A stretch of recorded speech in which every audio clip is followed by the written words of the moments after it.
at the bottom because it's further away from its source. Rubbish.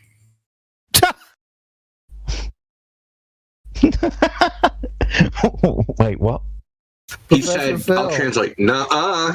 It's a powerful argument.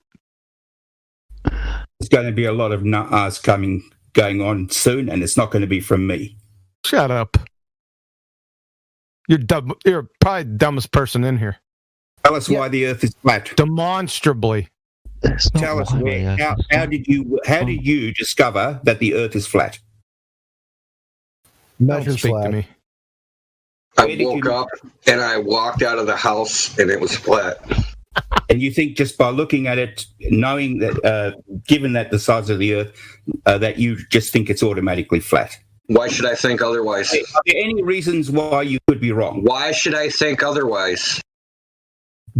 Answer my question. Are there any reasons that you could be wrong? Yes, exactly. Right? There could be wrong, but we start with that axiom, right?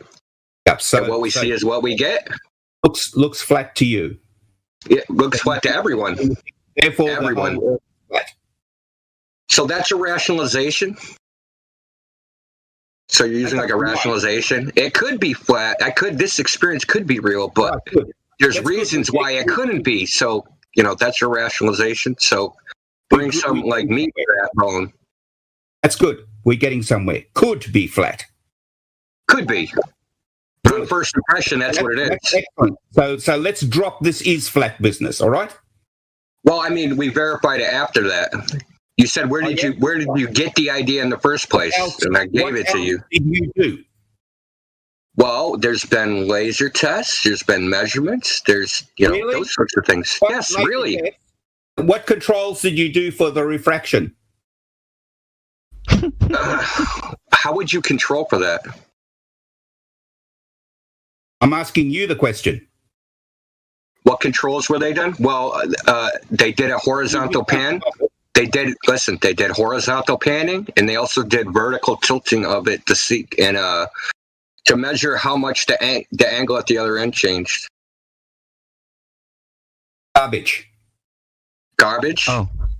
Okay, so Mike Kavanaugh actually gave an interview about this with Nathan Oakley where he described the entire experiment. Have you ever watched it? You ever heard what he said? Mike Kavanaugh actually had more degrees than you got.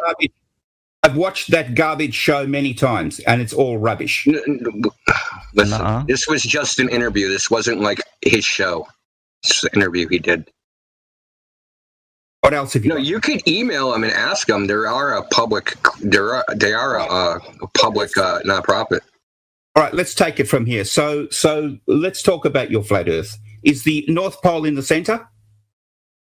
Maybe. What do you mean? What do you mean by North Pole? How much time do you need to work it out? I don't know. What do you mean by North Pole? Even within your model, there are several. Geographic, magnetic. Which one are you talking about? Let's talk about magnetic West Pole. Yeah. Hey, why is Phil telling us to look into? Why is he telling us to ask about flat Earth? Why are we asking about the globe right now? Because I want to know about flat Earth. That's why. Phil, you don't know about the measurable curvature of the globe. I want to know about flat Earth. Any questions about flat Earth right now? I gave you one. You responded. I'll ask whatever questions I like. Now you just tell me you need what makes you think questions to the globe. The globe. You're the one who thinks the Earth is flat. Explain why you think the Earth is flat. I just told you, and you not on it. No, Phil. I'm sorry, Phil. No, you're not going to come in here and ask questions about flat. You need to figure out if the Earth is a globe. I'll come in here and I'll ask whatever questions I like. Stop talking, Phil. You need to ask questions about the globe first. Is there any measurable curvature found on this globe of the one that makes the positive claim that there's measurable curvature? Where is this measurable curvature at? We don't have any. I want to know about why you think... No, you don't want to know. You need to know about the globe first. Establish if the globe is the actual paradigm, and then you can ask nothing to do with whether the Earth is flat or not. You need to That's what he's trying to get to. Sorry, Miggy, you're very quiet in the background. You must have an idea. Professor Phil. Yeah, I just told you why. Yeah, you've asked the question, you've been told why, and Miggy's also trying to tell you why. And how does the North Pole's existence, non-existence, would ever demonstrate the profile of the Earth? What does that got to do with it? I'm trying to work out how you think the Earth. What does the pole have to do with a curving surface? I'm trying to establish what does the Earth look like in your. And I'm trying to figure out how that just isn't a red herring, and how you jumped up the laser measurement to the North Pole, which has nothing to do with curvature. I've already established that you think the Earth is flat because some laser experiment that laser that was actually 7. They were done in 2 different locations. 2 at one location was 3 weeks apart. They took meteorological conditions. They panned the laser from left to right from a reference target through 3 other targets. Do you even know any details of the actual test? Or are you just not eyeing it with complete ignorance? I have watched several of these things. Yes. No, it's not a video. It's actually a report that's in PDF form. He watched it though. I watched some late that was done on Jeranism's show or something like that. I don't know where Jeranism does or doesn't do. All right. So apart from what's your problem? Now, just tell me about Antarctica. What's that like? Never been there. Never been there. So we're not going to talk about a place I've never been to. I want to know what your problem with laser transit is. Australia? No. But I want to know what your problem, because you're just hand waving it away and not addressing it, and you're just going to talk through me. Have you not? You've said you've not been to Australia, but can you talk about Australia even though you've not been there? I'd have to probably speak to an Australian and get some better information. Yeah. What the hell is this? I don't know. Some kind of sophistry, man. It's a lot of bollocks. Is this some type of Elmer Fudd sophistry about you ask people where they've been and you want to go there, and why don't we talk about some place you haven't been? What is your scientific evidence for your spinning ball space monkey religion? We're not talking about the ball. We're talking about... Oh, we're not. We better not, because you don't have any. So, yes, there's plenty of evidence that the Earth is spherical. The fuck? I want to know what evidence there is that the Earth is flat. Well, wait a minute. Isn't the Earth observably flat? And even Neil deGrasse Tyson says it. So is it depending on you to prove that it's not flat? Let me just have a look and see if I can't jump an image for you to have a look at. God, here we go. So, check this out. We established that the Earth is flat as a logical axiom because it's self-evident that that's what it is. Okay, the evidence to the contrary needs to be provided. So you can keep saying, what's the evidence for the flat Earth? The evidence is just the first impression of what we experience. Now it's up to you to show evidence that our experience is somehow false. There's plenty of evidence that the Earth is definitely not flat. Right, let's have it one by one. Let's go. Oh, for instance, ships going over the horizon. Hold on, sorry. That's a claim to physical geometric location. Hold on. That's a claim to physical geometric location, as in physical horizon, for things to hide behind physically. The horizon's demonstrated to not be physical and apparent, so therefore can't be physically hiding things and can't be used as measurements to base any geometry on. It was complete word salad. Rubbish. How did you account for refraction? Pardon? What part of that was rubbish? Slowly. You don't like salad. Okay. Which part of that was rubbish?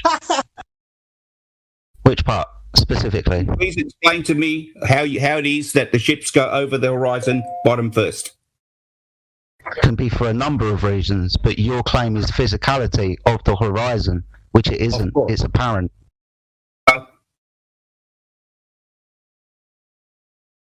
Wrong. How did he account for refraction and Laughing won't help you. Listen, I'm laughing because this is an honest joke. So if we show ships go over the horizon where it can't possibly be the horizon that the globe says it is at some shorter distance, then what's the reason for that? There could be all sorts of reasons why you see the horizon in a different place. No, I'm talking about you see the horizon obstructing a boat bottom first, and as it gets further away, eventually you don't see it. If you see that on some shorter distance than what the globe predicts, so say the globe predicts 2,500 feet, the horizon is, and you see the boat disappearing, but instead of that, you see that happen 5 times closer at 500 feet. What is the mechanism for that? It won't happen. Okay. Wow. Let me direct your attention to live stream voice text. That was dope. No, This is recorded, right? Yes, always. yeah. So I'm going to show you a better. That's just a GIF, but I'll show you a better video I got. So there's a lady named Sky Free. Well, I mean, it's 30 seconds. You don't have to review it now. So the GIF actually just shows it. It's in a. Well, that's not animated. I can't see what you're talking about. Okay, there's an animated GIF in the live stream, so it's color corrected to increase the contrast. So this is a camera height of 2 inches. The globe predicts the horizon from 2 inches is 2,500 feet away. This lake is only 600 feet long, and this boat completely disappears beyond the horizon. But the horizon, it is not at the horizon yet on the globe, so how does it disappearing? Let me show you now exactly. And I showed it full color. This girl, Sky Free, and her boyfriend have replicated this about 20 times on a couple different lakes. They've had boats with flags, boats with lights on it, just lights, a bunch of different combinations, and they can just get these little RC boats to just vanish into thin air. Somehow. But this lake is only 600 feet long. Let me show you. So we know why this happens, right? This is called total internal reflection. No, it's got nothing to do with the curvature of the Earth. No shit. Really? That's the point.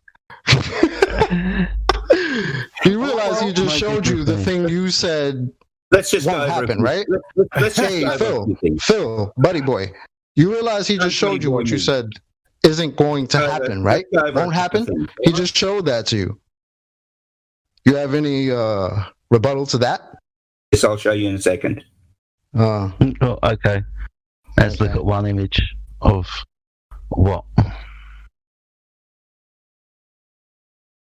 This is the physical location of the horizon, and it's physically blocking the bottom of this object that I'm going to show you. This is it. Is it? Okay. Look at the buildings. Where's the bottom of the buildings? The same place that boat is. Where's the boat? It's the end of the diffraction limit. We're talking about many floors, not a little boat. We're talking about a boat in a little lake that just did what you're showing us the building is doing. You're not talking about something that might But but you're trying to be cute by saying many floors, right? So all that matters is the subtended angle. So you could say 20 floors, 30 floors. Depending on how far the building is beyond this, right?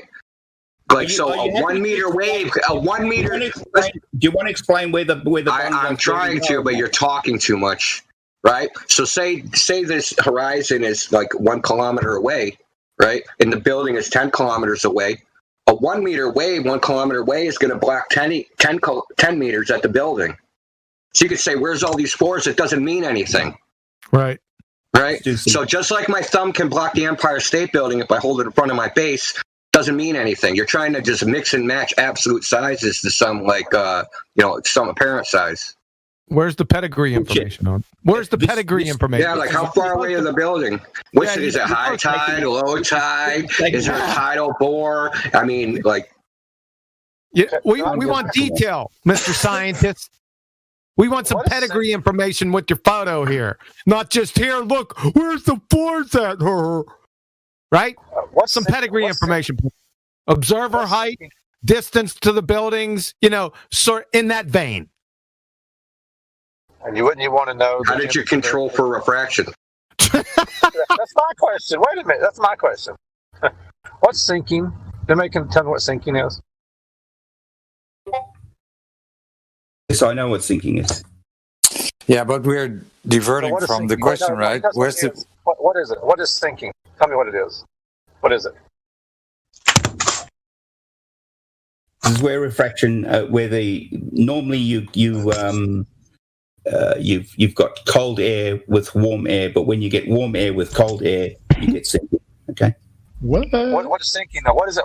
If you use to see it, what is it? This is Word salad. Okay, have a look at these wind turbines. That was No, we're sticking to your buildings. Rubbish, mate. I want you to look at the wind turbines. No, we're sticking with your buildings before we get to the windmills. Okay, Why don't you answer his question? I don't Answer care his what question. you He want. asked you what sinking was. I told you what sinking was. This is where refraction causes things to appear to sink, right? To Quite sink. simple. Appear to sink behind what? Now, can you please have a look at the wind turbines? No. Sink behind what? Sink behind what? Whatever do you you're sink looking behind? at. Whatever you're Whatever I'm looking looking at. So what am I looking? So if there's a horizon out there, is it sinking behind the horizon? If the conditions are right, that can happen. Yes. Okay. Do you have the pedigree information on this photo so we know what the temperature variation of the water, the air? Do you have all that? Have a look at the wind turbines. No. That means we can no. see the image. that would be a no then, right? Phil? No, I don't have the specifics. Okay, thank you. Yeah. Oh, Have a look at the wind turbines, please. okay. What about them? Got specs for those. Where's the We need bottom? observer height. We need observer height and distance. Why is it that the distance to the wind turbines, the further away they are, the more they sink? What distance? What's the observation height? What's going on? Because shit gets smaller with distance. It's called second grade. Angular size change with distance. Sorry, but they're not getting smaller.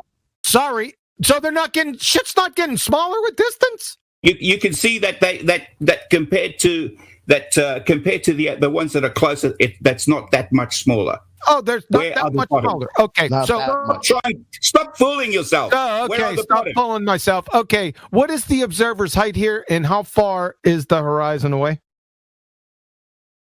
I don't know exactly the distance, but as far as it would be in an empty plane then. No, this is empty.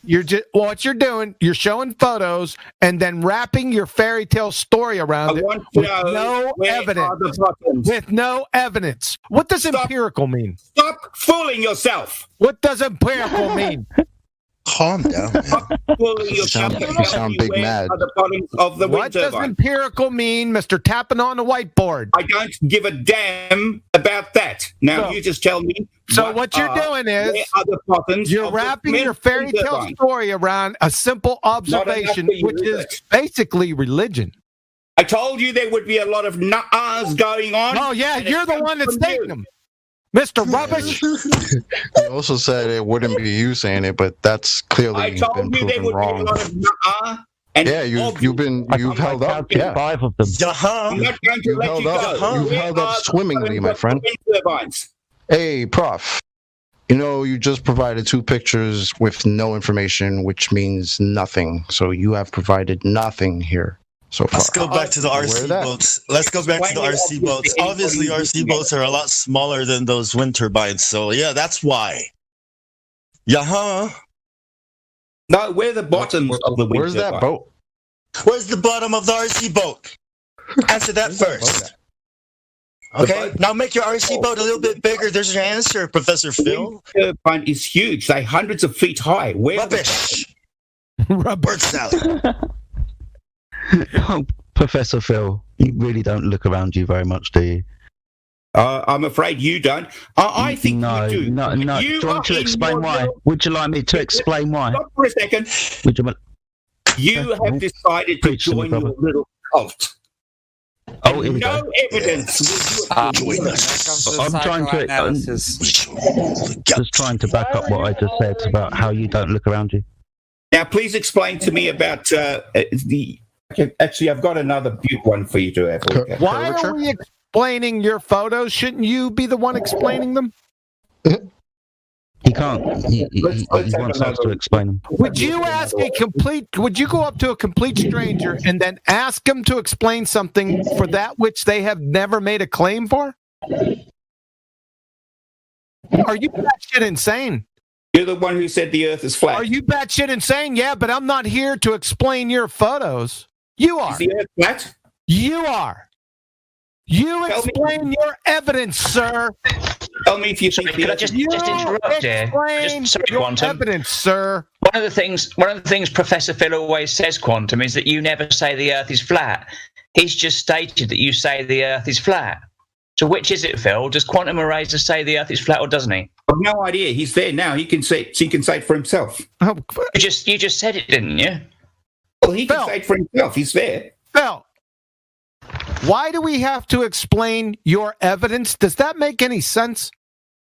Why don't you just tell us if you think the Earth is flat? Why should I explain your evidence, counselor?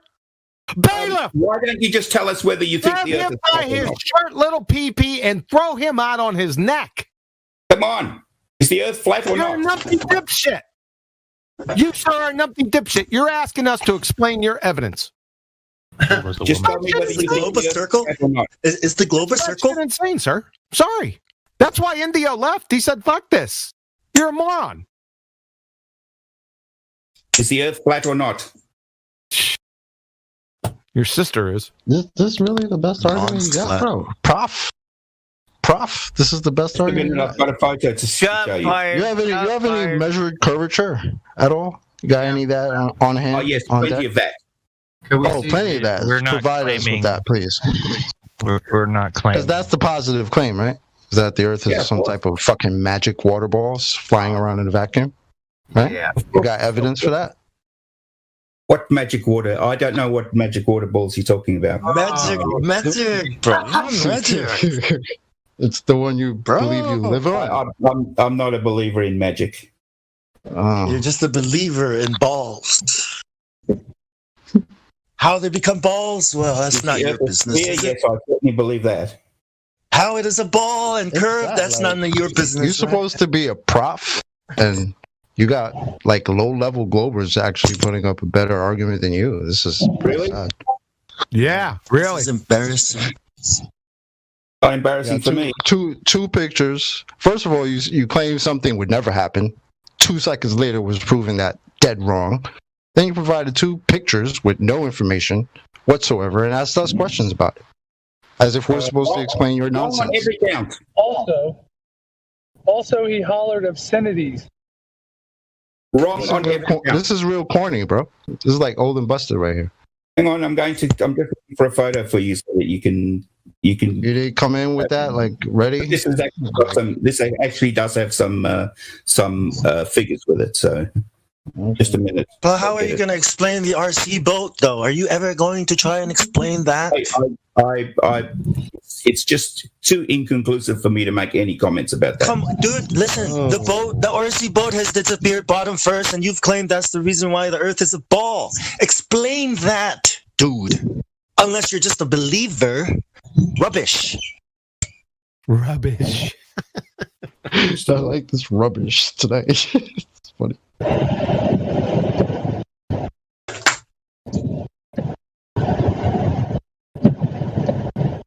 You asked me about the Earth being a sphere. Of course, you know that satellites, don't you? Most disappearing bottom first as evidence. Are you ever going to explain that? Yes, I have. I've already given you 2 pieces of evidence. Yeah, you're saying it's inconclusive, but this is your evidence that you is the ball. Another one, just as a matter of then what's going on with the RC boat if that's not the curvature of the Earth? I'm not interested in that particular thing. You're not interested in your own fucking explanation and fucking evidence that the Earth is a ball. It's inconclusive. I told you that. Inconclusive. It's your evidence. That's your problem, man. Fix it. The photo is poor and inconclusive. I would not use it as evidence. Oh, you've got problems. This man... You're the one who's got a problem. The problem is you, who's stuck in a cult. No, mate. I'm asking you to explain your evidence that is contradictory. And you're saying it's not, and you're saying you're not interested in this. So whose problem is this? It's your evidence, bro. So it's your problem. You have to fix it. just gonna ignore it and talk about fucking stars and shit that doesn't? It's not relevant. It's not Yes, of course they are relevant. Stop lying to yourself. Stars are very relevant. We just have someone just like to hear himself freaking talk. That's all we have. That's the best they got. You poor victim. No, you're the victim. Is that really the best they got, man? Is there anywhere else we could bring in better, more productive? Because this one's kind of a dud. I can feel yeah, the love. Brenda.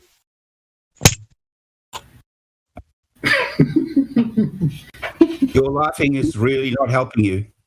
Well, at least with Brenda, I could maybe learn something. Well, you can learn something. You ask me some good questions, and I'll answer them for you as much as I can. Why is the RC boat disappearing bottom first in that video? I don't know about that particular thing. I told you it's inconclusive. You can't make any. All you got to do is answer the question why it is disappearing bottom first. Because it can't be the curvature of the Earth, so you must know why, right? I don't.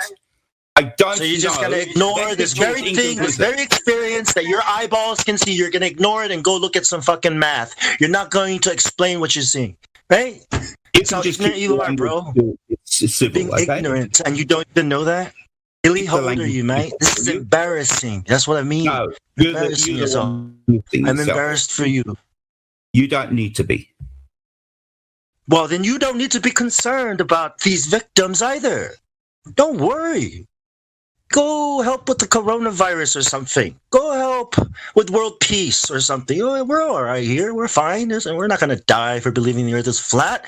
Just like you're not going to die for not being able to explain this RC boat disappearing bottom first. You don't have to, right? So why should we explain anything to you, Phil? Well, you're the one who said the Earth is flat. You're the one sticking your nose in the wrong freaking hole. Who hasn't said that the Earth is flat? The Earth is not a ball. Can you understand that? I want to hear you go from there. Flat is not a shape, you fucking idiot. Is the globe a circle? How about just keeping it civil? Is the globe a circle? Answer the question. It's a sphere. Is it a circle? Yes or no? Then stop asking people if the Earth is flat. You know exactly what I mean by flat. You know exactly what I mean too. So why the hell are you asking these silly questions? Have a look at the have a look at the photograph. Why are these RC boats disappearing bottom first? Have a look at the photograph. Curvature of the Earth. Answer the question, man. I'll have a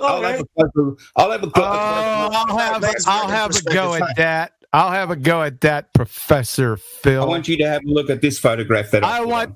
You know that photo in the upper left-hand corner is a black swan? Ooh. Have a look at you numpty dumbass dipshit. Tell me where look at the one on the. Tell me how far, give us the pedigree information here. Observer height and distance to the first platform. Just tell me where are the platforms gone? Where are the platforms? Where are the platforms? The photo on the left-hand side. Right there. I see both of them. The photo on the left-hand side. Please explain this. Okay, I'll explain it. What is the observer height and what is the distance to the first platform? Well, apparently I heard this, that the observer height was very close to the water, so something within a couple of feet. Okay, no, it's 1 foot. And how far is the horizon away from him?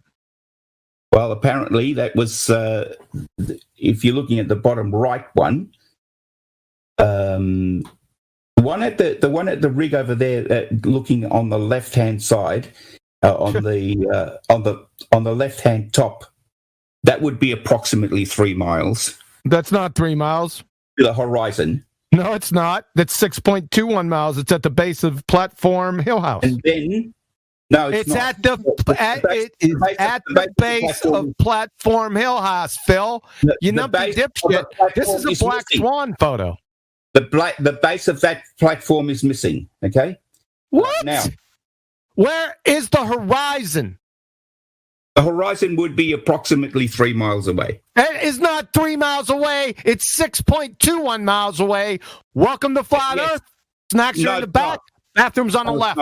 You're a numpty dipshit. DJ's on the way. Now let's have a look at the photo that's on. DJ's on the way. Do you know that I have this photo in every single Black Swan presentation from the beginning? You're going to talk through me. I'm going to mute your dumb ass. I don't care. You obviously. Fair enough. So, you see this photo right here? On January 1st, 2020, this appeared in my Black Swan presentation. But you're such a numpty dipshit, you don't even know it. And you're such a numpty dipshit that you posted another Black Swan photo because the observer height here is 1 foot and the horizon is 6.21 miles away when it should be 1 mile away. So, and you're both flat and curved would look very similar. Really? Are you invoking some type of refraction here? Looming? What the hell? Oh my God, I got to take him off mute for this. What the hell is looming? You don't know what looming is? No, I want you to cite it right here for me. Okay. If you have a look at the diagram on the bottom right, I want you to cite looming. Thank you. Looming is the first industrial machine that was ever created to make. No, hold on. Let him. I want to hear if he knows what looming is. I want the definition. Okay, have a look at the photo. No, I'm not having a look at the photo. I created that diagram. It's my own handiwork. Shut up. What is looming? Look what at the is looming? You claim looming. What is looming? What is looming? You will not pass go until you define it and provide citation for your claim, sir. So light bends as a result of the temperature gradient. That's not looming. That's what looming is. No, it's not. You fucking moron. No, it isn't. I don't care what you say, you fool. Looming. You're going to have to shut you up. So that's your definition. I told you it was wrong. You're a fucking idiot. You're a numpty dipshit. Looming from Andrew Thomas Young. The appearance above the horizon of a distant object that would normally be hidden below it. That is the definition of looming. In fact, this definition of looming is fucking correct. But even within this wrong definition, even if I give it to you, you already train wrecked your argument. Because this is talking about objects in relation to the horizon, not the horizon itself. You're a numpty dipshit. Demonstrated yet again. So, welcome to Flat Earth. Snacks are in the back. Bathrooms on the left. Chocolate? TJ's on the way. Really, you think that actually worked, don't you? It may have worked for your little... It's already a wrap. That might have worked for your little set of victims. It may have worked with Neil deGrasse Tyson, but don't try that shit on Phil, right, Phil? That probably worked for your little set of victims. That'll work on Mick West. It won't work on you because you're a scammer. You're a grifter. Have a look at the bottom. You interrupted the DJ. Please don't do that again. Have a look at the bottom. Don't please me, mate. I'll do as I please. Now, have a look at the bottom. We'll see about that. And by the way, my laughing is doing me very fucking well, numpty. So how would you know what was well for someone else? Did you learn that in school?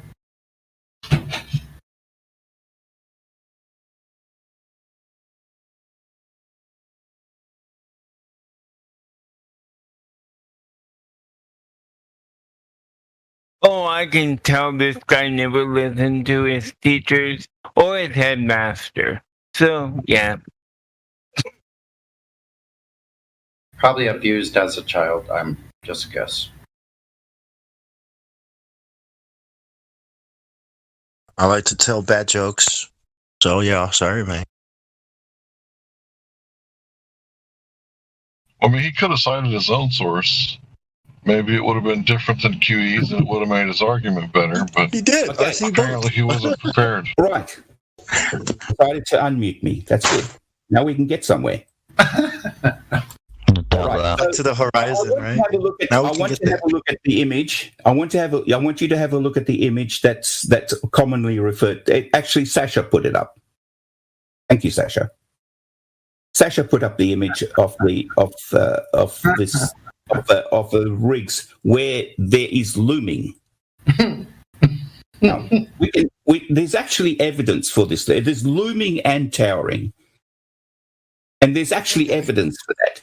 And the evidence for that is very, very clear. First of all, the first one where we're looking at looming of the horizon. So you can tell that because that usually happens when you have a look across the water and you can see the bands of colors, of different colors. Like you can see it's really dark towards us, closer, then gets lighter, then gets lighter again. That gets this yellowish color. You're an empty dipshit. Sasha's photo train wrecks. Would you mind just being quiet just for a minute? You're a dumbass. I used this photo in my explanation of every single black swan presentation I've given. You can see the horizon if you use your off-center vision. You can see the horizon. It's right off the bow. So this is looming, but according to your definition, it's not the horizon that looms. It's things in relation to the horizon, Dr. Phil. Do you understand this, numpty dipshit? Will you stop being a coward and stop? Do you understand what I just said, numpty dipshit? I understood exactly what you said. Now, can you just stop being a coward? So you said the horizon was loomed. That is not. Right. That is incorrect. The horizon is loomed. Everything. No, that's not the definition, Dr. Phil. Listen, looming. I explained to you what looming was. No, you didn't. You made it up. No citation. You're done. Light benzene gradients, bro. That's not a definition. Yeah, that's not a definition. You can see that the definition was provided though for you. So? Just shut up. Unless somebody else wants to talk down, then what is dipshittery? You're just making shit up. Do you hang out at Jim Panda's server, Professor Phil? Because I think it's poisoning your brain, your mind, man. Going there. Yeah, he's certified. So QE, you want to deprive? Don't speak to me ever again. You want to deprive? Yeah, apparently so, he does. Yep. All the time. We do. Apparently, he's mistaken. He doesn't know what server he's on. I think he's lost.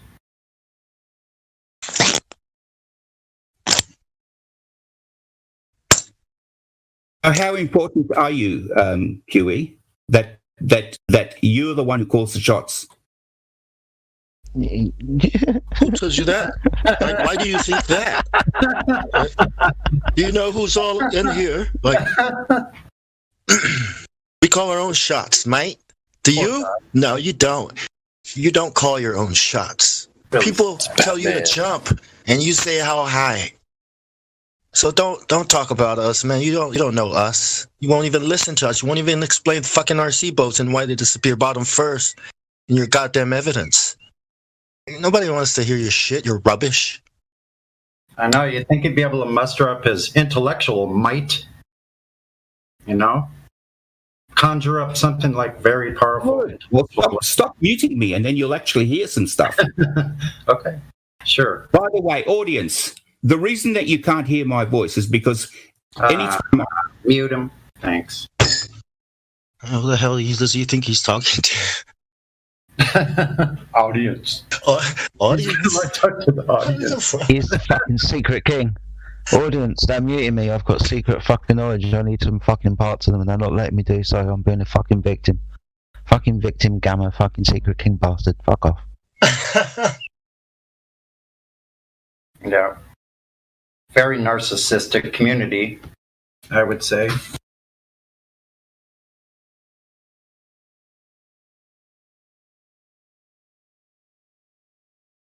Thank you for unmuting me again. Oh, I don't know what that serves except just wastes. Well, I couldn't quite get that. What did he say? Professor Feller, you got any proof of the flying spinning ball?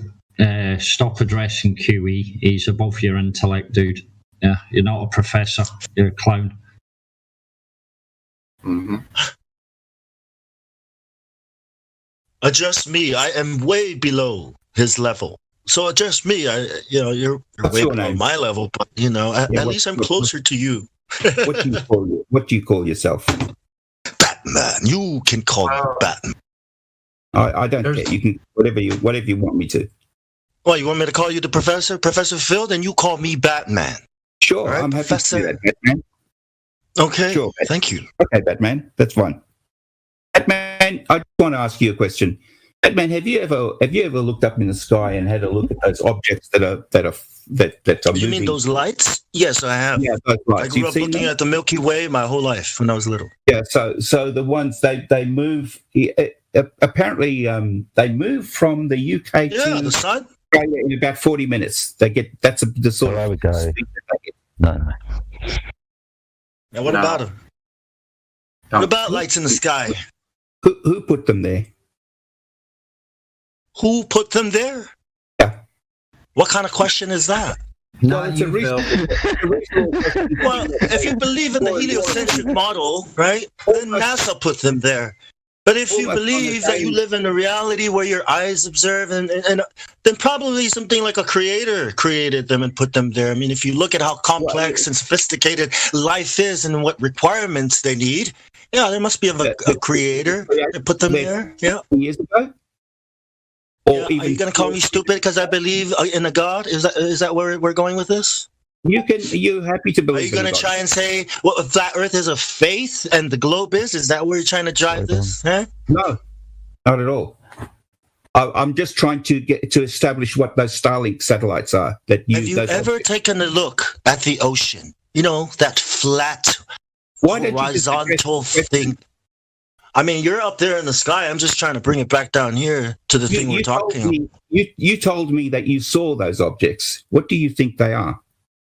They're lights.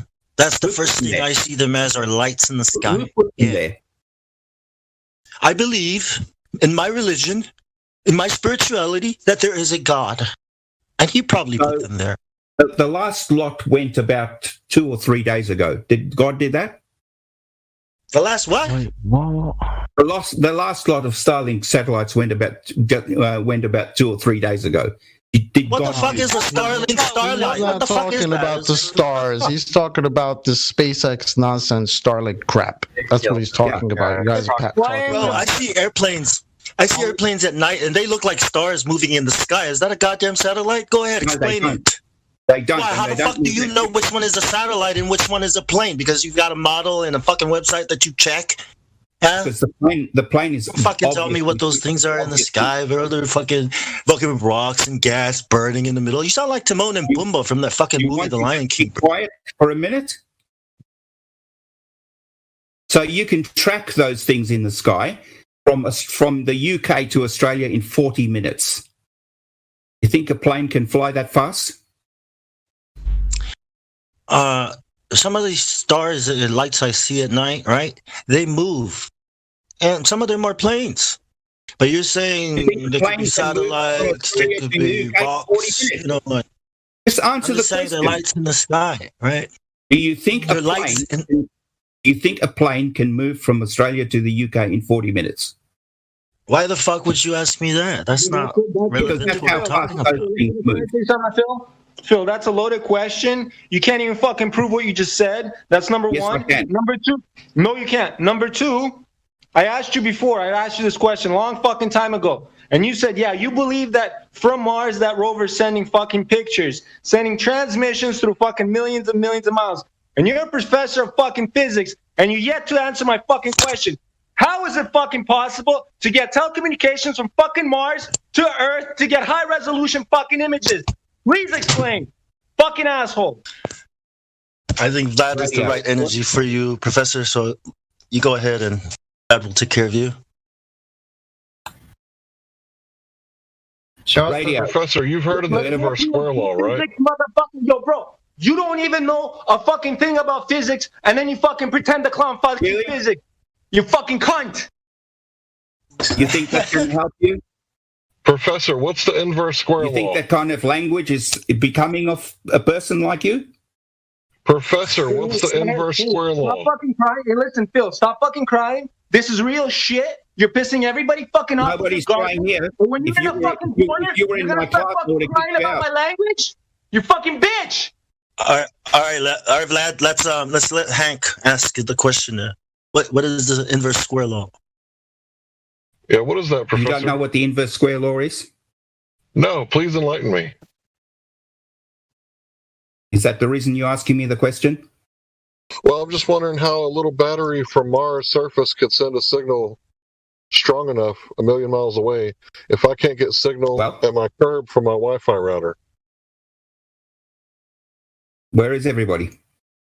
On Earth, right? We're waiting for you to answer the question, Phil. You don't know what the inverse square law is. You seriously don't know. He just gave you an example. You don't know right? that. Ask your question, mate. Okay, so things will reduce by the square of the distance away. That's it's further away. Right. So the power source is staying the same, but the further you go away, it 2, 4, 16, 64, and so on. Okay. By the time you get to 1 million miles away, how much power is actually hitting the Earth?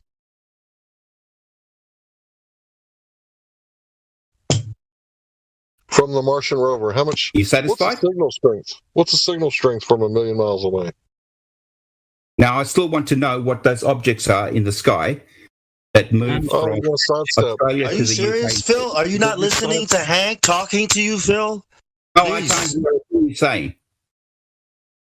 He's asking you, after 1 million miles, is that signal going to reach Earth? If you and the inverse square law, then how can that signal from Mars reach the Earth, and how much power is required for a signal to reach the Earth?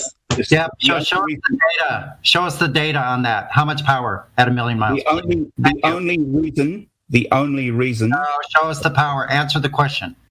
Show us how much power at 1 million miles with that battery. Thank you. I'll come back to that. No, you won't. Where are you going now? I'm very happy to come back. Now that I've got Professor, you do it now.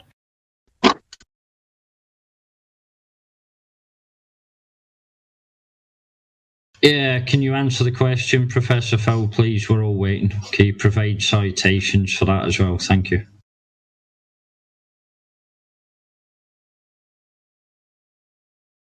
Is anybody ever going to answer one of my questions? How much power at 1 million miles?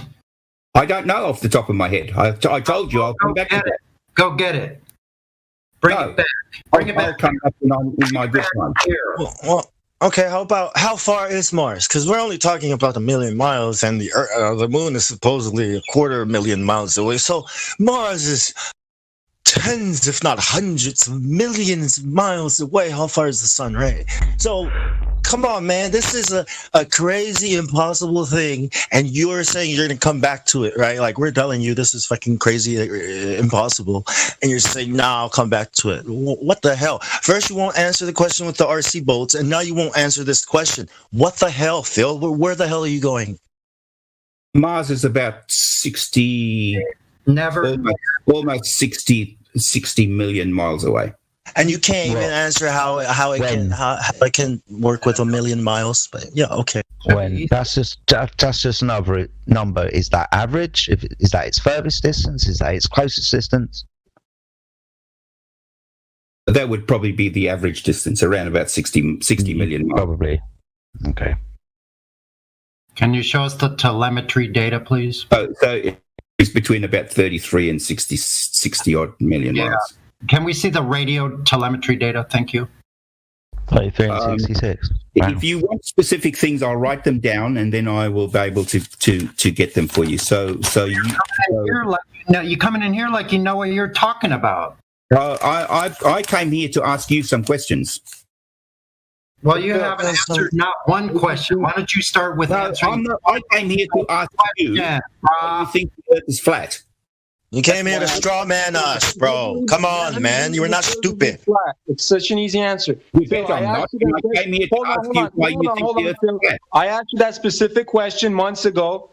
I asked you. You said you were gonna come back to me, and you have yet to come fucking back to me. You know, and you remember I had a fucking conversation with you, and you still cannot answer the fucking question. And don't tell me you're gonna come back to it, because I know for a fact you won't be able to answer that fucking question. You're talking to a guy that fucking finished electrical engineering, you stupid fuck.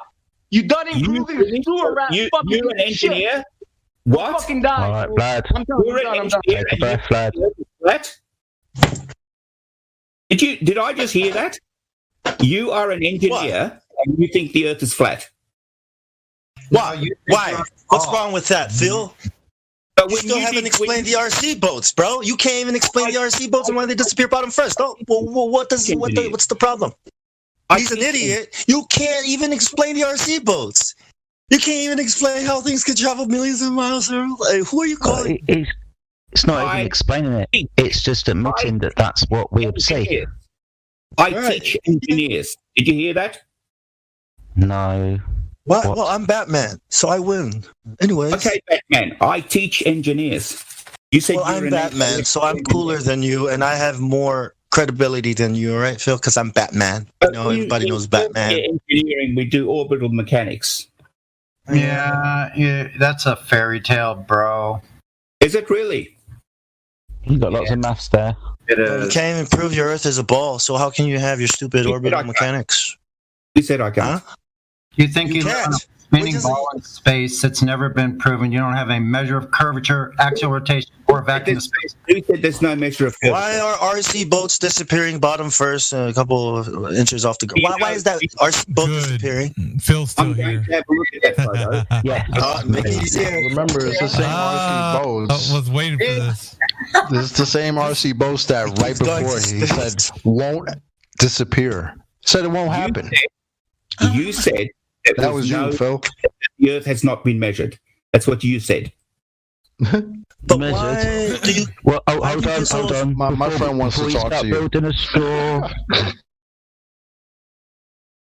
Do you understand that there's for instance, in last November, we put up a satellite called Cartosat 3. Cartosat 3 is designed to map the Earth. How far up is that satellite, bro? How far up is it? 9 kilometers. What part of your fairy tale thing? Yeah, don't entertain this guy. Yeah. Don't entertain him. Give me a second. We start the live stream. Every time that satellite makes a sweep, it measures the Earth. No, it doesn't. Yes, it does. What does it measure curvature? Does it? So if it measures curvature from up there, then where can we measure curvature down here? Measures the diameter. All right. Stream restarted. I can give you some very good experiments if you're actually interested in the truth. No, we're not interested in what you're going to provide. Here's what we're going to be interested in, Professor Phil. You're going to have to demonstrate to us how the Earth is a globe, like the way they claim it is, right? I told you that. Well, you told somebody, but it wasn't me. I wasn't here. He said RC boats disappear bottom first. That's what he said. So I take it that you, Miggy, right? Okay. Yes, I'm Miggy. Remember? Okay, Miggy. We've had a previous conversation. Nice to meet you, too. Now, let's get to the business of proving that the Earth is actually a real globe instead of it being something that a positive claim that can't be verified. So measurable curvature, when has it ever been done that somebody has got measurable curvature, either in ancient times or now, Phil? Well, doesn't matter. It doesn't matter. I don't really care. Right, but when did they start actually saying that it was a globe with measurable curvature? When was this done? Thousands of years ago. Okay, so who's the first one that did it? Go ahead. I don't know who the first one was, but I do know about Aristophanes. All right, so we haven't established in ancient times, but now go ahead and tell me how they've done it today. Go ahead. Satellites, I told you. Which satellite? Well, there's satellites that take partial photos and stitch them together. Okay. Sun synchronous satellites, and there's also satellites that actually take photos of the entire Earth. Okay, which specific one, Phil? Himawari 8, for instance. Okay, so the Himawari 8 is the one that's taken this measurable curvature picture, we can measure the curvature of Earth with this satellite. Is that Yes, right? of course. Okay, so how are we doing that? You have a look at the photograph. And compare Okay, it do you to have one? Yeah, compare it to the distance of the satellite. Do you have one? Of course. Okay, can you please provide that evidence in live stream voice text? And then after you do that, provide the evidence as to how the Earth curve was measured using this photo, please. Just a minute. Okay.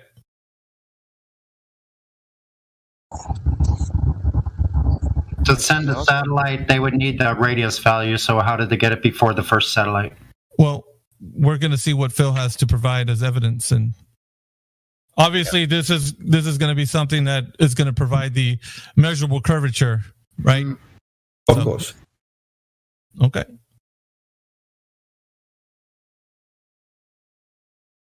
Just a minute. I'll get this photo down for you. Excited.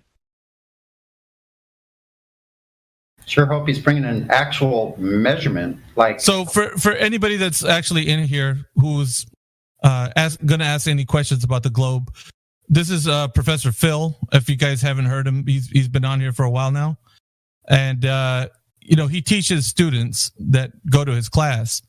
So he should know, if anybody, if you're in here and you're a glober, he should know more than anybody the questions I'm about to ask him, and provide sufficient evidence for the positive claim that the Earth has measurable curvature.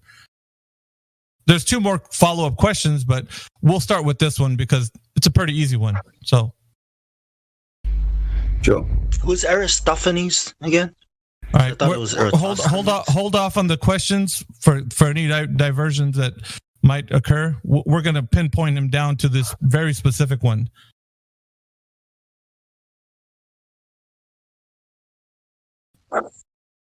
I'm excited. Okay.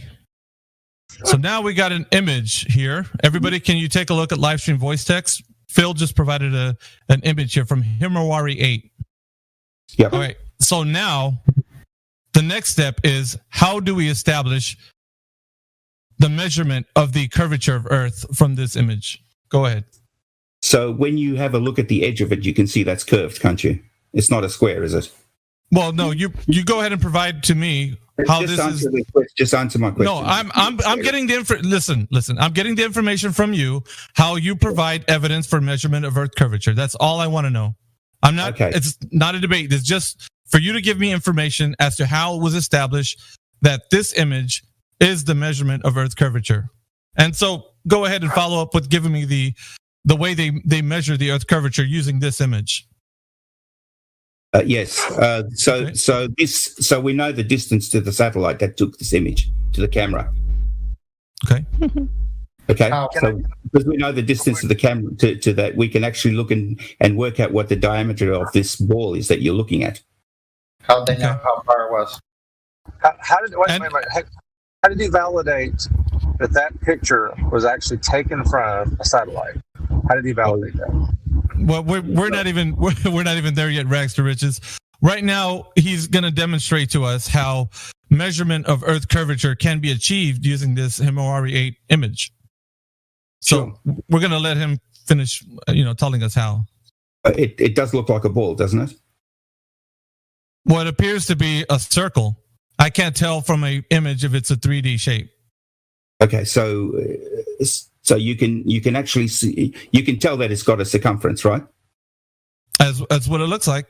Looked like a circle to me. And it's got a diameter, right? Obviously. Okay, good. All right. So we can establish that it's at least you can see a circle anyway, right? Yeah, of course. Okay, good. So you agree that we can establish what the radius of that circle is. We can establish its diameter. We can establish its circumference. Right. What we're doing here, though, is drawing circles and then doing a bit of maths. That's what you're doing, right? It's a photograph. Right, but it's not a photograph, though. I think that's where you're mistaken. No.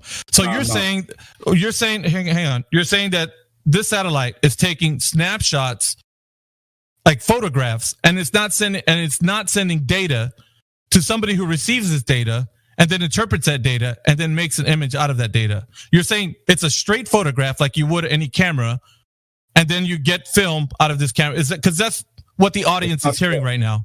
Not film, it's data. It's right. Camera. So yeah, but it's not. You're not going to get images like that. You're getting data. According to the globe, I'm just following the paradigm so that we can get everything kind of down the line as to how this is being established from the Himawari 8. It's not a snapshot. This is data. It's data that somebody's receiving and then interpreting it as a image. No, it's not. It's a 16-channel camera. Okay. And of course, just like any digital camera, the digital information is in terms of digital information that's sent via radio to the receiver. All right. So, how did this satellite get into a place where something cannot exist? This medium cannot exist. What medium can't exist? The vacuum of space, of course. What vacuum? Well, when you actually send a satellite into low Earth orbit, it has to leave the Earth's atmosphere. And by way of a rocket that's going to use a parabolic curve around the Earth 3 times so it could gain escape velocity so that it can actually leave the Earth's atmosphere so that it could drop these supposed satellites there. So how is it that this medium, the vacuum of space in which this satellite is in, actually exists? It'd probably be useful if you just stop using the word vacuum and just say space. That'll be fine. Well, space is something. Yeah, space is something that I could define as something between me and you. So, to be a little bit more specific, right? When you actually leave the Earth's atmosphere, because they would consider there to be a specific stopping point, right? The Kármán line. After you exit the Earth's atmosphere, then you're actually in low Earth orbit. So, in order for it's actually not specific. Well. So this medium that this satellite is in, taking this image, how do we know that medium exists? We put satellites there. Okay, so you're telling a story right now that something is going there, but there's no way that anybody that's listening could verify that information because this medium supposedly is in a place that cannot be in reality. Why not? Because we have pressure here, the air that we're breathing, and it's adjacent to the supposed low pressure system, which is what you consider space, but I call it the vacuum of space. That's what they call it.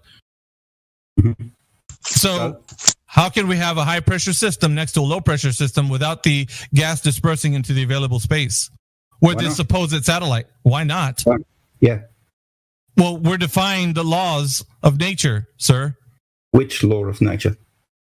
Entropy. What are the law? Oh my God. Are you not a professor? Are you not a professor? Like, I mean, this should be something that you should be able to tell your students. To establish your knowledge. You teach kids?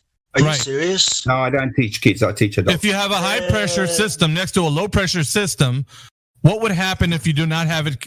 If you do not have that high pressure system becomes uncontained from whatever container it's in, it will disperse. It depends on all sorts of forces that are involved. Well, it doesn't depend. This is what's going to happen always. It will disperse into the lower pressure system always.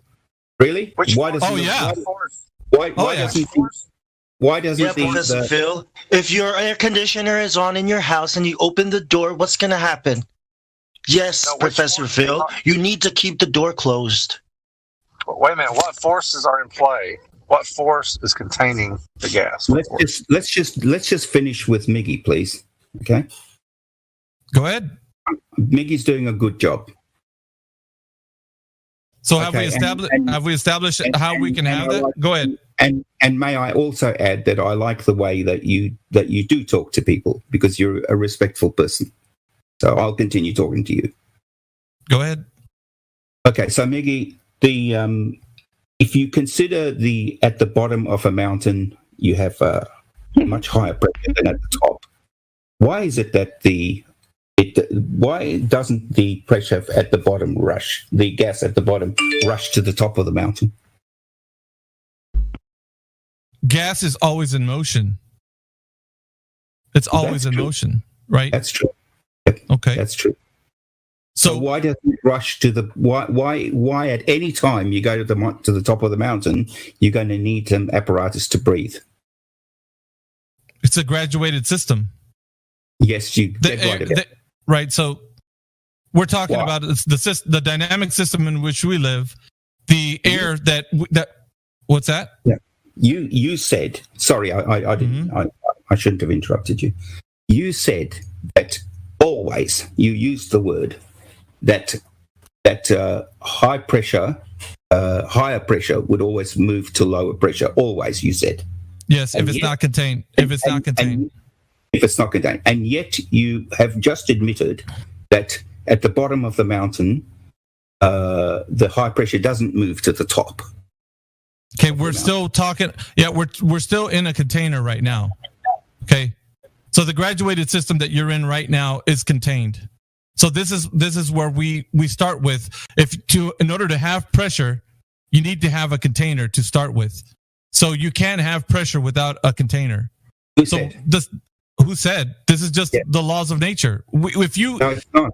You just make no, it it's up. not. No, I didn't make it up. How can you? Okay, so how can you attain Professor Phil? How can you attain pressure if you do not have a container? What do you need the container for? To attain pressure. You've got the mass of the gas. The mass of the gas. No. The mass of the gas doesn't bring the gas back. Gas disperses in all directions, and the gas doesn't stop itself from going anywhere. Overall, the gas has mass. No, it doesn't. Phil. That's just sorry, but your is not going to help. What's up, Adam? Evening, guys. Phil. That's naughty, isn't it? I want to talk to Mickey, please. Individually, if you was to add up, then let's ignore the misnomer of mass. If you were to add them all up, you could say collectively they had a mass, but that's not a gas, is it? Where are you grabbing them from? Why are you trying to attribute collectiveness to an individual particle?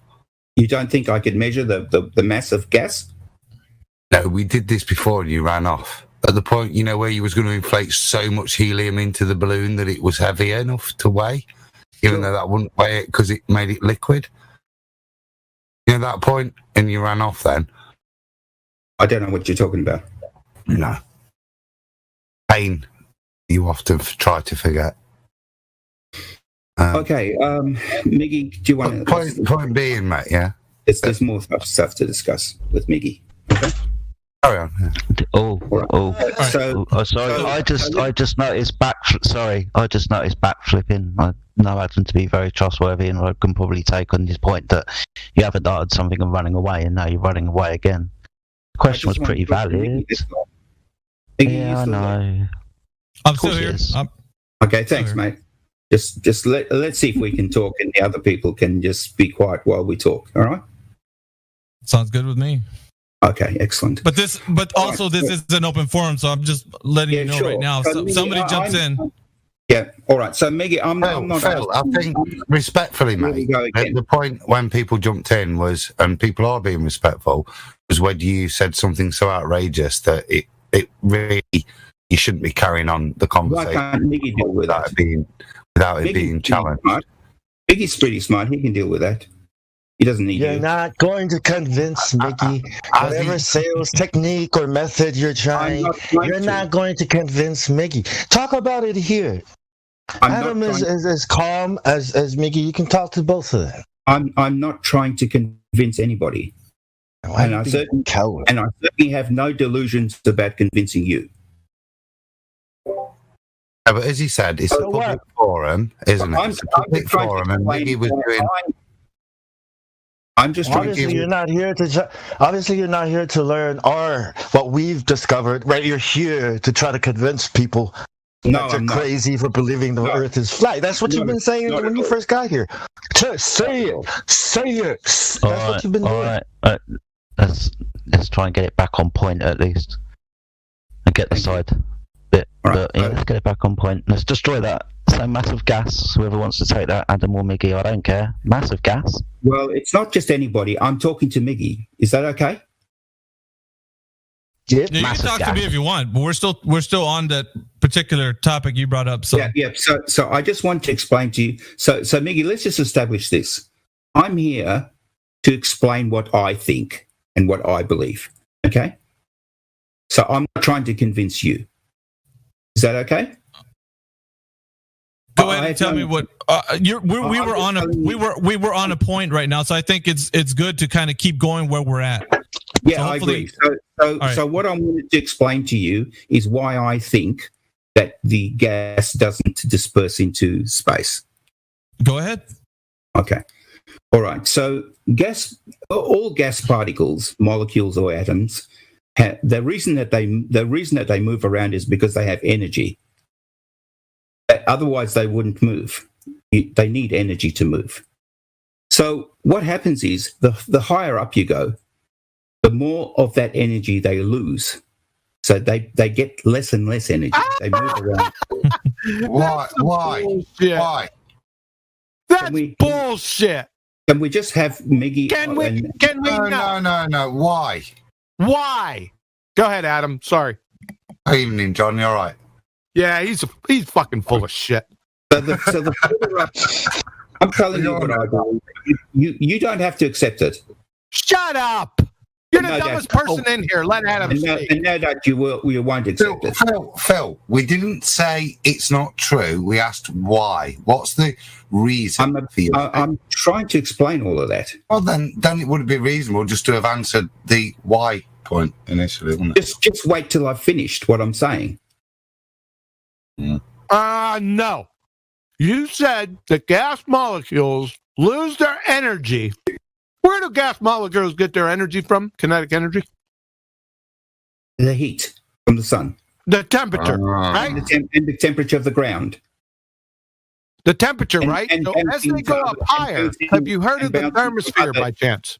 And bouncing from other... Have you heard of the thermosphere by chance? Let me explain why What is the temperature of the thermosphere, Bill? Let me explain why. No, you're not explaining. You just contradicted yourself. I'm not interested in talking to you. You told me not to talk to you. You just contradicted yourself. You are a numpty dipshit. Can I just finish talking to Miggy, please? Why? Because I want to. You're either dumb or you're lying. Can I speak to Miggy, please? Go ahead, Miggy. Miggy's going to tell you the same thing. All right. So it doesn't matter if Miggy tells me the same thing. I just want to speak to Miggy. Okay. Go ahead. All right. So as gas particles get higher, they lose their energy, and they lose more and more of their energy. And the higher they go, the more that gravity actually overcomes. Phil, quick question, Phil. Is energy rate proportional to height? Or is it just coincidental that at some points when you're a bit higher, they might have less energy, and at some points they might have more energy when they're even higher, and then later on, less energy? Or is height a relationship in some way causative, you might suggest? Is that what you're implying? It's certainly a correlation. Yes. Correlation. Or is it a straight linear correlation, or is it a wobbly line? No, it's not. Or is it a curved line? It's curved. It's not linear. No, if you look in chat, someone's put it up for you. It's a wobbly line. It's not linear. Okay. Now, I didn't say it was, but I've just proved that your point and your understanding is incorrect. Yeah. So at some point, wholly incorrect. So there is a carry on. There is a point where the Phil, are you just gonna walk? Are you just gonna walk past that? You're not gonna acknowledge what Adam said to you. I'm trying to explain to you what I think. You can accept it. What you think is what? Oh my goodness! What a shocking. Nobody cares what you think. Fine, that's fine. You don't have to. Yeah, but nobody cares what you think. If you have something, what you empirical, say that. Whatever I can speak about Brad now, man, and who cares? I want to speak to Miggy, please. You can speak with Miggy. Can you give some argument? Speak with Miggy. I'm not speaking to you, whoever you are. You're not speaking with me, really? No. Let's get some order back to the conversation at least. So Miggy asked me a question. Miggy asked me a question, and I'm trying to. Okay, you was wrong now 5 minutes ago, and you don't want to concede. You want Miggy. I've never been wrong. Okay. Miggy, are you still there, buddy? Do you want to hold this guy's hand? Right. So now we're talking. Yeah. Now we're talking about why gas is not escaping the globe Earth paradigm, right? You're saying because it loses energy as it's going up. Yeah, and eventually gravity overcomes the little energy that it does have. All right, so gravity becomes the container. Is that what you're saying, Phil? If you want to put it that way, I'm happy with that. All right, so at that point, we're talking about no gas escapes because of what you described. Definitely not. Gas escapes all the time. Gas does escape. Yes. Of course. So does it escape or does it not? I'm sorry. Does it escape or does it not escape? It does. So it does escape. Yeah. As an analogy, Phil, then is this gas molecule about 90 tons a day? What's that? How much? About 90 tons a day. Okay, so I'm really right now. I'm just listening to what you have to say about this because I'm still thinking about what Adam said, and they seem to have a really good point. But so you're saying 90 how much? 90 tons? Tons, yes, per day. All right. So who's measuring this, Phil? It's like this people. Lots of people who monitor atmosphere and climate and stuff like that. Oh, sorry, it's a bit vague. Was there anybody specific that does this? Like meteorologists? Like NOAA. NOAA. Just answer. That's his answer. No, I want him to. Who? NASA? Yeah, NASA would be one of those people who have the resources to do that. Yeah. What is the apparatus they're using to actually find this information out? What are they using to detect? So that information. I don't specifically know how they do that. Okay. So we don't. Okay, sorry. We don't know how they're getting this information, but we just know that they're giving it to us about 90 tons a day. That's what they say. Yeah. All right, but we don't know that. Is that what you're saying? Well, I could have a look at their paper that describes how they do it and see if I agree with it. But at this stage, I've got no reason not to disagree. I've got no reason to disagree with them. All right. So, well, I'm going to roll back. It's theoretical. It's theoretical. Yeah, it's not a measured amount. It's a calculated amount based on the trajectory of hydrogen and helium atoms, which. The analogy you're painting is it's a bit like the guy in the desert when he fires a bullet up in the air and up it goes until it reaches a point, and you're saying it hits that point and then back down it comes because gravity makes this container that it bounces against. It's this complete total loss of kinetic energy that causes a return and an opposite vector. Well, Adam, it almost sounds like Phil's. It almost sounds like Phil. Whatever you said obviously points to the fact that you know nothing about projectile motion. All right, so from whatever he said, Adam, it sounds like he's saying that on the globe Earth paradigm, we got some air actually escaping, right? Yes. I mean, it's actually leaving. No, I wanted to get to that. That's fine. It's fine, but they're the black swans, aren't they? They're the exceptions to the rule, aren't they, Phil? But most of them follow the pattern I've just described, apparently. Yeah. But you get some of them, that magic number that you pulled out your arse, the amount per day that escapes the atmosphere. They're the ones that break the general rule of the new way in which gases behave, which is against the second law and against gas behavior, but has to be the way gases must behave if we live on a ball. Is that not correct? There's nothing against the second law of thermodynamics, if that's what you're talking about. What? So would you say that? Show me gravity affecting the kinetic energy of a gas molecule, then. Oh, any time. Cool the gas molecule down until it becomes a solid. gravity affecting the kinetic energy. It's got to be slowing it, hasn't it? It's got to be stopping it, escaping. Yeah, that's easy. That's easy. Show it me then. Yeah. So the consider the gas the amount of gas concentration at the bottom of a mountain compared to the gas concentration. Concentration. Come on, that's rubbish. That's terrible. You can say that as much as you like. It's ingenuous. It's ingenuous. You can live in your little cult as much as you like. Won't change anything. Some might say. Won't change anything. I'd say. You know, it's weird. You think we live in a cult, and you think you don't live in a cult, even though all your beliefs are just beliefs. You know, that's it's weird. a pretty big cult, then, isn't it? All right. So where the air escapes, is there supposed to be a boundary? Is there some sort of boundary where the air is actually leaving and escaping into? There is no fixed boundary. Those molecules that do, and particles that do have escape velocity, will just keep going. Yeah, it is. Because there's nothing to stop them after that. So, don't see any reason not to believe there's. Well, you just said that gravity was stopping them. Even if they escape the magical point where the bullet returns, point where most of the particles go, what about those ones that do manage to get past? Surely they get pulled back eventually. Don't they get sucked to the moon on the way? Once they have achieved escape velocity, they'll keep that velocity as long as they don't bump into something else. And how many times a day? What would their escape velocity be? First law. What would their escape velocity be? Around 17,000 odd miles per hour. 17,000. So somehow, unlike all their friends, their other mates, other helium mates, who got slowed down to 0 and then start heading back down, they managed to keep going at 17,000. They never to 0. Yeah. They managed to keep doing it, but their mates don't. Is that right, Phil? Yep, they might have been. They could be in the, because you're quite right.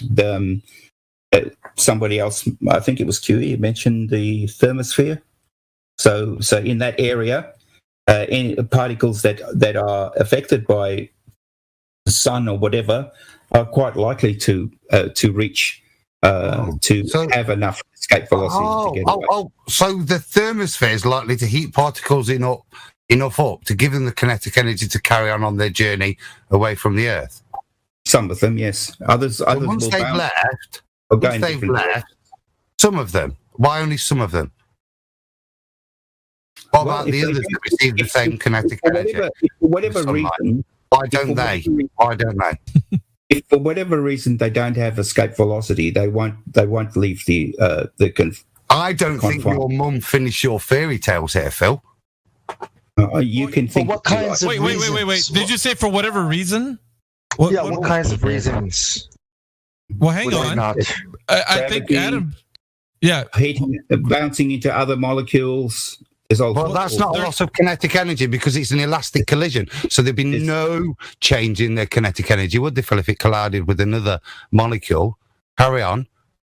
No, you're just talking rubbish. Learn some physics. He's not talking rubbish. Wow. You're supposed to be a physics teacher. You're supposed to be a physics teacher. Everyone knows this. Oh, my God. That's why he's exasperated. Adam is the most calm person I know, and you got him off the reservation because of that last statement. Yeah, you are so full of shit. I'm surprised that you know the difference between yourself and a pipe wrench. Yeah, sure. I'm serious. Yeah, everything he said was correct. Yeah, right. Okay. Yes, everything. Okay, and you should know that. Being a professor of physics, you should be teaching him. But he's teaching you. He's not. He's an idiot. I beg your pardon. He's an idiot. Really. I beg your pardon. I may not. Oi, daft lad, right? I may not have bothered in the route of academia, right, and sold my soul, yeah? But I'm perfectly well educated and I teach doctors postgraduate degree levels, cheeky arse, right? Don't come here pulling your guns out because you got a professorship. And I teach people. You can take away the legitimate points where I've just, as Nathan would say, teabagged you, yeah? unfortunately, you've done nothing of the sort. as if pulling out that you've got You've done nothing of the sort. university education. What university is yours? What university are you affiliated with, Phil? Which two big university? What's the University of Nottingham? Yeah. I'm not going to no, because you're going to be like the University of back of a cornflakes packet, won't it? Sure, right, okay. Whatever you think, you idiot. Well, that's what you get for China. You try and pull it out. To be honest, okay. If you want to go academic guns, I'll take you on because I've got just as big an academic gun as yours, little man. So don't try and obfuscate a point with that. It just shows how weak your argument is. Now carry on addressing the point that you were so admirably failing on. Actually, no, I'm not. So do you have a coherent rebuttal to anything Adam said, or just it's word salad? You're a little cult. Oh, just gonna cry. Wow, that's your problem, Phil. That's pretty sad, bro. I mean, for a carry on. Prof. Let's carry on. Made you sound like a carry on. box. I want to ask a question. Cracker Jack, So all those metric tons lost a day, all those metric tons lost per day for 4.54 billion years? No. We're back to the elastic collisions and what Adam said. What Adam said, there's no net loss of energy. They're elastic collisions. You said bullshit. Is this what your flat Earth looks like? That's a straw man fallacy. Oh, God, here we go. Fuck off. Go back to your What's wrong, Phil? Have you lost focus? Phil, you can't concentrate. What's wrong? All he said in the last two exchanges is, nah, he's a straw man. Yeah, it's a straw man. Is this what? Well, let's just beat him about the head and shoulders, Professor Phil. Right? You looking in live stream? You looking in live stream? Introductory chemistry, and I quote: "Gas particles are constantly colliding with each other and the walls of their container. These collisions are elastic. That is, there is no net loss of energy from the collisions." Exactly what Adam said. This is introductory chemistry, sir. Do you think the Earth is flat or round? What do you think, brother? Wait a second. Brother, do you think the Earth is flat, guy? Shut up. Around, brother, you tell me now. Hold on, I want Professor Phil to answer what has been put forward. I'm muting everybody that's talking. Go ahead. Is this what your flat Earth looks like? Not a straw man. Just I answered this. You can say no, not a straw man. So no, not that. Not any question to do with that. So back to this that's been put forward to you. No, I'm not interested. Adam.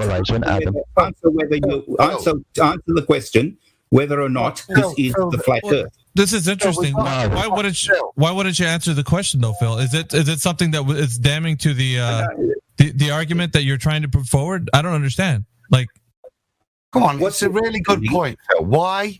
What are the other reasons you've accepted that you might have made a mistake, that collisions with other gas molecules? I haven't made a mistake. A reason there are a lot of kinetic energy. I have not made a mistake. They're going to gain that from the sun rays. So what other reasons are you suggesting? That's where we were before we went a little sideways. So let's carry on from there, Phil.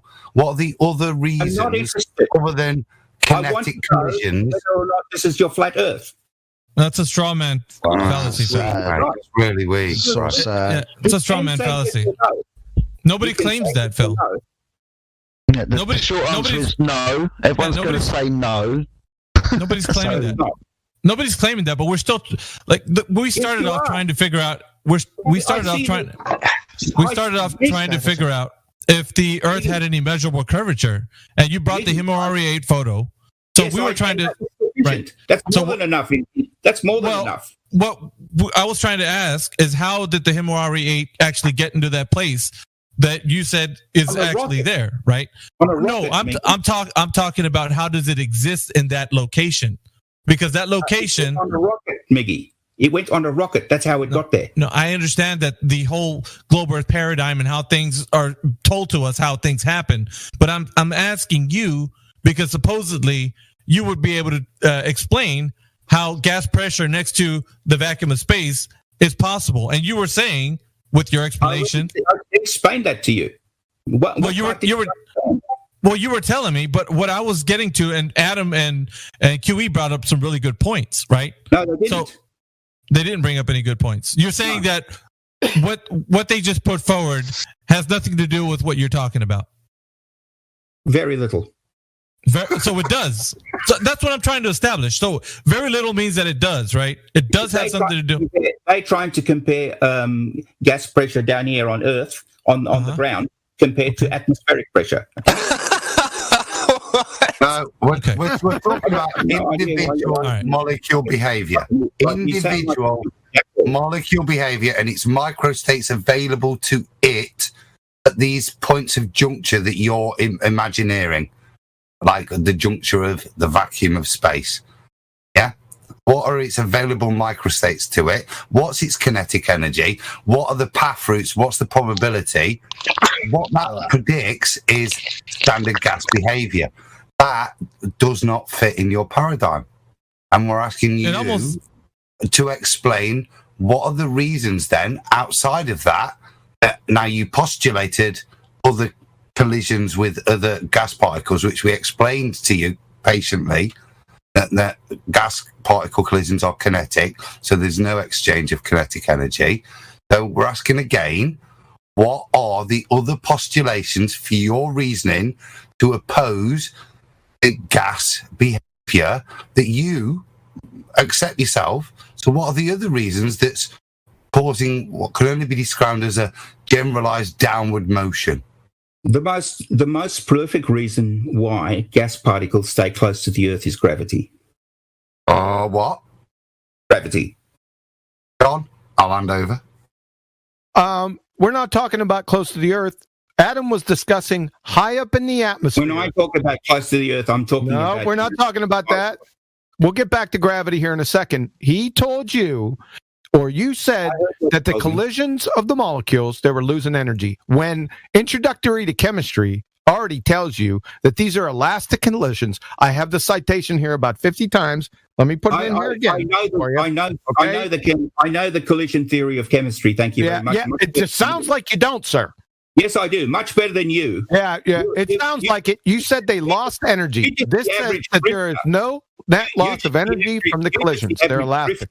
I know chemistry a lot better than you. Yeah, you know chemistry. You don't know graduate degrees in chemistry. You wouldn't know chemistry if it landed on your face, spun around, and whistled Dixie. You're a goddamn fool. So we're back to the net loss of energy. Again, Phil, if we're going to do that, I have a degree in pharmacy. Like I said, I also advise on the postgraduate courses and educate at the graduate level, which is, I would assume, with your physicsy, mechanicsy background, means academically, my chemistry trumps your chemistry. Would you agree? No, it doesn't. I think it does, doesn't it? No, I've spent years. Hey, I got real quick.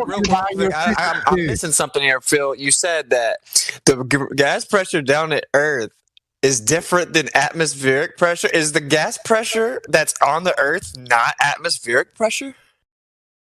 Hey, do you teach a degree level? By the way, I'm not sure I'm talking to.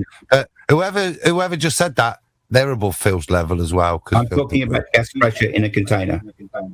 You need a container for gas pressure. Container? Really? Yeah, you do need. That's correct. You do need a container for gas pressure. Well, where's the container for that's around the Earth? Oh. Where's the container around the Earth? Well, that's your question, surely. That's the question That's the question we're trying to get you to ask yourself, Phil. That's the reality you've got to come to.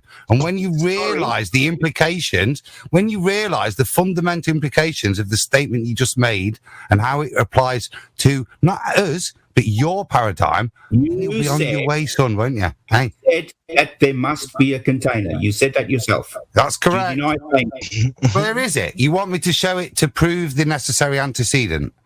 Yeah, I want to know where it's a necessary antecedent. You know it's there, Phil.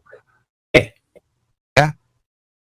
Where is your container? How far away? Where's your bumhole? I can't see it. You think that's clever, do you?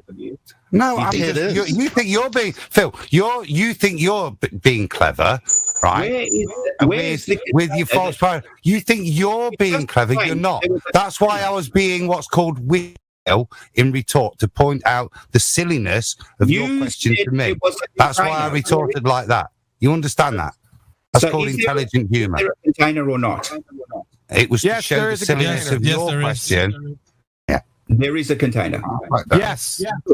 All right, excellent. Now, how far away? Sounds like you were trying to prove some sort of a container yourself before, right? You were saying this word gravity.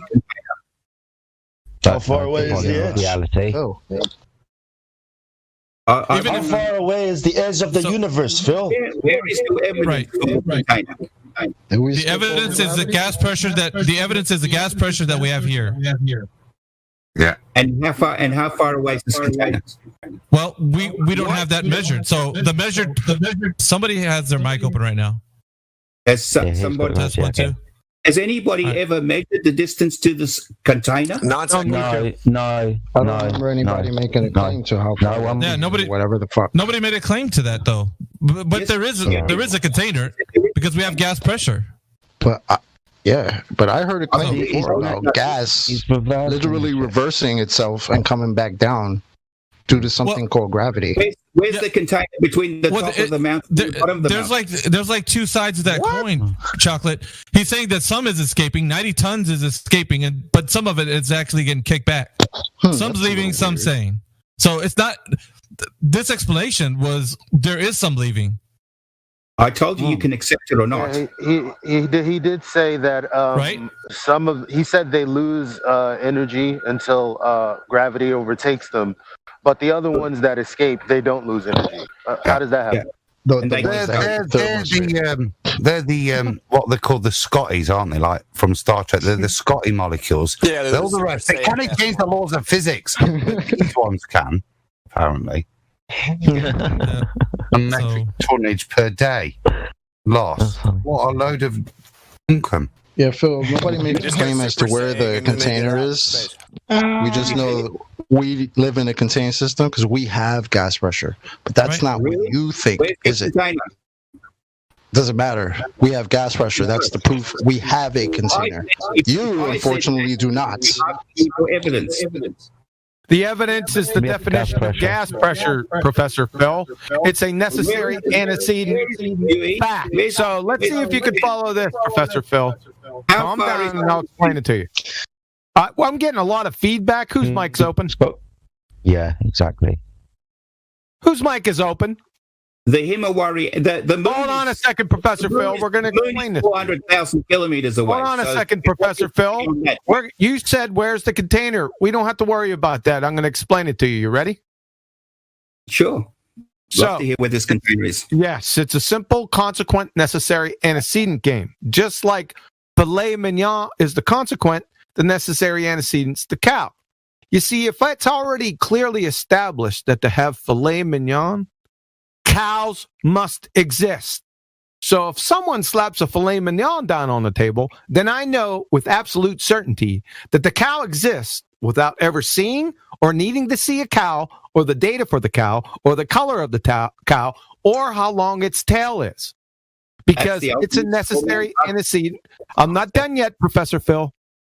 You see, in this scenario, the gas and air pressure is the filet mignon and the container's the cow. Do you follow that, sir? Yeah, such a straw man. It's a straw man. How is it a straw man? Fucking logic, dude. Are you fucking serious? Totally unrelated. You're like a fucking child and shit. Wait, I want to hear how it's a straw man. Total child. Okay, how did he straw man? Like, what's it? Completely unrelated. How is that? That's not what a straw man is. How is it? Poor Professor Phil. I thought you were a professor. You don't understand basic logical fallacies yet? I want to know, where is the container? Phil, can you tell us? He just gave you the example. He gave you the example like the filet mignon. It was absolute rubbish. Now, there's no connection between the two of those. It's up there. How about that, right? It's up there, dude. Just like your gravity is down there. Yeah, it's up there. You happy? Can we move on? No, it's not. It's over air. It's over air. Over there, there, over here, over there. So over there. Right. So he demonstrated to you that, with the filet mignon example, why was it difficult to understand that if we have gas pressure, we would have to have a container, Phil? Could this container of yours, could it be 100 million miles away? That's a nice If you want it to be, Phil, if you want it to be. I'm just asking a question. You just don't want to accept that you've been lied to, man. You just don't want to accept it. Because you have no reasons to not believe NASA. Hold on. Where did you get that number from? My bad. Go ahead, bro. What is the necessary antecedent? Hey, Phil. What is the necessary antecedent to gas pressure? Certainly not a container. Cowbell. Wait, let me ask you. It's a professor, dude. Someone's going to need to get fun on their tuition. This is crazy. What's the necessary antecedent to gas pressure? Yes. No. That's the gas. We need to get these sound bites, man. What would you get one of your students if they gave you that as an answer on one of their papers? Your mark. What do you give your student when they say, "What's the necessary antecedent to gas pressure?" And they say, "Gas." Would you laugh at them, Phil? All right. So what we're gonna do? So Adam, I think can we let QE kind of go through this? Gas pressure, because he brought this up, so I'd like for him to go through it for the audience, because the audience needs to hear this. Professor Phil made a statement that certainly not a container, and gas contains gas, but people need to hear this. I don't know. QE, did you want to go through this? Yeah. Okay. All right. We can go through it. It's at 19 minutes after the hour. What we're going to do is we're just going to define what gas pressure is. So from the chemistry department at Elmhurst University, it says the pressure of a gas is the force that the gas exerts on the walls of its container. From NASA, gas pressure. The molecules are in constant random motion and frequently collide with each other and with the walls of a container. Because the molecules are in motion, a gas will expand to fill the container. Since density is defined to be the mass divided by the volume, density depends directly on the size of the container in which a fixed mass of gas is confined.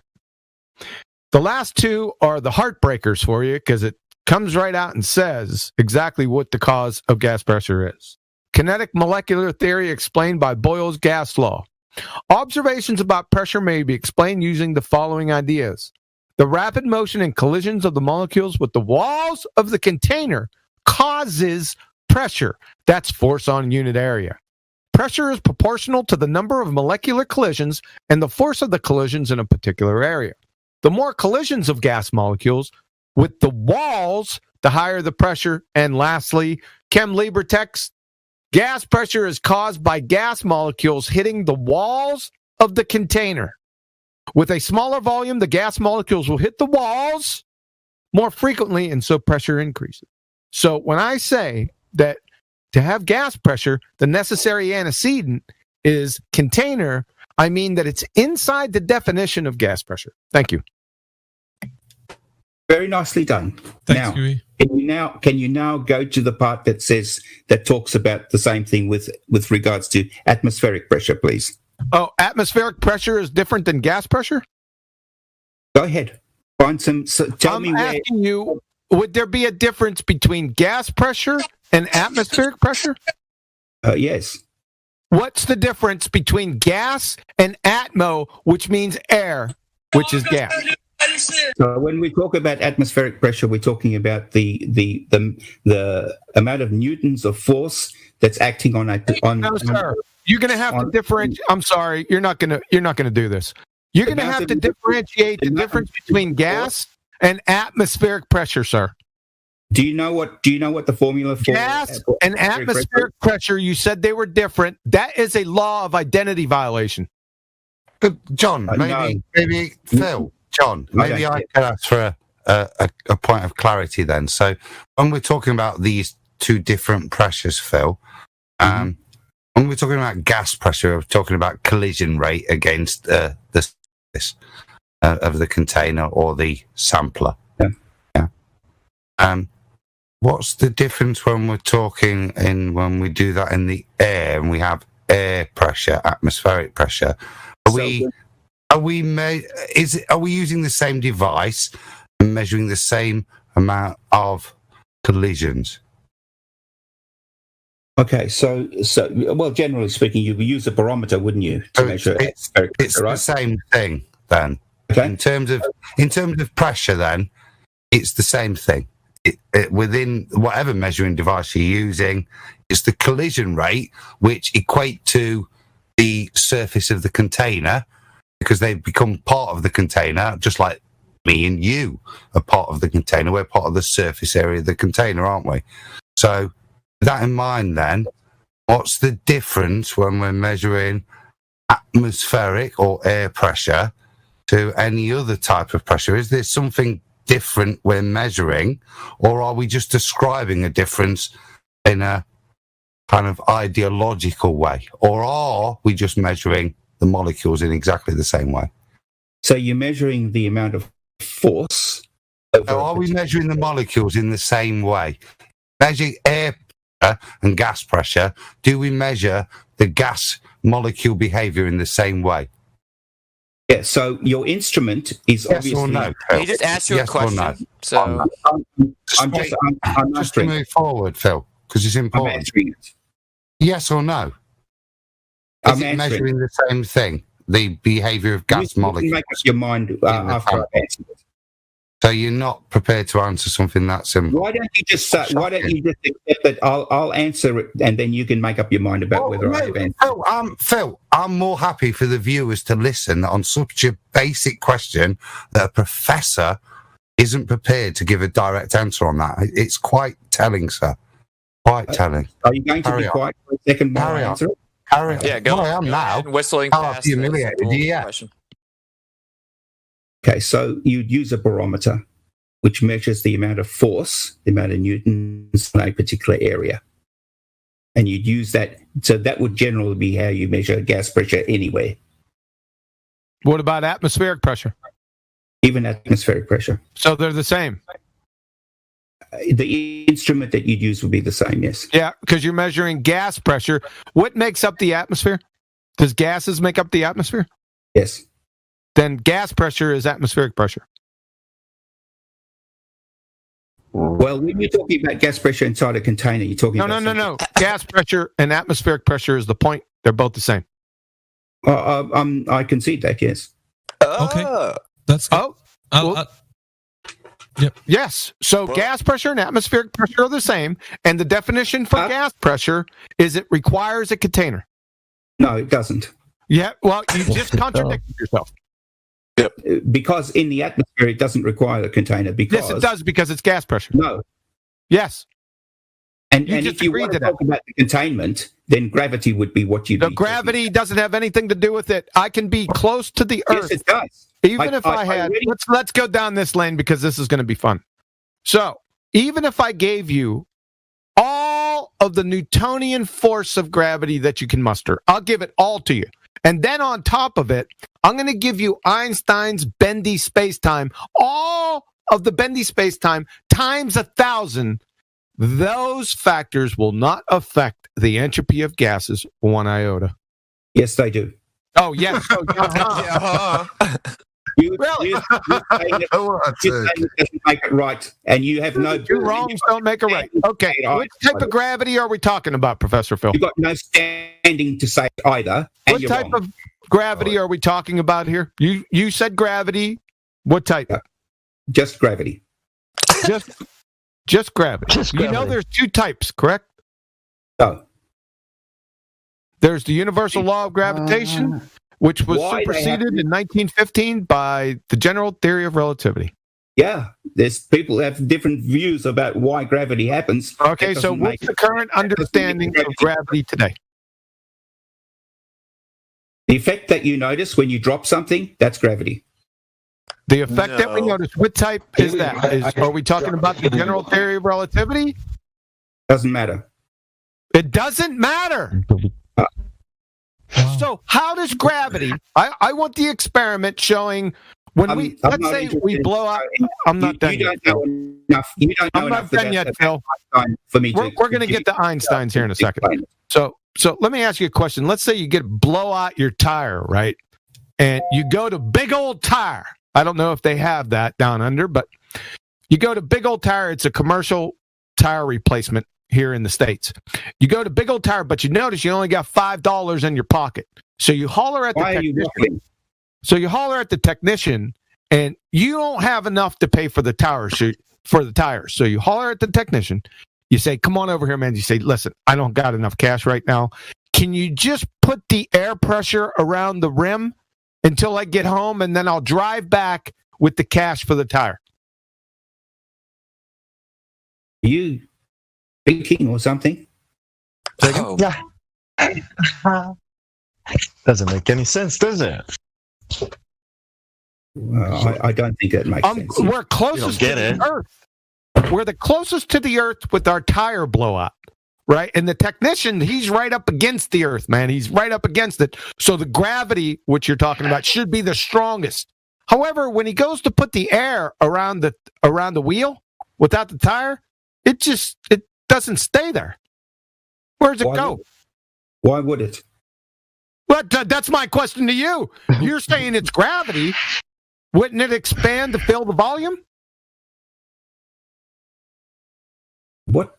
You just said there was no tire. Yeah, there's no tire, so it's not going to stay there. So expand to what volume then? Say, it's going to fill the volume of the garage. Space. No, of the garage in this particular example. Yeah. What volume? So, but that's where the gravity is the strongest. So you'd figure it would at least stay on the bottom of the wheel, but it doesn't. It has energy. You know that. Oh, it had. Well, you said gravity just a couple seconds ago. No, but gas molecules and particles have energy. Oh, I know that. That wasn't in contention. Well, then do you see the problem? Yeah, I see the problem. Yeah, everyone sees the problem. We're not going to talk about how you should be institutionalized until later. We're talking about gas molecules, right, that are supposed to form around this tire because of gravity, at least at the bottom. I can understand the top getting away, but the bottom is the closest to the Earth where gravity is the strongest, but they don't stay there. But they have energy that can overcome that. Oh, there you go. Thanks for proving my argument. There it is. Ding, ding, ding. Welcome to Flat Snaps in the back, Phil. Wow. You just got teabagged. And the bathroom's on the left, and DJ's on his way.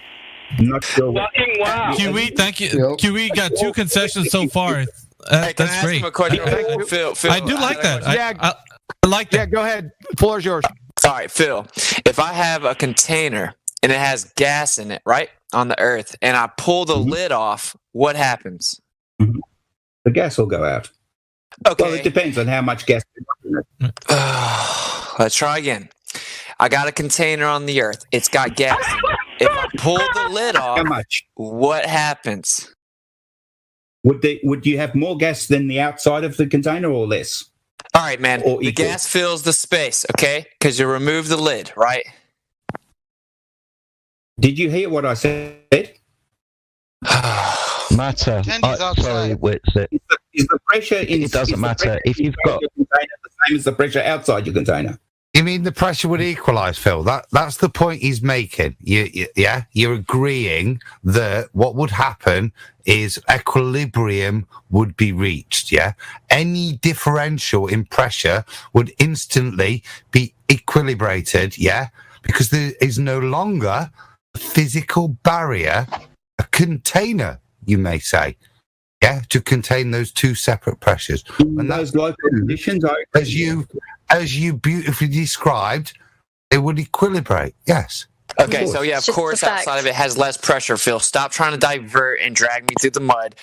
I'm going to try again. Hey, Professor Phil, if you're a professor, you should be a little bit more coherent than this, okay? So if we got a container on the surface of the Earth and it's filled with gas, and then I remove the lid, what happens? Mm-hmm. How much gas was in it? Oh, my God. Is it true or is it not true that gases without a container or a broken container will find their equilibrium?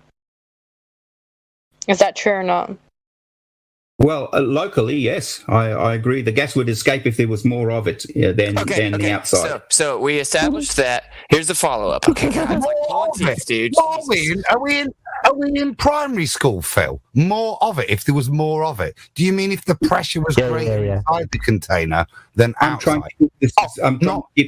Phil, you're the only one that sounds like a retard here, mate, or like somebody who's being educated. Don't try and patronise anybody else to try and pretend in some way you're lowering your intellectual way of conversing. Yeah, it's quite clear here, Phil, that we're picking you up, son. So carry on. No, you're not.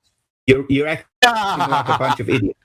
All right, here we go. Don't worry about simple answers. I got a simple, guys. It's simple, okay? It's just a follow-up. He's scared to hear it because I've handed this dude his ass 5 times already. So when we got the container on the surface of the Earth, it's got gas pressure in it, and I remove the lid, it will instantaneously feel the available space seeking equilibrium. So, Phil, if I have gas pressure on Earth with a container and I remove... Stop. I'm not done. So if I have gas pressure on the Earth and it's a container and I remove the lid, what would happen? If you have a container on the Earth, let's say you've got a gas jar, for instance. That's got Phil, if the gas pressure on the Earth had a container and I removed the lid, what would happen? If the gas pressure had a container, you're talking. If the whole Earth was, are you an idiot? If the whole Earth was contained, yes. If the gas pressure on Professor Phil, this is a conditional preface, right? If the gas pressure on the Earth is contained, okay? So we have a container holding the gas pressure on Earth, and I removed the lid. What would happen? Nothing. Okay. Nothing will happen to the gas. Your rice will be raw and not cooked thoroughly. That's what will happen. Shout out to Betty. Hold on. Didn't you just answer me when I asked you, would the gas find its equilibrium? And you said yes. And now you're saying nothing would happen if you broke the container. Yeah, I said that. Who am I speaking to? Bambi, sorry. Okay, Bambi. Nice to meet you. You too. Bambi, when you're talking about something small, like a small container that's got some gas in it, and then that's got more gas in it than the outside of that container, and you open the lid, of course the gas will escape. Yeah, it'll fill the available space. Until it can't fill the available space. It'll go as far as its energy allows it to go. Let's say, for instance, I've got a litre. Container is a litre, and then I open up and let's say it's got enough pressure for equivalent to having 2 litres, let's say, of the outside gas, and I open it up. That gas that's in that 1 litre container will escape. It'll just escape to its surrounding area and bounce into other gas molecules that are in the area as well. It's not going to fill any container. It's just going to. So it's going to escape into the vacuum of space. What container? What container? So what's your container for us living next to a vacuum? What's your physical container? There is no container, Bambi. So you're having pressurized gas without a container? It's not pressurized gas without a container. It's You just said there's no container. It's the opposite. Do you want Bambi to finish her conversation or not? No, she just decapitated you. We all heard it. She's done nothing of the sort. My head is you still just on contradicted yourself with back-to-back sentences, Phil. You're a fool. My head is still on my shoulders. Check again. You agree with that or not? I think it's on backwards. Oh, look in the mirror. I mean, the words you just said. Did you have anything? Yeah, I was just going to say the words you said just contradicted your claim. No, Bambi, it didn't. Bambi, there's no container above the Earth. Okay, so how do we have pressurized gas without a container? Bambi, there's no container above the Earth. So how do we have pressurized gas without a container? If there's no container, how do we have Bambi, our gas? for the same reason that the gas at the bottom of a mountain doesn't rush to fill the top of a mountain. Yeah, it moves omnidirectional, doesn't it? Gravity, Andy. It's gravity. What reason would that be, Phil? I already explained it. All right. What's it?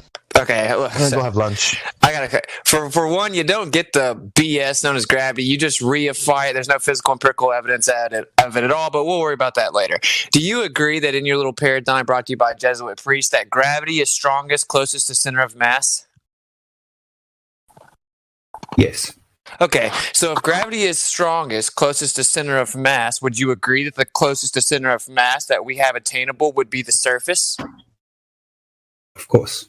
Okay, so if I let gas out at the surface where gravity is the strongest because it's closest to center of mass and it instantaneously seeks equilibrium with omnidirectional dispersal instantly, right?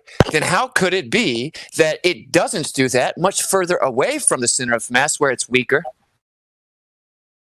Did you not understand this business about the energy as well that comes into it? Hey, man, I'm going to try and ask you again, okay? If gravity is the strongest, closest to center of mass, and then the closest to center of mass that's attainable is actually on the surface, and then when we let gas out at the surface, it instantaneously seeks equilibrium with omnidirectional dispersal, how could that ever be prohibited from happening much further up above the surface, further away from the center of mass where it's much weaker? There's always a fight between gravity and energy. Do you think that just answered my question, Phil? Yes, I think it did. Okay, if you teach other people things, if you have sufficient intellect, that should pretty much solidify it for you. Actually, the velocity of the gas molecules is much higher up higher in the air, right? No. So you're saying that the gas particles move slower up higher in the atmosphere? 100%. Okay, so they move with the Earth. They move slower at the up higher, so then gravity's able to contain it. Is that your claim? You got it in one. Okay, then how do tons and tons of gas ever escape then if they're not going any faster? Because they are not every gas molecule doesn't have escape velocity. So some of the gas does, some of the gas doesn't. Gravity's we already been over this, man. Fair enough. We've already been. Yeah, that's when Adam teabagged him. Oh, okay. No, but I'm curious to what Professor Phil. What's the necessary antecedent for gas pressure? We already been over this too. We did that too. Did you? Did he answer that? I'm not interested in listening to what. He said definitely not a container, and then QE read him about 30 citations and said it is a container. Out of Nathan Oakley's Bible, I'm not interested. Do you remember that? Nathan Oakley's, hold on. Adam, fucking hell, he's not even here. What? Nathan Oakley's Bible? No, these are citations for gas pressure and it being a container being the necessary antecedent. Necessary antecedent for gas pressure, like you said, is not just gas. You fucking imbecile. This all came this law, Phil. Yeah, this all came from me asking him a question about the measurement of Earth curvature, and he didn't know about the anybody that did it in ancient times. So he referred to the Himawari 8, taking an image of the Earth, and then that's where we got into how could that be possible if the Earth is contained and it's a closed system and not an open system like the one you're describing. So he started to describe why he thinks it's an open system as to gravity being the container, and some molecules leave and some stay. And then that's why he's still thinking that in his paradigm. That's another subject. That's maybe a new subject. That's a good summation. That's maybe a new subject. Miggy, would you ask him? This is going to be a lot of fun. Would you ask him to tell you the difference between open, closed, and isolated systems? Get your popcorn, folks. Why wouldn't I not know that? Oh, because I listened to you talk about open, closed systems. That's why I'm asking Miggy. Let's see if you change your story. When did you listen to me even mention that? A number of times on Jose GG Retard Show. Don't think so. So we would, be fair, Phil. Professor Phil, we would say that the Earth is a closed system. Is that what you would claim as well? No. Or is it an... Okay, so it's not a closed... What would you say it is? An open system. So have them define it, Miggy. Yep. So matter leaves the Earth and returns to the Earth, and so does energy. That's an open system? Yeah. What's a closed system? This is where matter can't leave the Earth, can't enter the Earth, but energy can. Isolated. This is where nothing can leave or enter. Outstanding. You change your story. At least you can learn. I should think so. They gave me a job as a professor. I think. Well, like I said, I have you cited in the toe tag that I did on you, where you said that was incorrect. You said it's not qualitative; it's quantitative. That is, if there's a little bit getting out, then it still can be a closed system. No, that's not what I mean. John. Yes. I think Professor Phil has correctly described it. He can be held to it, and it's a good point to move forward from for those clear definitions. Okay, they're going to be useful as we move forward. So let's carry on. I think that's a great set of defined, comprehensible definitions that he's provided. Okay. I agree. Adam. So is the Earth a closed or open system? I already told you it's open. So it's an open system with gas pressure. Yeah. But gas pressure, as we just went over about 20 minutes ago, has the necessary antecedent with a container in it. No. Oh, no. Nuh-uh. Yeah, that would be matter. Matter and energy can escape, right? With the open system, Professor Phil. The atmosphere, no. Right. If it's an open system, matter and energy can escape. Yes, and it does. Right. So why does it all escape? So how are we still breathing? Because I told you, gravity. Well, there's that sounds like that sounds like you're amending. You're making like a kind of like a side note to what you're just. How is it an open system but with selective things that are held back? Why? You know what I mean? Like. Automatically makes, and matter leaves the Earth, and so does energy, and that automatically makes an open system. It's just on that alone. Right. So why is it all leaving then?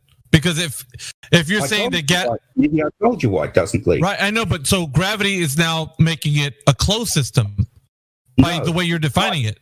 No, because gravity can't do it all. You don't even understand your own religion. Gravity acts as the container in the atmosphere in your own paradigm, dude. Gravity doesn't stop us from putting a rocket into space. That's matter. Oh my God! Hey, Professor Phil, how many vectors does gravity have? Down. That's it. Towards the center of the Earth. A singular vector of down relative to the center of mass. Yeah, pretty much. No, there's no pretty much. There's no pretty much. Okay, so gravity has a singular vector of down relative to the center of mass, right? Gravity applies to all objects. All objects. Does gravity have a singular vector of down relative to the center of mass? Yes or no? To the center of Earth. You need to qualify. Oh, the center of mass, actually. So you don't understand your own religion again. Yes, the mass of Earth. You need to qualify that. Well, that's what we're talking about. Is the Earth, Professor Clown. So. How many vectors does gas pressure have? Hey. How many vectors does gas have? Hey, listen, if you don't retract that last statement, I will not talk to you again. How many vectors does gas have? Okay, I'll retract the statement that you're a professor. How many vectors does gas have? Otherwise, I don't talk to you anymore. Okay, I won't call you Professor Clown anymore because you're a gammon and you're Philin. So gravity has a singular vector of down relative to the center. Dude, you're trying to run away because you can't answer the question. And you're looking for an out right now. I retract all those statements. I'm so sorry I hurt your feelings. I didn't mean to be disrespectful. So, does gravity have a singular vector of down relative to the center of mass, yes or no? The center of mass of Earth. Yes. Is the answer yes? Of Earth, yes. Okay. Does gravity have a singular vector of down relative to the center of mass of Earth? Yes. Okay. How many vectors does gas have? Infinite. Oh, so it has infinite vectors. So if gravity has a singular vector... What? Yes. Okay, gravity has a singular vector of down relative to the center of mass of Earth, but gas has infinite vectors. How could a singular vector be sufficient containment of infinite vectors? Okay, so each particular molecule or particle has mass, and mass is attracted to is in the influence of the gravitational field, which Earth has, will head towards the center of Earth. Really? So are you saying? What about the gas molecules? That's the default. The gas behavior is not as described. No longer is gas behavior random and in all direction based on the angle of last collision. He's saying that additionally to that is subject to an additional downward 9.8 acceleration. Is that your claim, Phil? Correct, exactly. You got it. Can you demonstrate that, please? Yeah. For one, you can't. Yeah. But I got a question. Why can't I what demonstrate about the it? gas molecule that Why goes did you straight say up, that? Phil? Stop. Why did you say I can't demonstrate it? You can't demonstrate. Show us gas coming back. Can you? I said, can Offer a you physical demonstrate? demonstration of gas pressure without a container. Of course. Hey, that's my question. Wait for it. Motherfucker. Easy. Here comes the reification of the atmosphere. It always comes back down to it. Is that why balloons go down at Christmas? Because all the gas settles at the bottom. Let's establish some apparatus. Would you? Oh, you're going to make a container plus or minus 0.001 grams. Oh my God! Is that hard to imagine?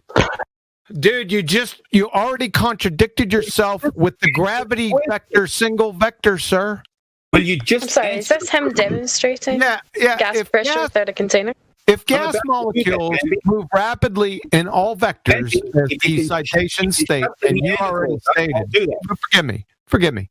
If gas molecules move in all vectors, and gravity has only one vector, then how does gravity affect all vectors when it has only one? It's a contradiction in terms. Are you going to let me talk now? Talk. You can't talk your way out of this. This is a law of non-contradiction violation. Let's just go for it. Things can't have all directions and only one direction at the same time. Why don't we'll just see if I can't finish going for it, man. All right, let him go for it. Just do it, Nike. Just do it. I'm actually talking to Bambi, okay, on this occasion. So Bambi, why? So Bambi, you're talking to Bambi. You sexist pig. Is it okay if I could just talk? I just want to know why you're only sitting on the edge of our seat, waiting for your demonstration that you keep running away from. We're all Bambi. So what's your demonstration for gas pressure without a container? See if you can just keep them quiet, by the way. All right. Every one of us is doe-eyed, waiting for you to make a salient point. There we go again. Right. Let him go. Let him say his thing. Okay. Go on, Phil. So Bambi, if you have a set of scales, let's say plus or minus 0.001 grams, you just put it flat on the floor or a table, wherever you are, and then you get a beaker of SF6 sulfur hexafluoride gas. I'm just gonna grab that from the store down the street real quick. Hold up. It's a man-made gas, isn't it? Yes, that's a man-made gas. Why don't you use natural gas? I'm sorry. That's man-made gas. That's one of the top 10 greenhouse gases. Why aren't you using like oxygen, nitrogen, helium, hydrogen? Those ones. But isn't it also contained within a beaker? How are you showing gas containment without take away the beaker? Is what I want from you. Yeah. Why are we going to set up? Why are we going to set up an artificial disequilibrium before we start? Why are we going to preload a container, admittedly open at the top? Why are we going to preload that and pretend that it's atmosphere? Why don't we just discuss it as it is? So we create a new medium which is more dense than the thing we're about to put into it. So let's continue with that understanding, with this explanation. We're about to put something quite as dense as the medium we're about to put it into. Are we okay for you to just shut up until I finish? It must hurt, mustn't it? It must hurt. All right, I'm curious to where he's going to lead this. Yeah, it sounds like, sorry.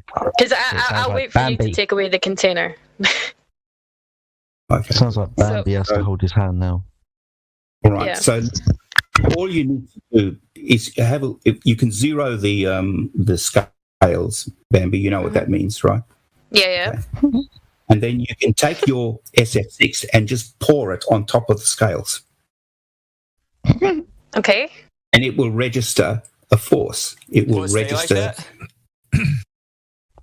Yeah. Will the numbers stay there? Will it just sort of contain, or will it find its equilibrium? Eventually, the gas will just. It'll disperse. It'll find its equilibrium, so it's contained. Just like water would. Yeah. So it's contained. So it did create the pressure, right? Well, no, does it stay there? Ding, ding, ding. Does it stay there, or does it eventually disperse omnidirectionally, seeking equilibrium? He's doing magic again. Constant pressure. Magic. Constant pressure. Andy, why did it register anything at all? Does it change the speed at which you pour it out at? The angle that you tilt your wrist, does it change? If you tip it faster, will it register more or less? Or will it just register the same?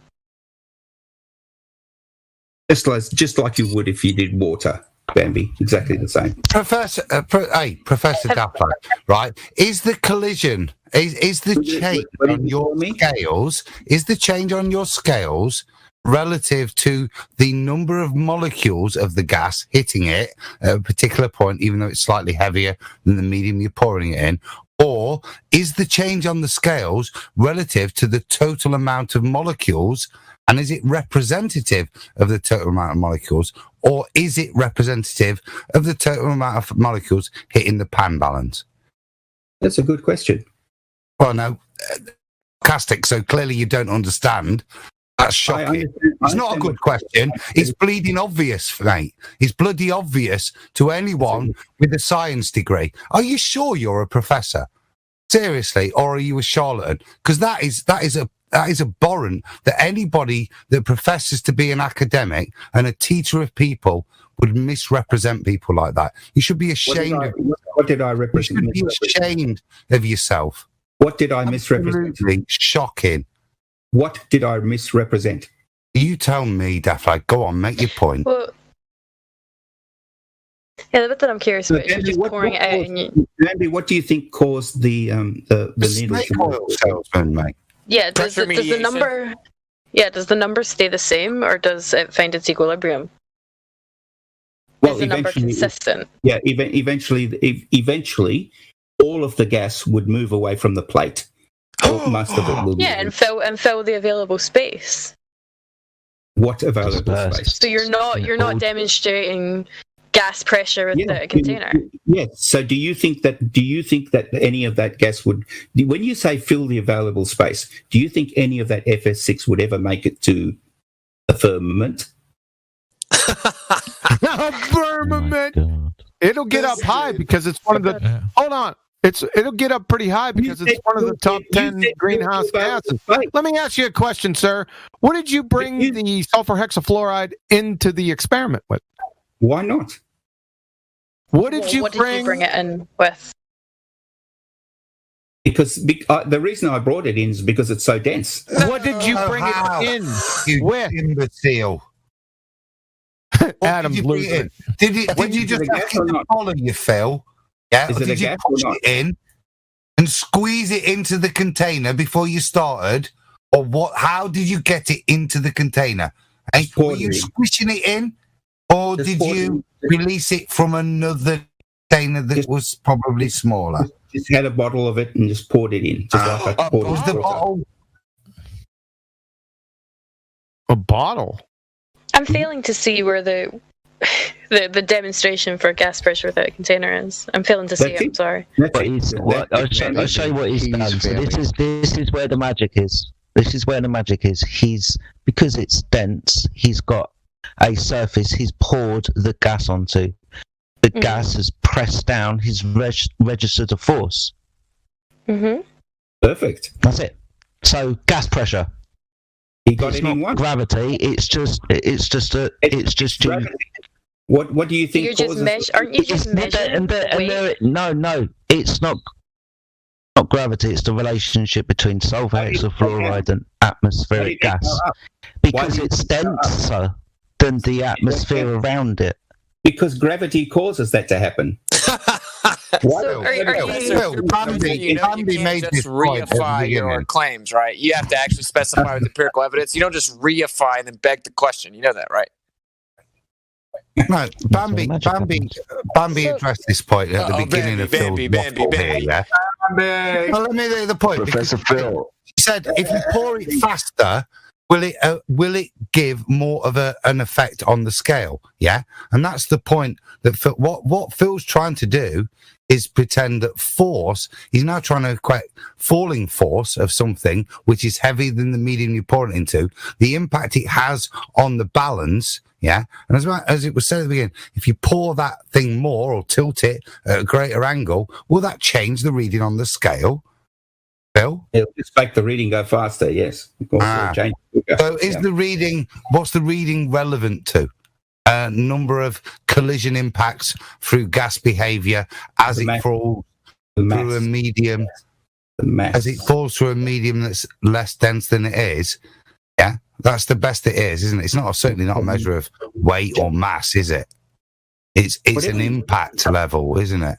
And if anything, the only thing it could show you would be rate of fall as a correlation to reading on the scale, and you might be able to show a differential with different gases there. But that's not showing you anything other than gas behavior, isn't it? It would be exactly the same as slightly less dense medium than the previously pre-selected gas. If, for example, Phil, you took the same jar of helium and poured that, what effect would that have on your scales? The helium would rise. It probably. So what effect would that have on your scales, Phil? It wouldn't. What other gases would have an effect? So we're not demonstrating mass, though. Carbon dioxide. Hey Phil, I have a question. Any gas that's more than 29 grams per mole would have an effect. Can I ask you a question? If I have like a closed container of sulfur hexafluoride gas, like I just have like a container of oxygen, just like you have another container of gas. If I have a container of sulfur hexafluoride, is there any downward effect on the gas in the container, or does it move omnidirectionally in the container? Because I feel like this is the point that also happens with the other gas, like helium, is that as soon as you expose it to the, like whatever equilibrium it's in, that would be the atmosphere gas pressure, that means relative density is affecting your, like what direction it moves in, right? Which is why the helium has no effect. So if it was in the container, would there be any down vector at all? I mean, there would be a random one from the collisions, but without the relative density, would it fall to the bottom because it's so dense? I get your question. That would depend. I'm just trying to understand this, right? I got your question. You want the answer? Okay. Well, obviously, Phil. Oh God. Sorry, on you go. Okay. So that would depend entirely on whether that the SF6 in the bottle that you're talking about was under pressure or not. If it was under pressure, then the amount of gas that's over and above the pressure on the outside would escape, and the rest of it would stay where it is. So I specifically said a closed container. Just like if I have an oxygen tank that I can turn open and close. If it doesn't open and close, there's nothing to escape, right? There's nothing to escape. If you open the container and it was not under pressure, I didn't say it, no, wait, hold on. I know you're trying to answer my question, but my question wasn't if I open the container. My question was what happens in a closed container of sulfur hexafluoride? What happens to the molecules inside it? Not if What happens if it's closed? Is it completely full right to the top? Is there any space in it at all? I don't know. I'm asking you if I have a container, like if it's a tank of like I have a tank of helium. If I fill that with sulfur hexafluoride and I leave it upwards, what happens? Does it all collect at the bottom or something? If that tank doesn't have any pressure and there's some space inside it, then it's a container, right? There's space inside it. Okay, so at the Phil, surface, he puts two molecules in, right? Let's keep it simple for you, daft lad. He puts two molecules in the container of sulfur hexafluoride, right? What happens to them? Do eventually they settle and, due to gravitational entropy, settle at the bottom of the container after X amount of time? If there wasn't any heat, yes, they would settle. No, everything else is contained, Phil. What happens? But there's always heat, isn't there? No, we cool it down. The temperature stays the same. You're claiming that there is a force that is having a negative effect on the kinetic energy of these gas molecules. This force, you proclaim, is gravity. Because if we put two molecules in, A, will they decay at the same rate, Phil? Or B, will they not decay at all? And or C, do they decay at different rates? And if so, why? As long as they're losing energy, they would eventually succumb to gravity, and they're kept at the same. They're kept at the same temperature, so they're bunging around the container. Yeah, PV equals nRT. The temperature's the same. Yeah, just the two of them. And you're saying there's an additional entropic force applied to them in the form of gravity. What happens to them? There's always the gravity is always one of the forces that's it's stopping them continuing in their gas behaviour, isn't it? Because at the point where they reach the Kármán line, they turn back. So you put those two molecules in there. How does gravity affect them? Describe it, because that's got to be a basic. It's a basic. Gravity always affects them, but describe it. If they have enough energy, they will keep moving. I'll keep going. Keep them there forever. How long okay, this must be a basic physics question based on that. How long do I have to keep one gas molecule there moving at 5,000 kilometers per hour? How long do I have to keep it there within a container for the negative constant downward force to apply so that the gas molecule loses all of its kinetic energy? That's a basic of physics. Your model, surely. It's fundamental. So every time the gas molecule hits a wall, not going to answer, are you? If the wall of that container, it will lose some of its the wall's the same temperature. No, it won't. The wall's the same temperature, mate. No, the wall's the same temperature, right? So we're fine. Do you understand that when in a collision that some of the energy is lost in the... They're elastic collisions, you doofus! We went over this an hour ago! There's no such thing as perfect elastic collision. Yes, there is! Oh my God, you'd fail. You'd fail junior high level physics. Phil, are you saying then? There's no such thing as perfect elastic conditions? Phil, that's absolutely fine. Phil, right, but that means that your reason for the entropic loss of kinetic energy is due to non-elastic elastic collision, which is fine. But it doesn't take us away from the reason that you're saying that these molecules lose their kinetic energy. So let's go back to that. Okay, so how does gravity affect the kinetic energy of a gas molecule and gas behavior? How does this apply? I'm assuming it's some kind of downward vector. Another one of those forces that become the net force of that's acting on a particular particle. Okay, so after an elastic collision, so two molecules hit each other and away they go. And they've both got their energy and their angle, and away they go. And we plot its path off to infinitum. How, when within gas law do we plot a downward additional force applied to that gas particle's trajectory? Can you show me where that's ever done in physics or chemistry? Well, not that particular particle, but no, because it's not, Phil, is it? It's not taken. Yes, it's not part of. No, because it's not. Because fundamentally, that's not a part of gas behaviour, is it? Yes, in fact, to try and pretend it is would be to have to rewrite all of those laws, isn't it, Phil? Isn't rubbish. it? You don't know what you're talking about. No, it's not rubbish. Carry on then. You rewrite those laws. I'll leave it to you. You don't know what you're talking about. Hey, Professor Phil, let's do this. I'm going to recap what we've covered, and you tell me what I've done wrong, and you voice some contention, okay? So we asked you for a physical demonstration, a practical demonstration of gas pressure void of containment without a container. You then invoked sulfur hexafluoride, a synthetic. I'm still talking, bud. You then invoked sulfur hexafluoride, a synthetic gas, and then you said, oh, well, look, it's going to actually be registered on the scale. We asked you what's going to happen if you leave it there. Well, eventually it's going to gradually dissipate into the surrounding area and fill the available space with omnidirectional dispersal, and you had to actually bring the synthetic gas in a container itself. So you invoked two different containers, and you didn't actually even address the primary thing you're supposed to be addressing, which is the fact that it's going to fill the available space with omnidirectional dispersal over time, because that's what gas does, seeking equilibrium. So would you like to try again and try and give us an actual practical demonstration of gas pressure without a container?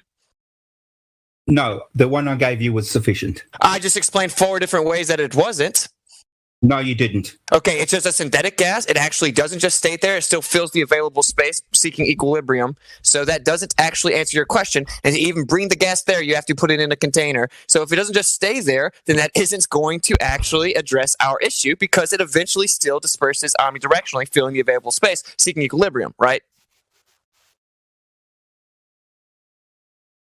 What's that, Phil?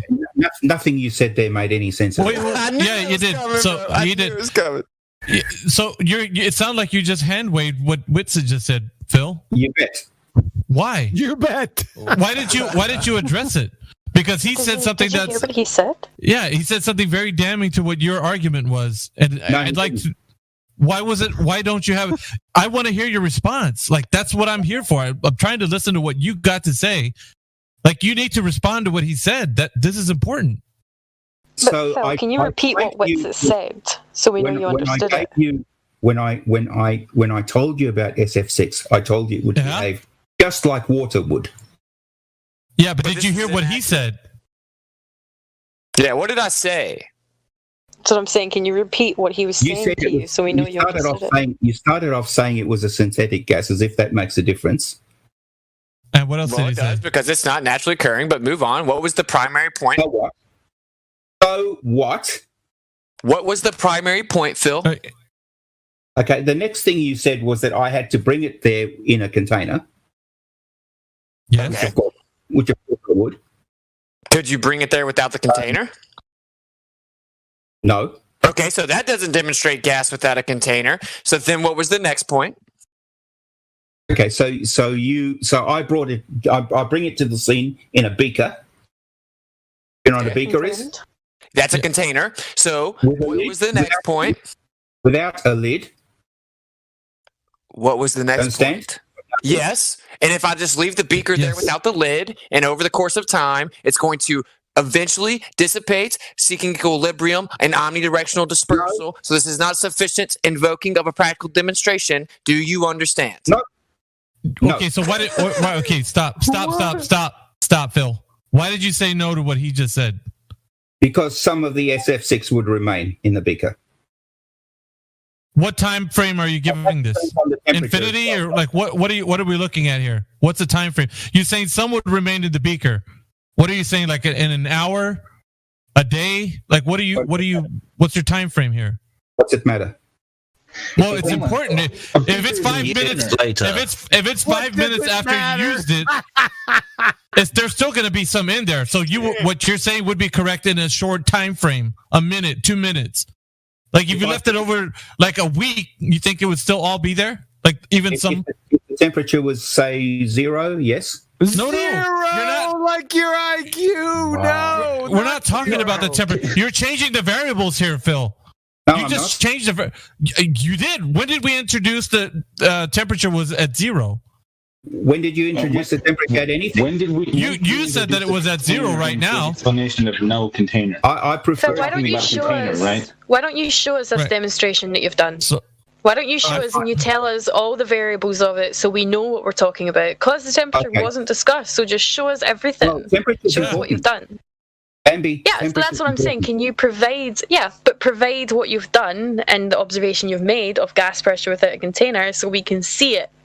Phil, everyone here knows that temperature and pressure are intrinsic, okay? Do you agree? Of course. Okay, so the point here is we've asked you to invoke a practical demonstration of gas pressure without a container. You've invoked a synthetic gas, sulfur hexafluoride, that you bring in a container and then you put on a scale. And then actually what it reads is dependent upon the acceleration that you have introduced, right? The force and acceleration you introduce, that's what's it's going to read. And then if you leave it there on the plate, over the course of time, it will seek equilibrium with omnidirectional dispersal. You don't agree with that, Phil? Over a period of time, if the temperature was right, of course it would, yeah. Okay. So this all right. Now, talk about something that doesn't have a container. Right.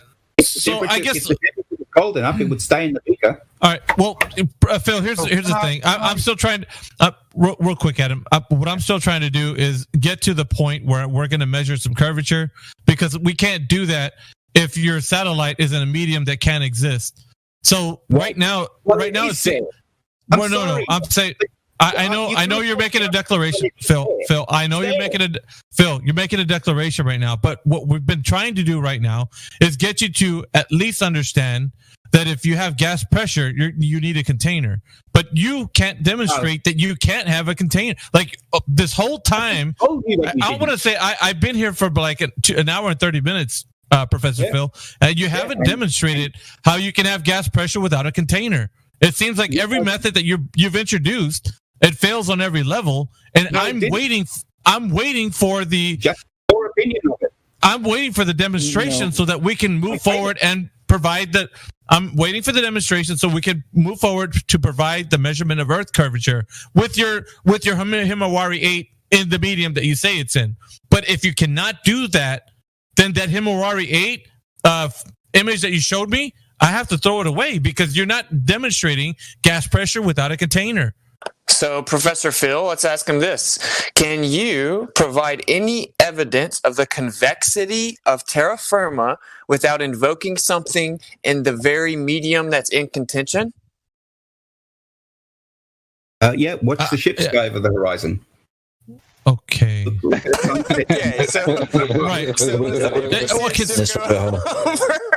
we see the ship go over every time you go higher, you see further. All right, I got a gift for that. Phil, tell me if this is. All the other planets are all spherical. Phil, tell me if this is not what you're talking about right here. Go to Livestream Voice 6. Is this what you're talking about, Phil? Look at that gift that I put in there. Please make that observation of what I'm showing you. Livestream voice text. Looking, I didn't realize there were so many messages. You've been. Go to the very last one. It's just a gift that shows what you're talking about. I'm trying to get that. Okay, this has been really busy. I've never seen it.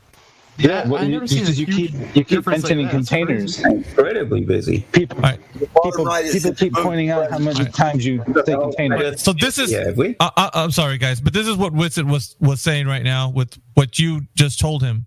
So I'm just wondering, is this what you're talking about? Once you get there, I'm just trying to get to the bottom. All right. Well, Boomer, if you click the arrow, it goes all the way to the bottom. Ship. Yeah. Oh, yeah. Okay. Yeah. That's certainly what I'm talking about, Miggy. All right. What's it? Okay. So my question for you is: if I go back the next day, will this disappear at the same distance?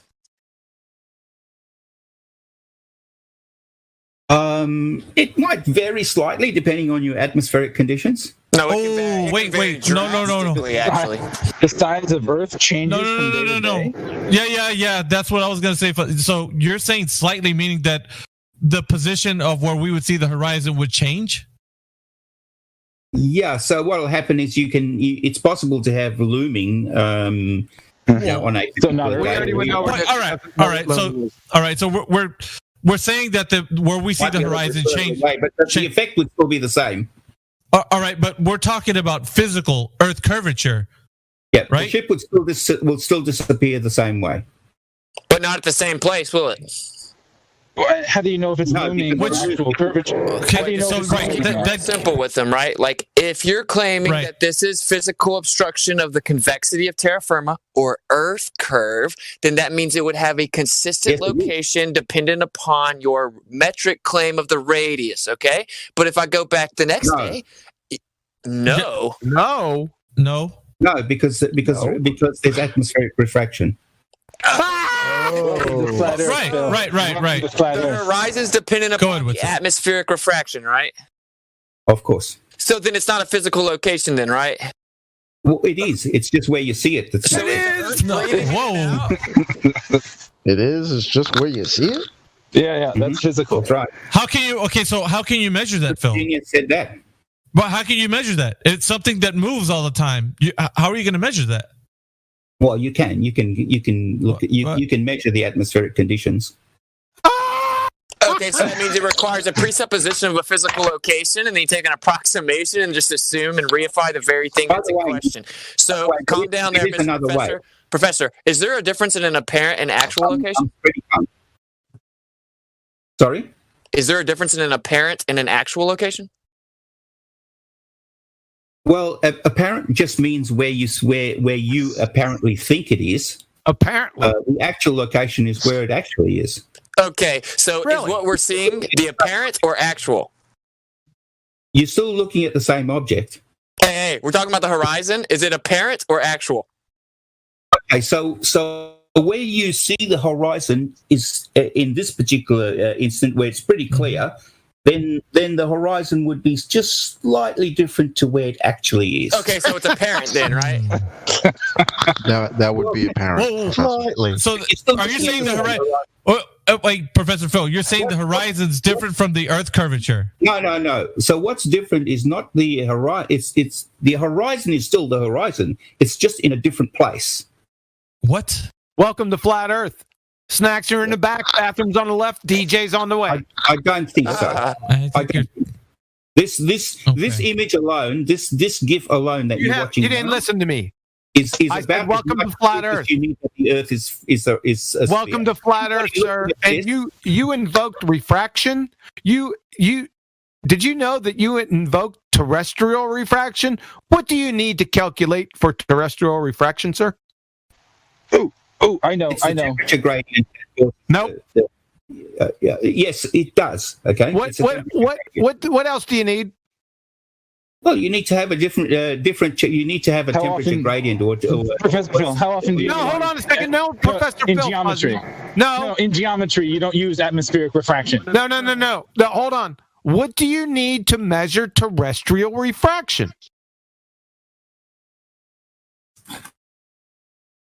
Well, you need to obviously you need to know where the exact distance is to the thing that you're looking at, and then you can using your optics you can find out what your apparent distance is, and from that you can calculate. Are you going to use in the formula? That's what he's asking. You can calculate the atmospheric conditions.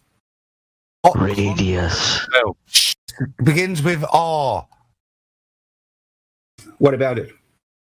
You talking about the radius? Used to calculate your terrestrial refraction. What constant value within your formula for terrestrial refraction do you need? Well, if you're talking about the Earth, you're talking about the radius of the Earth.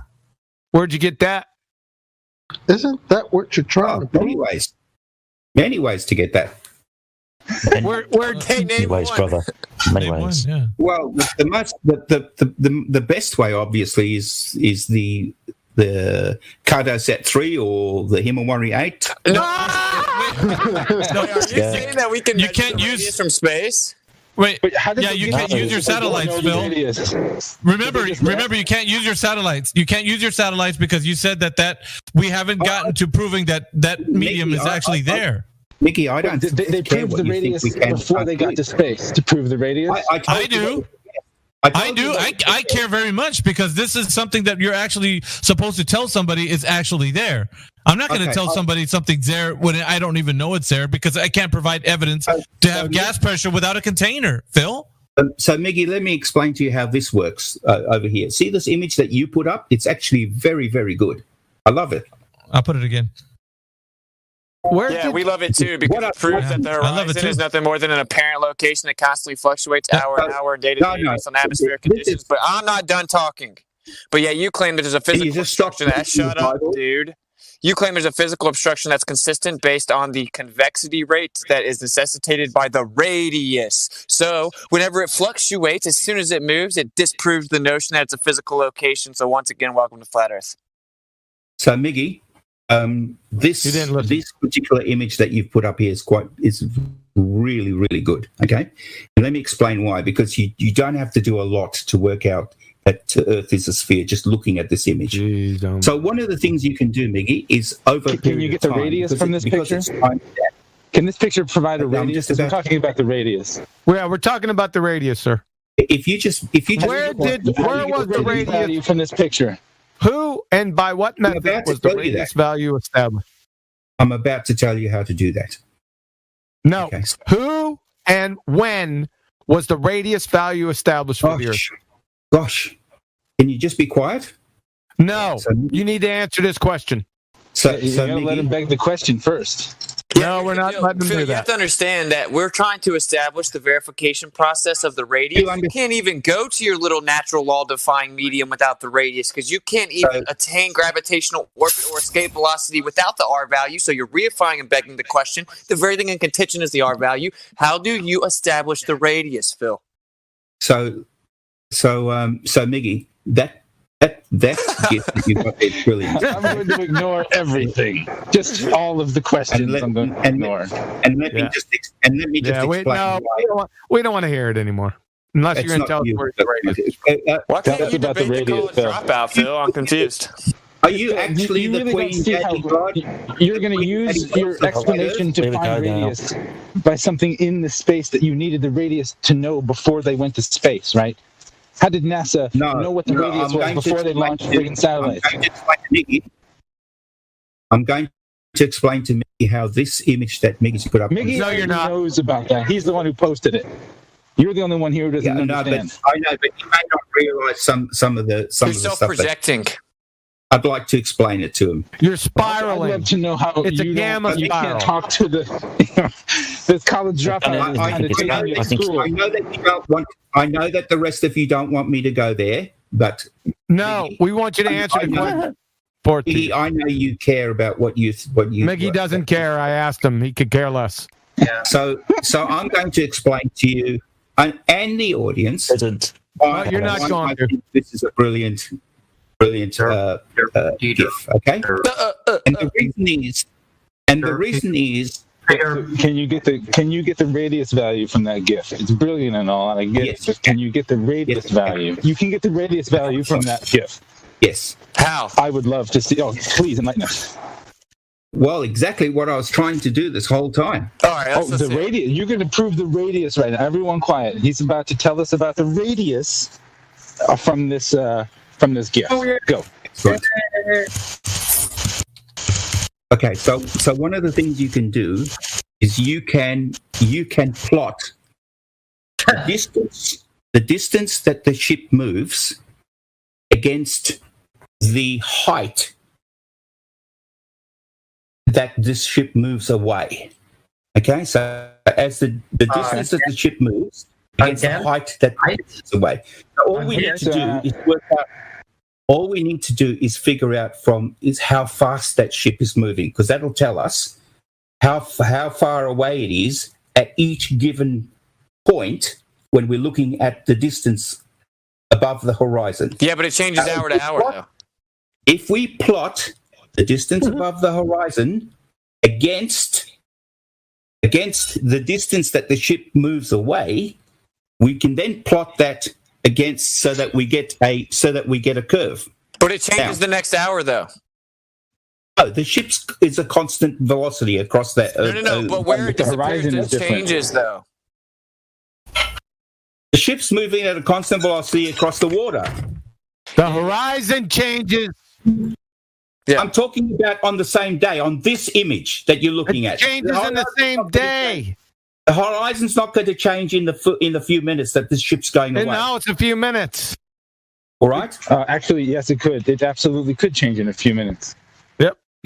It will be insignificant even if it could. Oh, so that's a subjective interpretation of what's significant. I'm trying. None of you actually care. You started this. What if a fog big? You don't actually care, do you? No, you started saying that optics couldn't define location. I told you I'm going to explain to you how to do the radius. Again, to back it up. I told you how I'm going to get you to. I'm going to explain how you can use this image have to reposition. To work out the radius. The only way you can reposition it is refraction and R. How do you? I'm not talking about that. That's not From what this I'm image, talking about. how do you know how far away the boat is in this image? By looking at this image, how can you tell how far away the boat is? Are you kidding? All right. So this is by looking at an image. So this is what we have to listen carefully. Oh God. Right. So if only there was like a demarcation point in the ocean, like an oil rig or something, where you could get an accurate reading. No, you can, because there are sea lanes. Okay. Right there, specific. And this guy, man, this fucking guy. On a ship this size, don't just go anywhere. All right, they follow specific sea lanes. Right. And from this picture, how did you determine the distance? Just from this picture, how did you determine the distance? You can go to a normal nautical map and work out where the sea lanes are. You'll be able to work out how far. No. From Not this only picture, that, you said from a picture you can determine the radius. Yeah, you said from this picture, this gift. I'll use this picture.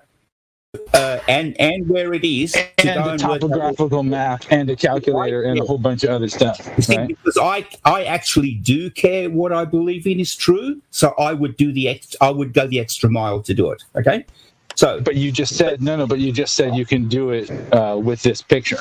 Yes, that doesn't make a lot of sense. So how did you? So we're in this picture. Where did you determine the distance? Shut up! I'll explain it. No, you won't. So the distance. So in this picture here, what you've got to do is over time, so you've got to take the time into account. Over time, you've got to measure, you've got to plot the height of the remainder of the ship above the horizon, plot that against the distance that the ship is away. And when you do that, two things will be possible. Put that formula in here. Update. Everybody here. No, hold on. I want that formula in here right now. Two things are possible if you do. Now we want the formula in here right now, Dr. Phil. Yes. Yeah, sure. Y squared plus R squared. Y squared plus X squared equals R squared. Or you're using Pythagorean formula. Y squared equals X squared minus R squared. Oh, so we're using Pythagorean formula. Cool. Let's do it with this one. All right. So let's do it with this one. We already got everything here. Right here. On this one. Let's do it. We're doing it with this one. So we're getting the radius from this photo right here. Let's do it. So we got an observer height at 1 foot. We're not doing spherical trig then, John. We're doing. Are you not going to listen to the rest of this? Well, you just said we're doing planar trig. Not spherical trig. So why would we do that? It's going to be, fortunately, in fact, it's going to be a spherical. When you plot the distances, you'll notice that it turns out to be a sphere. And it's spherical. No. Shit. You can't with the maths. Why the fuck is he still talking? Hold on. Let Adam at him. Let Adam at him. You can't. You just described, as John correctly said, Pythagorean theorem. You can't use anything. Well, unless you can't steps, you shouldn't be using it, should you? No, how are you getting a ball from Pythagorean calculation? I didn't use that, Adam. You don't know what you're talking about. Do you not know the formula for a circular function? Go ahead. Put it in live stream. No, so you don't come back on. I'm thinking in whatever thing I was doing, if I was applying it over a ball, pi's going to be in there, and then there's going to be an R value. Whatever formula I'm going to say, it's not going to be, A squared is equal to B plus C squared or whatever. It's not going to be like that, is it? Because it's going to have to take into account distance, and the R value, isn't it? Nobody. It's going to have to be proportionate. No one said that, Adam. You just made that up because you don't know you. Rate of change based on R. If we're going to describe any traversing across the sphere, and rate of change of R is fundamental in any formula, isn't it? Oh. No? I'm just going to write the formula on the screen right now. No! If we're going to Bill, describe why do you hate this... science? Okay. Can you see the formula I've put down on the screen now? What are the assumptions? Yeah, okay, lovely, Phil. So what are the assumptions? No, lovely. What is it? No, please describe. That's loaded What is full the of formula that I put on the screen just now? Loaded full of assumptions to derive it down to that. So I think it would be relevant if you're gonna if you're going to reduce it to that level, Phil, you need to ascribe the assumptions you make to that level. Yeah, that you're going to make it bring that down. So go ahead when you're talking about the Earth as a ball. What you do to bring that formula down to that, because that's naughty. Go ahead. I told you that I would be able to use the that particular image to work out what the radius is. Now, I asked about the formula you're using to back up the statements you're about to make. Please describe the assumptions for the derivation that you use to derive it down to that base level. Listen to what he's saying, Phil. Stop interrupting him. Doesn't there? If we're talking about the Earth, you've got to describe what you negate within that derivation. No, otherwise it wouldn't be.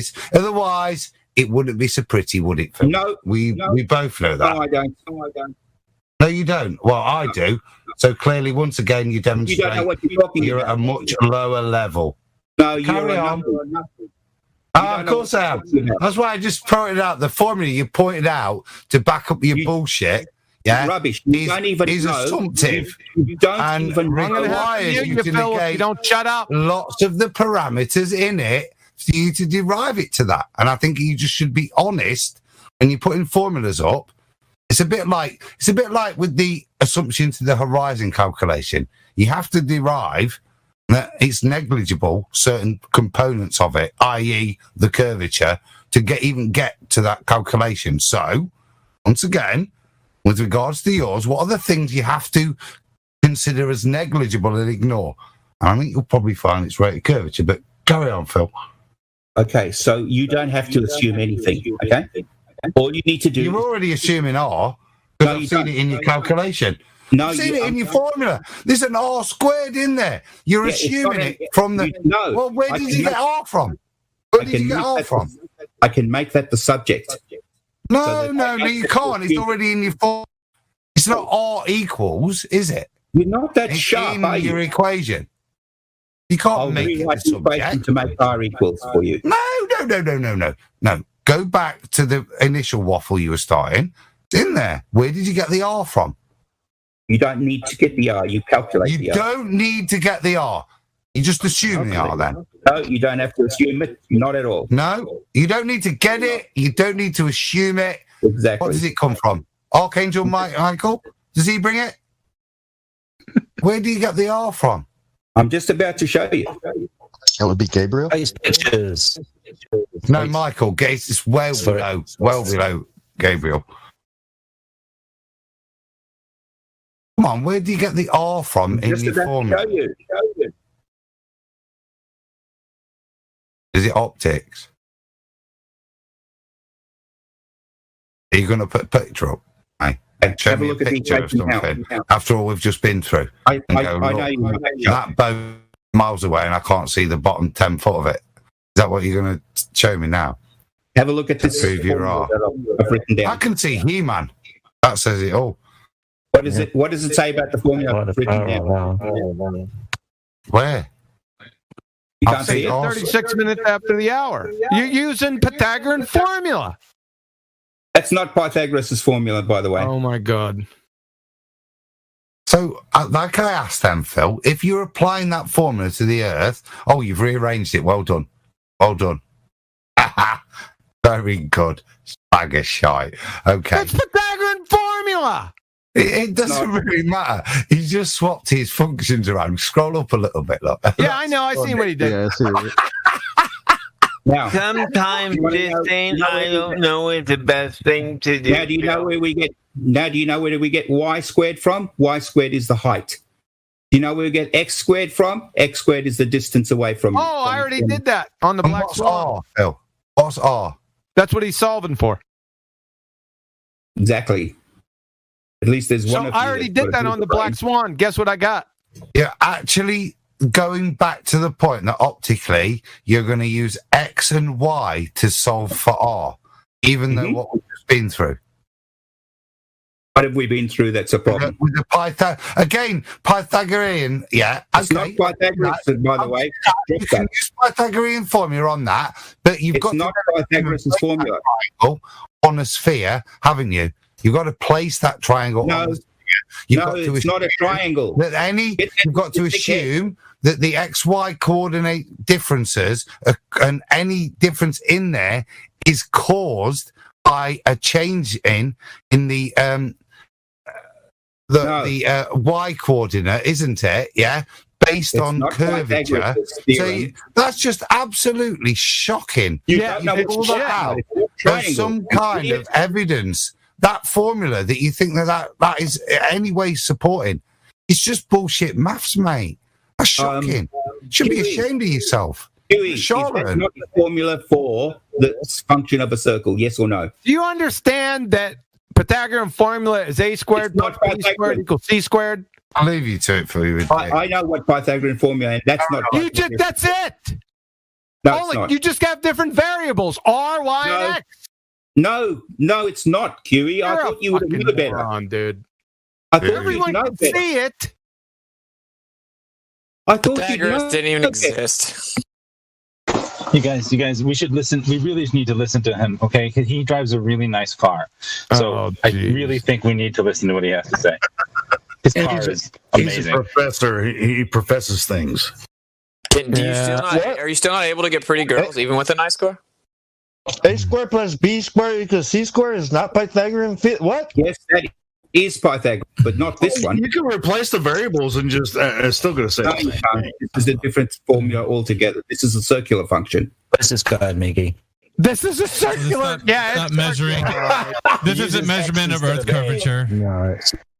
I feel like we've been spinning our wheels here trying to figure out measurement of Earth curvature. I've just given it to you. This is how you work it out. You gave me the formula. Well done. Like when are we going to go out into reality and measure this curvature? Yeah. Remember that image I showed you of that boat? How can we figure out a measurement? Don't worry. I'll work out how we can work out what that sea line is. Do you know how? Do you know? Hold on a second. Let's get back to the original. Do you know how the radius of the Earth was first established and who did it? I don't care, but yes, Aristophanes and also. I'm sorry. Earlier today, you 10 minutes ago, you said you really care. You know, he said he cares about what he believes. Hang on, Quantum's on a point. I'm not a historian. I'm a physicist. Yeah. Okay. You're a physicist. If you're a physicist, I'm fucking Mahatma Gandhi. Fucking. I don't care. Aristophanes, do you have primary documentation? I told you. I already. That's the historical information comes from Aristophanes. No, there is no primary documentation. So I just corrected your history. It wasn't Aristophanes, and no matter how you can overtalk me, that's okay because I'm just going to say the same thing with you muted. It's also Eratosthenes. Oh, who was that? They did different things, you moron.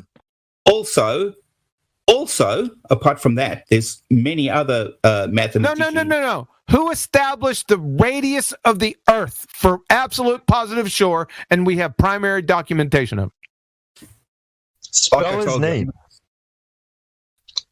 Does it start with an A or an E? You keep saying Aristophanes or whatever. No, it wasn't Eratosthenes. No. Well, he doesn't know his own religion. And how did Al-Biruni or Eratosthenes account for refraction? Hold on a second. Yeah, Who's giving him clues? Wow. Now, obviously, All right, I'm done. You take it. This is what I'm talking about. You need to shut the fuck up, right? But you can't do it. You just can't do it. Can't help yourself. So I'm out. Have a good one. Phil, do you know how they supposedly got the radius? Yes or no? I'm not a historian, but I know that Aristophanes used the sticks. Okay, but he just now told you that Aristophanes doesn't even have primary documentation. There's no way to validate the historicity of that claim. It's just a story. So I'm not done talking, Phil. So for one, there's no primary documentation. There's no way to validate the historicity of that claim. In addition, according to your little religion brought to you by Jesuit priests, that's not even the person that actually established the radius. Did you not know that? You can go and do this experiment yourself. Okay, it's not an experiment. And in addition to that, we are not talking about what you think. We're talking about what your little religion claims. Now, they don't claim that Aristophanes actually came up with the radius. Did you not know that? You can go and do this yourself. Are you like a robot? What's the difference between coming up with the radius and circumference? First of all, that Aristophanes experiment would work the same. What is the difference what's the difference between coming up with the radius or circumference? Well, the supposed circumference, which again was just a fairy tale because there's no primary documentation, was much more vague approximation. They claim that they got a very accurate radius value with a different methodology. Do you know what that was? I don't know I don't know the error that he made, but it would be around about 5%. Don't you find it odd that you run around saying that we know exactly what the radius is, but you don't even know what the methodology was? Yes, because our modern instruments to give us exactly what the radius is. Oh, how do they do that? Satellites. Oh, yeah. So did you need the radius value to put a satellite into orbit? That would be a good idea. No. There's no good idea. You have to have it. What for? Well, you have to know the radius of orbit. I thought you did this for a living. What? And I'm a college dropout. Yes, I do. What? You know radius of orbit? That's pretty obvious, yeah. But yes, that's what I do. Do you need the radius of orbit? Yeah. So that means you need the radius of the Earth, then, right? This guy's a troll, man. He's a fucking troll. Yeah, I agree, Helio. We're reaching the limit. We are reaching the limit. We still haven't provided measurement of Earth curvature. We're reaching over 2 hours already. Yep. No, yeah, we're probably gonna have to part. We're probably gonna have to part ways, and maybe try again some other time, Phil. All right, well, let me bring this up real fast, Phil, before you get muted because people can't stand to listen to your stupidity. Phil, here's the deal, bud. You actually would need a radius value to even supposedly go into space in this fairy tale medium that defies natural law. So whenever you just say, well, we measured it with Stop interrupting me, Phil. You're a little gamma male, okay? But you're not a special boy. You're not a special boy. You're not a secret king. You're going to stop interrupting me, dude.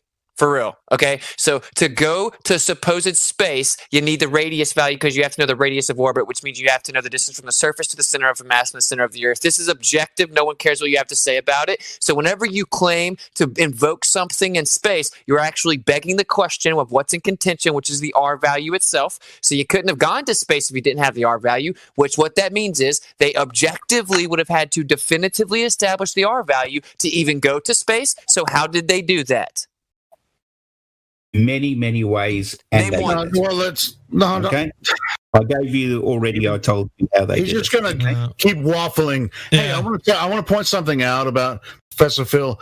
Right before this whole conversation started over 3 hours ago, I gave him the Globe Earther role. He had plenty of opportunities to post links to information about what he's talking about. But we've been posting information, and it seems like he just found the live stream voice text like 30 minutes ago while he just waffled on for 2 hours, and he wasn't even looking at the information that we were posting while we were talking about it.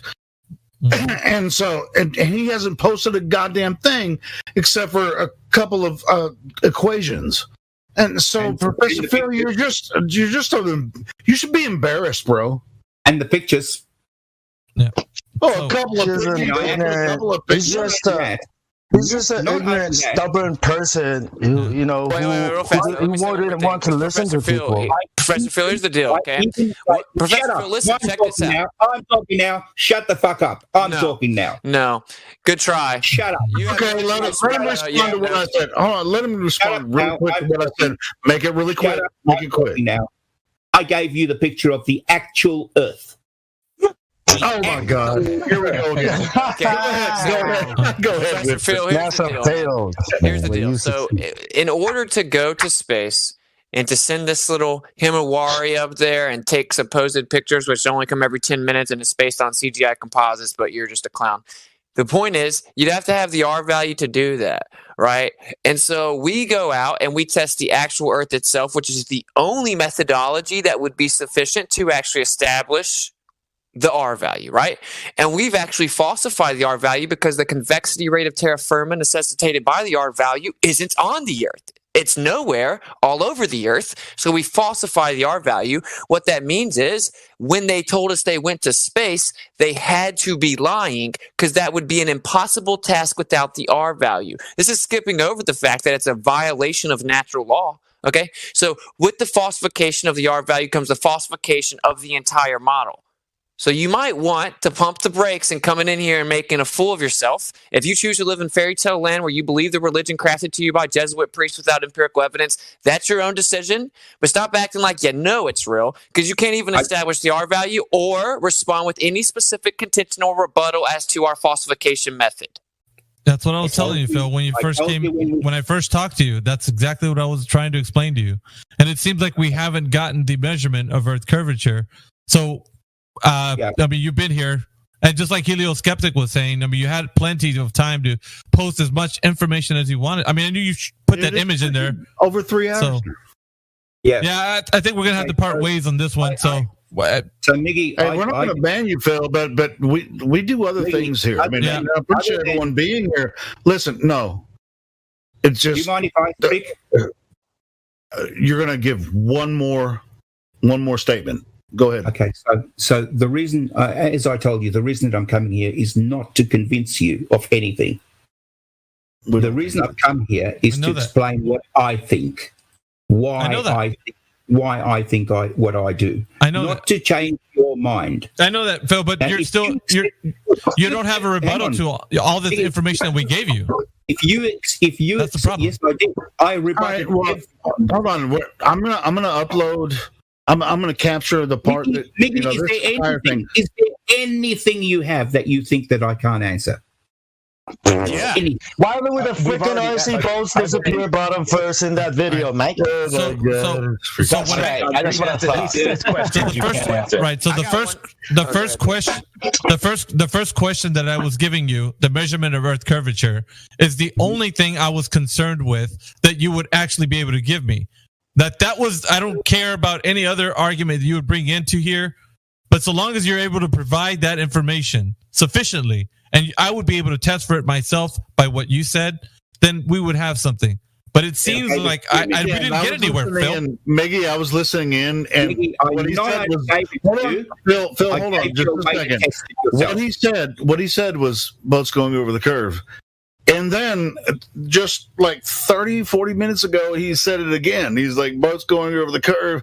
But he didn't really post any information about, any observations he's made or anybody else has made. He really just freaking... Right. That's what I'm interested in. I got a question. I know you can't answer, Phil. The whole fucking time. Question, Phil. You ready? Crazy. Can you explain the magnetic field on a globe Earth? Yes. Sit down. Okay, explain it. Okay, so the Earth has a core. An inner core, so it's got an inner core, outer core, and the magma. So when did they go to the core? Bro, chill. So like 1, 2, 3. Basically, it's the movement between the cores, the inner core and the outer core that's caused by the rotation of the Earth. By the way, that causes current eddies, and it's these current. Is it a permanent magnet? No. Okay, so do you know what the dynamo threshold is? Let me just finish what I was saying. Oh, you're speaking from ignorance. If these eddies, because the eddies create a current. This current, in turn, creates a magnetic field because, as you know, a moving current creates a magnetic field. Demonstration, please. Yeah, what's the source? What's the source? It's okay. We don't need to make fun of him anymore. Come on, man. This is over. You're not. Yeah, let me say this, Phil. You're not here to share what you think. Flat earthers too right now. I must be confused. You're here to share what NASA. It's because Professor Phil, we just don't. We knew about the magnetic field long before NASA was ever. All right, can we let Witsit finish his point because I was interested in that. Okay. So actually, we have exact characteristics of a permanent magnetic field, but they say that it cannot be a permanent magnet because, of course, the Curry point and the dynamo threshold. So I have a Harvard article I can post just since you don't know what you're talking about. And they admit that they can't explain the magnetic field on the Earth. So we have what's called a dipole, right? But then we have an additional convergence point of the magnetic field, which of course, is impossible. This would be called a monopole, which is hypothetical, doesn't exist in real life. There's a fourth convergence point missing because you need dipoles to establish a magnetic field. This is well known within the top. Listen, this is well known by the subject matter experts in your own paradigm, but you have no idea what you're talking about. They admit they can't explain the magnetic field yet on the globe Earth. No, they don't. I will send you a Harvard paper that says that you're an idiot. Go for it. I'll call that guy an idiot. You'll call the subject matter experts at Harvard, but you don't even know what the dynamo threshold is? See if you can get some of my friends at MIT to say that. What's the dynamo threshold? How the hell should I know? Can you prove a monopole? There's no such thing. Exactly. Do you know the problem with that? We have a third independent convergence point on the globe Earth. Did you not know that? However small the magnet is, it will have two poles. Yes, that's right. There's no way to have a magnetic field without a dipole. Okay, we have two poles, but then we have a third convergence point without the dipole, which means there would be a quadrupole. So they're trying to explain it. No, bullshit. No, nuh-uh. That's your nuh-uh. That's fear. No. Oh no, that's cactus. No. Show me objectively, just to wrap this up, objectively, here's the deal. The subject matter experts that try to explain the magnetic field using dynamo models, there's about 6 or 7 theoretical models that they're currently flirting with to try to figure out which one they're going to pick because they cannot explain the dynamo threshold, the characteristics of a permanent magnetic field, while, of course, it can't be a permanent magnet because of the Curry points. And so we have the dynamo threshold problem, we have the monopole problem, and the very top people in this field admit that it's a problem explaining it into the globular Earth, but you just seem to have the confidence and arrogance of consensus that it must be figured out because you don't understand your own religion, right? And I'm a college dropout. I must not know what I'm talking about. The point is they're trying to explain a monopole, which is hypothetical, doesn't exist in the real world. No, the point is it's a question you couldn't answer. It was a question he couldn't answer, which is the whole point of that, right? You asked a question, he couldn't answer it, right? And by the way, I've spent the last 45 minutes listening to him try to explain gas pressure without a container, and all you do is ramble on about bottles, beakers, containers, and fish tanks. Couldn't I answer? All right, so I guess is this for what right now, Panda servers like? Phil, you could probably just maybe go on mute so we can start talking to other people. Yeah, coming on. So we're gonna move on. So Phil, time. You could probably come back some other time or put yourself on mute, whatever you want to do. But we're gonna actually start talking to other people. Watching 24/7 Flat Earth Discord live. Right. Put a pause on that conversation. I jumped in when you guys were initially talking about the gravity. You have been listening to excerpts from the 24/7 Flat Earth Discord live YouTube channel. If you would like to join the discussion, simply type in your address bar discord.gg/flatearth. Thanks so much for listening.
Hey everybody, tonight we're debating flat Earth versus globe Earth, and we're starting right now.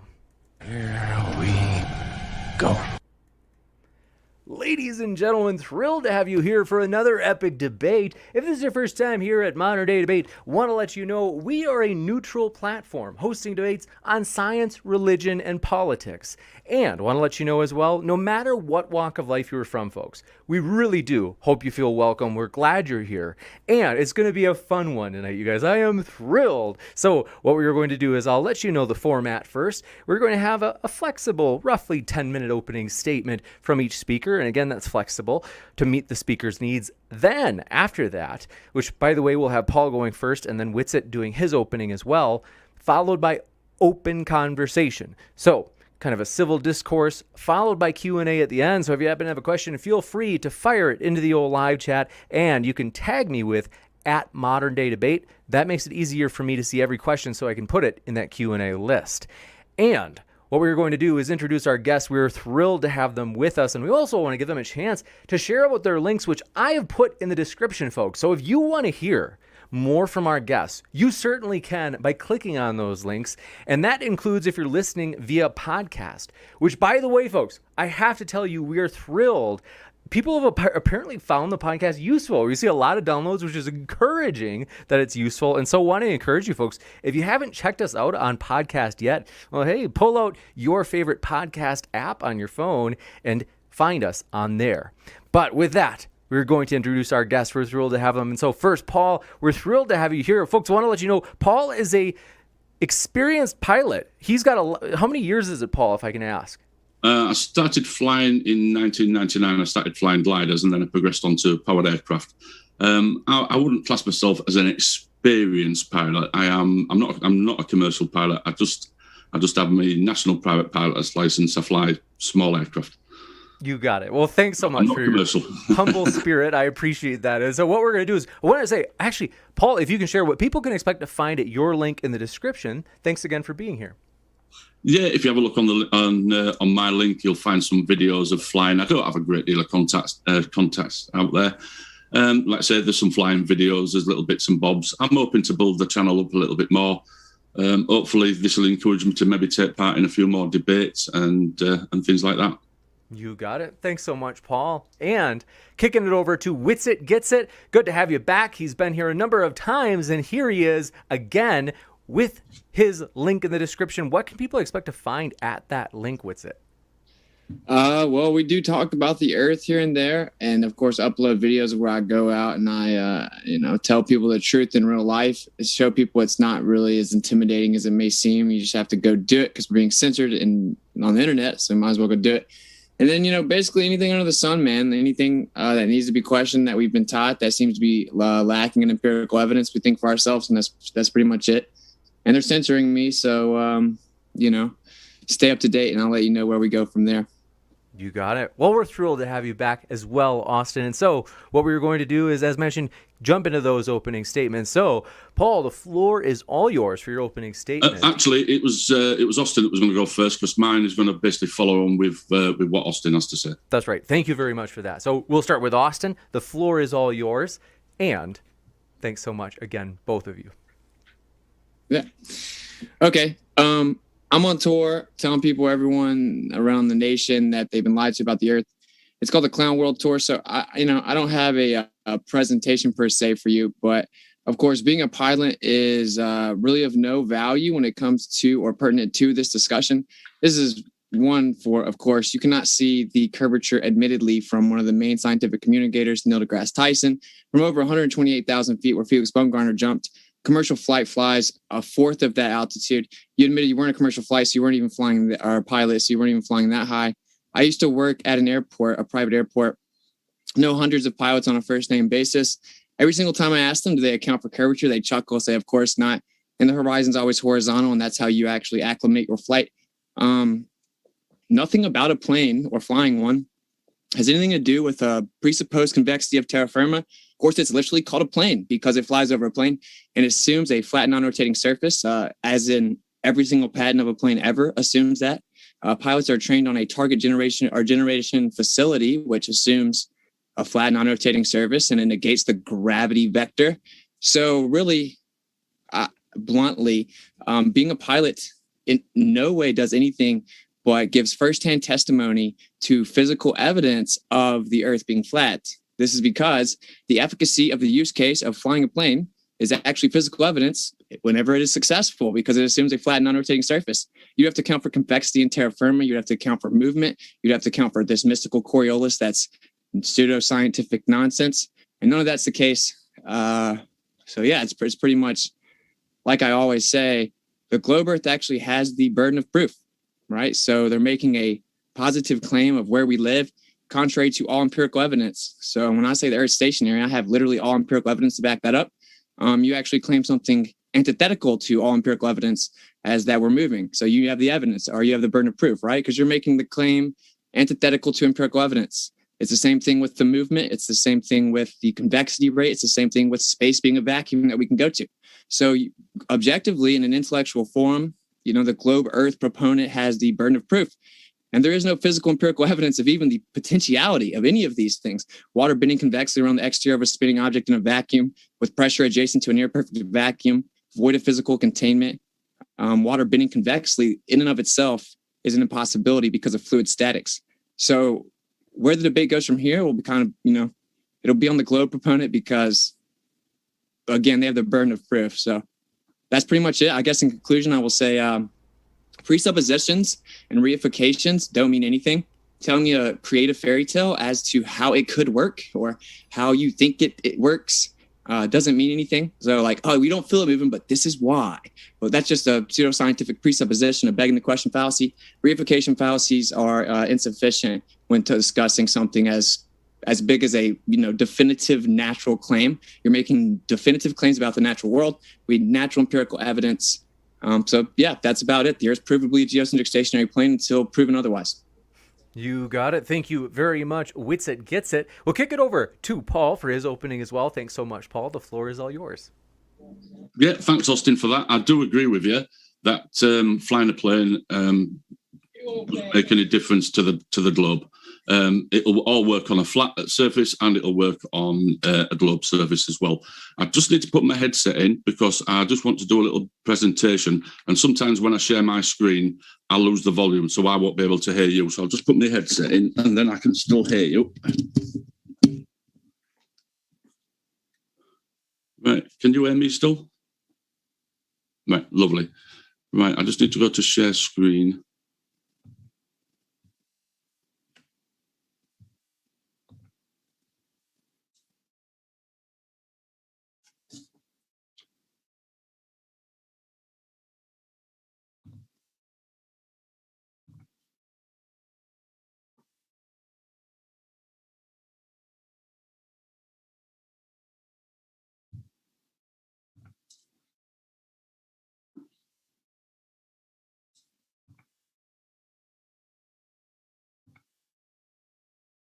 Right, can you see that?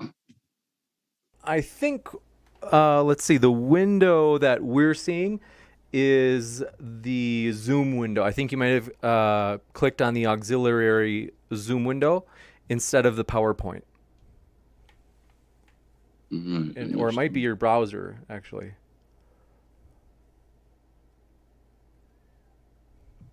So I think, let me try this really quick. What I'll do is pop you out of screen share, and then I think if you try the same method you did, I think it might just be a different window that you were trying to show us. Right, so I click on the share screen, yes? Mm-hmm, yep.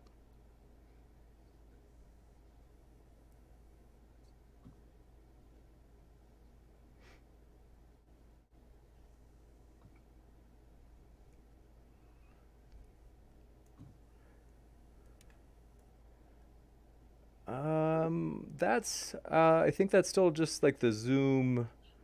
Yeah, just a minute. See if I can. Here we go. What's that like now?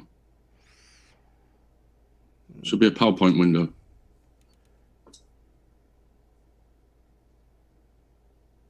Not quite yet. Right, just a minute. Let me close that. Right, so I clicked on share screen.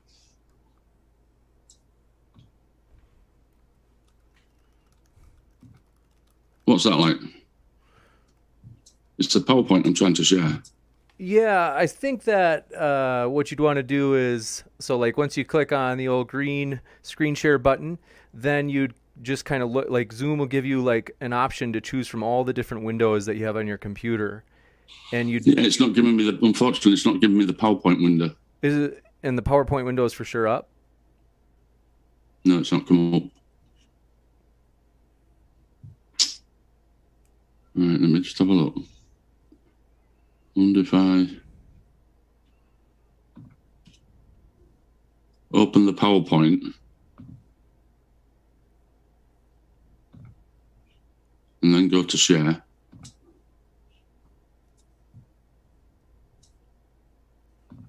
All right, so that now should come up with the PowerPoint, yeah? Yes, absolutely. All right, brilliant. We got there eventually. Yep. Right, so as Austin said in his opening statement, he doesn't feel that he holds the burden of proof. And I actually agree with him. He doesn't hold the burden of proof because he's not claiming the shape of the Earth. What he's doing is he doesn't accept the globe Earth. And I've also noticed in a few of his debates, he said that he would like one single piece of evidence that follows the scientific method. So what is the scientific method? You start off by asking a question, do some background research, construct an hypothesis, test your hypothesis by doing an experiment, analyze your data and draw a conclusion. Report your results. Was your hypothesis correct? So we're going to shoot back in time a couple of thousand years. And I know you've heard this one before, Whitsit. Ask a question. Aristophanes, whilst working as a librarian, learned that during the summer solstice, the sun cast no shadow in Cyrene, but in Alexandria, at the same time, the sun did cast a shadow. Why? Do background research. Aristophanes knew the distance from Alexandria to Cyrene to be 500 miles or 800 kilometers. Aristophanes measured the difference in the angles of and the shadows in Alexandria and Cyrene. Construct an hypothesis. With the information he had collected, Aristophanes, using simple geometry, hypothesized the Earth was a globe. Test this hypothesis. Let's shoot forward now 1,000+ years.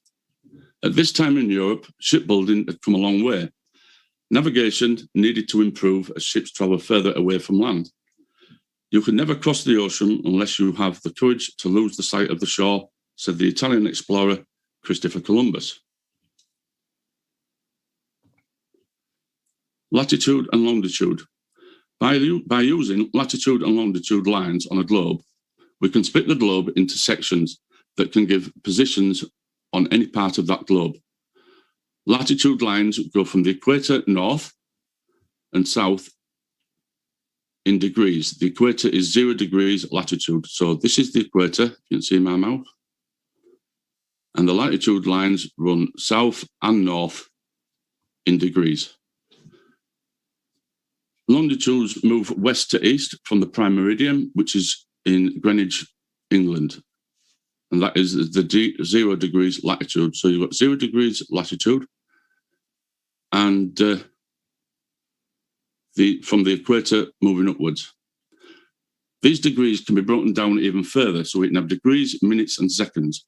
For example, 41 degrees north, 24 minutes and 12 seconds. East, 2 degrees, 10 minutes, 26 seconds will put you in Barcelona. Finding latitude and longitudes. Sailors find their latitude by using celestial objects such as the North Star. Finding longitude was more difficult. To find longitude, you need to know the time in Greenwich and the time where you are. We know the sun moves across the sky at 15 degrees per hour. If it's midday in Greenwich and only 1000 hours at your location, you are 30 degrees west of Greenwich. If it's 1400 hours at your location, you are 30 degrees east of Greenwich. This was a problem for sailors, as they didn't have an accurate way of telling the time. Along came John Harrison, who invented the mirroring chronometer, solving this problem of finding longitude.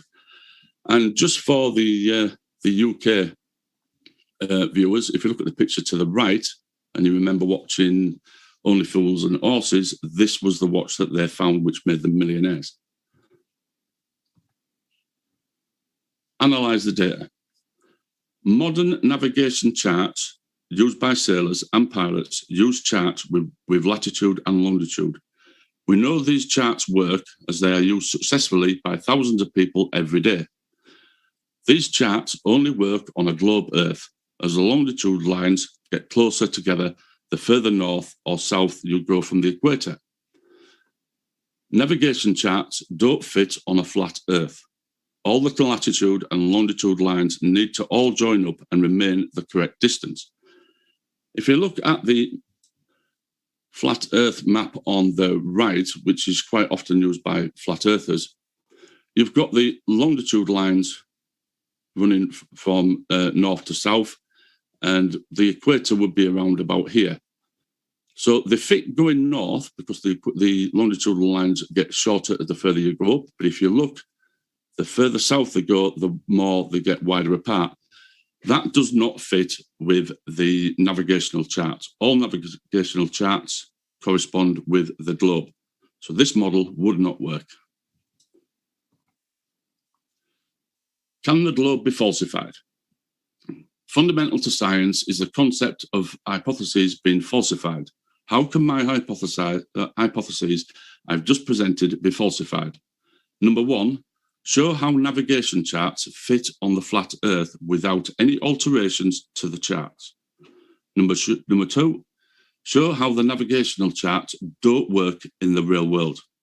And number three, show how navigation charts don't fit the globe. And if you look at the picture on the right, this is what I've drawn out myself. So we've got the equator here, and this is the northern hemisphere. And as you can see, all the longitudinal lines from the equator going up get narrower. Going south of the equator, the longitudinal lines also need to get narrower. And this is the only way I could make it work. And as you can see, if you were to follow that model, you've got gaps here and gaps here, which will not fit with the natural world. If you remove these and look at that shape and then fold these backwards, guess what you've got? A globe. That's demonstrating that the navigational charts used by sailors and pilots with the longitudinal and latitude lines would not fit on a flat Earth and would only fit on the globe. Report the results then. After looking at all the data, the only conclusion is the Earth is a globe. I'll stop sharing that bit.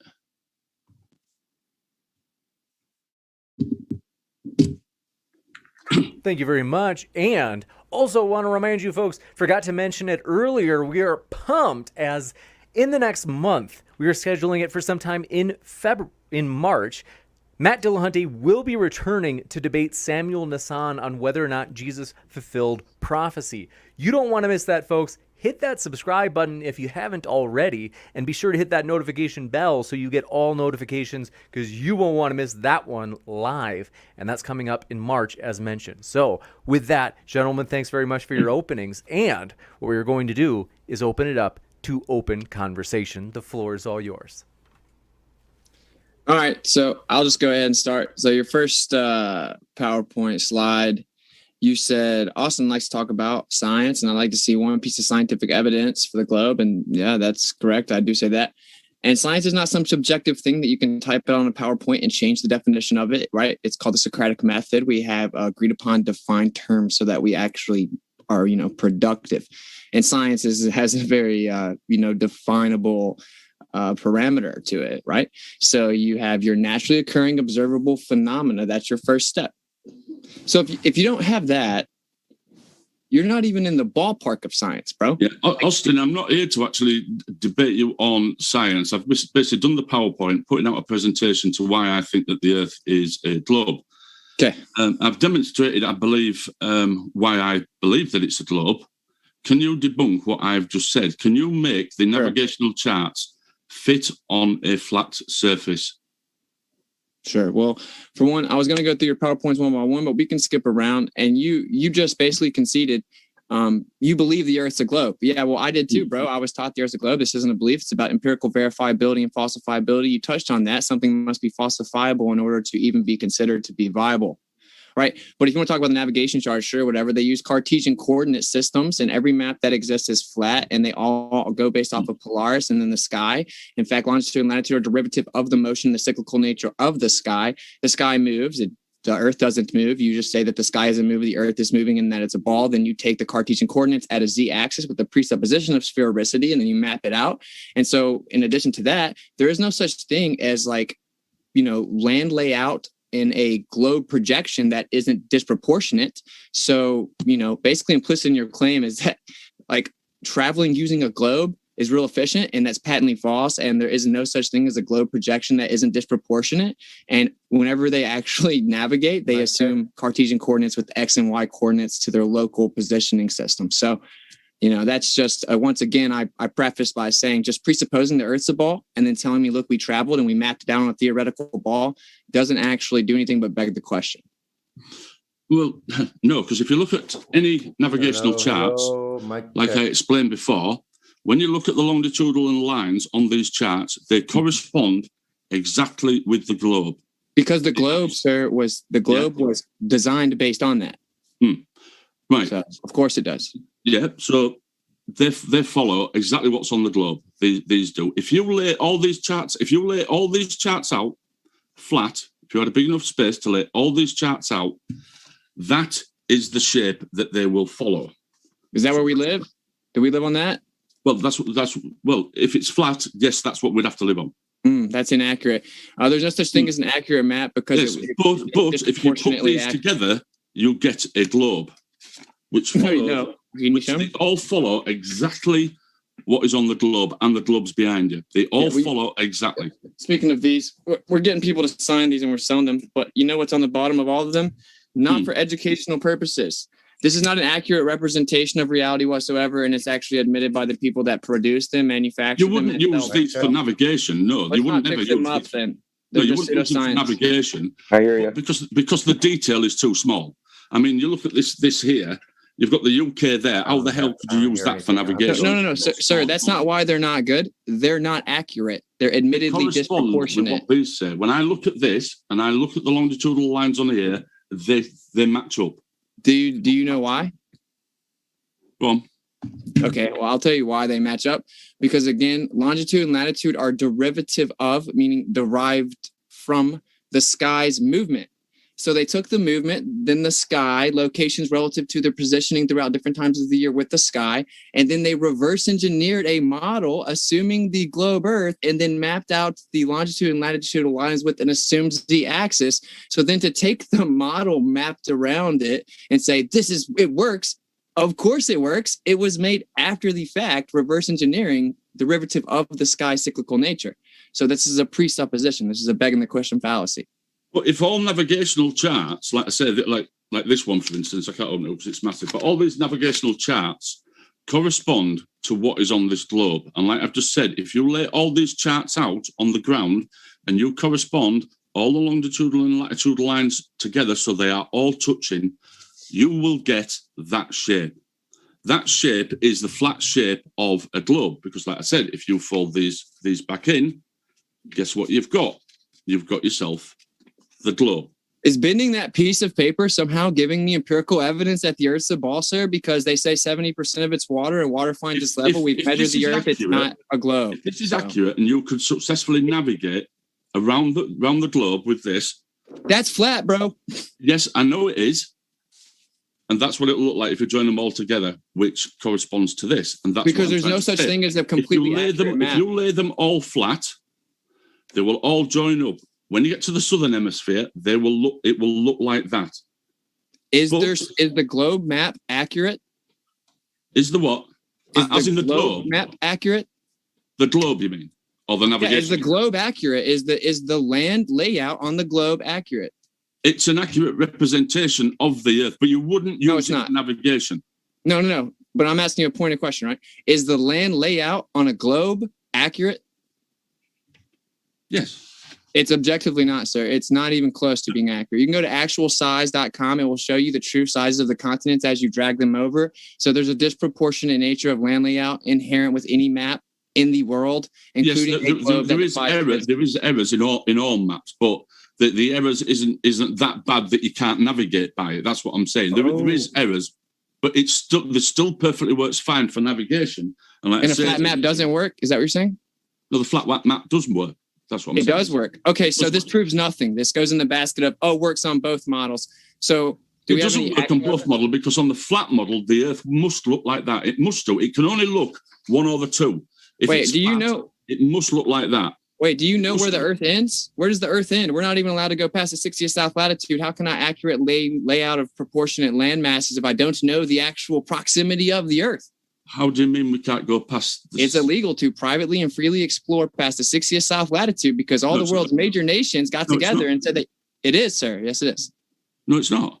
Okay, well, in 2014... You can book a trip to Antarctica now. That is not what I said. I said freely and privately explore it, bro. Not like go on a tour because I called and got approved and paid $20,000 to go see one little section they showed me. That's a joke. Yeah, I mean, for a start off, it's very cold. It would be a very dangerous place just to turn up on a whim and start wandering about. Bro, I can climb Mount Everest. It's also one of the last places on the Earth that has been virtually untouched by man. So no, they don't want thousands of people just turning up there. But you can go past. Well, for a start off, each year, I think it's done each year. They do a race round the Antarctic. Yeah, sailboats. Yeah, I know all about them. I've done the math on all of them. Have you looked into it? So where are they going then? The route? So where I have seen the route. Yeah, the route doesn't go around an ice cap, bro. It comes down and comes back up north. So that's non sequitur to proving the Earth's a ball. So we can try again. It's illegal to privately and freely explore past the 60th south latitude. It's called the Antarctic Treaty, and subsequent legislation has been signed. What? If you look at the picture, that is the route that they take. Okay. Have you seen it mapped out on a flat projection with the northern continent above it? The actual route mapped out? Have you seen it? It comes down and pops back up north. So we can't verify that little ice cap, bro. You're asking me to believe stories, dude. I don't believe stories, man. I want empirical evidence. I thought this was where we were getting evidence for the first time. We haven't gotten any. We've gotten stories of how that the route actually goes around an ice cap. The evidence I've presented, my argument basically is, and the evidence I've got, is that if navigational charts work, which they do, we all know navigational charts work, people use thousands of times each day. For thousands and thousands of years. Right. Okay, well, everyone no, hang on. No, the navigational chart that I'm talking about hasn't been used for thousands of years. Is it more accurate than the old ones? I'm talking about navigational charts which have longitude and latitude lines on them. So do the old ones. They correspond with what the globe model is. But the old ones had it too, and they work. If these work, and they're proven to work, and if you laid them all out flat, that is what it would look like. Now, why do you keep saying that? Both agree, because that's what it would look like. If you laid them all out flat, so all the longitude and latitude lines join up, that is the only shape that you are going to get. If you Well, you don't know the true proximity of the land masses, bro. We can't privately explore the Earth. Basically, like I just said, if you lay all these maps out, that is the shape that you will get. And that. Why do you just keep saying that, bro? You're just saying that. I don't understand how you cannot see that is correct. It's a baseless assertion. You can buy all these navigational maps. You can look and you can go and get all these navigational maps and join them up and find out yourself. They all join up and they all marry up with this. So for one, are you saying that we know for a 100% proportionate land layout and the proximity of the entire Earth so that we can make some type of depiction of it from an orthographic view? Or are you just making baseless assertions, skating past the fact that I can't privately explore that area, bro? So you have to know the whole Earth to be able to project. Just because you can't privately explore Antarctica, I don't see how that's relevant. I don't blindly believe it's the one part on the Earth that is undisturbed by man, and they would like to keep it that way. Yeah, so for thousands of years, for all recordable histories, humans have fought over every square inch of land, every resource they can get their hands on, every village they can rape and pillage for every single type of power motive in the world. But when it comes to a huge land mass with tons of resources that are completely untapped, not one of the world's superpowers decided to go try to take it over. They've all agreed to put all their sides or all their differences aside, even though they hate each other and are supposedly geopolitical adversaries, and then agree to not let any of us little peasants go privately explore because, well, they can tell us what the Earth is. We shouldn't be able to verify it for ourselves. I don't blindly believe the government, bro. They set up wars and admit that they fake false flag attacks. I don't trust the government, bro. We need empirical evidence. Right, okay, do you want to move on to something else then, apart from the navigational charts? Because navigational charts have been used for thousands of years, sir, and everyone knew the Earth was flat, and it uses the North Star, which is stayed in the center for all recordable history. And you brought up Aristophanes, charts, too. like I said, that's the shape you get, which turns out to be a globe. Okay, no, it doesn't. That globe means nothing. So Aristophanes, you brought that up in your first. Do you actually think Aristophanes is sufficient empirical evidence that the Earth's a ball that defies physics? No, I mean, some people don't actually believe that Aristophanes did it. I just use that as an example, as in the asking of a question. So whether he asked the question or somebody else asked that question, it doesn't matter. The question was asked.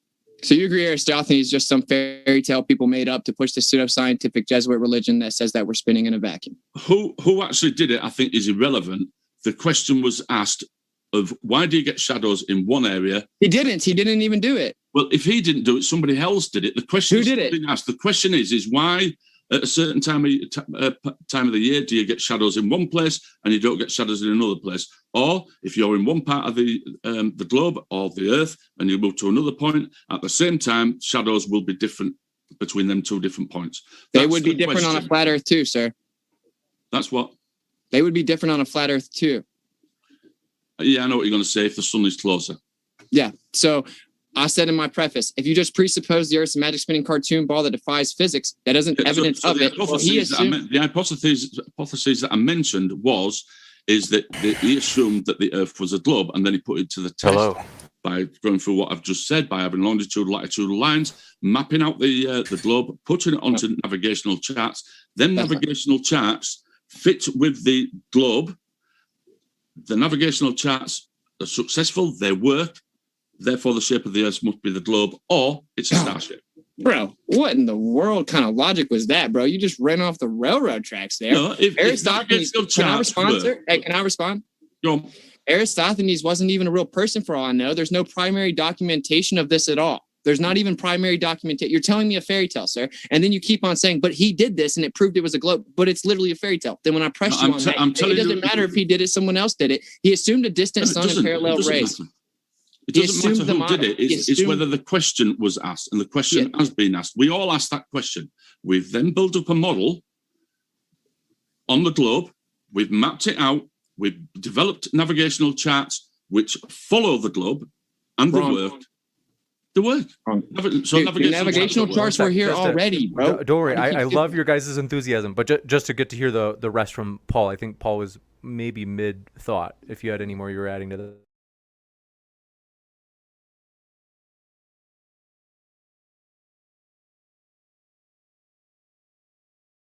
Bring it back. Bring it back.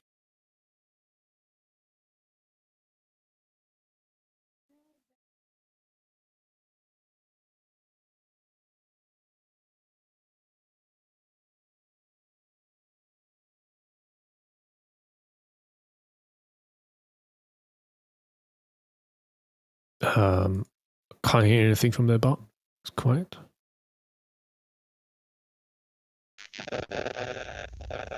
Recording go off. The guy was just getting his boat crew.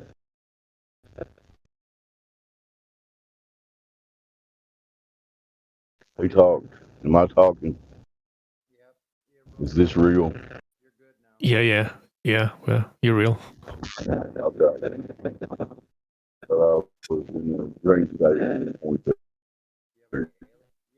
While I'm operating a motor vehicle. Oh, okay. Are we done with the recording? Who's playing it? Don't miss the crazy, otherwise known as Lulu, or you want to put it back on? If no one wants to talk, I guess we can just play it. I guess whatever. Doesn't matter for me. Does anybody here think they live on a spinning ball in a vacuum? Want to tell us about it? It's not. It is a silly notion to think you live on a spinning ball in a vacuum. Clearly what people think. That's just my opinion. Well, not really. You know what I mean.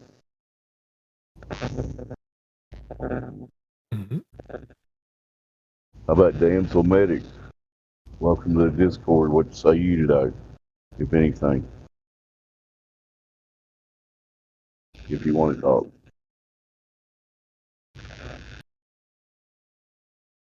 Yes, she's AFK. Anyway, this is 24/7 Flat Earth Discord Live, the best place on Earth to talk about Earth.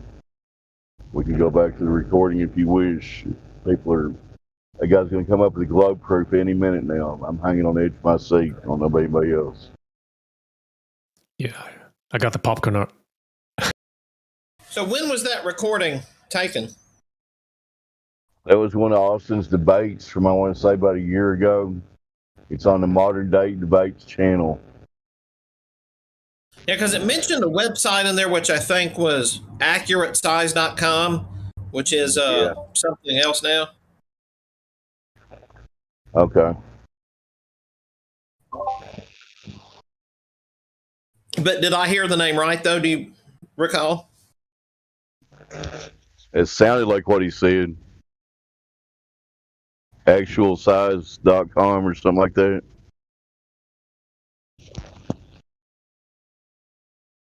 Let me try. How do they know the actual size? Nobody trusts each other on what the actual size of anything is. That's the problem.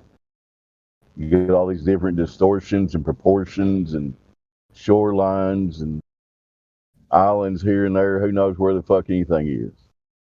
Well, I'll tell you, if you want to, none of it's a ball. Go ahead. I'll tell you, if you want to see something that's really fascinating, go to Google Maps and do a search. I mean, do a route. Have it plan you a route between Pensacola, Florida, and Detroit, Michigan. Then go into a new window and do have it find you a route between Pensacola, Florida, and Key West, Florida.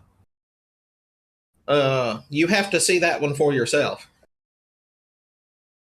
and tell me that any map is accurate. Once you see that, tell me if any map ever is accurate.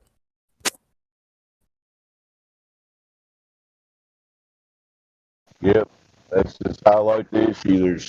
There's so many different versions of reality out there as far as maps go. So who knows what the fuck anything is?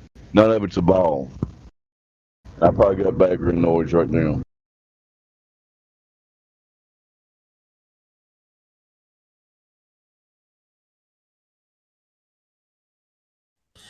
As I like to say, no map is correct, or all maps are wrong. However, some maps are useful.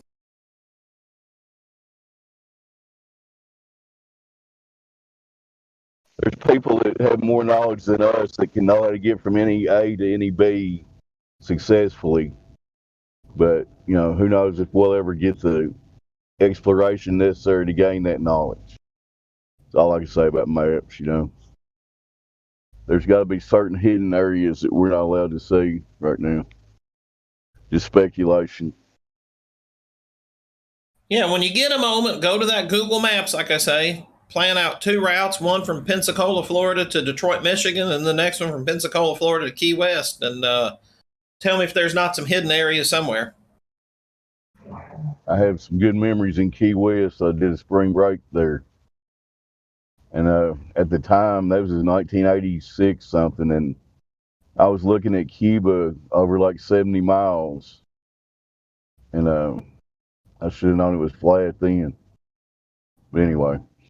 Yeah, what they have is that where they have the telescopes that you put the quarter into or whatever? Yeah, little pay-per-view thing, and you got a little telescope, you zoom in. I saw Cuba like 70 miles away. Oh, you don't understand. That's just refraction. Yeah, it was refracting the island right up in front of my face, wasn't it? It's a gravitational refraction. It's a special kind of refraction that lifts things up perfectly, make it appear like it's flat, just to trick your eyes.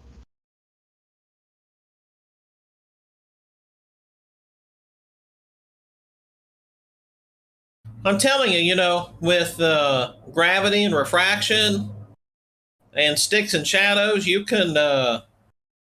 sure can explain everything. Just no matter what no matter what the question is, the answer is one of those three things. It don't matter who did it, someone did it. That's it. It should be a huge red flag to people that the first thing that Glover guy went to was talking about a guy from whenever BC that may or may not have existed that does something that works on both models that is totally irrelevant. So that's their best globe proof. Eratosthenes. Slam dunk right there. Yeah, and Eratosthenes. But the thing is Eratosthenes never made a claim for a globe. He never made a claim of a round world.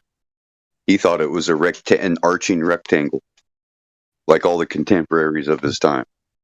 That's correct, He just figured that there was curvature to the map. That's all he did.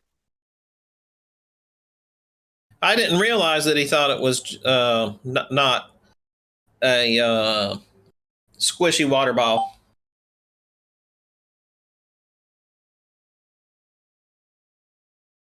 Yeah, the globe projection, the round world projection came about from this guy named Claudius, and out of Egypt. He was a Ptolemy, so this is during the Ptolemaic rule, the Hellenistic rule.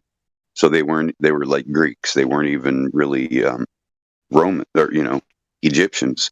But the thing is this took place 100 AD when he corrected the work of. He said he corrected the work of Marinus of Tyre, which is how day's journey from port to port, right? So it was an aqua map, and then Eratosthenes did a land survey supposedly that said, hey, it's more of an arching rectangle and all this stuff. And then Claudius decided to come up with this globe projection, and everyone ran with it from there, since it was 100 years after the death of Christ.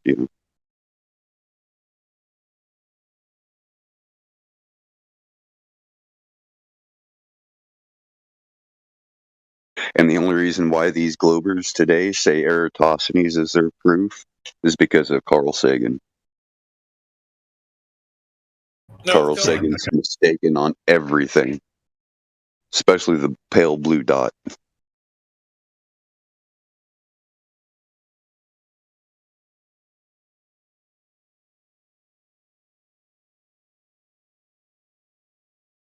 Yeah, and it's obvious to me that since I know a lot about not a lot, but I know a decent amount about optics, it's obvious to me that the more likely explanation is not that there is a curvature to the ground, but that the light is coming through a quote-unquote lens. And so I would imagine you could do some interesting experiments where you curved some kind of tube or something like Sagan did, and then the second one put a lens below the light source and have without any curve, and you'd get the exact same readings between the two.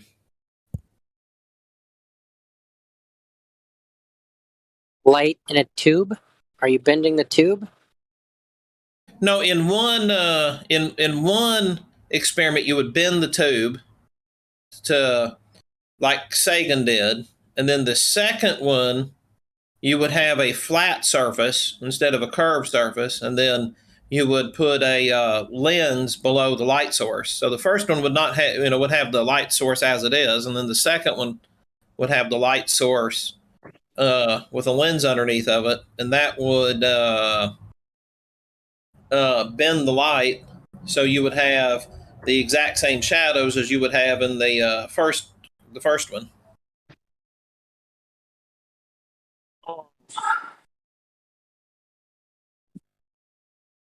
That would be a really interesting experiment to perform. That work call. Be right back.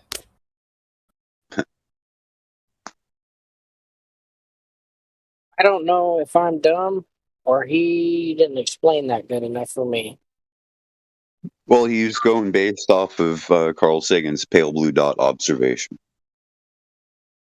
It's not really an experiment. So I'm missing information to make a good understanding. Well, the whole reason why these globers today and these professors want to quote and say Eratosthenes is where they get their proof, and the first one that did any measurements is because of Carl Sagan. Carl Sagan is the one that created that myth. Because Eratosthenes did not think it was a ball.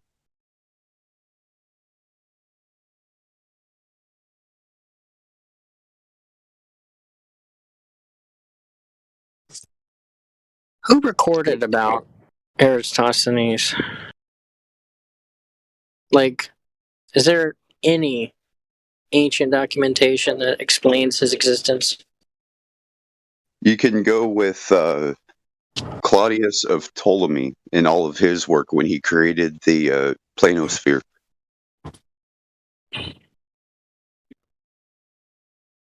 Claudius of Ptolemy, 180 Alexandria.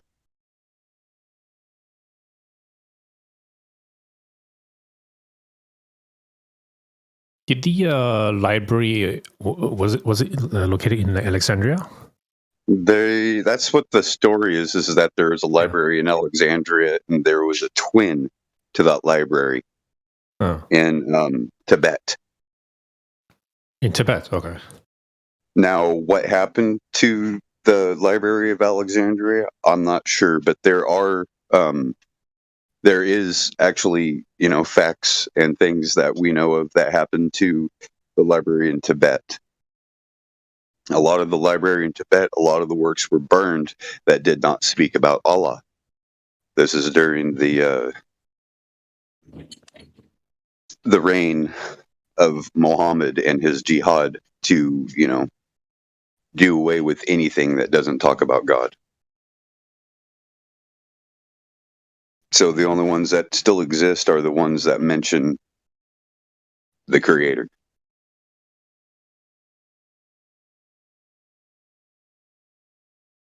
It's kind of like today in the modern idol smashing, and I don't disagree with that. I think all the idols need to be smashed.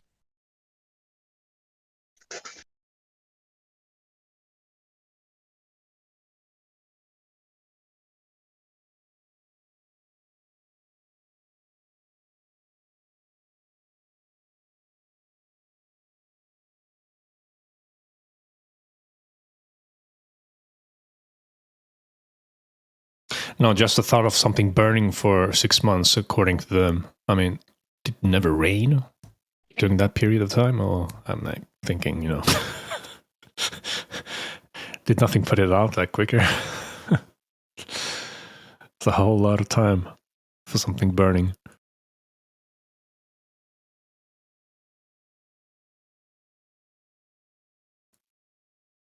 But yeah, anyway, it's just stories. Nothing can confirm, to be honest. I'm sorry, I had dogs losing their mind because another dog was outside the gate. Well, there is something that's burnt that has been burning for like 1.5 years now. What is that? Sam, shut up! I mean, if we talk about books. Oh no, not books. I was talking about a giant pile of tires. Oh, well, yeah. Well, so a different story.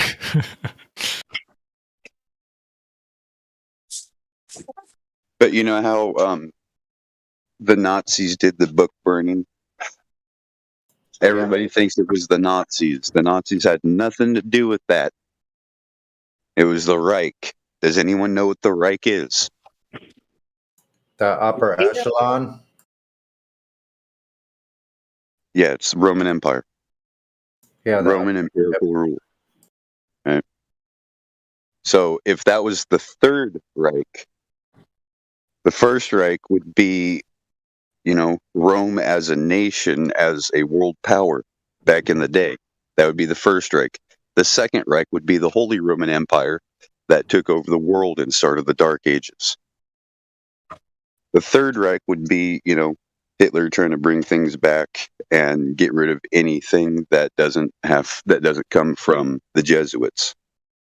The Fourth Reich is what we're living through right now, guys. Rome is in charge. We live in Rome. Every nation is Rome.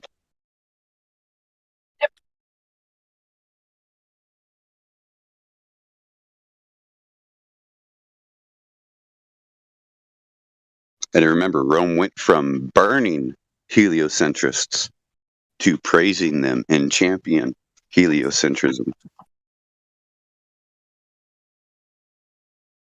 I wonder why.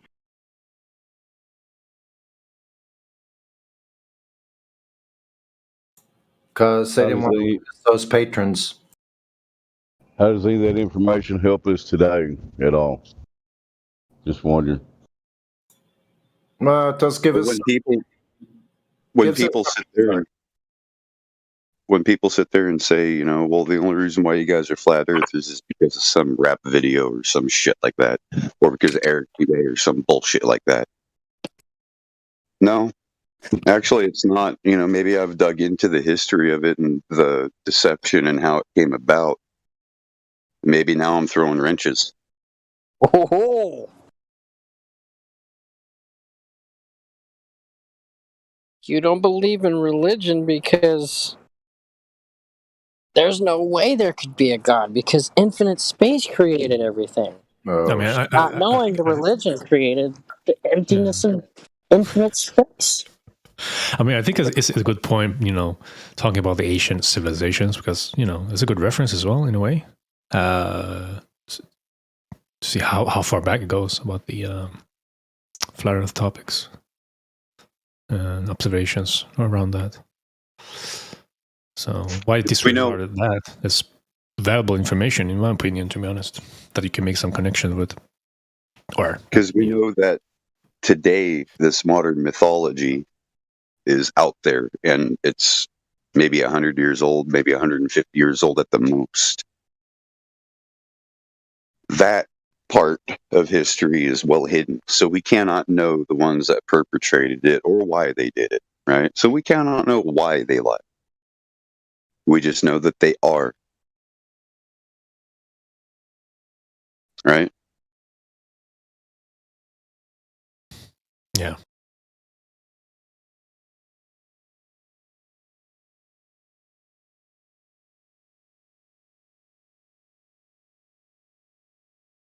See, I'm trying to bridge this gap between cognitive bias and religion, right?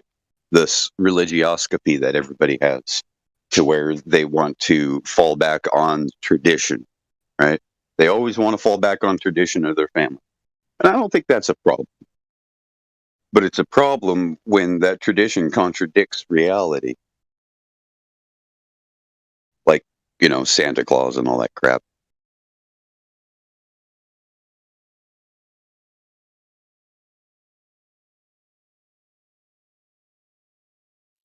Yeah, that's where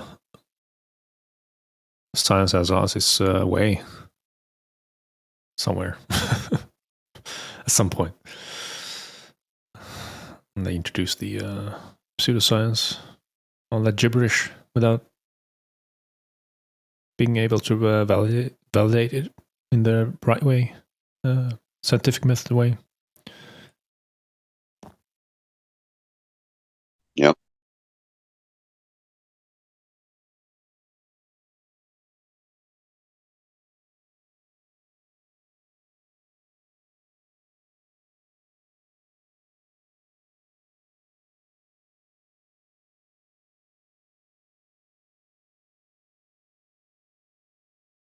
Yeah, and about the Library of Alexandria, I know there was a lighthouse, but I don't know if there was a library per se.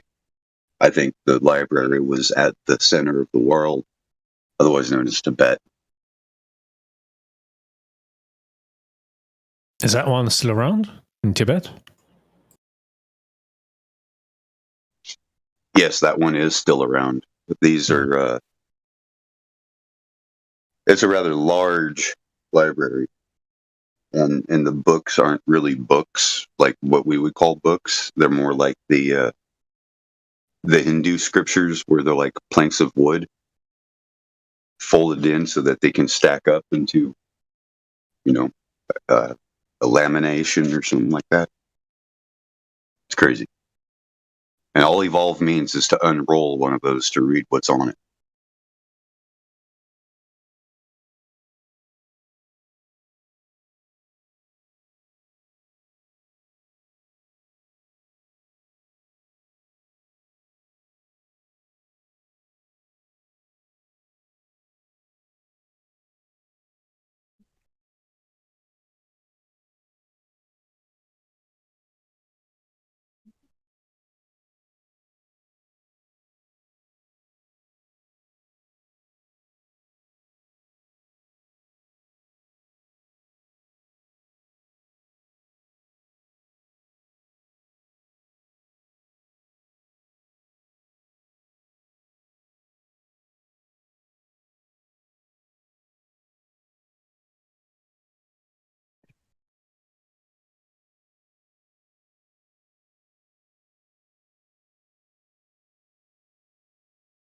Good evening, family.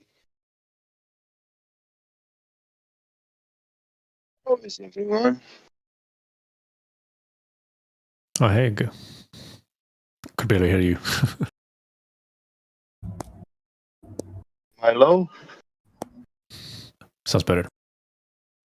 Yes. Okay. Need to speak louder. Yeah, you have to understand me. I just woke up, drinking my coffee now, getting ready for work.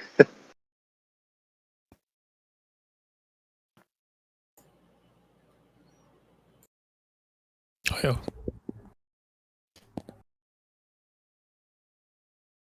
Yeah, I'm getting used to your schedule. Yeah. Since I don't have a schedule of my own, I'll just live vicariously through other people's. That's so funny.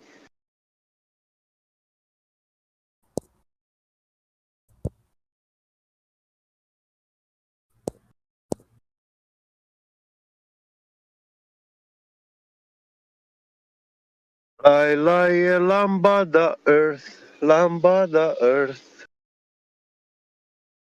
spinning around the axis, a tilted axis, lambada, yeah.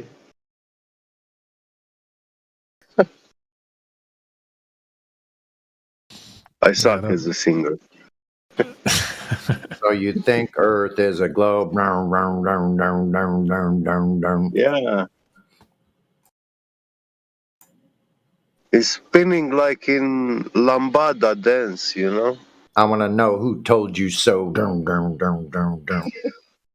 Nice. Did they think they were winning when they told you it was spinning? Oh, yeah. The educators and the teachers. So is that why they got rid of all the merry-go-rounds and parking and playgrounds, because they don't want kids to know that when you spin around, it throws you away and not brings you in the middle? Mm-hmm. No, there's still some of them around. They consider them dangerous. Yeah, the schools probably got rid of them because of liability. I could see that. Well, I was being a little flippant by suggesting that, but I'm sure that some of the stuff we used to do on that, I can't say that I blame them for getting rid of it. Yeah, I used to try to take the swing all the way around. Fell off and chipped my tooth. Extreme swing. Extreme. I guess I was. These public merry-go-rounds, they were supposed to have a centrifugal clutch brake.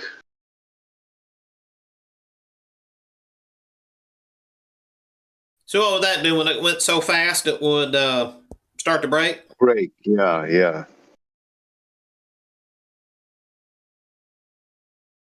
it wouldn't allow it to spin faster than what you set it. The other death machine that we loved as a kid, of course, was the teeter-totter. We had almost like it was almost like a death wish to get on that.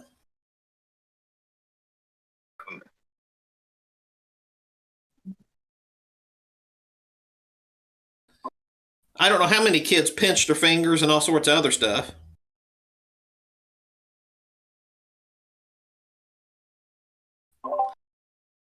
Yeah, we used to, because the one at the school I had went to, they had like 3 little things so you could move it, so that way you could have a bigger kid on one side and then a littler kid on the other side, and we would end up like 2 or 3 of us would then start taking the kid and start swinging him up and down, and it was really fun to ride it until you fell off and busted your head.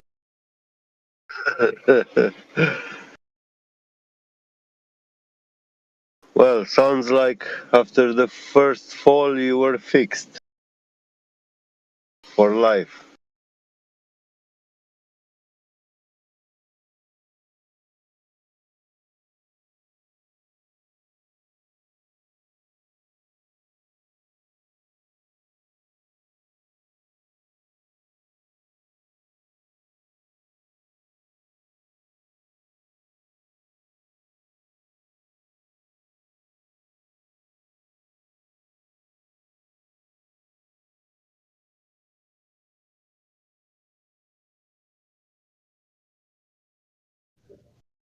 Mic check. I got background noise. Oh, you're good, Dave. Cool. You sound good. Thanks. Just doing a quick radio check for anybody out listening on YouTube or anybody can hear me right now. Be a good time to come in here and discuss your globe you think you live on or whatever you want to discuss. Wide open airways. I think they are preparing for ladies' night. They do their makeup and stuff, you know. Oh, that's Okay. right. All the Globers wait till ladies' night.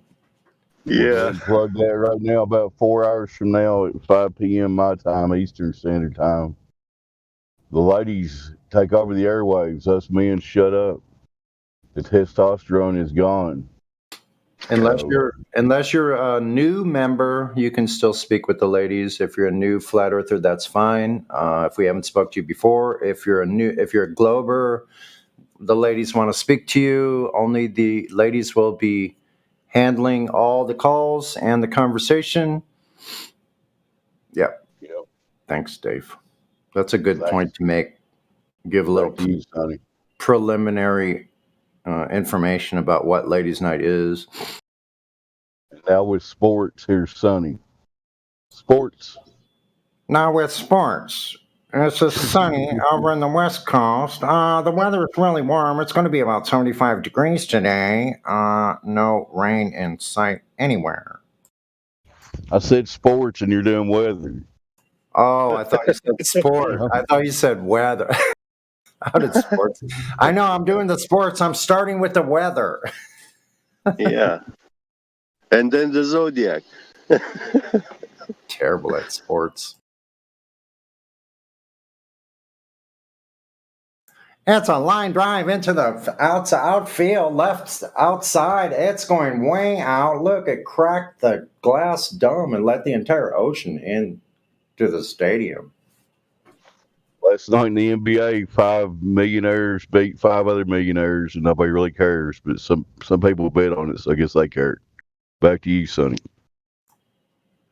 Yeah, I'm totally disconnected from anything social media wise. News, nope. Completely disconnected here. I think I haven't watched news in 2.5 years. Are you antisocial?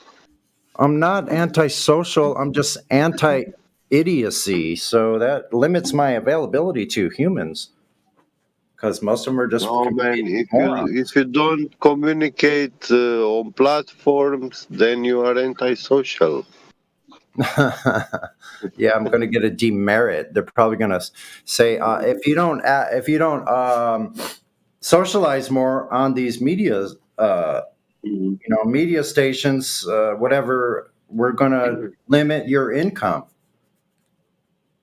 Yeah, we'll make you a negative credit score.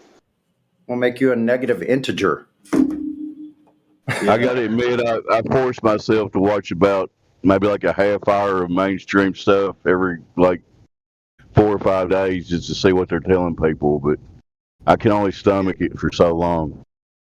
Me too. I mean, I figure if I got a good imagination, I can just imagine what they're doing. Be afraid of all kinds of nonsensical, like imaginary things, and you got it. Yeah, they literally have people scared of the air still. Go ahead, get me good. Mm-hmm. I get to see TV when I go back to my parents. Yeah.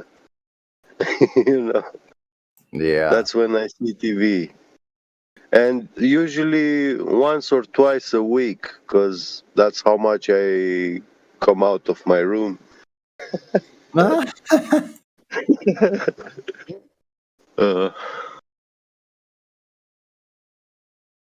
Joking.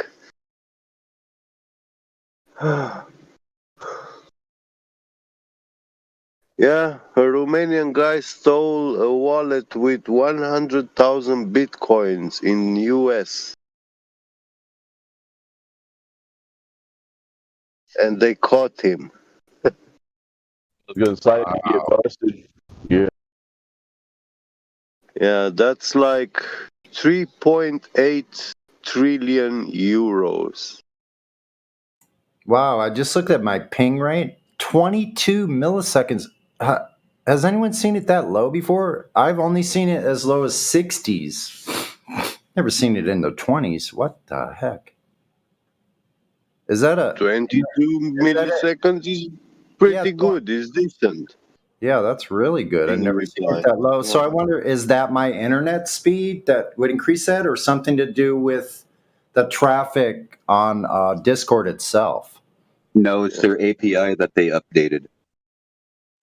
Oh. No, see, I've noticed, like last night, for instance, when I had this big windstorm, it was going anywhere, like even on these games that I was playing, it goes anywhere from 22 to 116 and back and forth.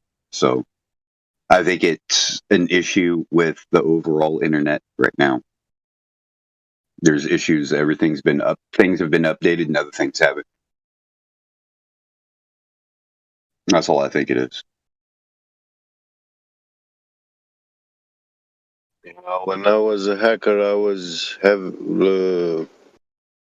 getting online only from servers with 2 milliseconds ping reply.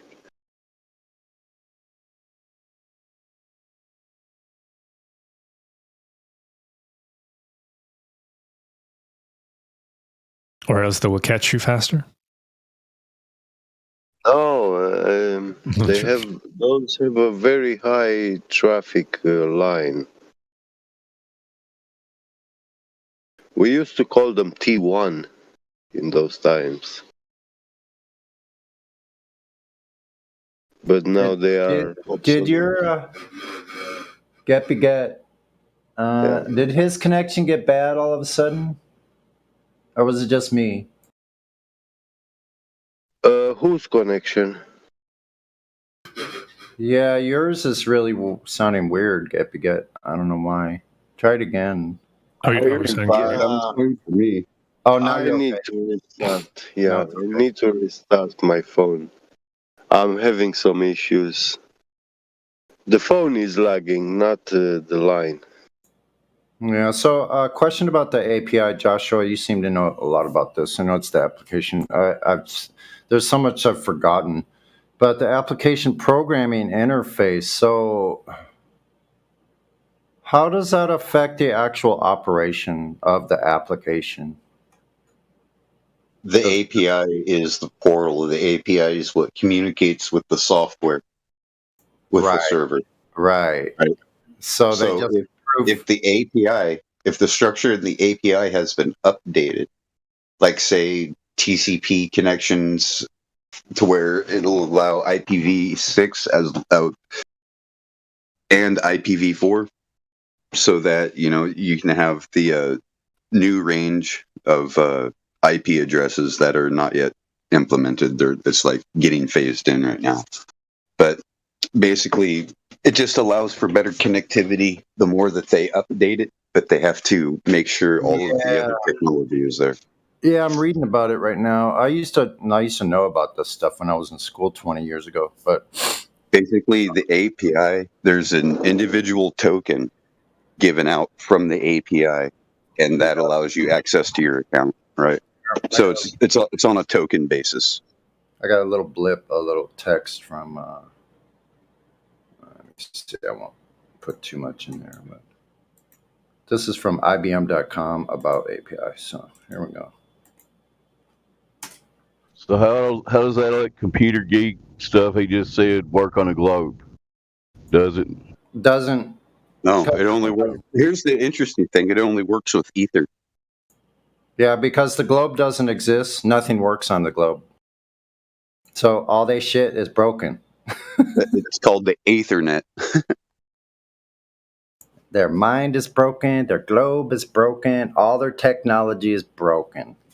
Yeah, isn't that interesting? Like in the 60s, they were calling it the Ethernet then, weren't they? Interesting. Yeah. They might as well move to Hoboken. Well, see, that's the connector, right? It's Ethernet port. Yep. So the ability to transfer from the web server, from the application, handling the requests, the headers. Well, it has to do with twisted pairs. When they started doing twisted pairs, they found out they could get more data through the same line. Isn't that interesting? So they started playing with the twisted pairs, and now they have the muxed 100 gigabyte connection. It's like, what? You know a lot about that too, don't you? Are you an IT person? No. Yeah. I have set up servers and ran gaming servers, though. Well, so you have some knowledge about it. Yeah, it's pretty cool. How dare you label us like that? Now explain how the geostationary satellites provide our communications. Oops, that's all underground cables. Yeah, my bad. You actually think there's anything that has to do with the satellite? I'll tell you what. Go ahead and sky at a certain angle. It won't work. It won't work at that point at a certain angle. So ask BattleMod how that satellite internet works. That's crazy that people believe they're getting a phone signal or whatever from space. That is insane. Yeah, that makes so much sense, don't it? Send it thousands of miles out and somewhere. Like, really? Like right now, if I were to try to make a phone call, I wouldn't be able to talk to anybody. I have to go to this certain spot where I get good reception. Yeah. Close to if it were done by satellites, close to the tower. You got to get closer to the tower. Yeah, I heard the check. That's what I noticed. People are so dumb. People come here because I used to go into the desert quite a bit and into the mountains too. And there's no reception in the mountains. At the highest peaks, no reception. On the most open areas of the desert, no reception. These areas, these communities out in the desert had no cell phone connection at all, period, for years. Yep, that's why. Until they put a ground tower in the town. Well, it still don't work well out here. Like GPS, fuck, you're going to be lost. Somebody was trying to get in with Mike check. Sorry, go ahead. Somebody was trying to get in.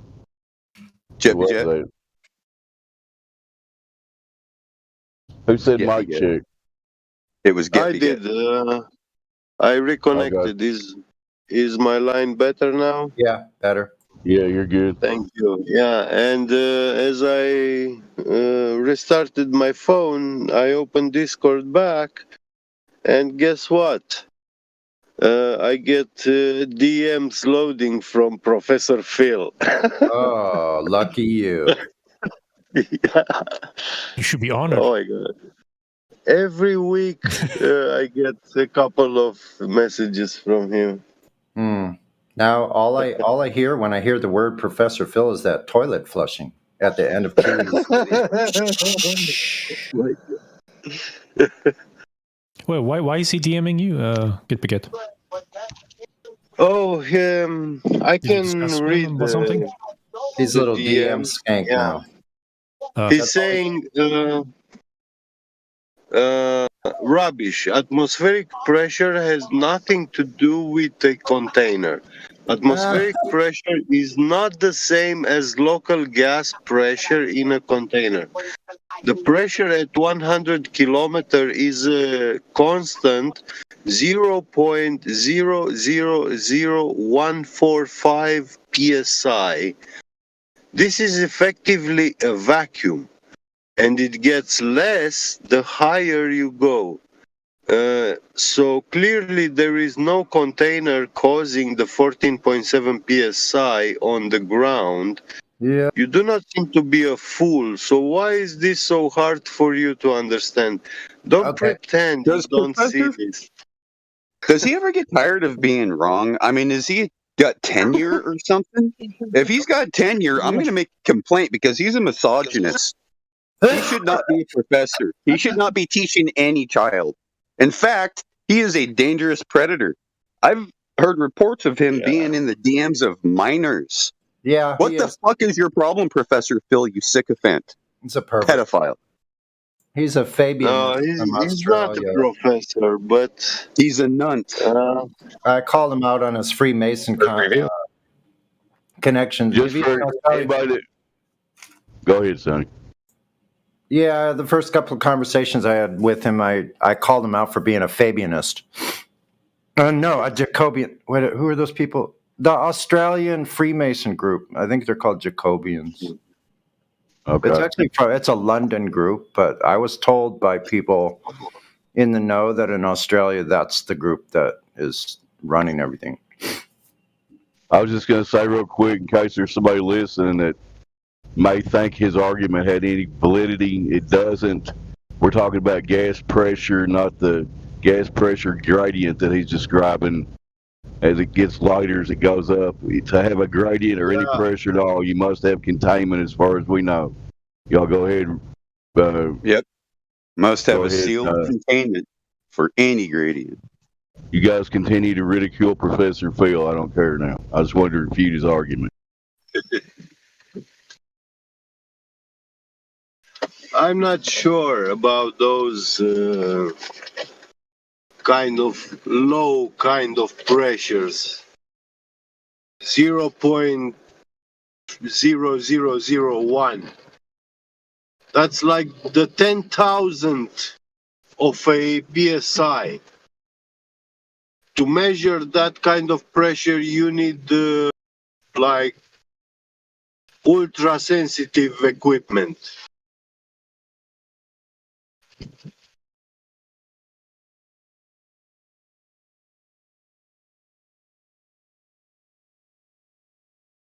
Yeah, I just want to say this right here. I got a wrench, and I'm going to throw it at Mark Zuckerberg.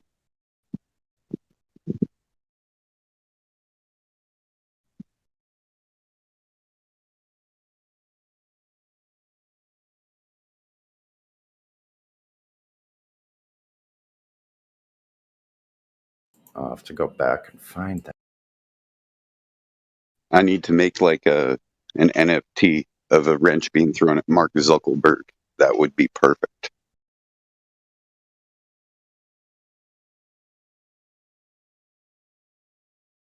You know, like those Super Mario characters, those guys that pop up out of the manholes and throw the wrenches at you in Super Mario Brothers 3. I love it. Yeah. You're talking about an American hero that invented Facebook, Josh. Shame on you. That's what I want to do when I grow up. He's a zero. I'll take him down to the fucking woodshed, beat his ass. Let him call me daddy. And then I'll say, no, I ain't your daddy. Hey, Urgent. hey, Josh. Hey, Rookie. Hey Joshua, what do you do when it's like super, super dry? I know it's probably really dry, like it's down in the 20s.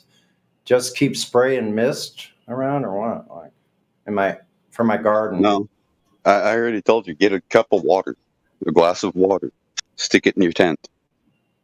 Yeah. That's 30. That'll regulate it at 30. That's what I need. What about a humidifier that wouldn't work on that situation? The problem is it puts too much humidity.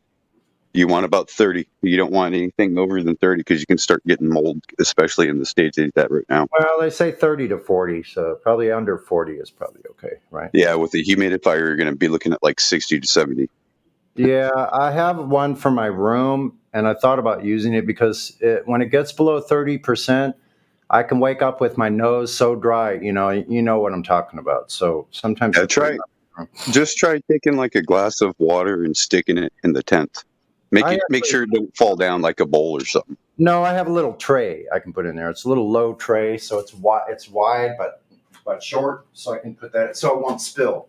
So I can just pour some more wine. Yeah, I'll put that back in. That should be good enough. And if it's not, get like a piece of jute twine or something like that, or rope.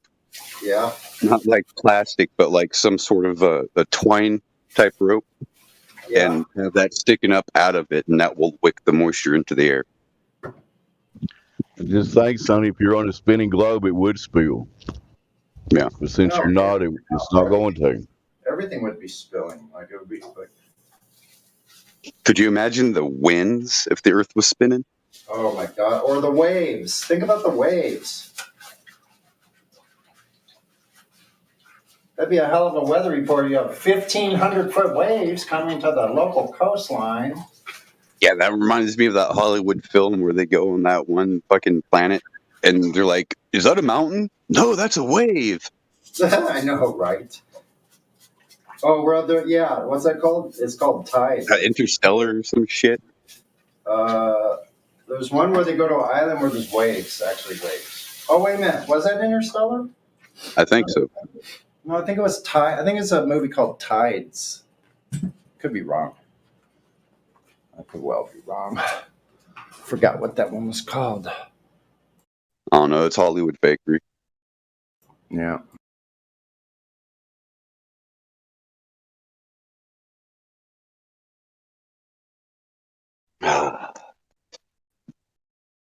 Well, it's time to change the tune on this channel.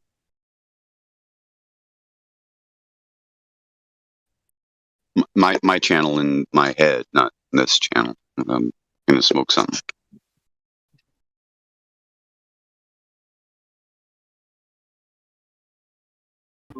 I was going to say music. What? Is it karaoke? A long, long time ago. No, I was saying I'm going to change my channel. How that music used to make me smile. And I knew if I had my chance that I could make those people dance and maybe they'd be happy for a while. But February made me shiver with every paper I deliver. Bad news on the doorstep. I couldn't take one more step. I'm in a good mood. Sorry. I'm happy fucking my daughter came home. I get to be grandpa. Not like when I came home from the Corps, and they know the story, so I didn't have to beg my oldest daughter too long. She said, "Dad, I won't wait till you're dying to come home. I'll come home." You know? Yeah. Yeah, it makes me want to cry. I ain't gonna lie. I woke up this morning, shoveled shit, shoveled some snow,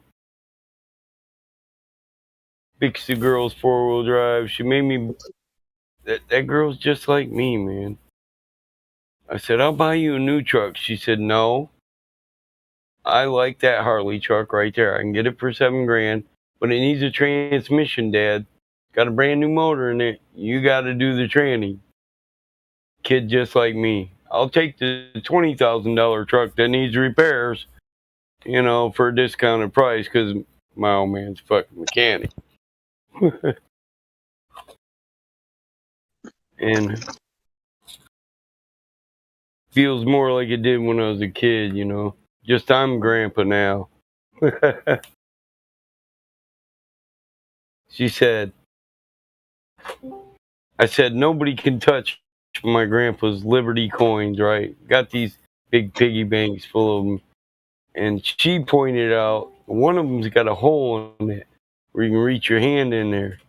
And my grandpa used to reach in there every time you come in and give you a silver dollar, So she's like, you got to start giving them out. I'm like, hey, I got this big jar full of Sacagaweas. Fuck that. I'll be giving those motherfuckers out. Right. If I'm going to give them a Liberty coin, I'll crack all of them open and I'll build sets. Because I know I got some fucking money in these coins, but I want them to be here when my grandchildren take over this farm. We'll give you some Sacagaweas. That's about it. Yeah, I mean, we don't need it, man. If they need some fucking money to spend, Grandpa will give them some greenbacks, Yeah. Yeah, here's a C note.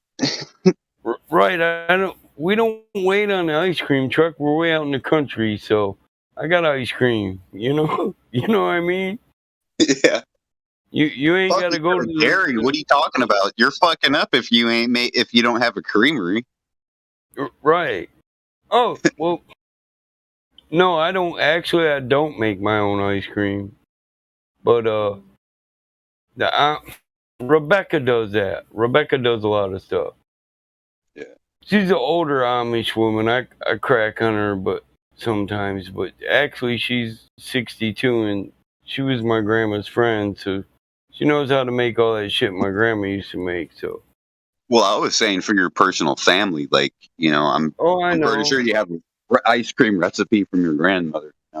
I do, and the funny thing is, the Amish woman cracks. I mean, we do got the stuff. If you're saying creamery, like all the equipment to make my own, I got that stuff. Stuff in the cider mill.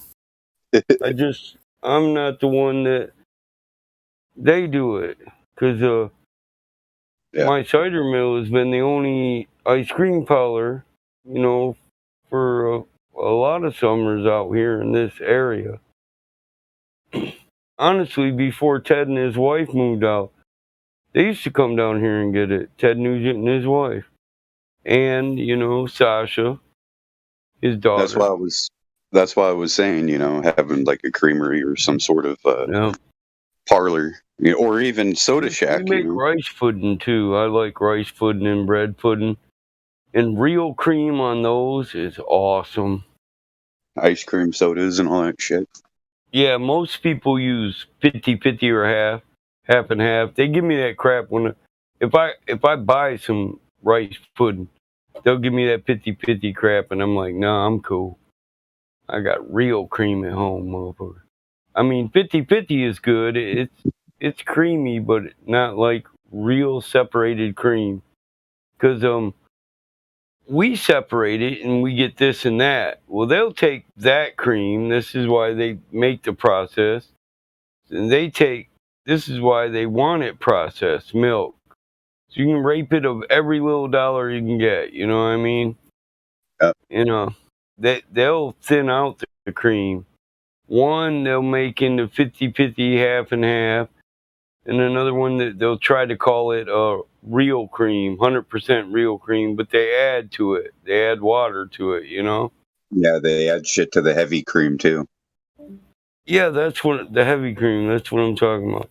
So the real thin shit, when you separate it, because you can separate the cream from the milk, and then you can separate the creams, thinner from thicker. You know what I mean? There's a process for that too.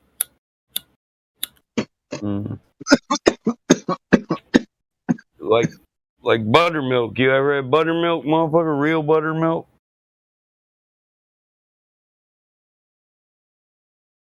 I just made asparagus and french fries and kebabs and native fry bread. We had buttermilk too. But my daughter's a geek. I woke them up to omelets, playing Bob Marley on my 80s stereo system. Can't nobody sleep in this motherfucker when I turn that radio up past 30%, bro. I got two 12s, two 12-inch Pioneers in each Pioneer speaker.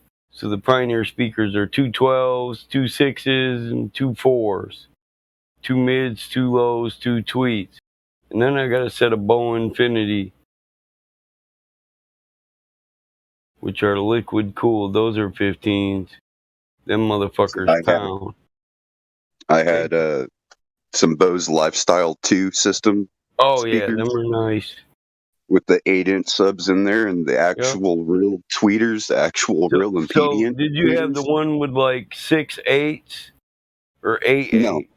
What is No, it? just 1 8, 1 8 in each cabinet. It was like 1970s tech. Oh yeah. But, well, when but they, hell, they those first things come out, man, you get 2 8s and a shitload of 6s. Yeah. In but one what I ended up doing was hooking up my truck box, which had 212 pyramids in it. Mm-hmm. And I set that up to the center channel, but I had a problem with the impedance. So I added a resistor in it. And then my Technic deck no longer reset on me. And then I could adjust on the center. I could adjust the decibel level and all the other levels more than I could on the sub channel or the bass channel, because there wasn't a sub channel back then, which was just the two rears. So the center was better for that. And then the rears, I would just have regular PC speakers just for ambience. I used to get high, and I had an extra amp in my Harley truck. I got these straps. I put the Bow Infinities in the back of the truck and just strap them down and hook them up to a 30-watt Rockford bridged, you know? Yeah. And just roll down the street bumping. You hear me coming 2 blocks away. I played that Dio. Dun to the dun to the dun dun dun. Bow, bow, bow, bow, bow, bow. Dun dun dun. Look out! You know? Yeah. See, I was actually thinking about doing this, for because out here during the summertime, we usually go down to the water and just hang out and drink. Yeah, that's why I used to put them in there to go to the lake. Well, I was gonna build it out of like 2x4s, have it looking like an old timey dynamite cabinet. crate. Yeah, just a little cabinet. No shit. Having it look like an old dynamite crate type thing, build it out of 2x4s, just make it faux. And then have it You stand gonna put the rope handles on it even? Yeah, and then have little casters, like good casters with You know what I know roll. what you're talking about now, right? Put a car stereo in there and some kickers, couple batteries. Ooh. I got those. You call them dynamite crates, but fuck, we put black powder in them too. Yeah, powder crates. Mm-hmm. Powder keg, powder box. But that way, everybody's like, "Ooh, that's some power." Yeah. Yeah. Them fucking Infinities rock, dude. I had a set of Sirwin Vegas, man, in the bar. $600 portable stereo, fuck it. And one of my biker buddies was out here, and he talked shit to the wrong one. So my brother put his head through my fucking Sirwin Vega. I was mad as fuck too, but bikers, hey, we go out in the cage and just fight. Bikers get drunk. We'll go out in the cage. We'll go out in the side yard and fight and be friends tomorrow. But if I say I'm whooping your biker ass because you're a dumb fuck, then I'm going to give it my best shot. So when my brother put his head through the fucking speaker, we broke it up and told him, hey, let's go outside. Put a circle around him. Told him, buckle up, guard your grill, and pushed them into each other. My brother still whooped his ass. He just, my brother got this cute little young wife, you know. It's his third fucking wife. I've been trying to tell him about this, but fucking young ass, big ass biker. Young We know kid. why. We know why he has that young little thing. He's midlife Oh, yeah. crisis, right? He's a He's fucking a little freak. older, and he just wants to prove to himself that he still can. Yeah, That's what it is. listen, he got that Corvette for a reason, you know, and she's like a hood ornament, you know what I'm saying? Yeah. He got that fucking, the T-bucket, you know, this motherfucker got rare, he's got rare cars.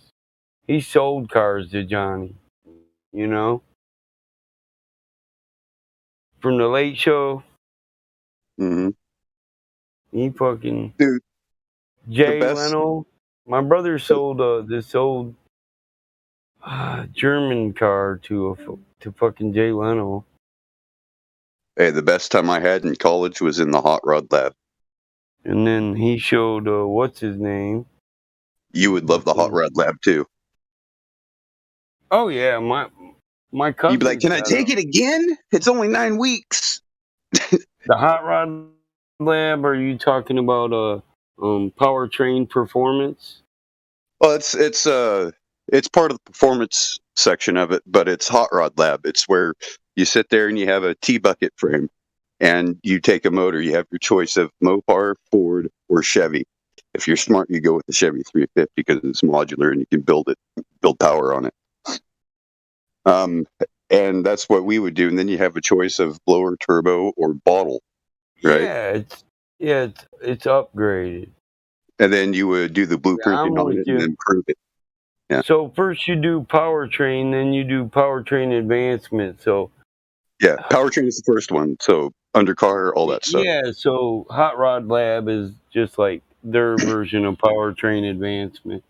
It's where you learn to tune in a set of 3 deuce, 3 2-barrel carbs, 3 4-barrel carbs, a blower, full blown, gear driven timing, shit like that. Yeah. And that's where a lot of people learned about wet water. They're like, wet water? What do you mean wet water? It's water but wetter.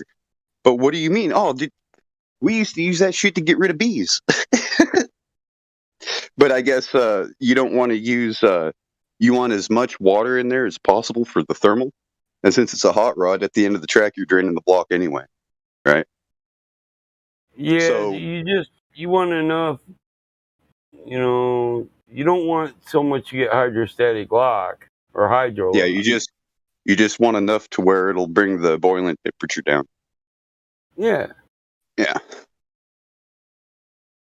I guess Royal Purple makes one, but I keep telling them, man, just put some surfactant in there, break the surface tension. It does the same thing. Pretty much. Yeah. Look at jet dry, water wetter. That's shit. When we're fucking mining, we have a big thing of water, and the gold powder will float on the surface of the water. It's a real pain in the ass. So you have to have like a recycling thing to where it's constantly dripping a little bit of jet dry in the solution so the gold don't float over the ripples. I mean, all you need to do, like say you have a gold pan, you got a bunch of gold powder floating in there, you just barely get the tip of your finger wet with that jet dry and touch the water and you see all the gold sink instantly. Breaks the surface tension. Yeah. Yeah. So in the choir, bro. But basically what that does is it allows things to get wet, right? So that's what you want. It's just vinegar, right? No, it's a surfactant. It's soap. Well, yeah, I know there's some soap in it, but I'm saying the majority of it is aluminum sulfate, I think. So yeah, you're right. Jay Leno owns one of my brother's roadsters. It was on his car show. Jay Leno's garage.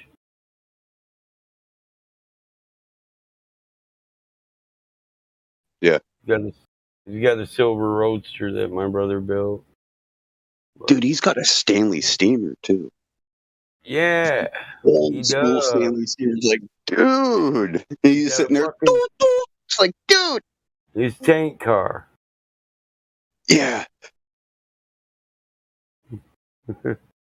Yeah, Jay's got some badass cars. I mean, shit. If you had that He kind of wanted money, he wanted my 63 vet, dude. He offered me way more than it's worth, but I'm like, no, dude. A fucking lifetime trying to get this bitch. and so It is ain't he. happening. He's like, And he's been. what he wanted me to do, he said, he's got an estate. He said, well, leave it in your will that they'll sell it to my estate. And I said, Jay, my shit's an estate. That's going to be part of my bloodline property, bro. That shit ain't going nowhere. I'm already training my nephew to know what everything is so he can go, no, cuz you don't sell this one. Your dad roll over in his fucking grave. You sell this. You can't get these. You know what I mean? There's only certain, he knows every gem I got. He's already starting his own car collection. That's my boy, though. He gets into it more than any of them. You know what I mean? Yeah. He was my next to oldest brother, Monty, the one that passed away. That was his son. And Monty didn't like to work on cars. All of us worked on cars, but Monty had the idea when he was younger, I'll just flip cars and have my brothers fix them, you know? So he would make, cars that... I live in Jackson, Michigan. People from Detroit come here. You can sell a dope dealer car, And he makes them where rappers and dope dealers would want them, But they're usually not the smartest about cars. And if it's flashy, you get 20 grand out of a rapper for a fucking car that shouldn't be valued no more than 10 grand. Like those Regals. You can pimp them Regals out, but it's still just a Regal. It's not a fucking specialty car. Unless maybe you got the prototype for the Bush Grand National. You can trick out a Cutlass, but it's still going to be a Cutlass. Exactly. So Still you know going to what I be mean? a gutless Cutlass. Now, I would never give you 20 grand for, say, a 80 Cutlass. I mean, we get in older shit, 442s, a Yanko. Dude, I would not give you 80 grand for a new Ford pickup. That's how much you're going for, 80 grand. I wouldn't give you 80 grand for one of those fucking things. Yeah. 10 years, they fucking only $250. Come on. Yeah, I use Super Duty 350s at work from the 90s. So, yeah, I hear you. 98. Yeah, I have a 98 F350 I ain't trying Super to buy Duty new shit. with a 7.3 International in it. I still got 80s diesel dually 1-tons and shit. Yeah. I just rebuild them.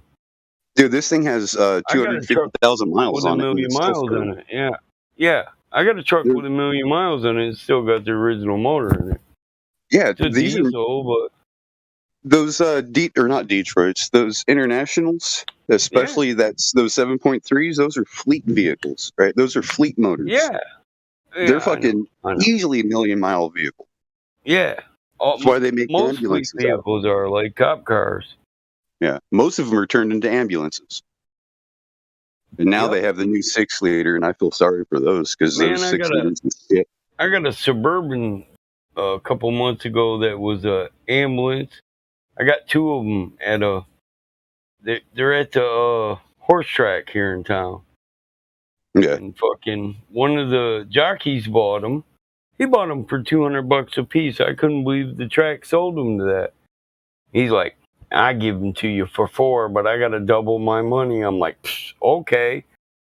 They were literally, one had 350 miles on it, the other one had 200 miles, and they got a big block 454 SS or super high output SHO stamped right on the head, right?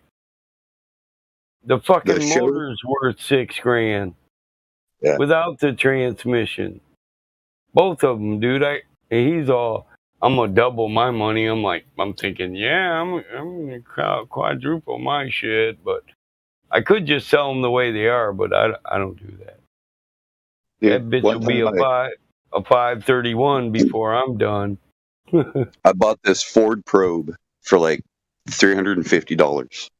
I like the All Probe. sorts of problems on it. I put fucking 1,500 into it. Especially the turbo V6s. Yeah, this was just 12 valve inline 4. I had a 94 turbo V6 Probe GT with a Testarossa kit on it. Yeah, I wish I had that, but mine wasn't. It was pretty sick. It was my brother's car. He just left it out here like it's not a classic. So I'm driving this thing around off road, treating it like it's a fucking rally car, and I What blow year? out the pre-muffler. Shit, it was a '96. I blew up the pre-muffler on it, so took it So home. it was a rounded Probe, not the squared out one. Yeah. No, it was a 66 Mazda 66, but Ford Probe pretty much. Oh, But yeah, okay, yeah. So what I ended up same shit. What I ended up doing was straight piping it, and where the pre-muffler was, I just put a flex tube in because there was a problem right there. So I just did a little, because I got lots of fucking parts around here, dude. Just made my own little exhaust system on it, and then where the muffler was, I replaced that with a 12-inch, a 3-inch dump out glass pack, flipped it around backwards, so it sounded all shitty and ratty, like these Hondas. And I'm just sitting there cruising with You know this thing. those Mazda 66s remind me of the Probe GT. Well, it's virtually the same block, same engine. Almost the same body style too. Yeah. But if you're ever wondering, like front main seal, it's the same as the cam seal on that motor, on the V4, on the inline fours, yeah, because it'll come up on this, yeah, even through Probe or even through the Ford, right? So I'm just like, yeah. So I mic'd it out, and I was like, well, some shit. Ford 4-cylinders like the Ecotec. Yeah. So I mic'd it out, and I was like, well, fuck, this is the same seal. Well, shit, give me another one of these, and make sure you put this in as a note to your service tech for the rest of Napa so they know. Yeah. I mean, sometimes I'll go in there to these parts stores. Like, there's this one guy that knows a lot about air-cooled Volkswagens, but doesn't know anything about water-cooled Volkswagens. So he taught me some things about air-cooled, and I taught him everything I know about rabbit engines. Cool. And he goes, good to know. So if I have to order a part for someone, no. I told him, have, but I'm not a big. I gave him the website where he can get parts and do it as an aftermarket add-on, non-ball camp catalog. Yeah.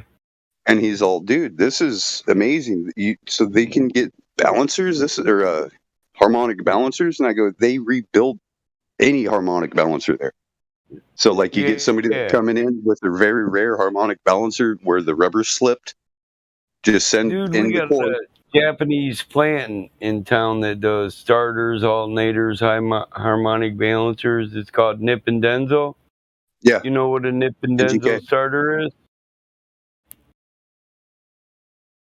Yeah, no, that was a Mitsubishi that's on this one.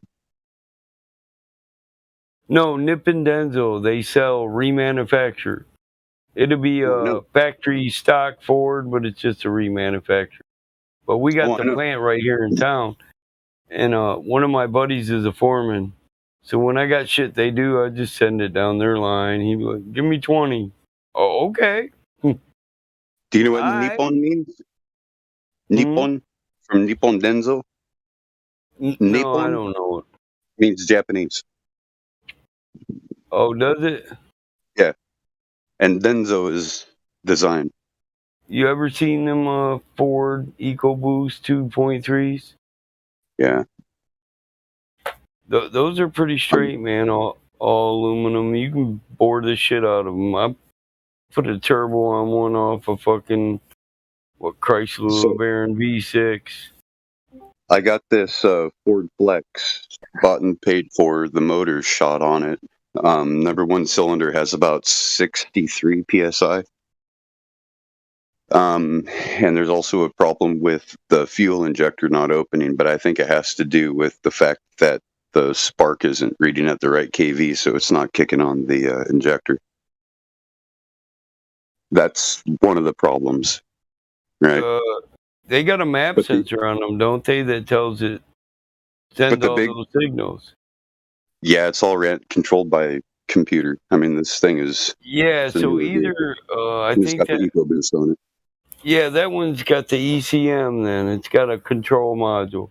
Ford doesn't call them electronic control module. ECM, yeah, because that's different company. Right. The only thing I can think They of call 'em, is because the mechanic that my grandmother took it to was sitting there telling her, "Oh, well, it's $2,700 part. Catalytic converters completely clogged." So, because they kept throwing like O2 codes, and I kept testing the O2 sensor, and it was fine. Fucking 10 switches per second. Yeah, EPU. They call it a ECU. I had to think for a minute. Electronic control unit instead of a module. I know that it's proprietary and you can't pull information off of it without going through a proper Ford key, like with the Modus.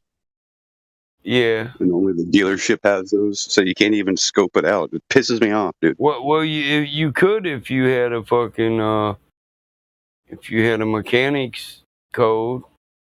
Yeah, that the key. That's what I need is the key. Yeah, let me ask my brother-in-law, man. Like I know people that work at the local Ford He's a dealership. Ford master mechanic, dude. He might give me the code for it. But the problem is he says I can't let these Modus keys out. Yeah. The snap-on That's Modus. what most of them will tell you, but my brother-in-law has come right out here and put them in. I got a snap-on reader-writer system. Yeah, it's just like the downloader. Yeah, but you got to have that key. You got to get access to the program. Some you have to purchase the license before we can download and flash. And if flash isn't correct, you have to repurchase. That's bullshit system. I mean, if I went back and updated my fucking Ford, I got a Ford technician's license. Or at least I had one. I went and I took like all the Ford diagnostics and all that, the three-step method for I took some diagnosis. specialty courses for the newer Mustangs, yeah. I mean, you can take that Ford method and take it to anything, right? Yeah. It's simply you're testing the voltage, you're testing to see if you have voltage drop after the load, and you're testing to see if you have voltage drop at the ground. And that could tell you like virtually anything about the circuit. So if you have voltage drop at the load, that means I know. You could have a that load. You can find a broken circuit. Yeah. And if that circuit's controlled by a ECU or a map sensor, then you know what's up. Or even a damaged conductor. If it loops through a distribution center, we can just generalize it. They're all distribution centers. It just sends signals and power. It goes from demuxed to muxed when it goes from closed loop to open loop. I like them Ford Flexes, man. I always wanted to take one of them and just strip out the wiring and everything, just raw dog it out, and then make it a carbureted hot rod. Oh, it has enough room to throw a Cobra in it. I know, really man. And they look pretty fucking cool, but I got like I knew this lady that had what the fuck was that called?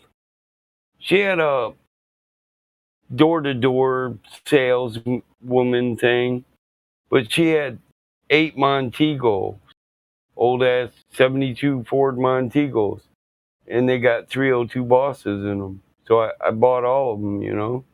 Mary Kay. She had a Mary Kay hookup. She was the distributor, Mary Kay distributor.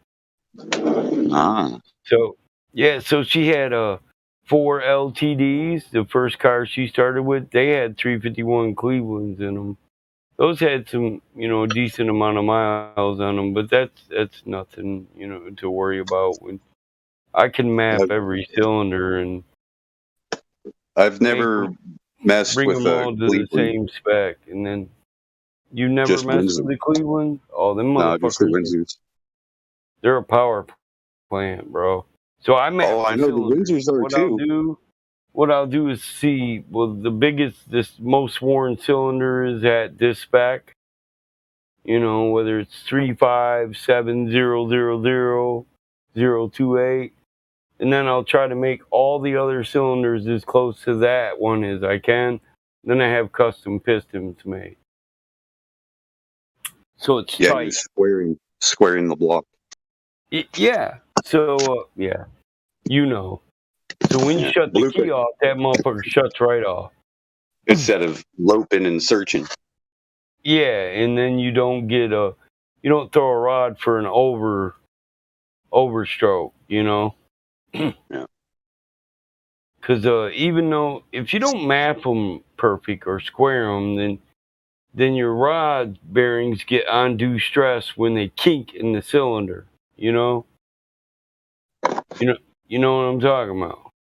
Yeah. And that undue stress will it'll put a groove in your crank.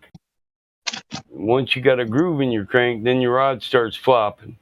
I don't care what you do with them. I just want it to go super fast. I want to drive that sucker. Oh, well, Cleveland's the way to go. Or, dude, if you put the 302 boss in one of them Ford Flexes, that motherfucker would kill some shit. You'd be impressed. And you could carry a whole bunch of stuff. The stroker, though. That's a stroker motor. Put a Ford 9-inch in that bitch with a 302 boss and go smoke a 2019 6-liter fucking Corvette and be like, damn. Nice. We have a fire in town.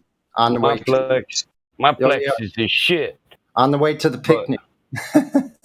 Go ahead, Tony. Go ahead, Joshua. Breaking news. No, I was just saying. There's a fire in town, and I don't know if these idiots realize it, but the fire department's gone. There is no fire department. It's moved up. Nice. Yeah, bro. Look, I just get stoned and look at every fucking car like, yeah, that'd be badass with a V8 in it. Yeah, why don't you build me something? I'll come up there and work for a year or something. And I'd like to come up and work. I just got a Maverick GT and a DeSoto.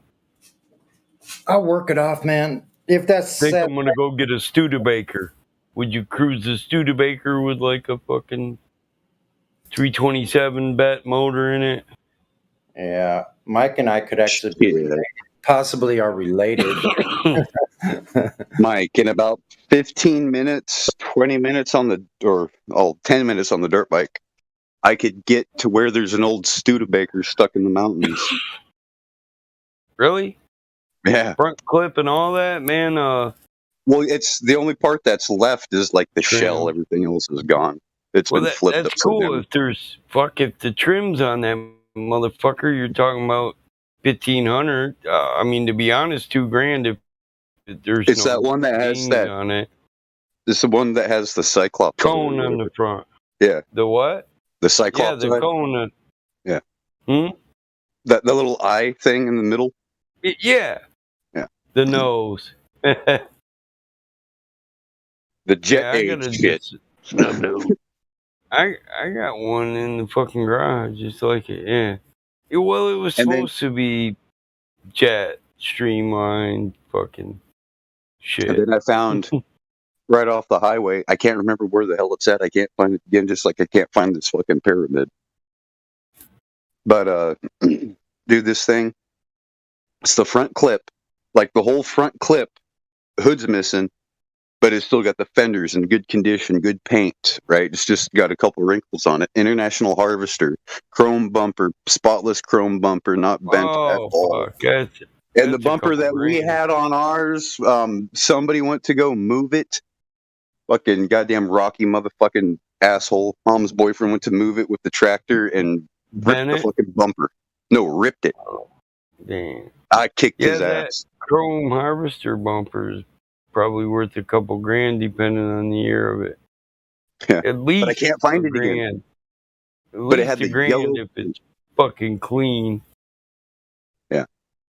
Yeah, it was Yeah, clean. that's It the had shit you can never find, you know? it had a couple of spots where, it was lifting off, but overall it was still original, just sitting out there in the desert.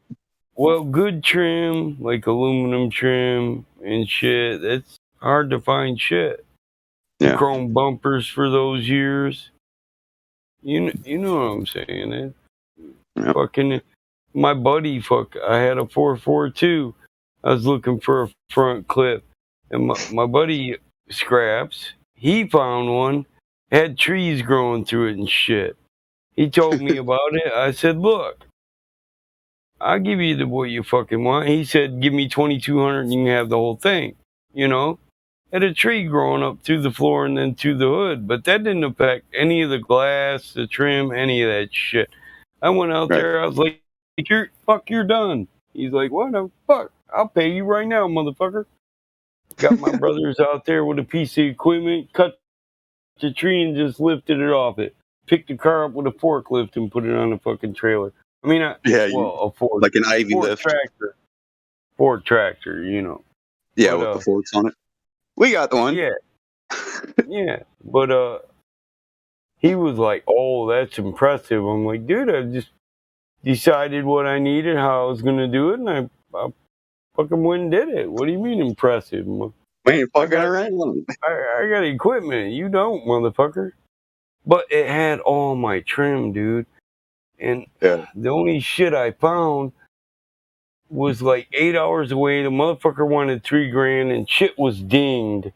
So when the trim is dinged, you gotta sit there and round out a shaped metal, stick it in there, and then tap. Don't beat the shit out of it, or you're just gonna fuck it up. You gotta tap it. You tap it enough. Yeah, but the problem is they're nickel coated. I know that's it. You just end up fucking them up. That doesn't stop us from trying to repair the shit, but you know what I'm saying. It doesn't always work the fuck out.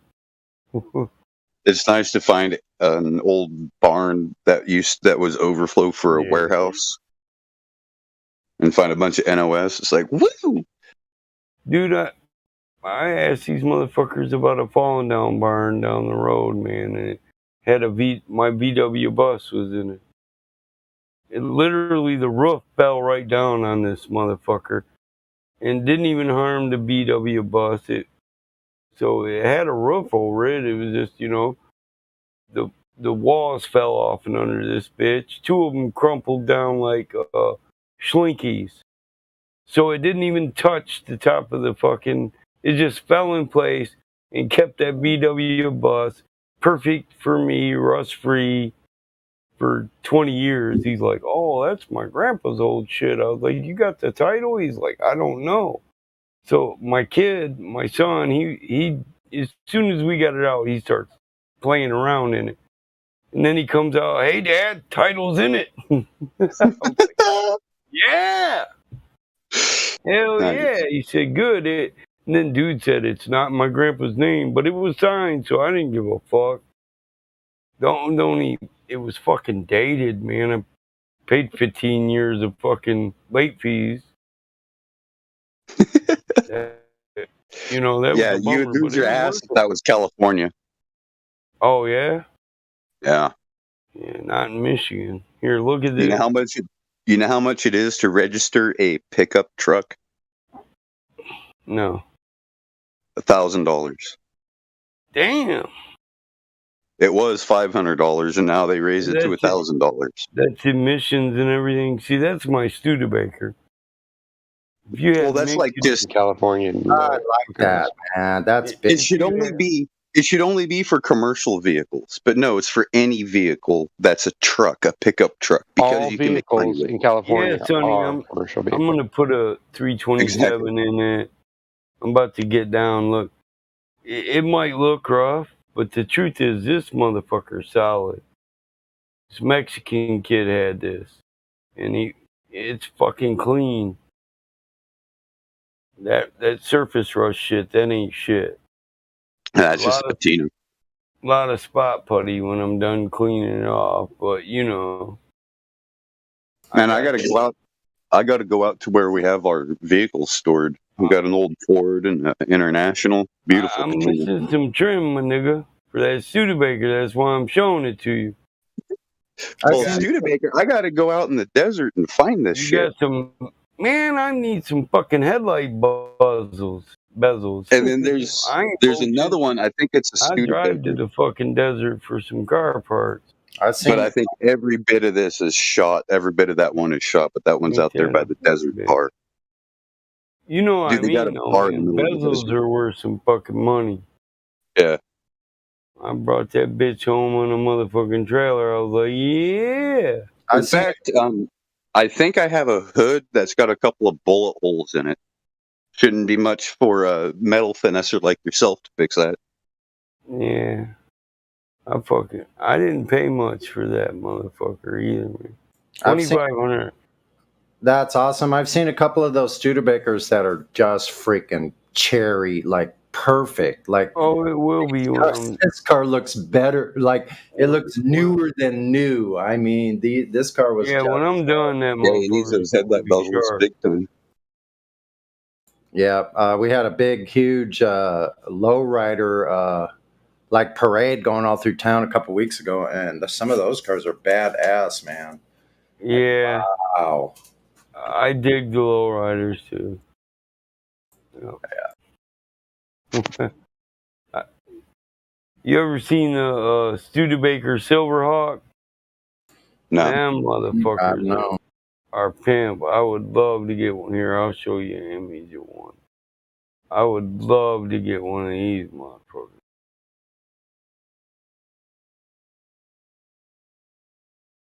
Oh, so you need the whole light assembly, don't you? It's not just the bezel. The bezels. Well, yeah, fuck all of it. That's what I'm saying. If the bezel and the light's in there, if the light's in there and the bulb and it's held in by the trim, then you got every damn thing I need. I don't give a the desert. I don't give a fuck if it's at in the desert. Just don't lose any of them fucking bolts or springs. Right. But I mean, you know, I can have that shit re-nickeled if it's in good shape. You know what I mean? Well, the only thing that would be wrong with it is, 30 years of sun patina. Oxidation. Exactly. Yeah. I've got shit from the desert. I'm cool with that. I already So know you know how the glass patina's out here? Yeah. Turns opal like? Yep. Beautiful. I mean, Look, glass is stained purple. It's like crazy. Look, that's a Silverhawk. Studebaker Silverhawk. man. I don't Tell think me that motherfucker ain't sick. That's beautiful. I don't know if I've ever seen one of those. I might have. I probably have. I've seen probably every kind of car. That's got that curved rear window. Fuck. I lived in LA for a number of years. I lived in LA for like 10 years. I saw every kind of freaking Yeah, they're amazing. Yeah, they got the Hawk GT. Studebaker got some sexy cars. Not all the Studebakers are, but That car looks like it's going fast, just sitting still. yeah, that fucker just got some sexy lines on it. But that would be that 56, that's like, 58? it's that one I think is a 50 something, 57, 58. Yeah, it's around when the fishtail was popular. Like when the Bel Air. Well, the streamlined fins, them jet fins, boy. Those are jet. That looks like a jet. Well, it was the jet age. Yeah. Exactly. But in reality, it was just the Iron Age, which is still just the Iron Age. Mm-hmm. Yeah.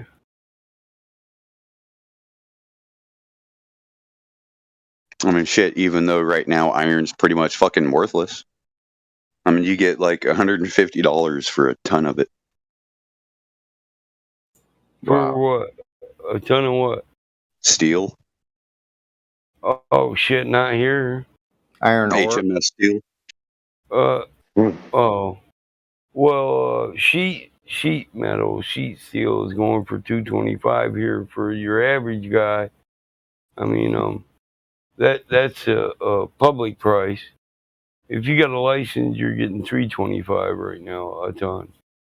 Yeah, this is with our license. This is one of the reasons why we closed the fucking yard. Because steel, it was less than fucking half a penny a pound. No shit. Well, they're fucking you. Like, we would get a penny, so we would have to charge half a penny a they pound. always fuck you.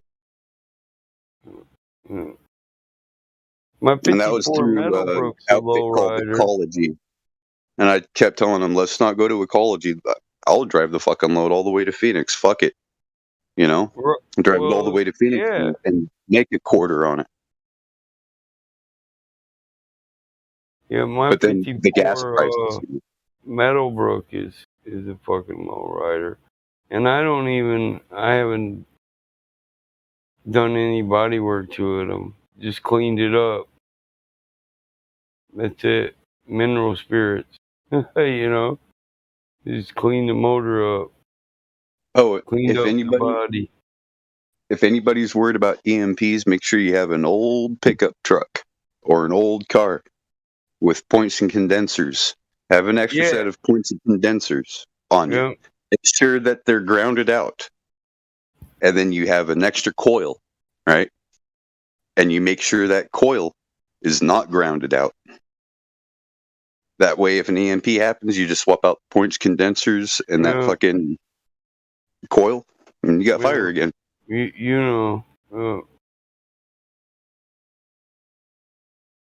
Yeah, look, my Metalbrook is I can make fire with a magnifying glass or a stick. I built this for my son. It's got a 426 in it. It was my grandfather's. It sat in a field under a tree. It had sap on it and all that shit. Mineral spirits took it off, even crystallized. I couldn't believe it. Actually, I brought a little luster back to the paint job. Yeah. That's pretty amazing. What year is that one? 54 Metalbrook Dodge. Wow. What a trip. That was Grandpa's. Sure don't see many of those. The interior's mint. The interior. You know what? If that wasn't your grandpa's and if it wasn't an heirloom, I would say lead sled that bitch. Yeah. Turn it freaking hot rod. Shave it all down. Yeah. See, my son didn't want it like that. He kind of likes that grunge look, you know? Yeah. Steampunk in it. Look, that cool. He's missing a bunch of brass, like useless brass ornaments for it to be steampunk, though. Yeah. You know, well, a Stirling engine just because. Yeah. That is pretty cool, though. I like it that way myself. Look, the Studebaker's rusted hell. The guy pushed it out of the barn and had it sitting by the road and was like, as soon as I seen it, look, you can see the front end of the Metalbrook. We was out cruising the Metalbrook. My son said, what, you gonna stop and look at that Dodge, Dad? I was like, that's a Studebaker, motherfucker. Look at the front end. He's like, well, I don't know nothing about that. I come back to the car after setting the deal up. 10 minutes, he's like, he was an expert. He had already Googled the shit on his phone and shit. Like, yeah, Dad, look at this one. I'm like, I already know, dude. You're just now learning. I already know. You know what I mean?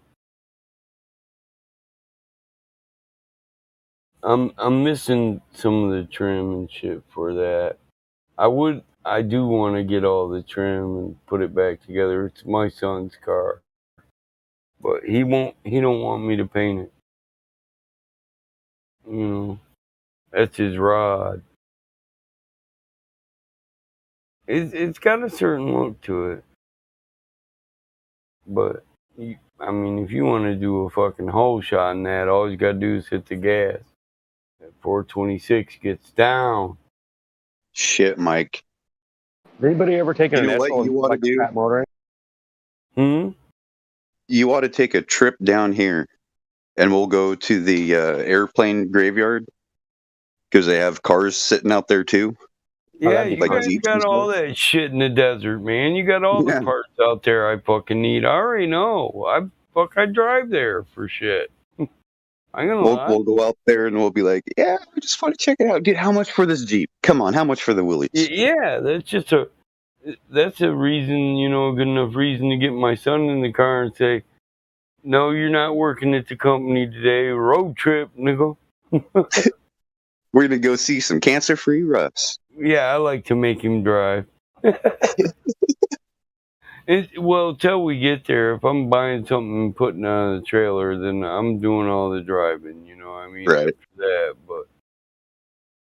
And not that he can't drive a trailer, I'm just a picky bastard, you know what I mean? I won't be able to sleep while he's driving because I gotta side saddle his ass. I gotta be And well, you're not gonna be able to sleep because you got that empty gooseneck that you're taking with you. Yeah, I gotta tell him how to drive from bitch seat, riding bitch. How to change lanes and shit. Yeah, slow down, boy. You're hauling a trailer now. What the fuck? Fuck, Dad, You hit the brakes, that thing fucking jackknives. We're fucked. Water's wet. What are you doing? Slow down. Or the road's wet. One time he said, "You're riding, bitch. You're not supposed to, bitch." I was like, "No. You riding, bitch. You get the bitch. That's what I'm riding, bitch. I'm in bitch mode." He's like, "Just shut the fuck up, Dad. Let me fucking drive. If I wreck it because you're talking shit," I'm like, yeah, I know.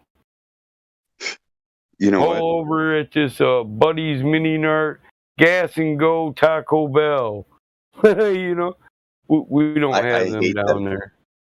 I hate that when I'm sitting there driving and then, like, taking my mom to her eye doctor, for instance. Mike's complaining.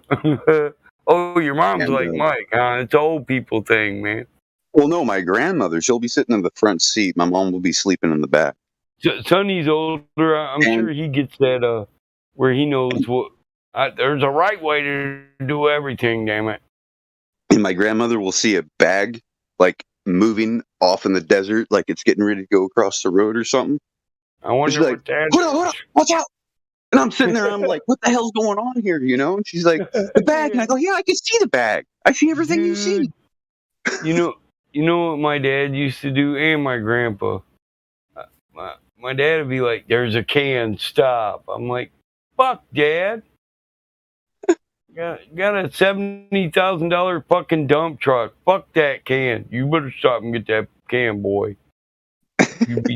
He said, you be tasting your own blood. I'm like, yeah, my dad's threatening to bloody my fucking mouth. God damn it. Get your fucking can. I used to do him like this. I'd slow down and swoop over it. I wouldn't even stop. No, I'd just make him lean out the car and get it. Damn it. Not stop. Make him lean out. Grab it, old man. I ain't stopping. The going joke out here is if you're driving and you have somebody sitting in the passenger seat that's a little antsy, you tell them, buddy of mine was down this road and it was facing north, so it's on that side of the road. Be on the lookout for a yellow Tonka truck. This thing was mint. It's worth $10,000. Oh, he'll have his eyes peeled the whole time, like, oh, where'd it go? It's like my brother-in-law. He's a fucking scrapper, so he'd be going past the farm like, slow down. What's that over there? Can you see it? Can you see it by the barn? What is it? Tell me. Is that him? I try to tell him, look, dude, you don't want me spotting shit for you to stop and ask to get, because I'll probably crack on the classic car. Yeah. I'm gonna buy that shit, motherfucker. Fuck you. You ain't scrapping that. This motherfucker told me about scrapping a CUDA once. I was ready to beat his ass. I was like, what? Bitch, what? And then he says, well, I got a 57 Chevy Nomad out there. Bitch, you scrapped the CUDA. I should slap the fuck out of you, but how much you want for the Nomad? Let me go look at it. I don't want something that's gonna slinky out, when I try to pull it out of a mud hole or nothing. So I'm wondering if I should work on this LeBaron, if I should try to restore this convertible. I don't LeBaron know. convertible? Yeah, Is it one of the turbo 90s? I think it is. Well, yeah, 4-cylinder V6. I don't know. But it's Oh, just sitting there. my brother-in-law's got one of them. Here, I'll show you the picture. Give me a second.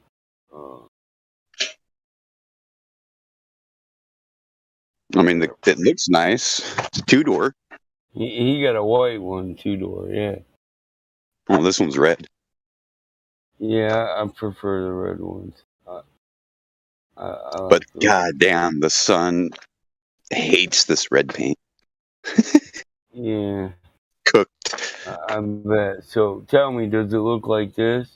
This is a V6 turbo, automatic.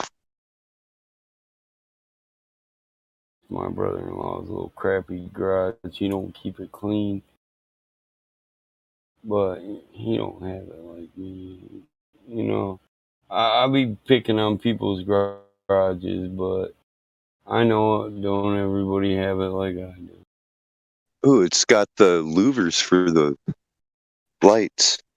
I don't see any badges on the side of it, but I sent a picture of it. We don't need no stinking badges. Yeah, it looks pretty similar. Yeah, you need some fucking badges that say. No, there's no spots for badges. Oh, yeah. It's in the grill, man. Look, does it look like my brother-in-law's? Can you see in live stream voice tech? Yeah, it does. He loves that. He loves that car. He's a fucking, you can see the Just drop me Mackinac in. Bridge. See the Mackinac Bridge? There, I just took a picture of the front grille. Come on, dog. He was a Dodge specialist, but now he's disabled and he just scraps. Oh yeah, Just says Chrysler LeBaron on the back. yeah. Baron.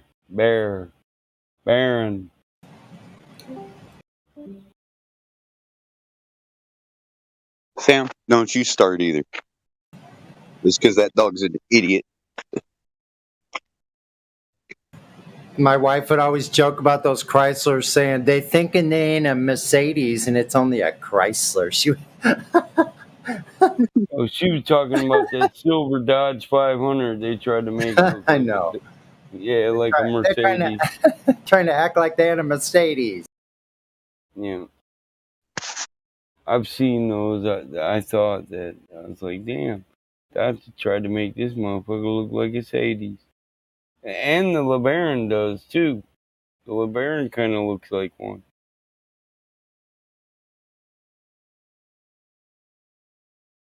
Never eat McDonald's, man. I don't. It's made from people. Thank you. I don't. It's cardboard. And 20% beef. They're grinding it up. The other 80% is glue. They grind it up and put a bunch of glue in it, and then they freeze That would be horse. in burger size. And red food coloring. Burger size big logs, and then they cut it. Now they use beet juice. So they steam it and boil it. They call that the pre-cook. So, Mike, when do we start building the flat Earth village in your area there? I don't know if it should be Michigan, the water. I thought about buying some property across the road and making it a campground because the rivers connect to so many lakes. That would be so. But do you have good water there, or is it? Oh yeah. Okay. Because I know there's a problem with the waters. We all are. So because the you don't want to. In what town? Flint. Detroit. Yep. And Detroit. Grand Rapids. And those are just the top places with the most fucked up water. But I thought it was the groundwater. I mean, because you don't want to be washing clothes and have to treat the water before you wash the clothes. Yeah, it's mostly city water in Flint. Yeah, that's a good thing. What's plumbed in by the city. So, yeah, the Grand River is pretty clean. I'll eat the fish from it all day long. I do. And so is the Kalamazoo. What about Battle Creek? Battle Creek. Listen, all of Michigan got bad water. I thought I covered that. No, I'm saying how good of a area community is Battle Creek area? Oh, well, it depends. If you're living right in the city, shitty. If you're living on the outskirts, okay. That's Kellogg community. Yeah. The Kellogg Seventh-day Adventist factory. land. Right? Seventh-day Adventist land cereal guys. Kellogg. Yeah. Pretty much. Pop-Tarts were invented to keep you from masturbating. Fun fact. Yeah, they put saltpeter in them. It's a joke. But saltpeter is the opposite of garlic, man. It'll make you go limp, not hard. You gotta eat some garlic with your Pop-Tarts, damn it. Raw. Oh, I know what that is. That's not just a random fire. That's a funeral. Man. It's what? It's a funeral. A funeral? Out here the Mojaves, they pyre their dead. They do a traditional burial. They With set it up on a thing and then burn it. Mesquite pyres with their that would be their blankets and stuff, and then just bury all the ashes with the embers afterwards. Yep. Yeah, well, I used to did that. keep disease down. No. Because we would always just have the sacred burial ground furthest away from teepee land or the camp. But we did it because white men kept violating our shit. So we just started burning them. I know they used to do sky burial. Well, they still do sky burials. The Hopi. Yeah. They construct these towers, and when a member of their family dies, they take that member, leave them naked, and set them up on top of the thing, and let the birds take his give body them back to to nature. Creator. Yeah, let the birds carry the body to Creator.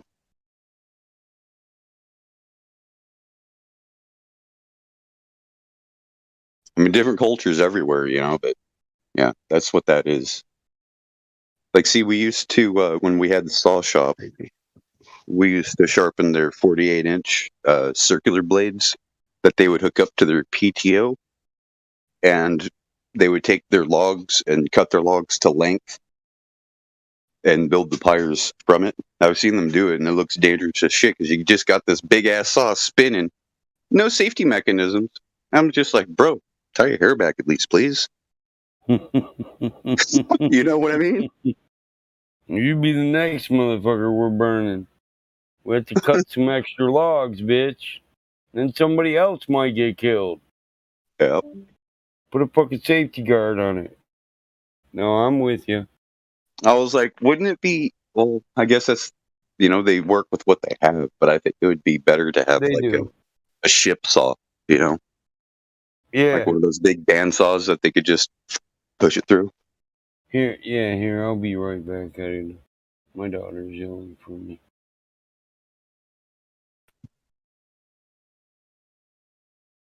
Yeah, wolf in sheep's clothing. It's not a black sheep, it's a black wolf. Yeah, the Fabians are socialists, democratic socialists. No, they're homosexuals is what they are. Yeah, of course. Fabian means fairy. It's right? an actual society. It's an actual society of these people. So they Yeah, but etymologically fae is fairy, right? Fabian. Yeah. Fairy folk. Words mean things. Yeah, that's probably true. Wow, look at that thing. That looks almost like my That's a dope ass spoiler. Looked almost like my Cortina. I had a Ford Cortina, my first car.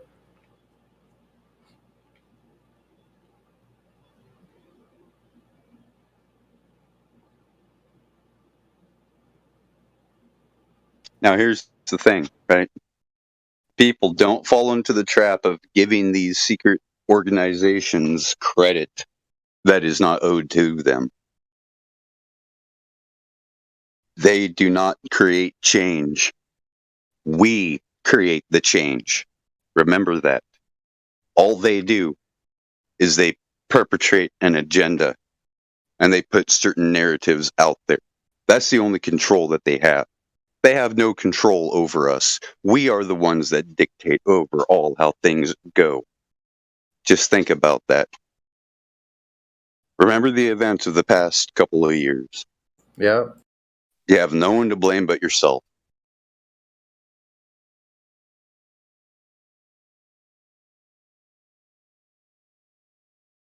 These secret societies are powerless cowards. They will never be out in public. They will never influence anything. They have no power. Their power lies with us. And the only way that they have any kind of influence is by perpetrating fear. There is nothing to fear but fear itself.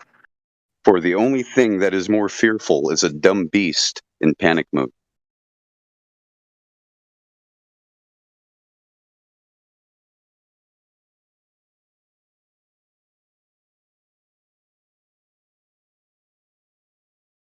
I mean, think about it. If you believe the world is a globe with no evidence, then you will believe anything you see on TV. I mean, how many of these idiots come in here? But what about aliens, guys? But guys, what about aliens? But guys, what about aliens?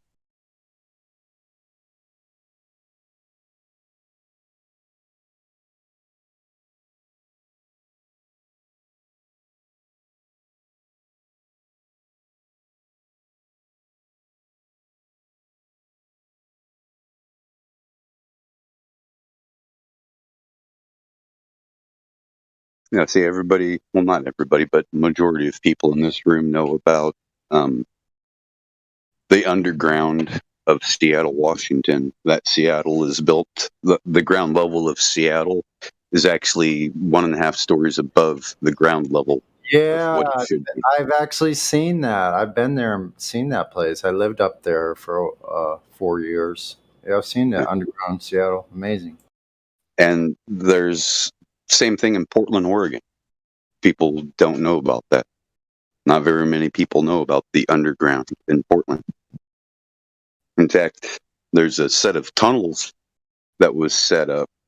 They say they're abandoned now and secured, and now people are going down there in tours. But they were called the Shanghai tunnels, and there were trap doors, and above were taverns. So they would get some guy in there, and they would get him drunk, and they would drop the trap door, and he would fall into a cell. And a ship's captain would come along where he would be sold into slavery as a deck boy. Shanghai tunnels, it was called Shanghai, getting Shanghaied. Why would they be calling it getting Shanghaied when it comes to slavery? China! You got a lot of answers. You got some splaining to do, China. Guess what? I got a fucking lighter. Your paper. Dragon, you want to breathe fire? Come on, Scarecrow. You want to play with fire?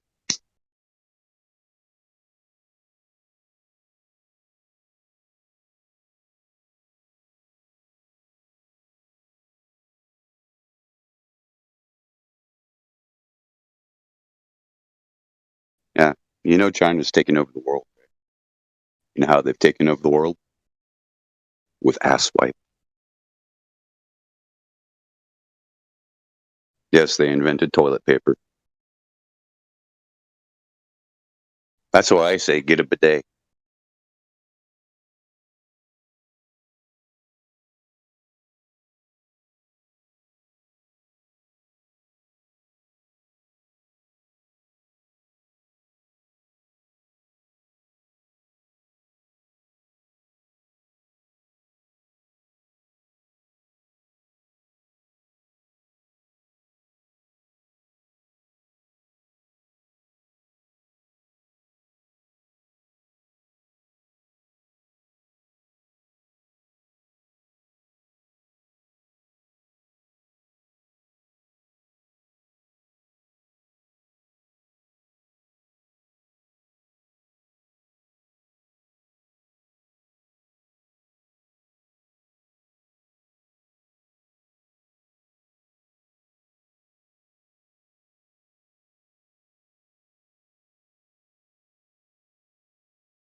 I tell you what, the moon sure has been amazing the last week or so with it in the middle of the day, right in the a clear blue sky off to my east in the mid-afternoon. Great big half moon coming up.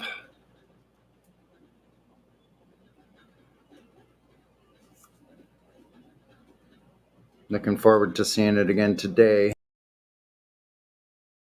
Approaching full moon here. Just being one cheek there. Pardon? It's a joke. I said you're seeing one cheek then. One Oh, cheek. Yeah, it's a half moon. Half moon. You're only seeing one cheek today. That's funny. It wasn't that funny because you didn't laugh. Not very much anyway. I'm laughing inside. All right, I'll accept that. There's the laugh. Delayed laugh effect. Well, you can recover from even the worst of jokes, trust me.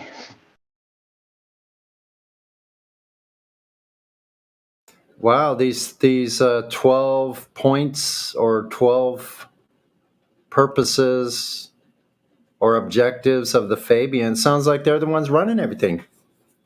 Sounds like they're the ones doing all of it.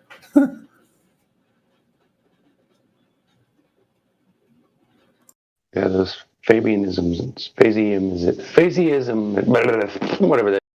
Fabianism. I know I was going to say Fabianism-ists is what I was going to say, but it didn't. Fabianist. Fabianismist. Bzz, bzz, bzz, bzz, bzz.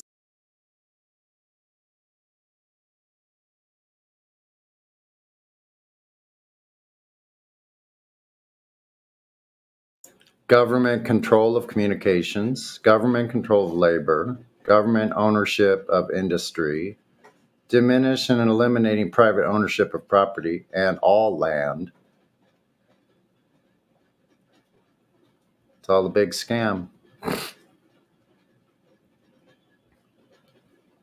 Diminish the family, diminish religion, Always has. government control over education.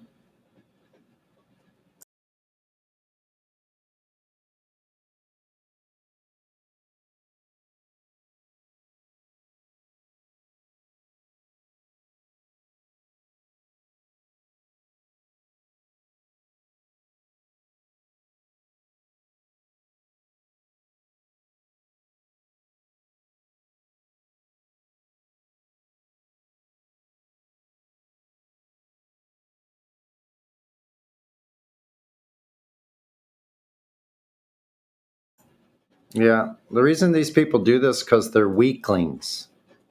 The parasites. I don't know how they got into a position of power that they did, because if you would meet some of these people in person, they're the most slimiest people. Like, talk about subhuman.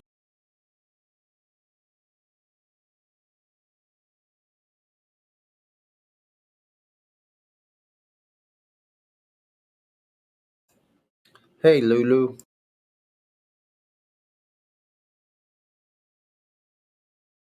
Probably busy.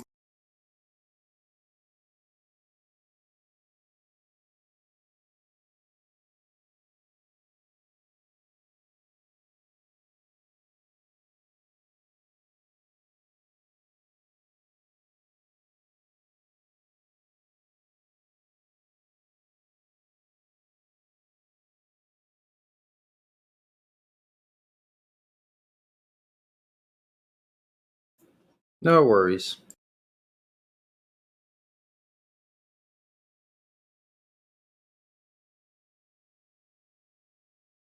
Guess I could play a couple songs. I'm going to go on a ride here in a moment.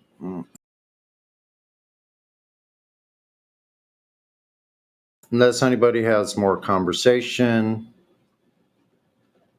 they want to interject something. No? Okay.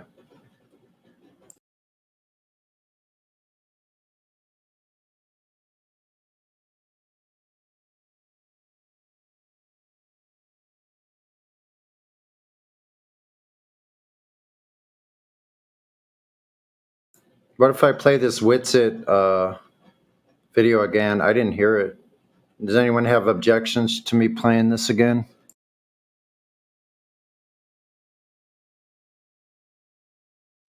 Okay. Play it, Sonny. Whatever you're gonna play. Yes.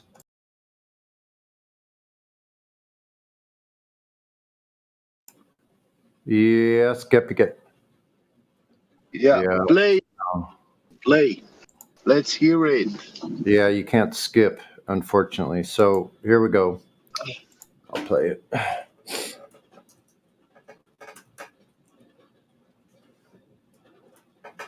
Oop. Not that part.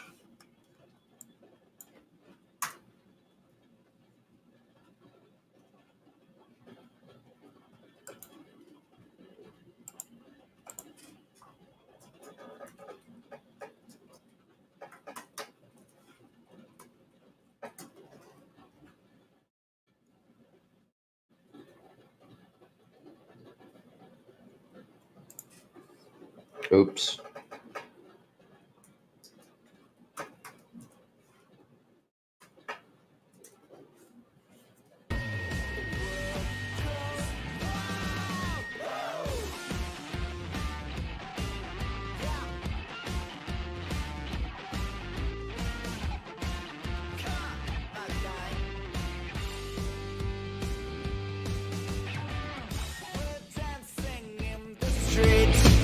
There's nothing left to eat. We're on a winning streak, going out in style.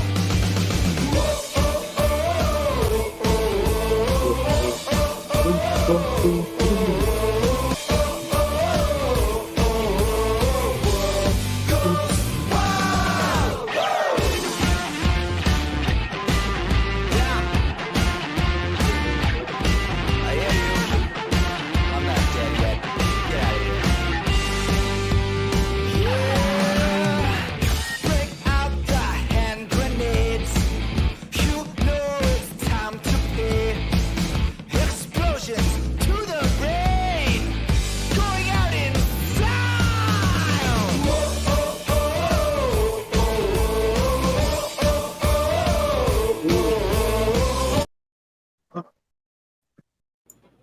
I got an idea.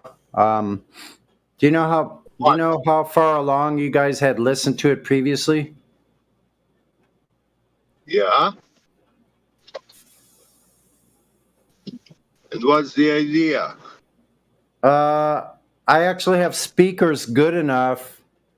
I can play at any part of a video and play it through my microphone. It's going to be fairly high quality. Sure. But I just have to make sure like that my AC's not on. I'm boiling some eggs right now. That's going to make some noise. So I could do that, but I don't know. I could continue it from here. I'm just saying that could be something I could do in the future if necessary. You can give it a try. Let's see how it works. Okay.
Welcome back, Battle Mod. Don't want quiet. What the hell? What's that picture of that white car? It's all right. I'm gonna play part of this Witsit debate here, so that's what I'm working on right now. What's this? Oh well, no, it ain't quiet no more. You don't have to do that. What's this shit you just posted? Get? Sorry? What kind of fucking car is that? Heavy load smart truck. Oh, Oh, that's crap. yeah, That it's ain't a a meme. smart truck. How's that smart? You're gonna have to do 15 fucking loads in it to get one truckload. Yeah, 20. That ain't smart. Mini loads. I ain't Mini hearing heavy that shit. loads. I'm gonna debate the smart part of it. Oh, this wannabe, you got a wannabe fucking sprinter. You know what that box is for, right? So the sprinter don't flip when you're drifting around the corners. Outlaw sprinters are for dirt tracks. Mm-hmm. Okay, I see what this Mercedes is old. It's got wooden fins, huh? That's funny. Looks like a boat rack to me, actually. Yeah, well, the smaller the car, the bigger the spoiler has to be, so it creates downward force. Streetcar named Lust. Envy. Streetcar named Envy.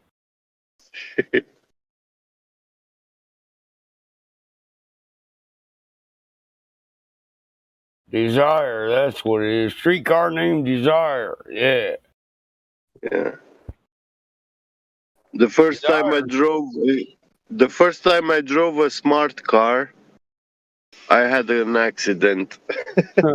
I don't drive. I wouldn't drive a smart car if you paid me to drive that motherfucker. Period. I'm never gonna drive any of them anymore. Yeah. Period. In a left turn, I just took the wheel, left, and the gearbox is automatic. You wreck a car that's too smart. Yeah. I hit the gas a teasing. little bit, like to start slow, but the car just went like you're not starting the car right, and it hiccups, But it did it so hard that I just dropped my foot on the pedal. And man, right away, like left, and I hit the pole, on the sidewalk. I said, man, these cars, they are not safe to drive. Yeah. Yeah, I don't like them. Period. You're just fucking ugly. That's not a car. This is a car. I could give you a million reasons why I don't like them. They're ugly. That's the biggest one. Yeah. It ain't got 50 ponies. It's not You even got no 50 room horse. inside. It's got no comfort, nothing. Yeah. How you gonna have sex in a smart car? I'll wait. No, they are not conceived for that. You have to have a leg up on something, crinkled up in the fetal position. Yeah, everything has to be small size in a smart car. Arm somewhere else. You have to be able to put her half in the trunk. Yeah. All right, put the top half in the trunk, woman, and leave the back half out for me. If it's someone like me who likes woman with shapes, yeah, there's no chance you He have said a sex. big booty ain't fitting in there, Mike. That's what I heard. I got you have problems taking that chick to get a burger in the passenger seat. Those chicks will not come with you in such a car. They will not get in. Yeah. Shit, my first They son will was say, "Kiddo, conceived. go My away." first son was conceived in a '66 Impala parked by the river. Well, That's all I got to say. My old lady was the one that pegged it. She's like, well, I'm 2 months pregnant. For the last 2 months, we've been having sex in your car, so don't sell that car your son was made in there. I was like, my son? She called it before, before anybody even asked about an ultrasound, but I don't like them x-rays and all that prenatal crap and all that. We eat good. We're farm people. I didn't let her do prenatal anything. Yeah. Unless The you can best give me a chemical makeup of the prenatal fucking pills, you can go fuck it. I don't even understand why do women need to take a pregnancy test when God gave them one. They get that pregnancy sickness. Oh. So why do you need to do a test also? Yeah, she listen, I said, she kept saying he's a boy. He's a boy. Your mama said heartburn, lots of hair, and it's a boy. We'll have a hairy head boy. I said, whatever. Them old people are crazy. She said, we have an ultrasound. I said, no. Because, listen, I don't want you to get all prenatal fucking emotional on me and shit. So I'm just going to tell you the truth. The only thing I'm asking for is a healthy baby. I'm not worried about gender.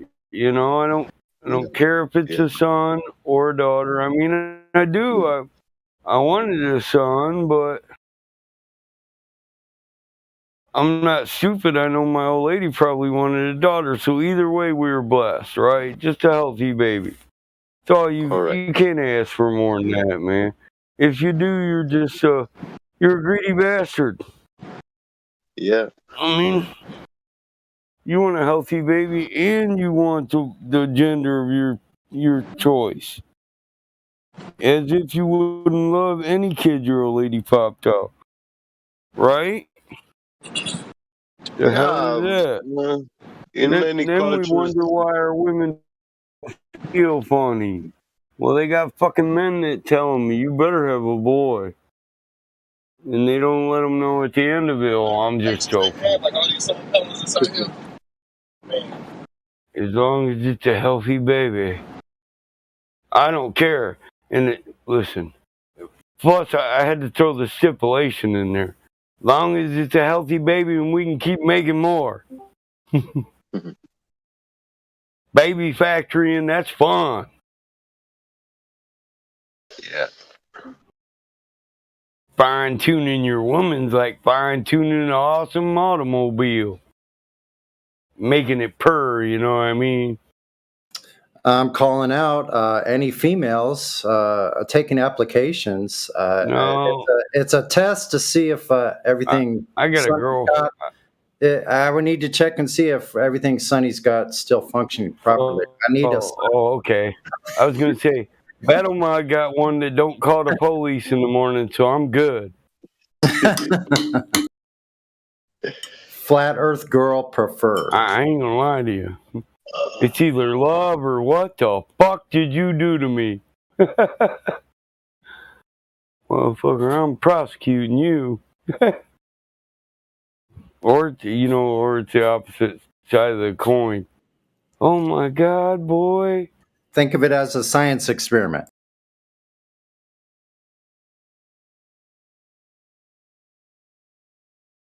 He said, let's do the science. Look, dog, I can help you out with that. Like, my brother-in-law, he got the hookup on the Viagra, bro. Make sure the shit works. That's for you. That's a joke. That's for you, old guy. Listen, man, if as a young guy you haven't considered, a 4-hour Woody, I don't know what the fuck you're thinking about. To hell. If you haven't thought of that, and you got a woman, or you had a woman, and now you're alone, you might want to wonder why. Should have been Yeah. snorting them Viagra, bro. The 4 hours, that's just the first quarter. That's what I'm saying, man. We just getting started. Oh, the sun rose? So what? The kids will make their own damn lunch, woman. And I'll check back in again at halftime.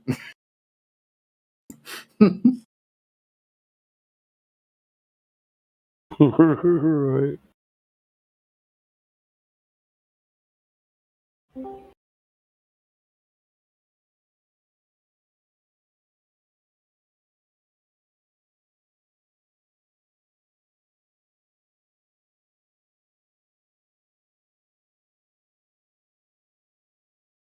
Mr. Big Stuff, who do you think you are?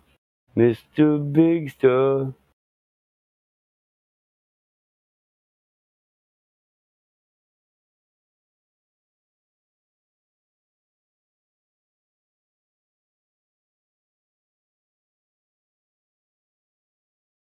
Now, because you wear all those fancy clothes and have a big fine car, oh yes, you do now. Do you think I can afford to give you my love? You think you're higher than every star above. Who do you think you are, Mr. Big Stuff? You're never gonna get my love.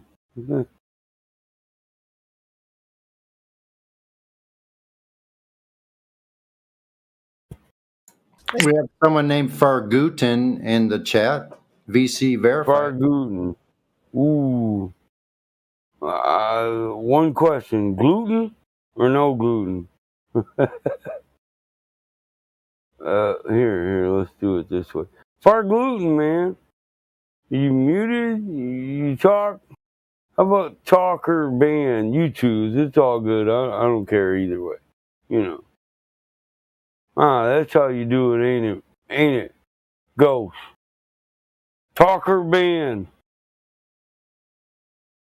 Everybody, talk or ban. That goes for you too, Mrs. Math.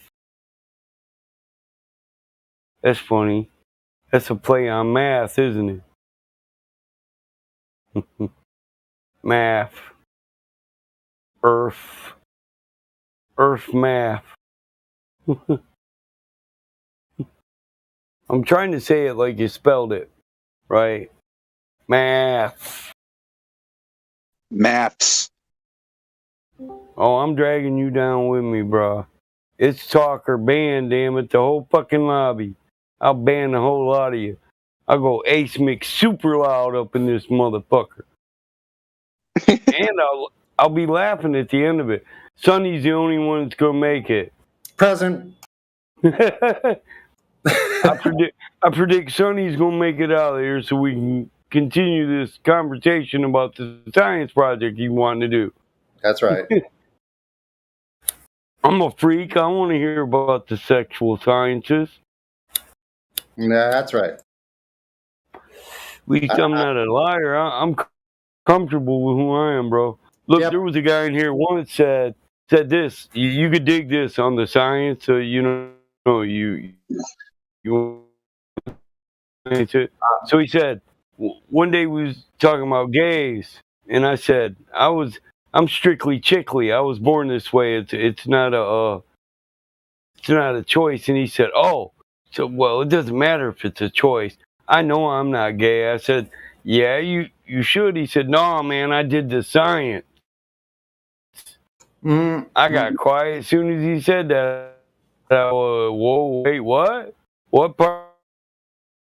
I think he means he tried it and he didn't like it. Science. I mean, did you make love or you holding hands or do I even fucking want to know? He said, I kissed him and I didn't like it. I said, oh Lord. I had to DM somebody else. Did he really just say that? Huh? Well, being gay has to, I think, has to do with what you think, not what you do. So if you thought you had to do something to decide Yeah, You, not you know, feel, but what you do. you Yeah, wanted I to, you do. wanted to try it. It's over. Yeah, you fuck doing science. Yeah, It's the way that you do it. If you're curious, gaze in if the you're act. curious, it's already too late. Yeah, I'm with you. In which case, like, If I it might even be. thought about that, my mouth would get all dry. And I'd be like, my tongue dry. I got bad breath. What's he I talking can't even about? kiss a motherfucker. Thinking about it's making me want to puke. I couldn't do it. Ain't no science that, motherfucker. It's just a nope. You found the one thing Battlemod can't do. I'm a jack of all trades, master of none, but I don't know shit about that. That basket's empty. I ain't got the tools for that, dude. There ain't nowhere in my shit. Snap-on don't make a homosexual tool, you know what I'm saying? Craftsman doesn't.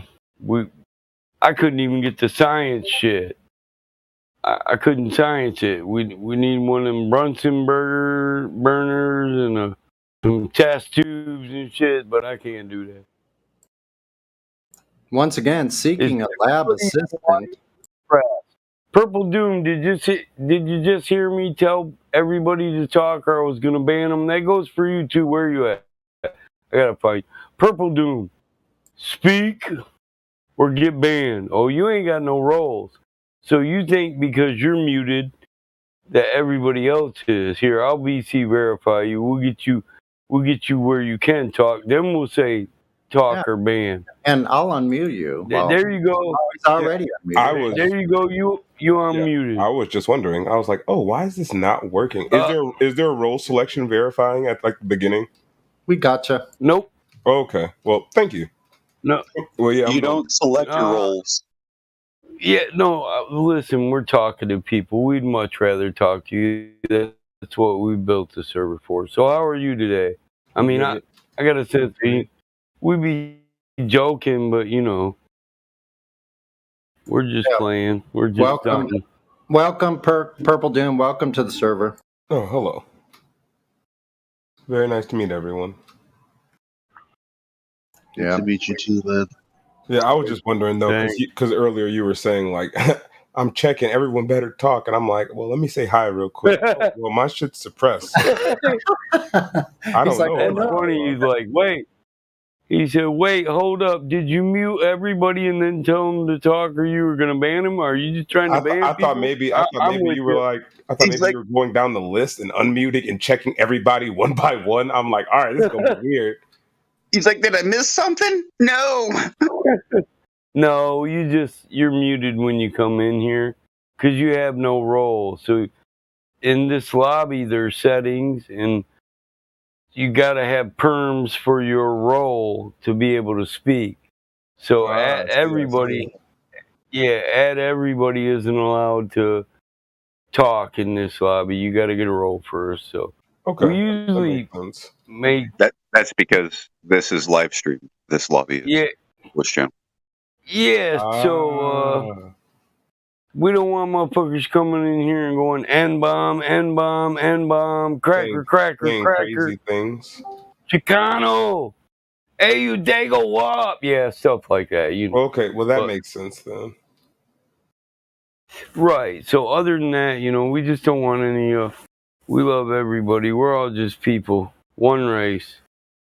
Human race, so we're going to make sure you're not an idiot before we unmute you. We're flat earthers. You know how many people want to just... Sons of Noah. Yeah, they wait for 5 days. I know people that were here 15 freaking days, and when they finally got unmuted, they just said the dumbest shit and got banned, and I was like, why'd you even waste the 15 days? You know what I mean? Right. I had to send them a friend's request and ask them in the messages. Dude, 15 days it took you. Like, I give you another chance. You can come back and have a normal conversation. Say so, and I'll bring you back. But that dude was like, no, man, That's what I wanted. I wanted banned. I was like, yeah, 15 days just to get banned. Sure, okay. Whatever, you know. It's all good. And they say Even if we're wasting our time. if you're a good guy, you know, you can be civil. You ain't gotta be perfect. Nobody's saying don't curse. Then this is a good place to have some intellectual conversation if you want. We're not always joking around, but you should be able to get away with a little bit of joking around too, because we're all just But people, right? one thing that's important is no talking about the current issues. Yeah. I read that rule. Yeah. Yeah. Okay, good. All right. Yeah. Yeah. Good call, Josh.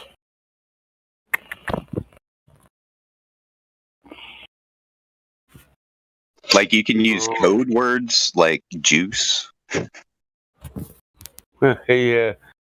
I'd say the salami pandemic, because we're all just getting the salami. They're just giving it to us, bro. Mexican drink. That too. But then you'd apply that after they fuck you, they're gonna give you some cerveza. But I don't think that's true. I'm just You ain't wondering, am getting I wearing lipstick? Because I want to look good when if I'm getting fucked. right. So I mean, look, if they gotta pay, you know, guys at Wendy's $14 an hour, they ain't buying you no drink when they're done. Damn it. Fucking junior bacon costs $5 now. What the fuck? They used Honestly, to cost $2 or $1. I forget. Way back when. Yeah, back in the day, they was $1. Back then, Wendy's used to have the bomb ass breadsticks that went with their salad, and no one remembers those things anymore. I do. Those things were fucking good, and then one day they just disappeared.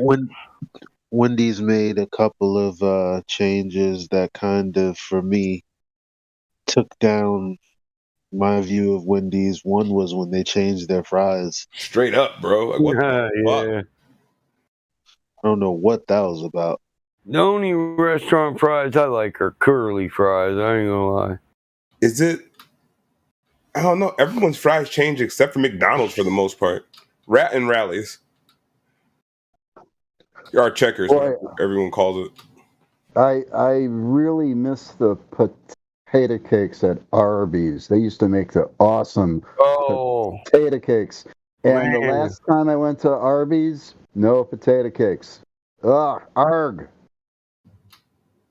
Do you guys have any A&Ws around?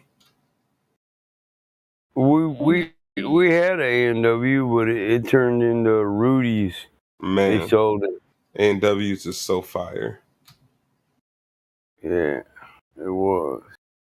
I build classic cars, so you know damn well I was hanging out at the A&W. Oh, okay, for sure. No, that's what's up.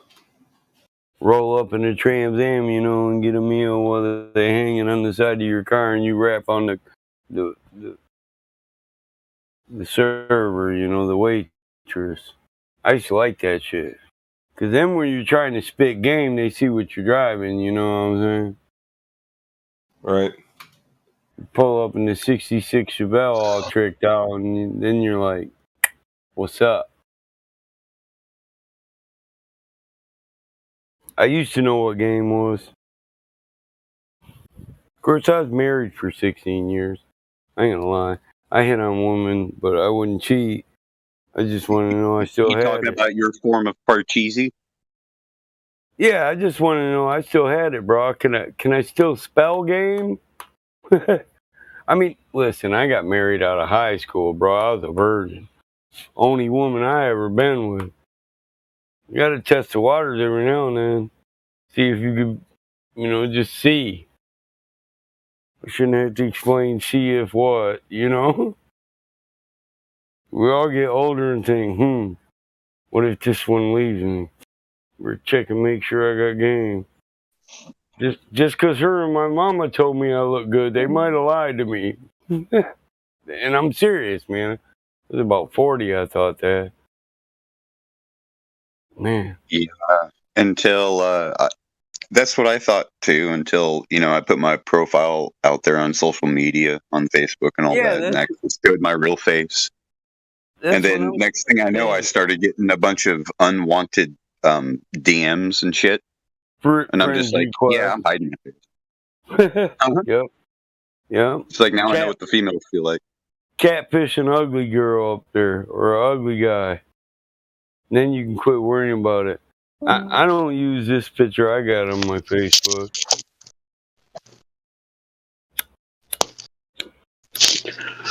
So, Purple Doom, what brings you in here today, buddy? Golden Eagles. Purple Doom still here? Oh yeah, I'm still here. My bad. I muted myself. One of my friends had invited me to the server, and whenever I'm on Discord, I just like to see who's chatting in whatever server. I'm subscribed to a lot of them, and then when I smoke a bong or I like to get stoned and just listen to people sometimes. Hey.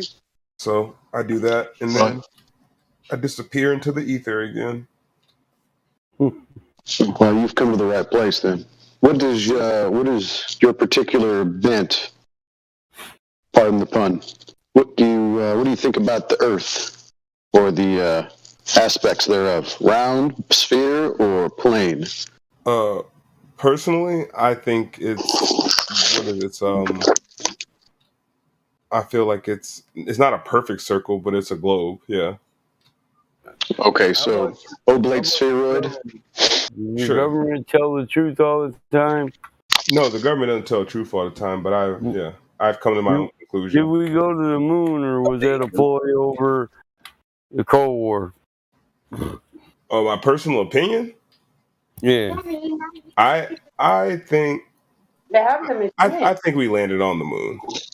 Well, we got NASA engineers right now saying we can't get below low Earth orbit, but we're building systems that will enable us to get there down the road.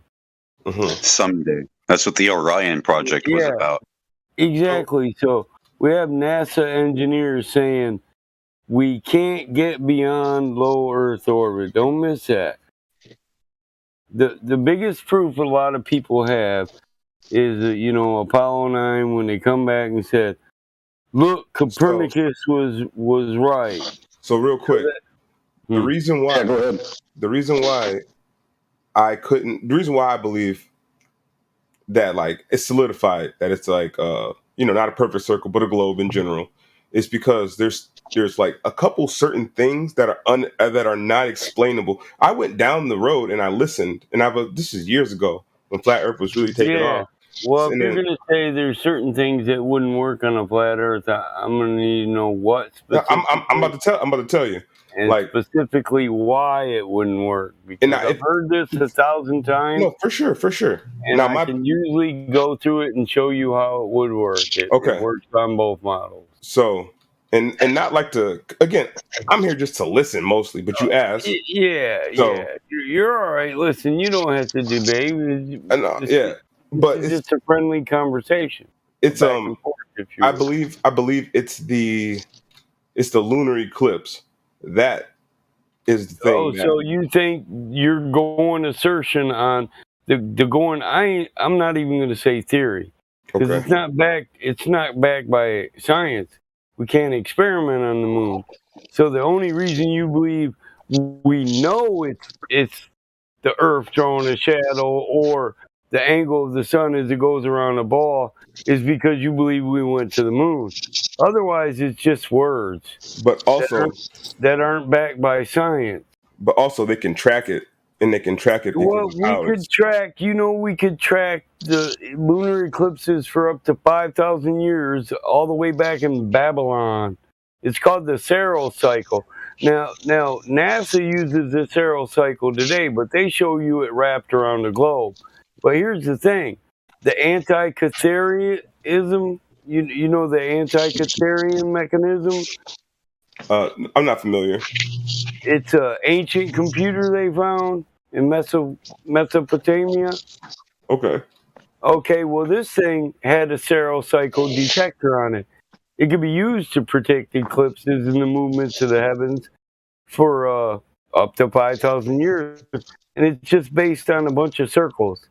The circle of the Earth, they believed that it was a non-moving, stationary Earth, where everything revolved around us. And the Saral cycle that they use and say we can predict it based on our model, the Saral cycle wasn't developed or discovered on their model. It was discovered by people who believed in a flat Earth, that they believe they live in God's creation. So the Saral cycle is just every so many days a certain eclipse will happen. But it's based on circles. I can show you an image But of then the you have, Saral cycle. but then It's you so have to different. ask,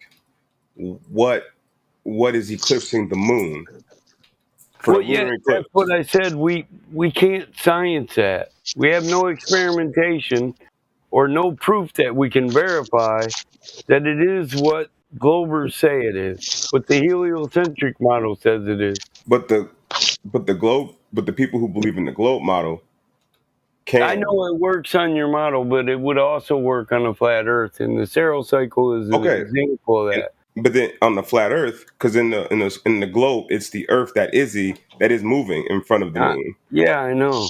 So Well, on the flat, how about on the Selenilian eclipse? It's called the impossible eclipse because both the sun and the moon are in the same sky when there's a shadow cast on the moon, but it can't be the sun or the moon or the earth because they're in the same sky as the earth. Are you with me?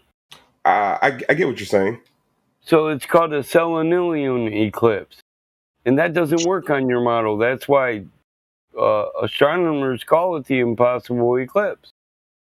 So what's casting the shadow then? Because it can't be what you say it is. And what you say it is, we can't exactly, the average man can't go verify this for themselves.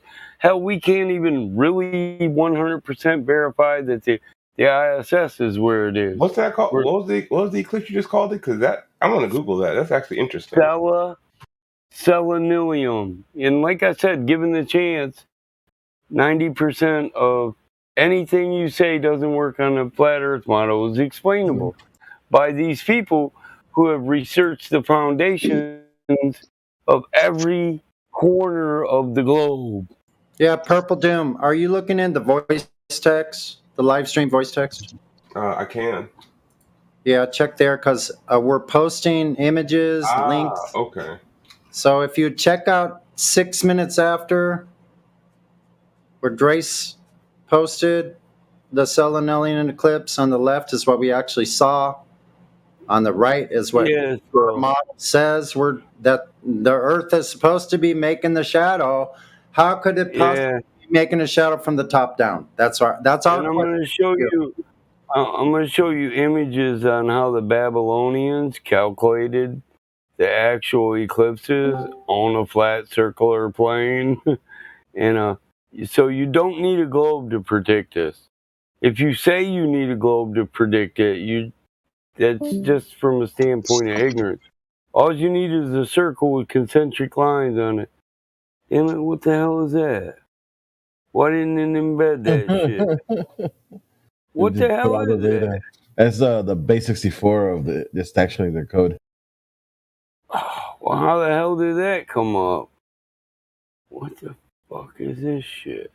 I don't want to start no damn thread. Damn it. Delete. Yeah, Perhaps it was too large. Code only. Well, I just want to show this Saral cycle. But that most people believe the Saral cycle was developed with the Globe-Earth model. That's how you got to predict it more precisely. But the truth is, once we know the cycles, and then we spend 1,000 years observing it, we're going to get more precise as it is. And another thing, because we've observed it and we know damn well it's just a cycle, then anything we say about eclipses cannot be a prediction. It's a post-diction because we've already observed it and we already know when it's going to happen. It's a mathematical equation. It's like every 3,204 days, the entire cycle starts over again. It's just a cycle like on a machine. So I finally got that image up.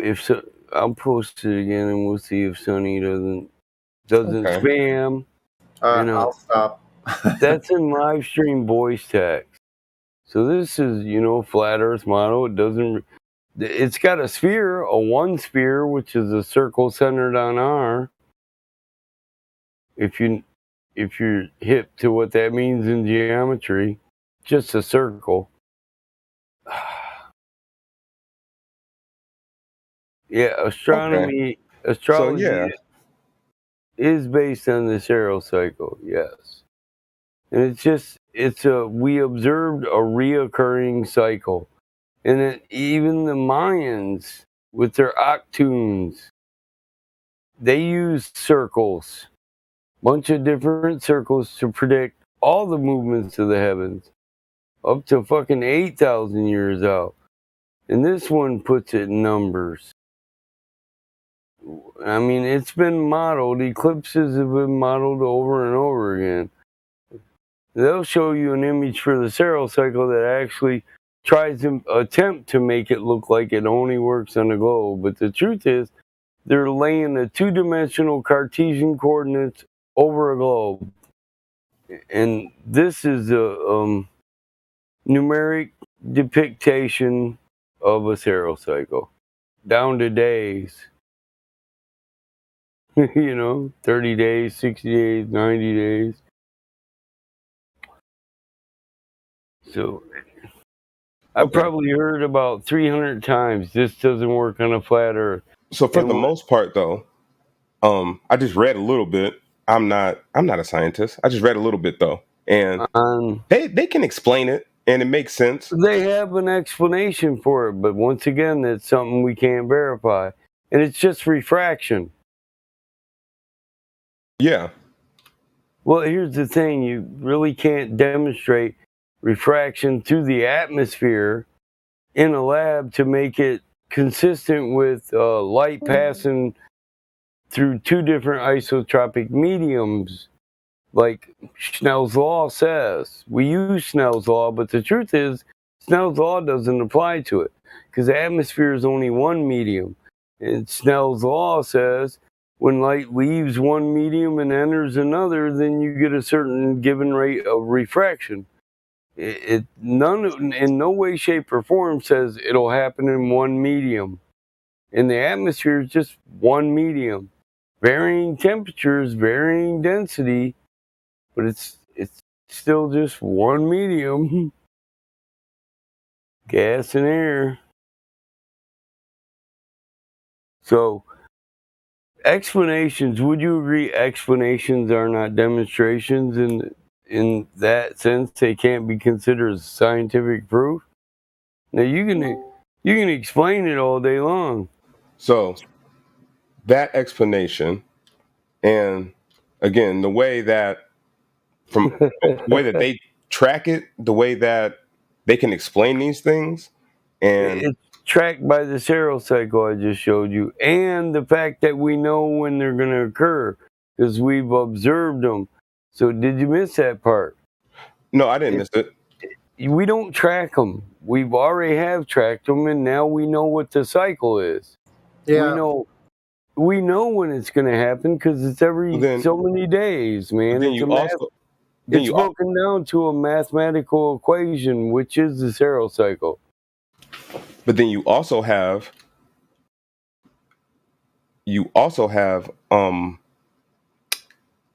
things they can see out in space, like the comets and things, and know when they're coming around. Purple, can I ask one question? These are post-dictions. Listen,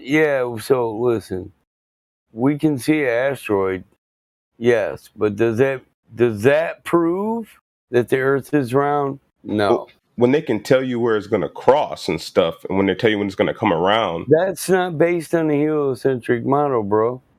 Halley's Comet, it comes back on a cycle. just like the heavenly bodies. And this, listen, you're assuming nobody ever predicted on a flat Earth. And I've already told you, this model, this Saral cycle, predicts all the movements of the heavens, meaning everything we see above us, everything. Yeah, maybe we should break it to him that the Saral cycles were created by the Chaldeans. They were flat earthers. They laid out. Hold on. They laid out the city of Baghdad in longer ago than 2,500 BC, probably about 4,000 BC. They used an astrolabe, which measures elevation angles of stars over specific geographical locations on the surface of Earth. By the way, those stars are still reset at the exact same time of year over the exact geographic locations on Earth today as they did then. So then The cycle never changes. This is unexplainable on the globe That's Earth what he's saying. in 4 different directions. So here's the thing. So then, what causes? Almost done. Here's the thing. I was almost done. I know. I was almost done. So this is unexplainable on the globe Earth at moving at 3 to 4 different vectors at terminal velocity up to 1.5 million miles per hour. Yeah, in a world of relative motion, that's what I was trying to say. So, in a universe of relative motion, there's no way in hell the Saral cycle should exist on a globe. Everything's relative, it's expanding, so that means the stars would change your position a jot or a tittle. So, if you change a jot or a tittle on every damn star in the sky, then the Saral cycle would no longer predict this stuff. But it does, because nothing ever moves. Not a jot, not a tittle from its original course.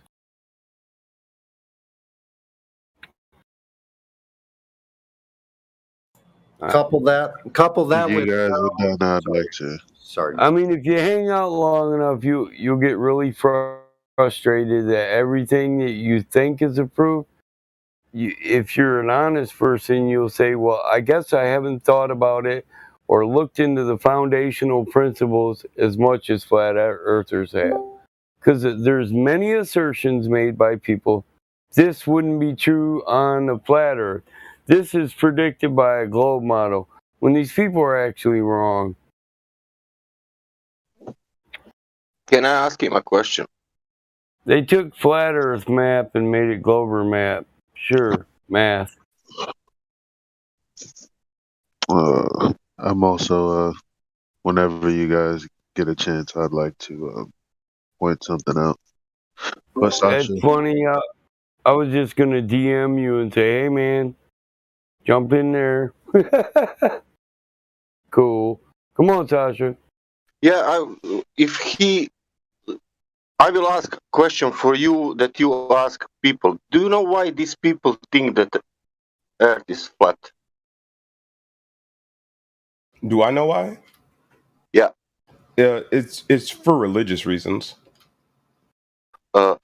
No, listen. Yeah, that's wrong too. Incorrect. No, hold on. Let's let Sasha. Because Go on, if you Sasha. ask if you ask them, they will tell you.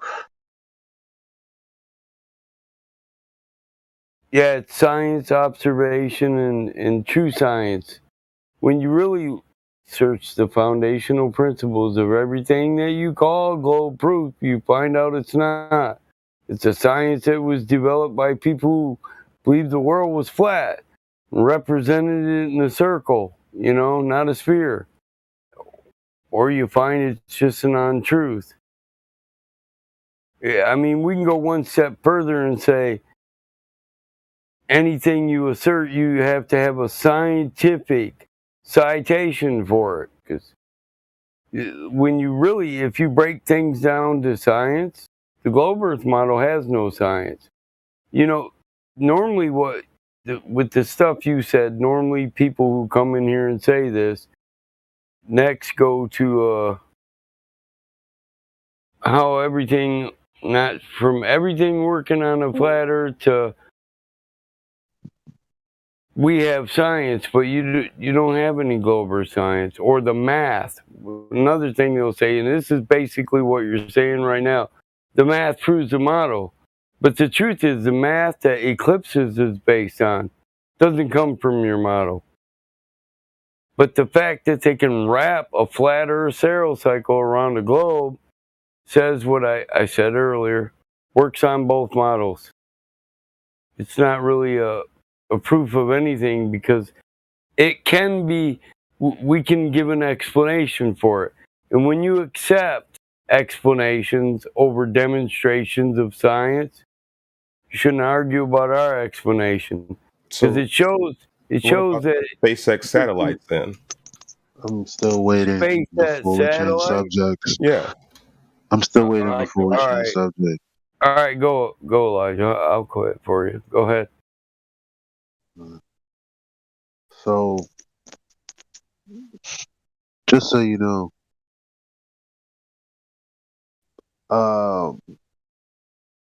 when it comes to the eclipses, normally people say, this is a globe proof because what's occulting the moon. But the bottom line is, it's the model is mathematically duct taped together because there are certain aspects that are contradictory to other aspects, like how light rays come in parallel versus when an eclipse happens. But anyway, ultimately, I'm talking about a mathematical model versus what the reality is. And so, did you know that the reality doesn't match what they claim is geometrically happening?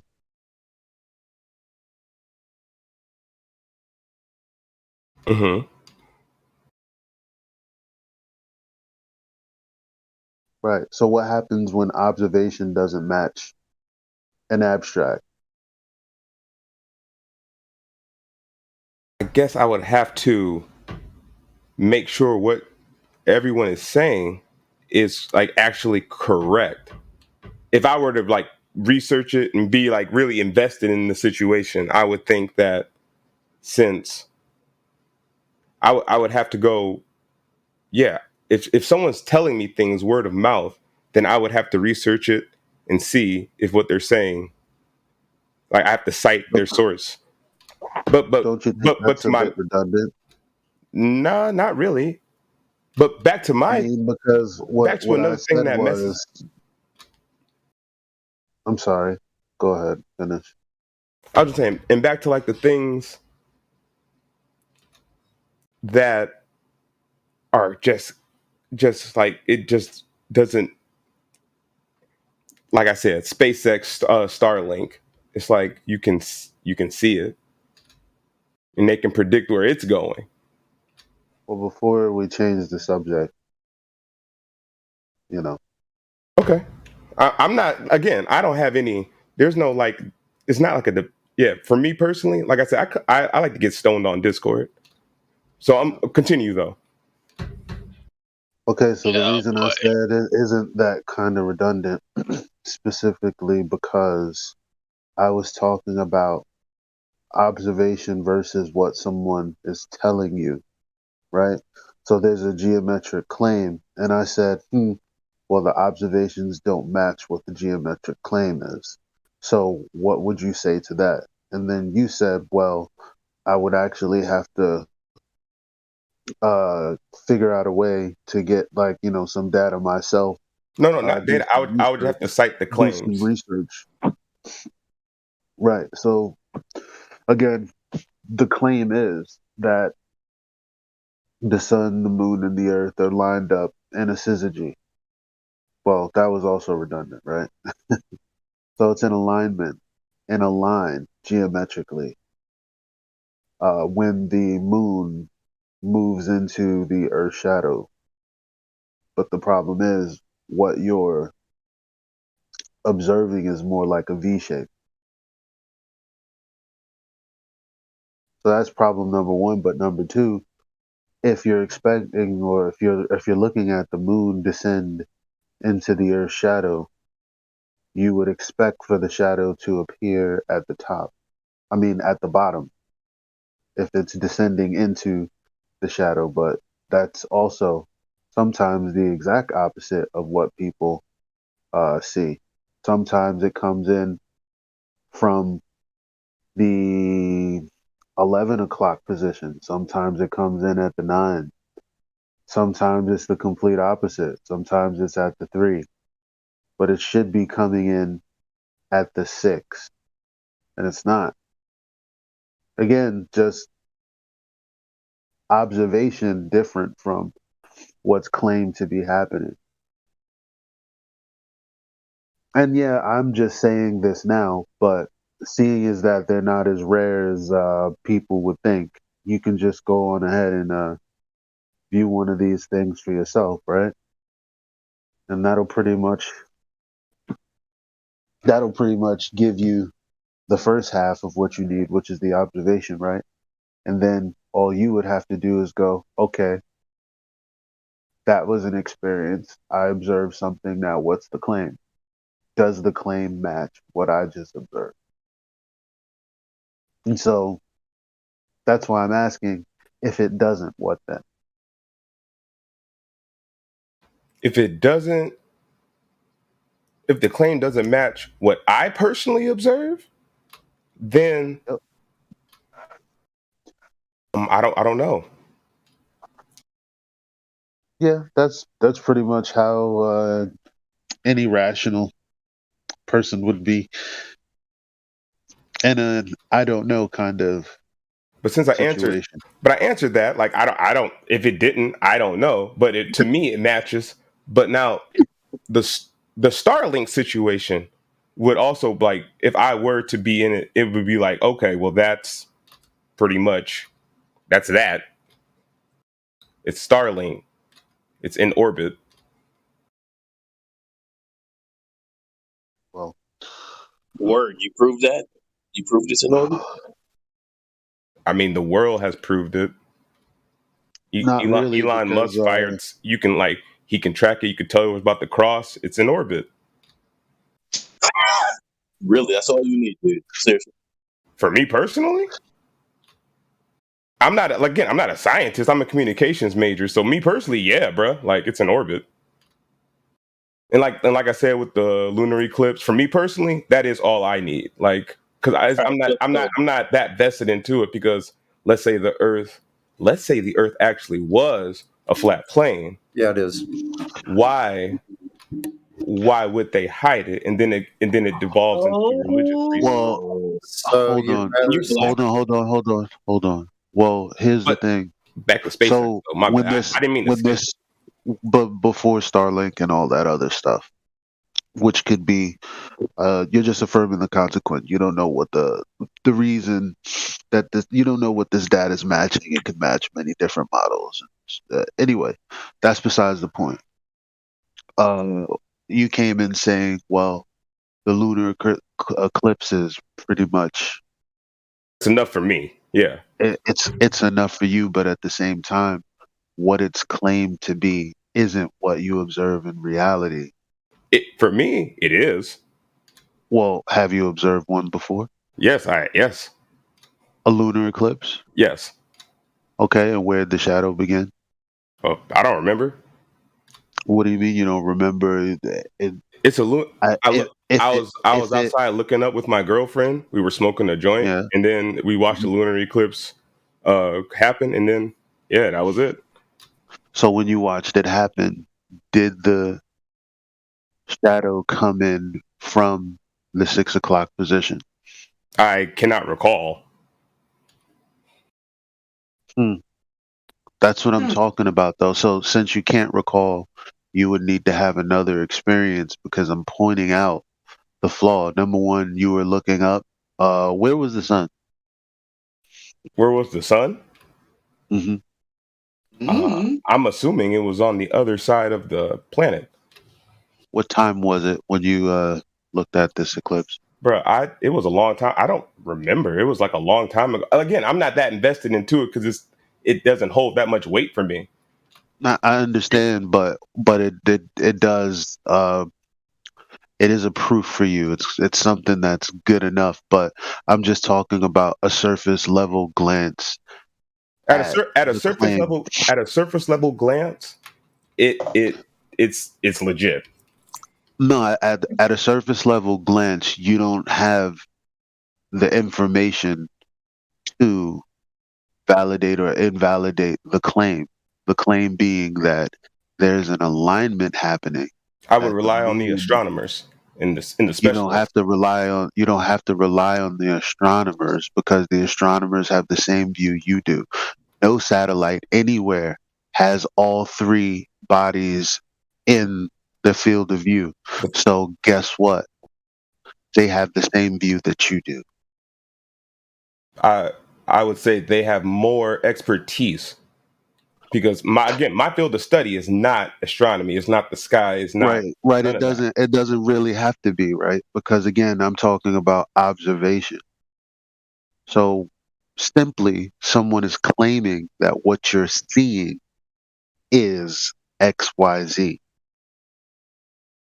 Now, on paper, it's described to happen a certain way. Now, Now I would like the person to explain that. I would like in real life though, if I'm okay. there's in like for the Selenilian, for example, you'll have the sun above the horizon, you'll have the moon above the horizon as it was all night.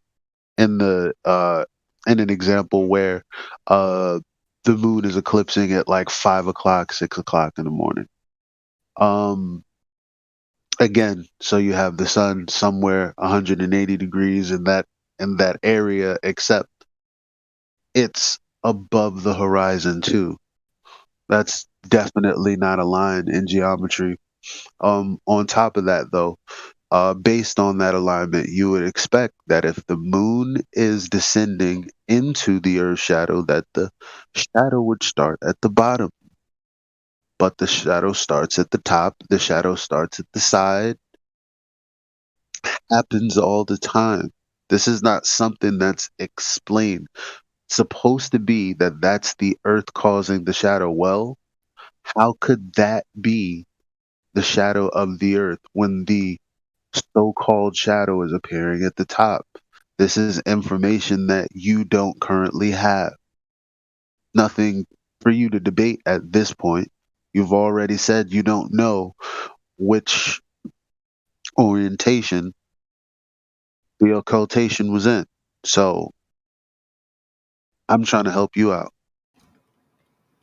I would argue that who I would still look to a specialist because I wouldn't listen to someone who doesn't who Right, who look to a hasn't studied specialist. it. It doesn't I don't care what you do. I did the same thing. I didn't ask my friends. Right. So Elijah, again, when I there's already a claim. For instance, if I made a claim, you know exactly what's required for me to satisfy your belief in what I'm saying. For it to go from skepticism to belief. So holding that same standard to others who make a claim, your belief and bias aside, when there's a claim on the table that doesn't match reality, you have to give it a second thought. And once you give it a second thought, yeah, you damn well not be asking people like me. You should be asking them, what's going on? How's this possible? Heads up, no one's given me an answer as to why the orientation is the way it is, by the way. Good luck finding it.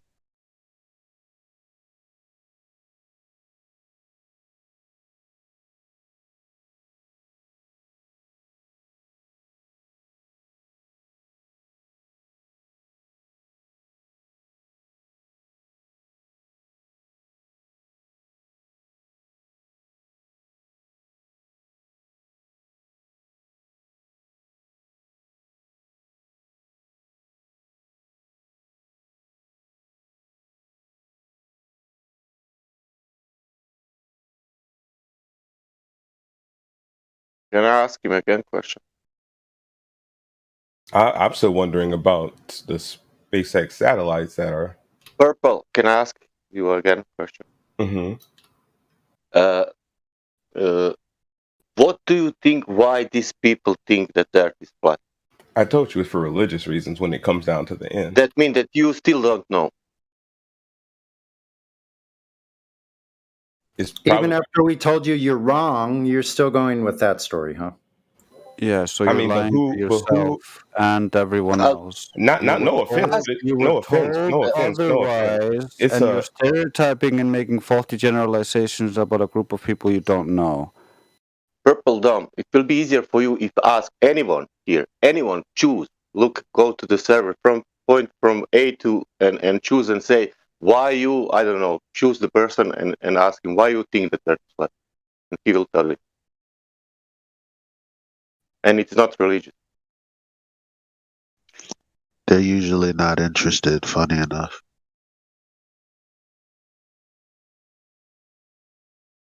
Why do you think it's a ball? Do you have Earth curvature measurements? Well, I was curious as to how he would answer, as most people kind of figure out a way to politely turn down you explaining to them why you're a flat earther versus what they think you're a flat earther for. Yeah, that would be So nice. I'm curious. Do you We do you see care too to far. actually get some? I think they're actually deathly afraid of actually knowing what our true stance is because I think they know that's going to interfere with their confirmation bias. They know it. But for me, it's strange. He spoke with Elijah like for half an hour. He could ask Elijah, why you think that is like now? He couldn't. He didn't know. He didn't need to do what I ask a choose person. He could ask Elijah immediately. Why you Elijah think that Earth is flat, and that's it. But he don't want to ask that question. He's still here, by the way. Yeah, I'm here. I know. I'm just listening. I'm like I said, I smoke and I come and listen. Cool. I have a question to the new person. I'm not looking at my phone. What's his name Are again? you not curious about him answering for what Sasha said, Jenny? Yes. I can pause. Sure. What was the question he's to answer? Can you restate it? Go ahead, Sasha. Why you think that Earth is flat, Jenny? Me that question. Well, there's lots of reasons. For one, there's all kinds of coincidences with the heliocentric theory. You know, like the most obvious one, the moon. But, another is that we happen to be seeing too far all over the place. And this is not necessarily all coming from flat earthers.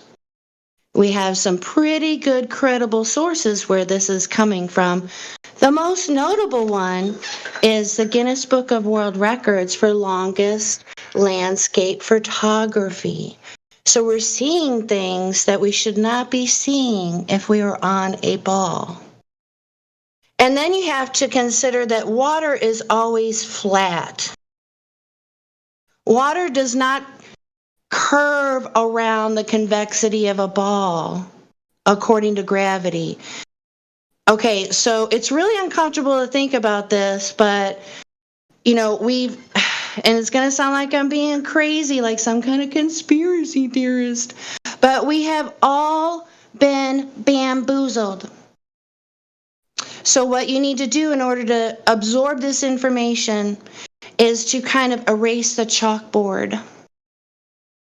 And that's like speaking to the indoctrination that we received in public school or possibly in the college level.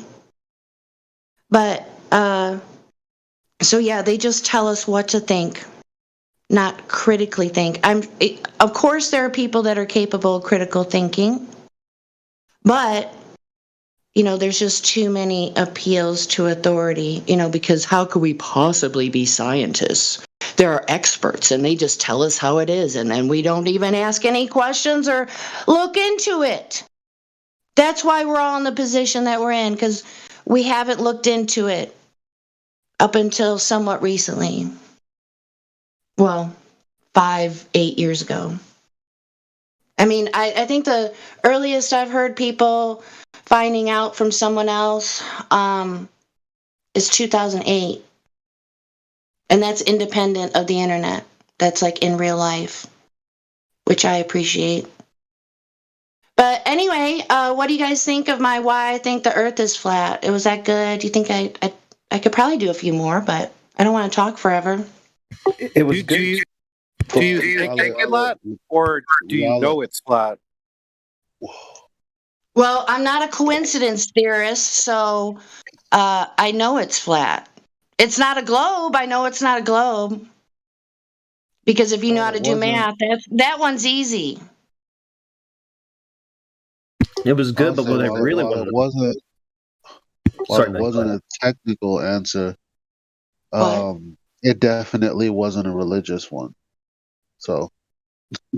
Yeah, I don't take after organized religion. I do believe that there is a creator, but I also think that, there's just some questions that cannot be answered. Jenny, can you please give him technical? That's 3959, 8 inch per mile squared, and that he can understand maybe something, and then short. But he still didn't ask. I kind of don't like talking about it as if. Yeah. He doesn't really. Well, to be honest with you, the little bit that I've heard so far, he doesn't really seem that bothered by it. He said that several times, and I really don't like to invest my time with people too much that really don't seem to care either way. So it seems like he's indifferent, and that's fine. I don't mind it. But it seems like, I don't know. I'd have to listen more. Purple Doom. Not trying to be unfair, by the way. Sorry, Jenny, what'd you say? Go ahead. I said I'm not trying to be fair, by the way. I'm just saying everybody's in a different point of their journey. Purple Doom, were you interested enough to come here and learn about how the other half lives, kind of deal? Not particularly. See? I just like communities that are tight knit. Tight knit, but you don't care about the subject matter. If there's good people, bro, it's like whatever. So he's kind of not here to learn, y'all. That's uncomfortable. Why? Well, I appreciate the honesty. That's all. I just wanted to ask that question. Go ahead. Why is it uncomfortable? I mean, some people just want to. Well, I mean, I was asked these questions. I never said anything. Oh, no. I'm just sorry, everyone. I don't know. I guess I'll think about that a little more.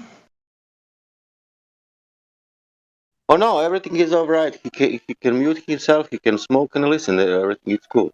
Yeah, absolutely. Yeah, I agree with that. Yeah, so Purple Doom. I mean, like we were saying, you thought it was religious, but it isn't. Actually, we have a religious channel if everybody want to speak about religion.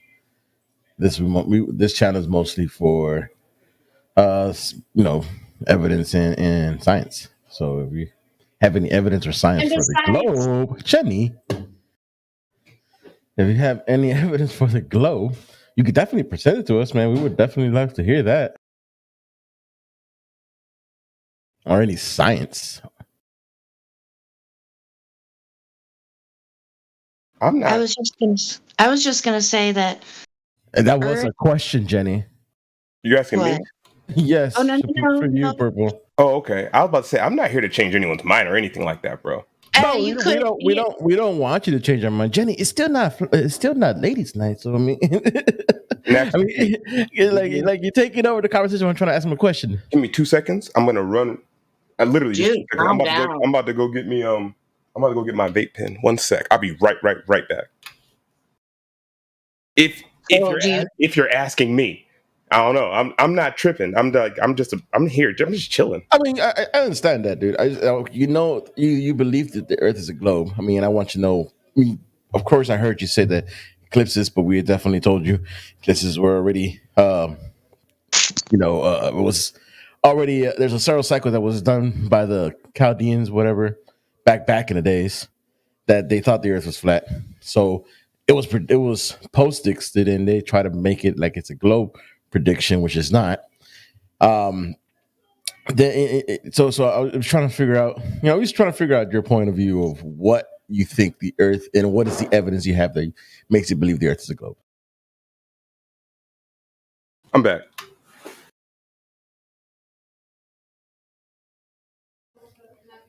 I think he missed all that. I think he did because he answered and he laughed back. What happened? So I mean, we said that you thought the eclipses was one of your evidence for the globe. That is my main. That is one of my main things. That's like, all right, that's kind of like, that's it. Right, and then we told you about Selenian eclipses doesn't work in a globe Earth, and we also told you about it was already thought out by the Chaldeans that was they thought the Earth was flat, and they pretty much put what's called the Searle cycle, which they already predicted, and NASA used that as a post-diction, not a prediction, to when the Earth is going to be a globe. I mean, the Earth the eclipses are going to happen. So they used something that was made by people that thought the Earth was flat. So you can't use that as a proof, right? So do you have anything else that you believe makes the Earth a globe?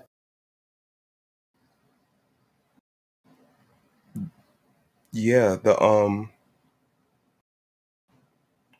since you're asking, because I don't really want to, like, really, I guess, like, talk about.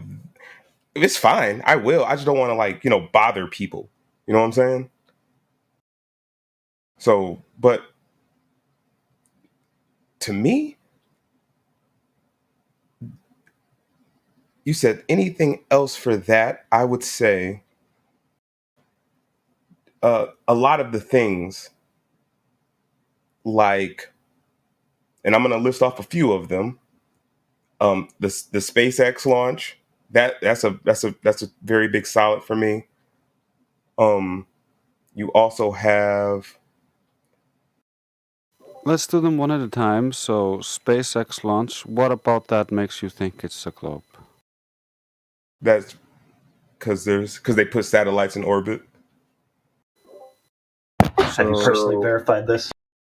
Yeah. How does that equate to a globe? The science behind putting a satellite into orbit. Yeah, there's no science there, so be more specific. I mean, they track their satellites. They know where they're moving. They know how it's going. It's not affected by, like, the winds of weather or anything. It's literally in orbit. For me, that's enough on that part. Like, okay, it's in orbit. It's satellites. So that's like saying the mobster tracks his shipments and he says that the shipments are okay. Therefore, the shipments are not illegal and they're fine. We should just trust the mobsters and the verified liars.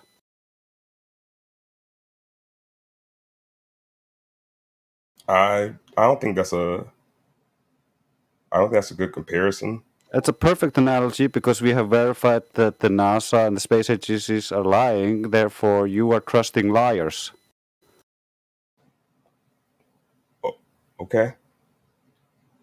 I don't think that's a good metaphor or. Yeah. Okay. Tell us how it's wrong then. Because it's not even a metaphor; they're actually just liars. I'm saying because, like, they watch a little bit voice text chat, a little bit only.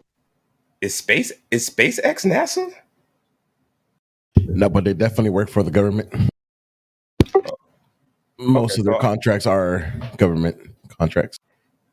So just the fact that let me give you an example. Do you believe SpaceX sent the car into outer space? I remember that happening. You think they sent the real car into outer space?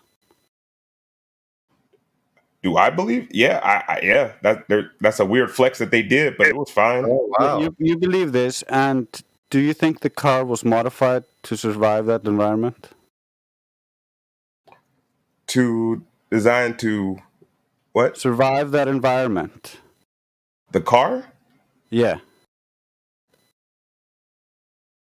In what sense do you mean? Because the car is not alive, so it doesn't have No, the car itself and the materials it's made of cannot survive the environment it was in, and would have degraded and visibly gotten destroyed on camera, which didn't happen. So why didn't it degrade? According to Elon Musk, he just sent a normal car up there. I would ask, what makes you think it would degrade? It's going through the thermosphere and getting blasted by solar radiation that would melt all of the paint off, and it's going through into supposedly a vacuum environment, which would detonate the tires, and all of the plastic would start degassing and bulge out.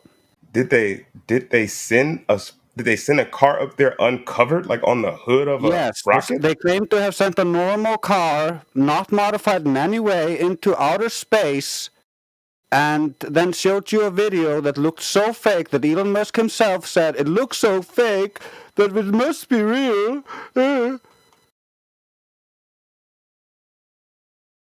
Exact quote Good is, one, you know it's Trace. real because it looks so fake.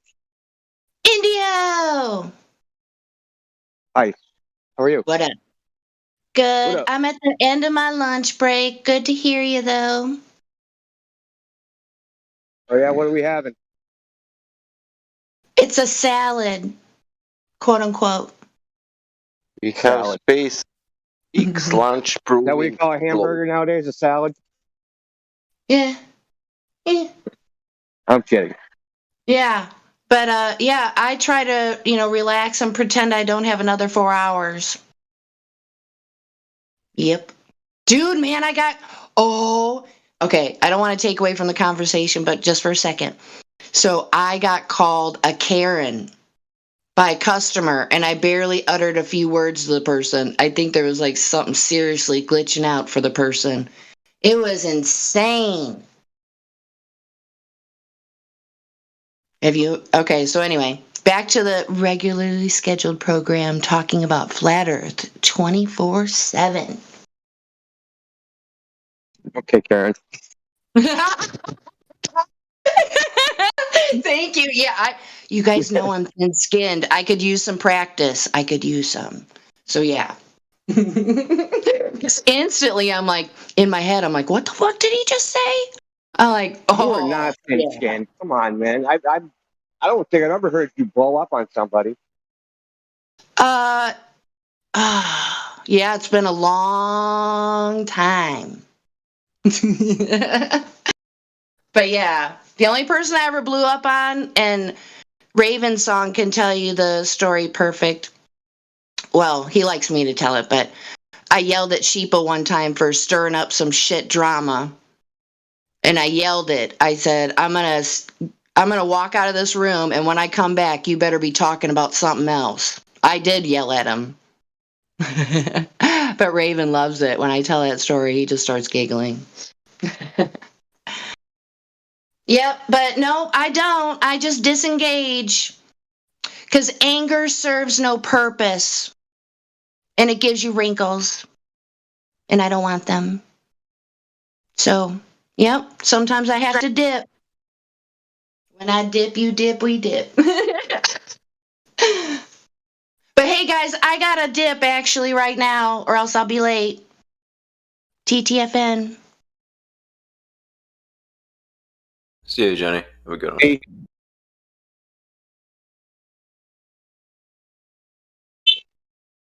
No, but he sent the car in space supposedly. Yeah, bullshit. So look up ultra high. Go on Wikipedia. Look up ultra high vacuum and what they have to do to prepare the materials and how they have to use specialized materials in the ultra high vacuum.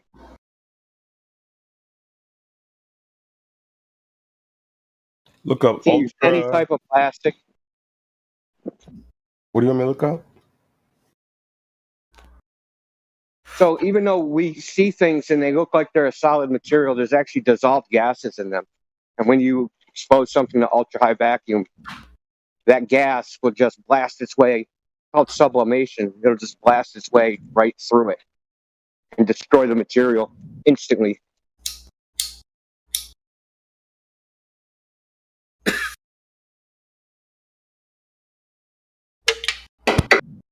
Plus, they need the Earth radius in the first place to get the orbital mechanics to put anything in orbit. So do you know of any time when anybody measured that radius?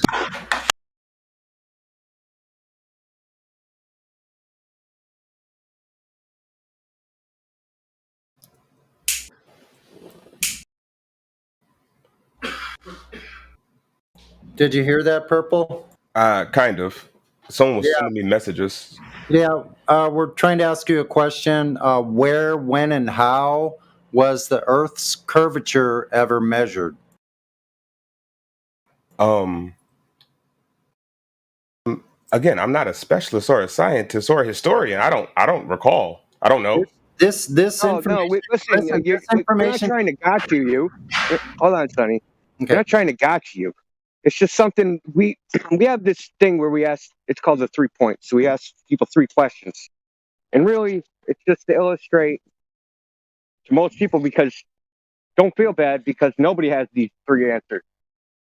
It's just to illustrate the point that the globe concept is just a belief that people have, and they actually have any evidence, or they don't know what the evidence is. If there was some, but there isn't. Yeah, we've asked experts, and none of them can answer it either.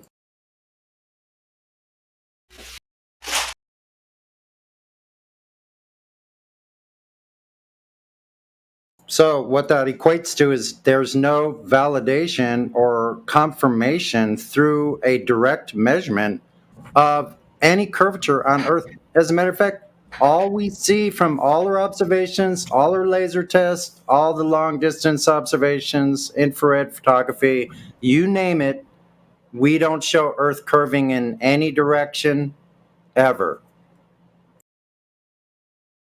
And there's nothing wrong with having a belief. Just, there's a lot of things people believe in. But when people start saying this is an empirical, objective fact, then you start getting into the territory like, okay, so prove that. And nobody can.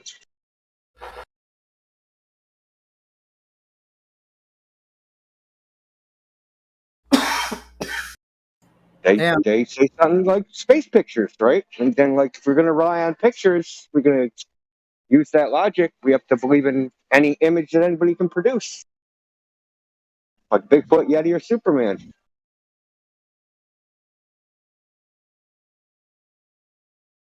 Yep. So to the contrary, someone that has a belief in something with absolutely zero proof or validation, that is actually the definition of religion.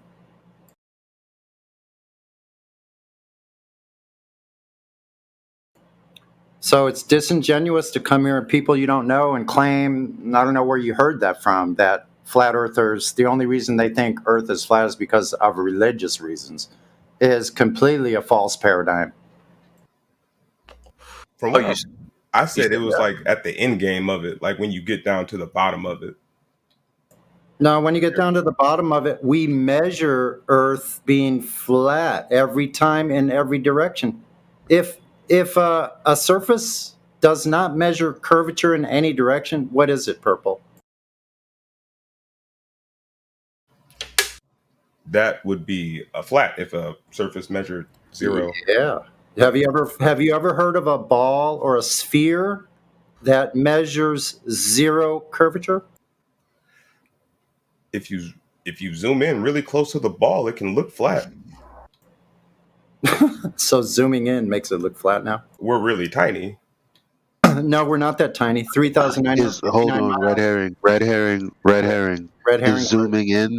Is zooming in a measurement? You can measure the zoomed in area. You can. How? Is zooming in measure the area? Is zooming in measuring the surface of an area? No. Okay. Red herring. Does zooming in remove any of the curvature? But that wasn't the question. The question was, can a circle look flat? And it's yes. Does zooming in on the basketball remove any of the curvature? That was That's not a straw man. I didn't hear. Yeah, that was straw man. That was not the question I asked. So don't put words in people's Sorry, mouths. That would be advisable here. I didn't say that. I'll just be I quiet, said a ball or a sphere. You changed that to circle. I didn't say circle. I said sphere. Okay, ball or sphere. If you zoom in, it can look flat. Oh my God. Yeah, but you're supposed to be able to see the curvature, though. Even a foot off the ground, you should be able to see it. Should be able to see the. So I'm gonna bludgeon this dead horse with being too small. 5 miles, you should see 16 feet of vertical drop. 10 miles is 67 feet of vertical drop. When was this verified? It's not too small. You can zoom in to 5 miles away easily with cheap binoculars from Walmart and see the waves breaking on the shore 5 miles away, and the waves are only 3 feet high. There should be 16 feet of drop. You could do this yourself. So no, it's not too small. I disagree with your calculations. Then you're disagreeing with the model that was given by your side, the Globe Earthers. They told us. So can you give us an update then, or a correction? I would say that you're probably reading the data wrong. What data am I reading wrong? Again, I'm not a scientist. I'm not claiming to be. That's why I'm not speaking on. That's why I'm not really like. I'm not throwing out numbers and all this. Purple, can you go on Google and type and see the numbers? Yeah, look up the radius of Earth or diameter of Earth. But that's not the point, because what Earth is not a scientific question. It's only a third grade geometry question. So you can forget about your science if you're talking about the surface of Earth. It's geometry. Yeah. Well, hold on. You're right, though. You won't see left to right curvature, right? Called the y-axis. But you should see z-axis curvature. It's like Sonny was saying, something going away from you.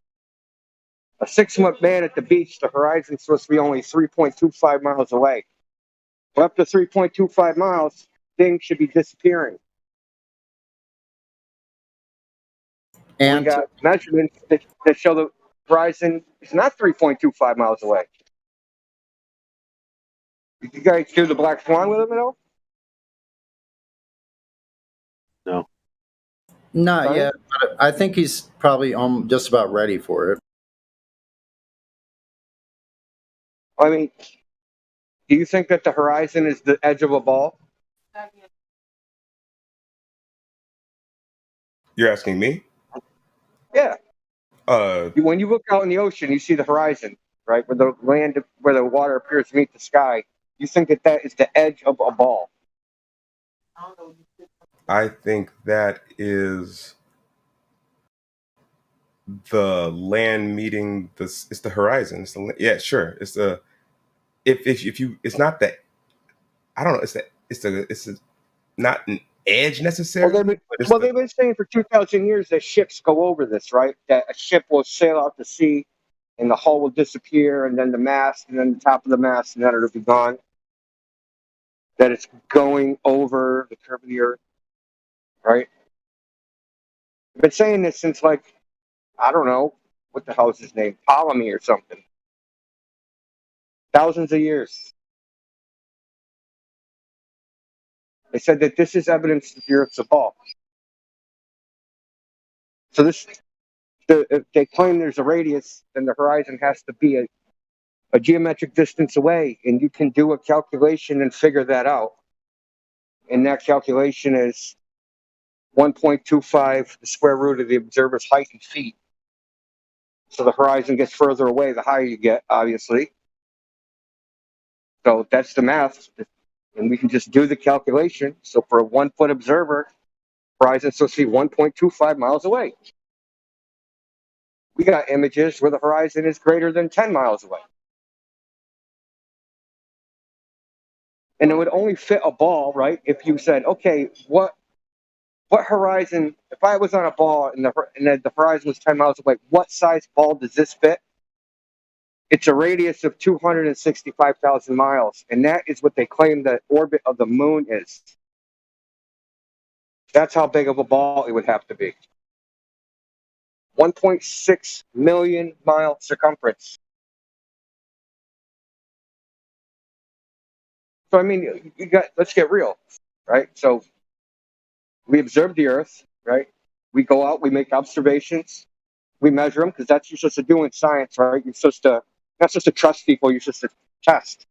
You're supposed to verify, experiment, verify observation. So we go do that. Then someone comes in here and says, "Oh, forget your observations. I just watch TV." So what should I rely on? My own lying eyes or a television set?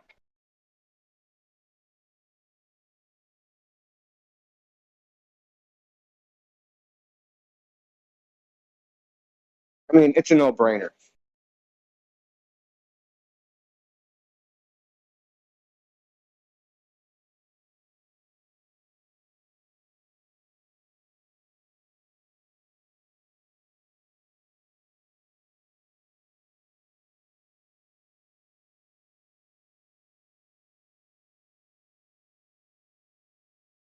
God damn it. Did Ben and Jerry stop making Chunky Monkey, man? I could never find an ice cream anymore. Sounds like high quality problems. No, they still make First it. world problem. They still make it, man. Yeah, so I think it's important to let Purple know that all of us here at Purple used to believe in the globe Earth. Most all of us. A couple of us were born into geocentric families, but that's very rare. Most of us, we all believed most of our lives in the globe Earth. Hard. Total space nerd here. A lot of us, total. One of the other admins, man, he used to make models of like Apollo stuff.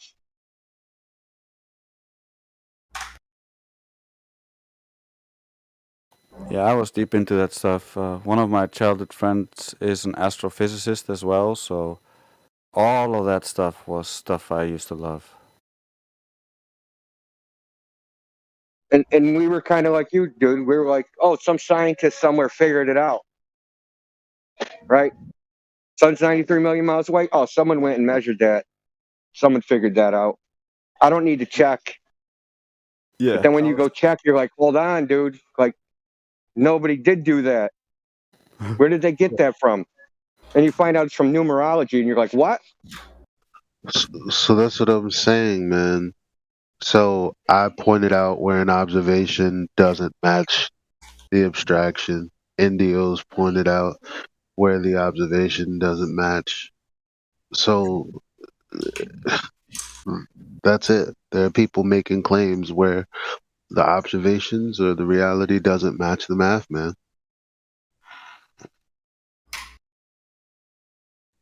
So, Purple, how high is your confidence in the globe, percentage-wise, from 1 to 100? Just a ballpark idea. Very, 1 high. million. It's very, very, very high. Okay, could you just throw out a number? 98%.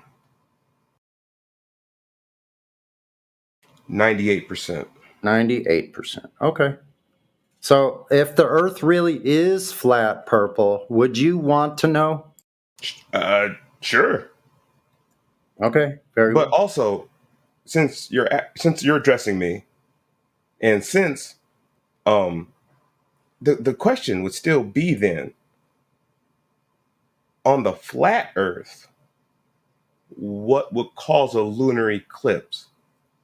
Well, I think first you need to ask your own paradigm. How does it look on No. globe Earth? I would like to ask though. No, because you don't have to. No, I've accepted. Like, all right, well, fine. The globe. All right, don't make sense. Sure, I'll take that.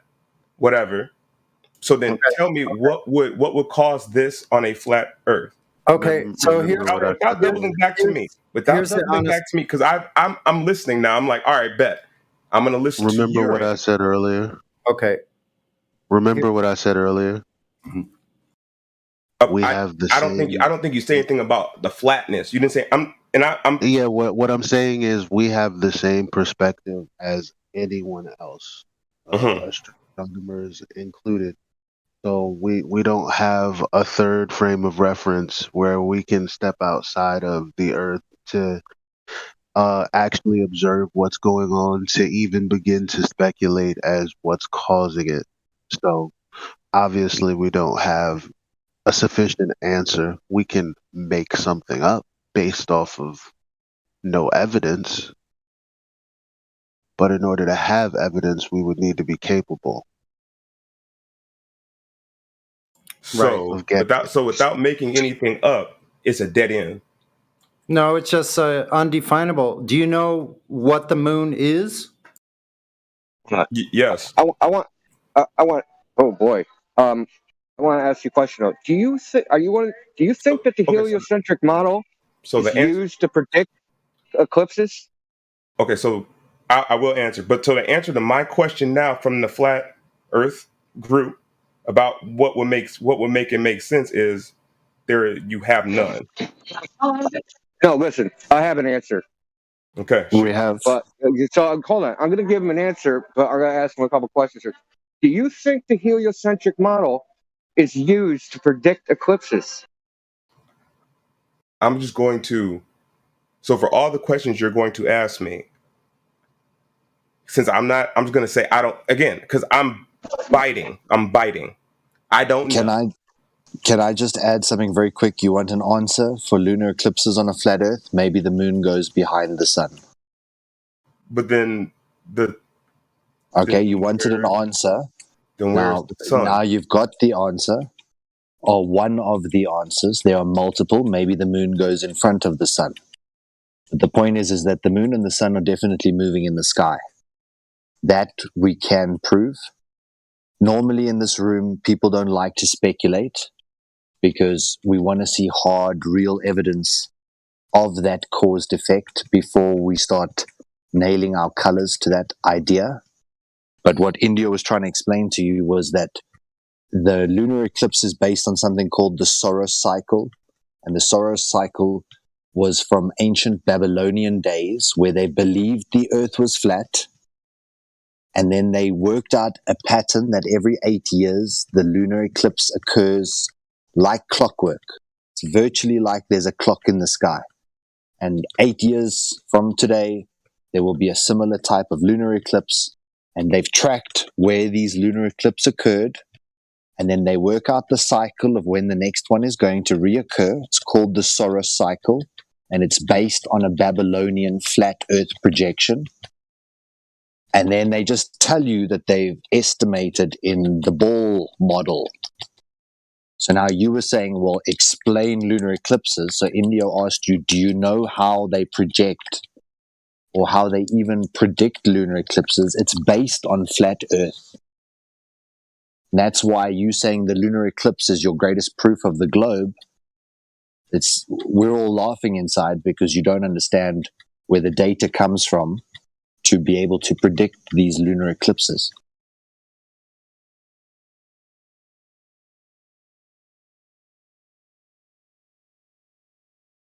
And how does pointing in the wrong direction from the Earth at the sky say anything about the measurements of the ground beneath your feet? It doesn't. Then there's also other explanations where you look at polarization of light. If you've ever had polarized sunglasses and how it cancels out certain light shades, perhaps there's a polarization effect occurring in the sky that causes a lunar eclipse. And a portion goes darkened the same way that if I tilt my polarized lenses, it makes my phone appear to darken. So there could be multiple explanations. It's not for lack of explanation. The point that we've shown is that the selenelian, where you have a lunar eclipse where the sun and moon are both above the horizon, disproves the globe right there. But You've got something that cannot occur in that model. If the moon crossed in front or behind the sun, the sun wouldn't be shining anywhere. It would be like because you can call if there's a lunar eclipse happening, you can call somebody on the other side where it is sunny and be like, "Hey, what's up? How's it going?"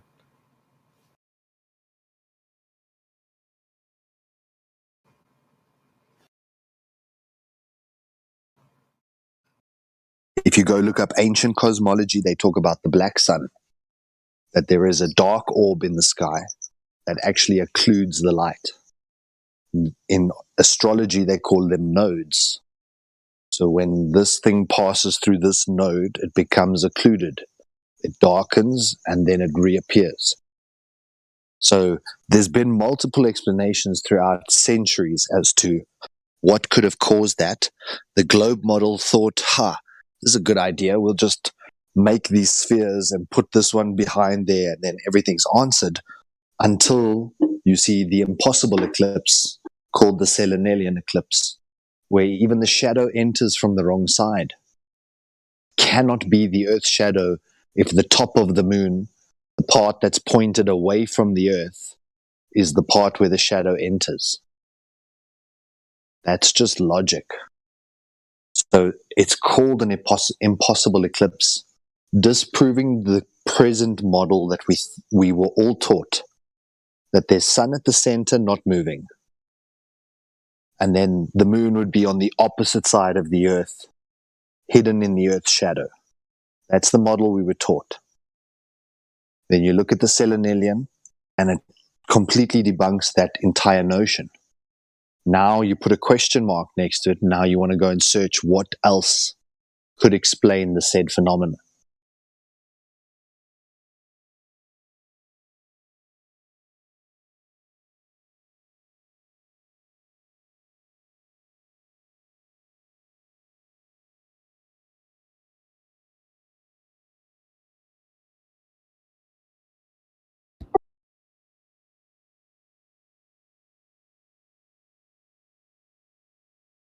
Yeah, so you can't reify the ball with the eclipse thing because that already doesn't work on the ball.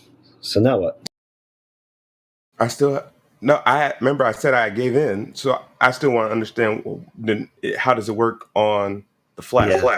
You want to know what's actually doing it. Yeah. Well, we could make up more stories. Well, no, I want to know, like, and like the stories. Here's the thing, and that's why the globe works, because no, it doesn't work. We just showed you that the story doesn't work, and now you're asking us for a story about a claim that isn't our claim. I'm telling you a personal opinion. We showed you how your stuff didn't work, and we didn't claim anything about the moon. So don't ask us more about claims that aren't ours. But I was telling you my opinion, so that's all. That's why it works for me, because it is actually explainable to me. But he just explained in thorough detail how it doesn't work. But he's not an astronomer, or he's not an astronomer or a scientist. Well, what does that matter? That matters a lot. I'm not gonna let someone who doesn't understand brain surgery operate on my brain. Someone's authority does not make the content of their argument any more legitimate or worthwhile. So appealing to the authority of someone does not constitute a valid argument. And besides, how do you know whether he's an astronomer? Well, is he? Is he a license? Went through everything and got no? I mean, I don't know. Even if he was, it wouldn't change anything about any of the points that he made. So, do you have any contentions with any of those? Yeah, I mean, for me personally, it'd be like it's a misrepresentation. That's all. It's not a misrepresentation of anything. He doesn't have to have a special piece of paper to be able to talk about this thing that happens in reality and does not work with the explanation that we've been given for it. If you have any specific issues with the points that he made, it would be interesting to hear those, but you're just copying out and appealing to authority. I mean, that's fine. So anyway, the ground is measuring flat, the Earth is measuring flat. So besides all of the problems that he gave you with the lunar eclipse explained by the globe model, how is a ball Earth supposed to be casting a shadow on the moon when you don't have a ball Earth to begin with because the Earth is measuring flat?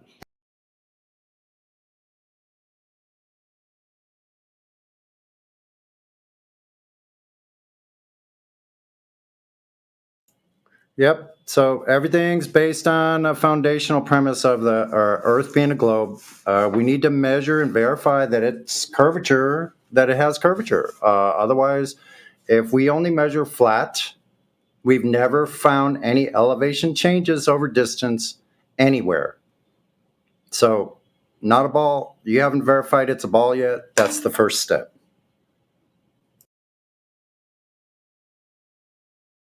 Pictures in space don't do it. Zooming in is not a measuring device. Neither are satellites. If they exist, they're not measuring devices. Neither are aircraft. They're not measuring devices. We need a direct physical measurement of Earth's curvature on the surface. Thanks. Yeah, it's the first thing you need. All the rest of it about eclipses and sky stuff, it's all cool stories if you just can't get the first thing down, which is the Earth curvature. So those images from space, we can check to see if they depict what's actually in the physical world, and they don't. Listen, I'm only going to say this. You don't have to believe us. You can go and test this yourself. And, those space pictures that show curving water, well, go find some curving water in reality, because there isn't any. It's an idea. They show you a bunch of cartoons, and you think the idea is real. But you can't find that anywhere in the physical world where you're at. It's super simple test, too. Because the curve is exponential going away from you. You only need a mirror. You only need a mirror, a friend. In 3.25 miles, your 6-foot friend should be invisible. Should not be able to see him. Flashing the mirror at you. Yeah.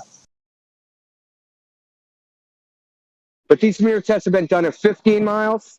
That's the longest mirror test I know of. 15 miles.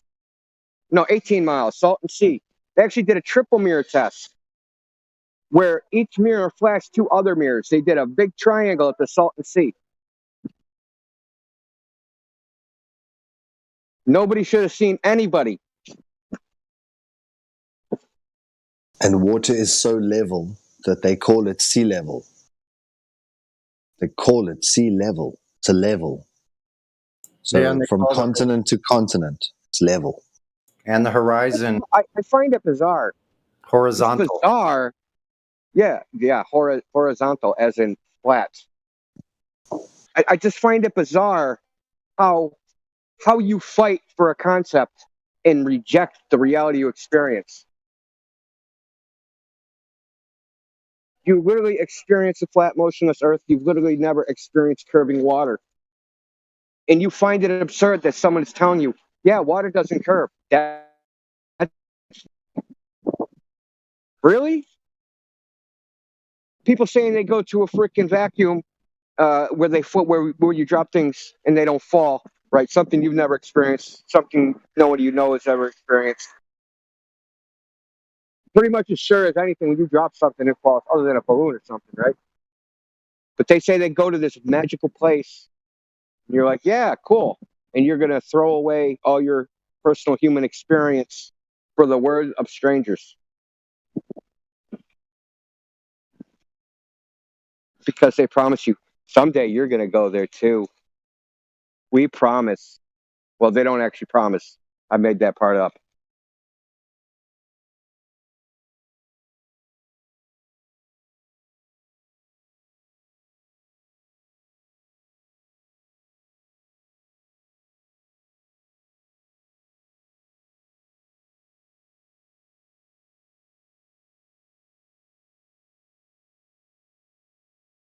I mean, seriously, don't believe us. Just go test it yourself.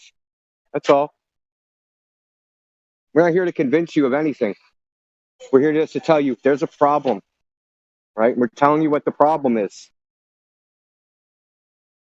And you can not believe us or whatever. We don't care, but you can test it yourself. Math don't lie. Their math makes prediction. That's how science works. You make a prediction and you test it. And we test their predictions and they're not true. And remember what Sonny asked you when he said, if the earth was flat, would you want to know? And you answered yes. So Indio's just told you, go see what the curvature should be, Go down to any area that you can see really far, that you know the distance of what you're looking at. And then go and look if that's what you should see on this Earth curve calculator. I tested it myself, right? So I observed the flat Earth on the first try. I didn't have to go a bunch of times. I didn't have to keep trying for confirmation bias. The very first try. Hey, I'm at the beach. Why don't I see a boat. I know how I can track the boat. Let me see how far I can watch that boat go out to sea. I watched it go out to 30 miles. 30 miles. That the Goldberg says it's 470 feet. Should not be able to see the boat. The boat should have disappeared at 10 miles.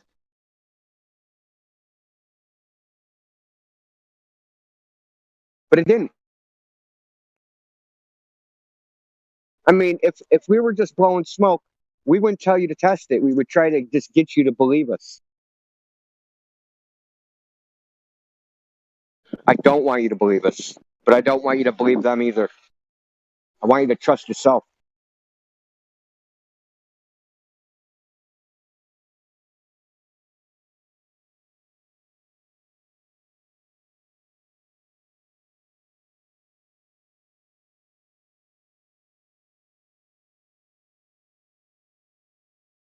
Dude, you can't trust your senses. Regardless of what they say, you can't trust your senses. They act like people don't make mental errors, irrational errors. What? They do all the time. Mm-hmm.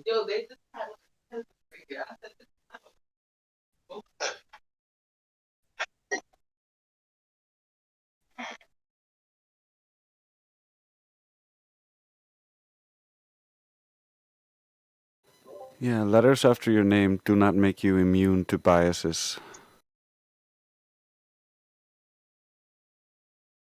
Well, a lot of people, they don't even know, right? They don't even know that they're making a flat Earth observation. So there's something called the Southern Ocean and Antarctic Sailing Guide. It's put out by the National Geospatial Agency. And in that, they tell you to watch certain things you need to watch out for when you go sail in the Southern Ocean. And in it, it says, it is not uncommon. It says it's very hard to judge distances because it's not uncommon to be able to see mountains that are 300 miles away.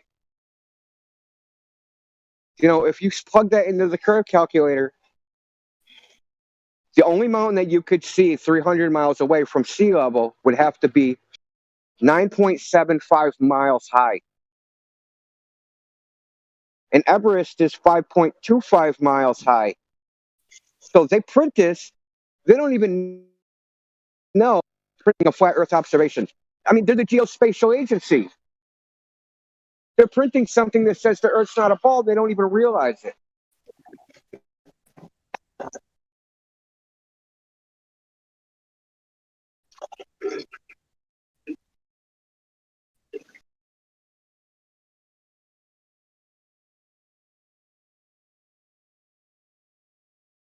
Yeah, Sonny, I heard you going over the You Kanikabine a want couple times because I was listening to some streams.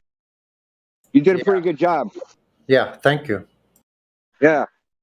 But the one thing that you left out is how high the airplane has to be across the beams. It Yeah. has to be 11 miles.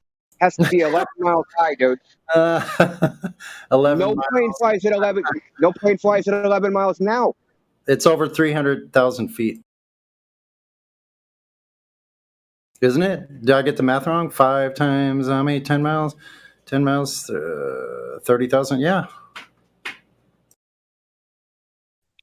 So, 10 miles, do you 50,000 want an feet. example? 50,000, my bad. Do you want an example for what Indio's saying, Purple Duke? Specifically, when he's talking about they're not even competent enough to know when they're posting footage or information that goes against or contradicts the mathematical descriptions. Y'all ain't gotta entertain me, man. I'm just listening. I don't know what that means. That means you don't have to say it to me, bro. I'm literally just listening, man. I hear you, but how about yes or no? No, Like, no, I'm you're not fine. interested. I'm not really interested. I'm not too interested. Like, I don't want to. Like, I don't want to have. I'm observing. Right. I'm not. Well, I'm trying to help you observe. Maybe that just we're means trying to you're get you trying to now. observe. You got National Geographic and CFI specifically stating that they're putting a camera at a 1 foot height so that the horizon, the geometric horizon, is 1.2 miles. This is what he's saying. Now, they're there to debunk flat earthers, so this is supposed to be a globe earth proof. Now, they send a boat out with the flag on it that has stripes, and the stripes begin to disappear. The man says that it's because the boat is out at 3 miles and the horizon is blocking the boat. The problem, the horizon is behind the boat, so it can't be obstructing the boat at 1.2 miles. Where's the competency level in National Geographic's editors or the people who were there to debunk the flat earthers? What a bumble, if I've ever seen one. Yeah, do you think that that was a biased report? I mean, if you type in flat Earth in YouTube, it's one of the top 3 videos that comes up. Flat Earth versus round Earth. This video comes up. And they let the guy say this, and they leave it unchecked, even though he is factually wrong. Demonstrably factually wrong. It's not subjective that the horizon is behind the flag. It's behind the flag.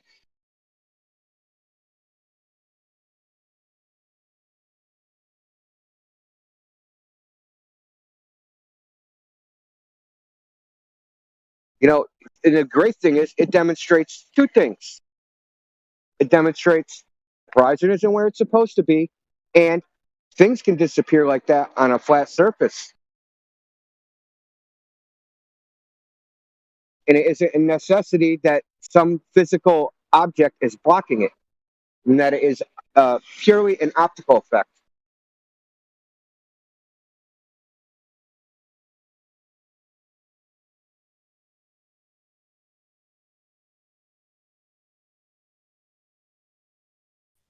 If I could suggest, since Purple Doom doesn't seem want to talk or he don't care or something, you got Professor Proton in here. You want to try to talk to him? Is he related to Jimmy Neutron?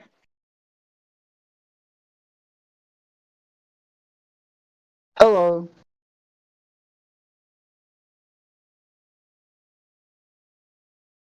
I'm not related to him. Hey, what's up? You are him. Hello, Prof. Proton. You got any questions, sir? No, I don't have any. I'm actually at work trying to get through the end of the workday. But I have been listening to what's going on, and I find it fascinating.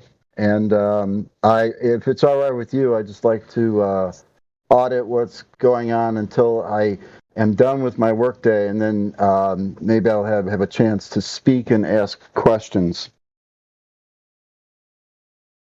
It's fair. We're not Do going us to a make you favor. talk if Think you're about what working. we just said about National Geographic. Think about it real hard about why they're. Yeah, and I heard what you were saying about the whole Southern Ocean Manual. I thought that was pretty interesting.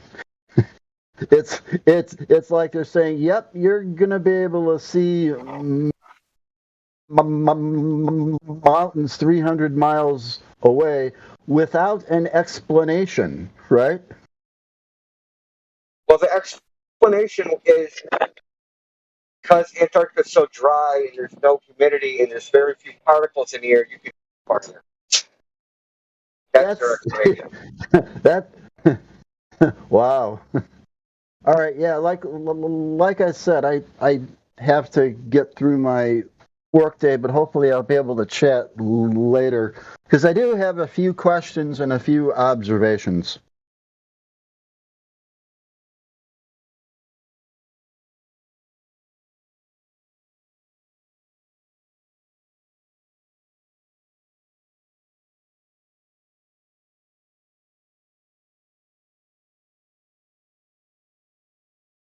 More flat Earth observations. I love it.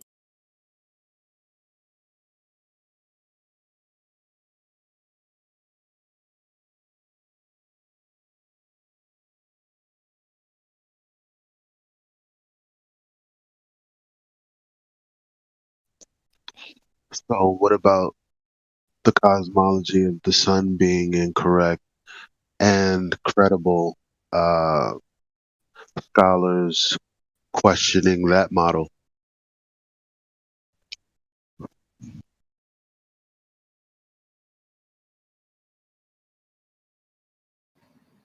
I mean, think what you like about flat Earth. I mean, because obviously, flat Earth and everything in that box was put there for you to play with within certain parameters. Because you haven't really entertained anything we've said. It's only the questions that you think that are relevant. But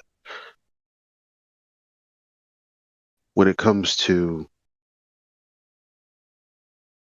prior to flat Earth, did people actually question the cosmology or the inception of the universe, or the everything up there as we know it, the cosmos?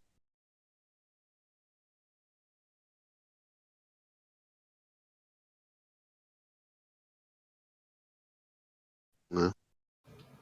There are a lot of people that think that the sun and the medium that it's supposedly in is a violation of uh, thermodynamic laws. And these people as scholars give their uh, reasons as to why, and it has to do with, what do you know, the claims and the data being given having anomalies.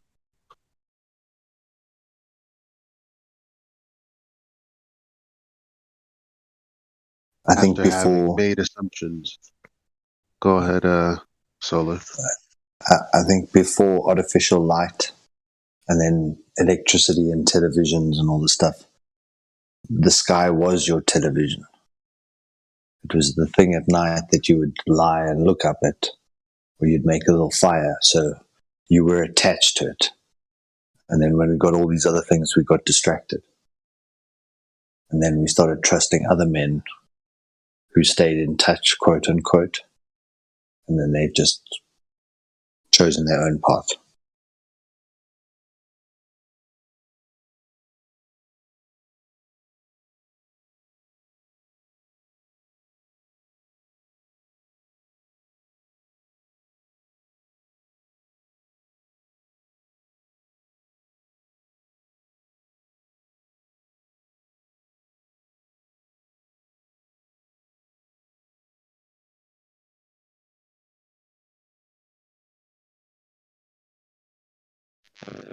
Gentlemen, better start yapping. You got 20 minutes before ladies' night.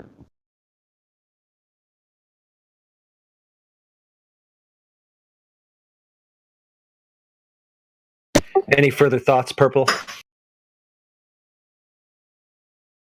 I know, bro. It all started with someone asking me a question. Yeah, so I'm just asking some more questions. No, I don't have any. I didn't have any questions to begin with. Oh, yeah. I'm just trying to fire up a conversation.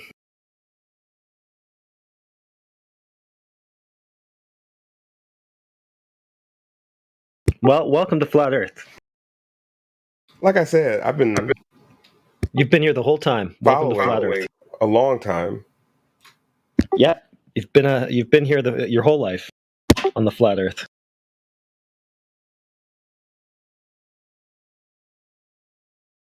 It's like when people ask you for a photo of this flat Earth, and then it suddenly dawns on them that every photo was taken on a flat Earth.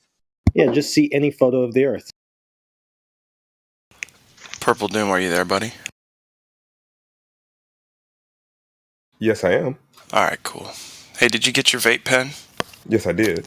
Oh, good. Well, I'm glad you have that with you. So we're going to take you on a little bit of a ride. How's that sound?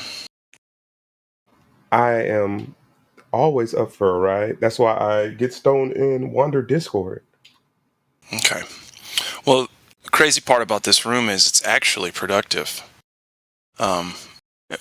Whereas most other Discords aren't going to be telling you about your reality, helping you learn about your reality, or think critically about your reality.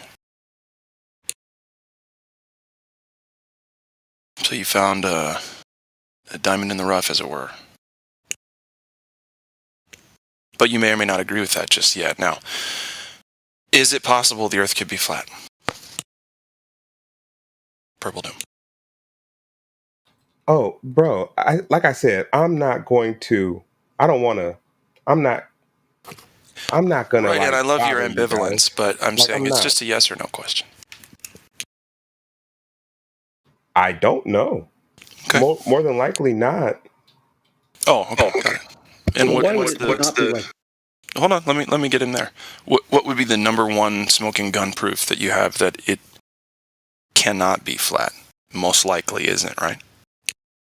What's that one piece? I'm sticking with the satellites and the lunar eclipse. Let's go one at a time. So satellites. What about satellites convinces you that Earth is a sphere? They orbit it. And who told you that? Told me that the satellites. No, yeah. I don't think no one. I think maybe like my science class, maybe when I was a kid. I see. Okay, so you don't really remember when. But you but what happens is like later you see things like see rocket ships go up. That's a good point. Hey, so rocket ships go up. You see a satellite orbiting. Hold on. Because you're making a leap between rockets go up and satellite in space.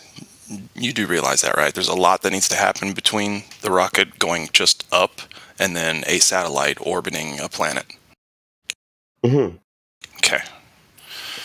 So number one, the rocket going up. Why do you think that the rocket goes up outside of the Earth, does a bunch of shit, and puts a satellite in orbit? What makes you think that? Tell me. No, I'm asking what, like, how'd you make the leap in your mind? Did somebody explain it to you, or are you just assuming? I believe, again, man, I'm damn near 40, man. So I've been out of high school. I've been out of college a long time. So it's like, I can't recall who specifically told me or who I think it was like my 5th grade science class is when I really started looking at shit. Okay. You know what's crazy about that? Is that we're told what to believe before we can even ask about our world. Isn't that crazy? Like, they're like, here's how it is, right? 100%. Don't ask questions unless you need to understand what we're saying to you. But other than that, no. We got it all figured out. Isn't that kind of strange? They wouldn't let you even start to think about stuff on your own. They're just like, here's how it is. Ready? Go.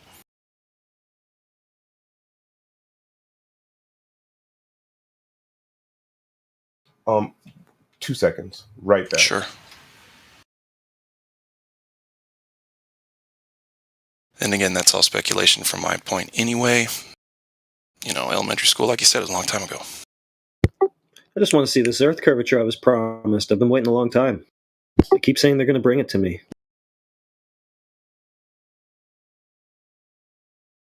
I think the main point I'm trying to make, and I agree 100%, main point I'm trying to make is that I personally have no reason to believe, i.e. consider something fact, if someone merely tells me about it. If I merely find it in a textbook that makes billions of dollars, where the company makes billions of dollars a year on their textbooks, right? They can put whatever they want in it. Now, again, that's speculation. My thing is, satellites, I don't know, man. It's unfalsifiable, to be perfectly square with you. But let's see about rockets. Again, I want to go back to rockets with you real quick, Purple Doom. Because I want to know how you were convinced I'm sorry, how do you empirically, physically, directly, tangibly, in real life know that the rocket went from the ground to outer space? How do you know that?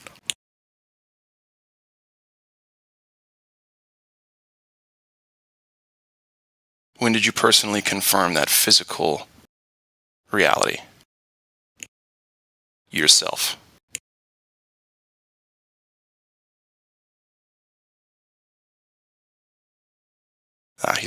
He's gone for the second. Anyway, go ahead. No, he said he was going to be back, so I guess I was just talking to the room.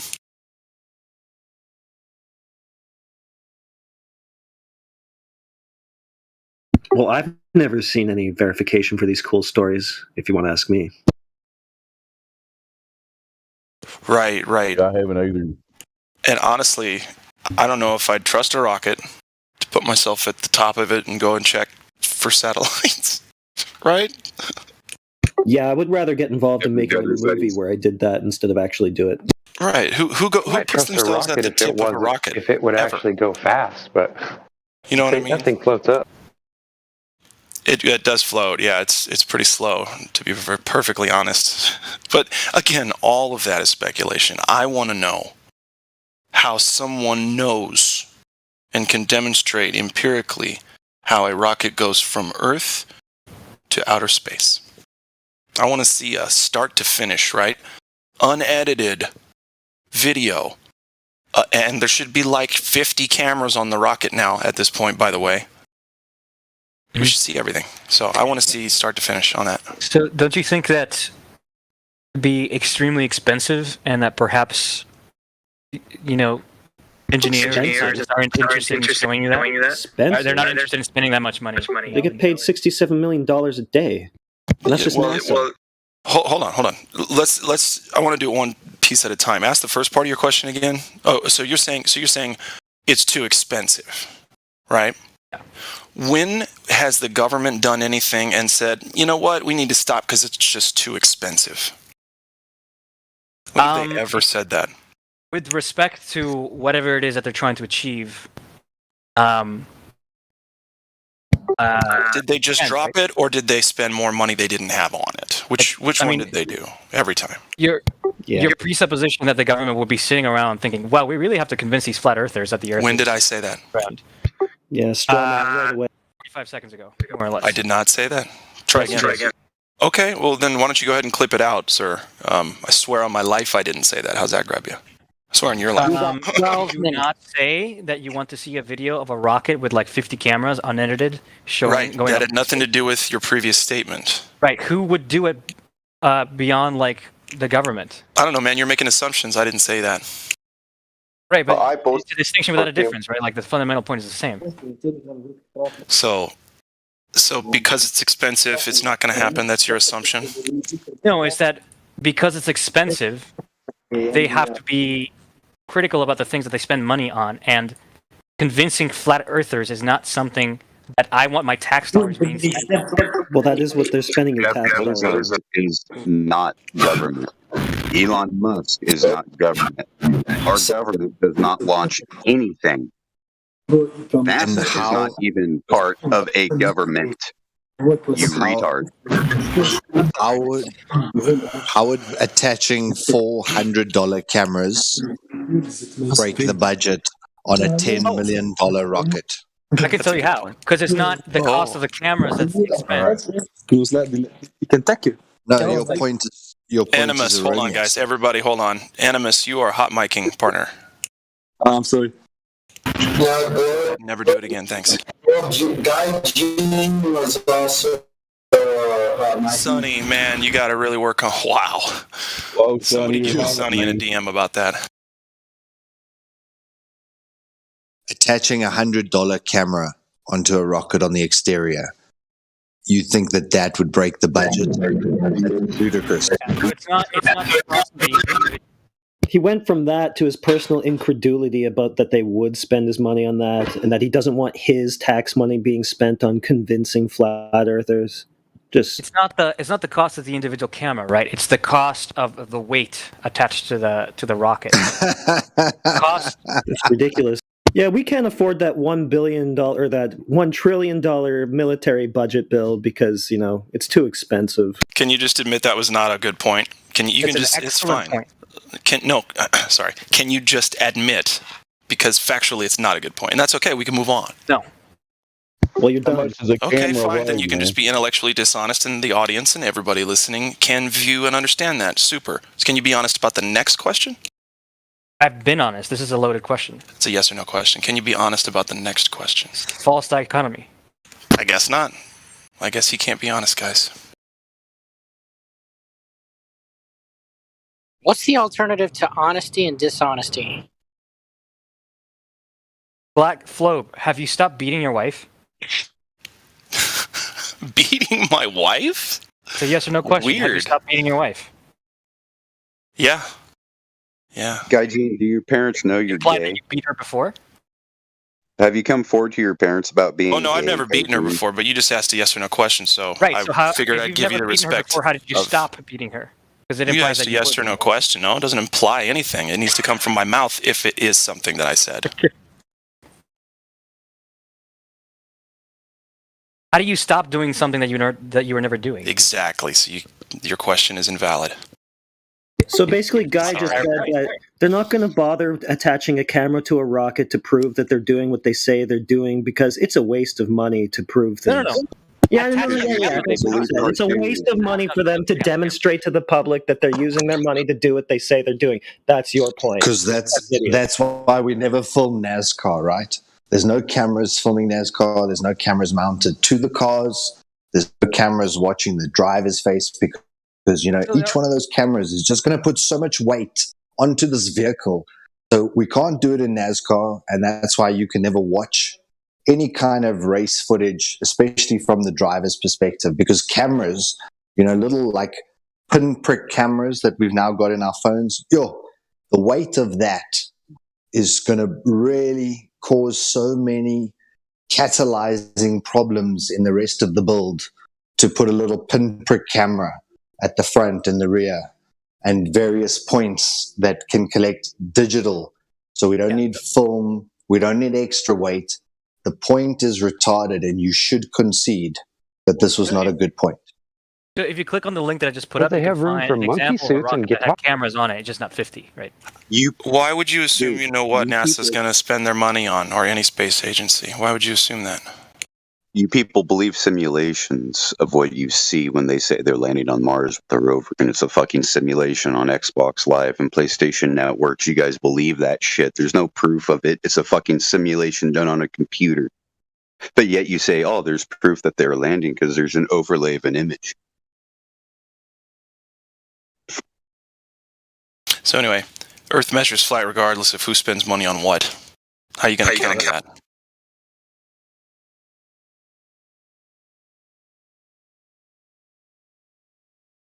In fact, Gene, you've been here a while. Have you even measured the Earth yet? Gijon. I'm not going to pronounce it properly. Gay Gene. Okay with you? oh, now he just posted the video that looks so fake it has to be real.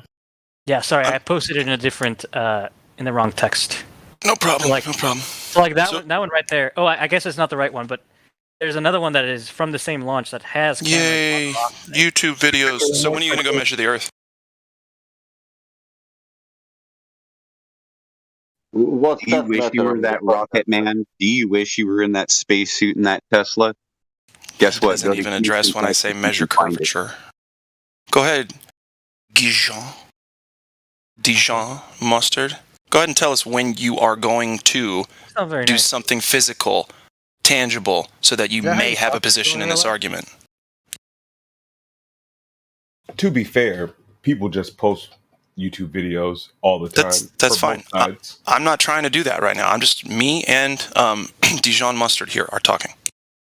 That's all. I don't 6 care about minutes. links or anything. 6 minutes.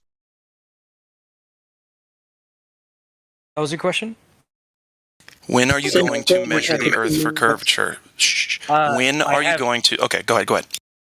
So much like NASA and SpaceX, I have no desire to waste my time to try to convince people that I know are gonna not be convinced. Oh, so you don't want to have a proper stance in an argument. You just want to come here and not deserve to be in an argument by not having done any work? Oh, I have a stance, and I will give you my argument. I'm sure you do, but have you done anything to back it up, kiddo? Anything at all? Even a long-distance observation? Yeah, I have. Oh, be honest now. Yeah, a minute ago you just said that you're not going to do that because you don't have to and you shouldn't have to. But now you have it? Okay, let's hear it. Yeah, crazy. No. When was that? He asked me when am I going to go out and measure it, and I said I'm not going to do that. That's fair. That's fair. That's fair if you don't go out and measure. How about a long-distance observation, my friend? Can you do that? I just did. I just showed you one. When did you do it? I posted SpaceX Rocket Man video. No. You, sir. Do you not know how science works? You have to go and get the evidence yourself. That's how empiricism works. Yes, it is. It's the only thing. It's the only thing you should be thinking about right now when you're talking to flat earthers about the flat and stationary Earth upon which we live. I don't accept your epistemology. I'm sure you don't, but big words doesn't matter. Okay? It measures flat. He spent good tax dollars on those SpaceX cartoons. He's pretty invested in them. Yeah. Just try not to take it personally when you find out it is flat and stationary, okay, Dijon? Hey, I heard whoever can render a realistic-looking skyline of a theoretical planet can be awarded $1 billion from NASA.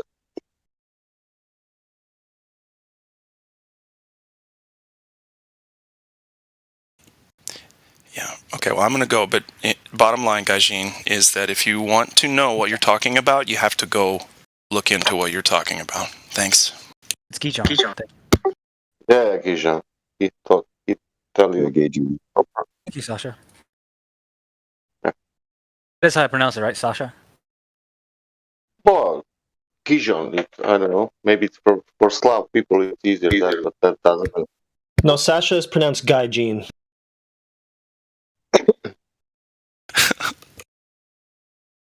Yeah, but phonetically gay. See, he sounds smart enough to get this. If I pronounce in my language, I'll be pronounced Gion.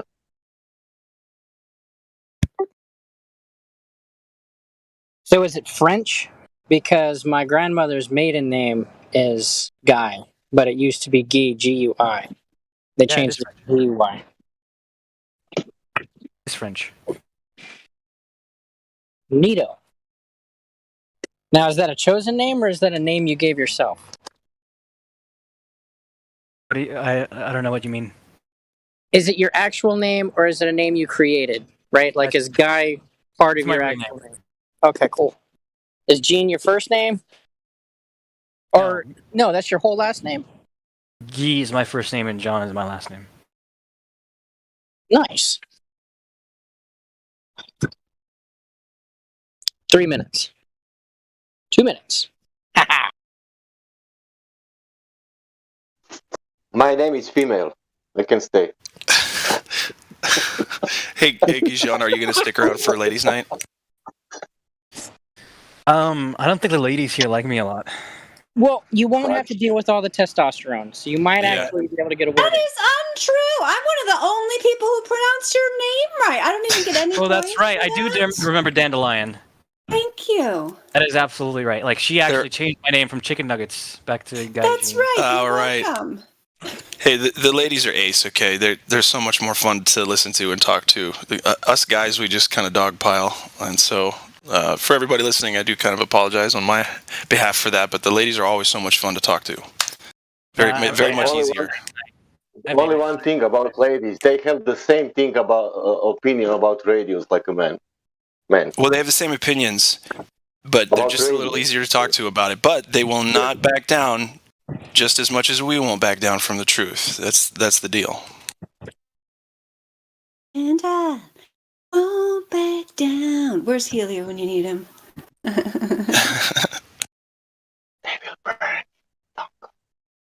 That reminds me, have you seen the new Helio meme? I actually don't know if it's new. It's new to me. The one where The Walking Dead, the guy with the wire wrapped bat.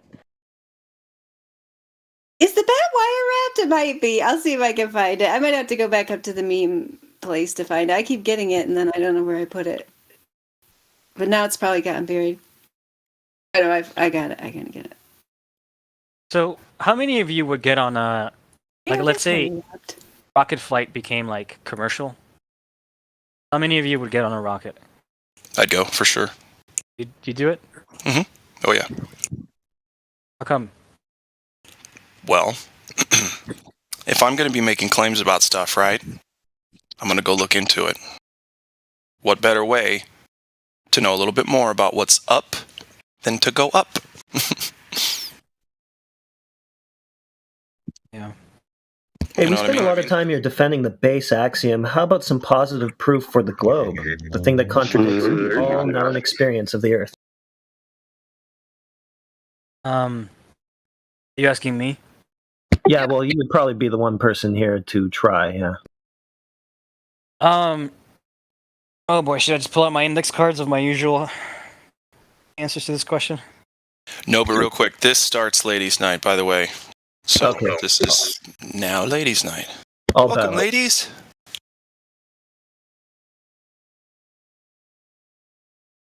If you're rude to my mom, I'll kick you. Unless you're a lady, be quiet. That's right. Where are they at? And Gijon, of course, you can talk. Yeah, I think they're coming in. Let's see. I put an announcement. Did I press send on that? I'm pretty sure I did.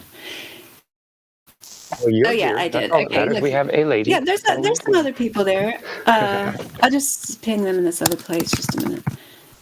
Cool. I mean, I feel like it'd be really boring for me to talk, considering it looks like there's newer people.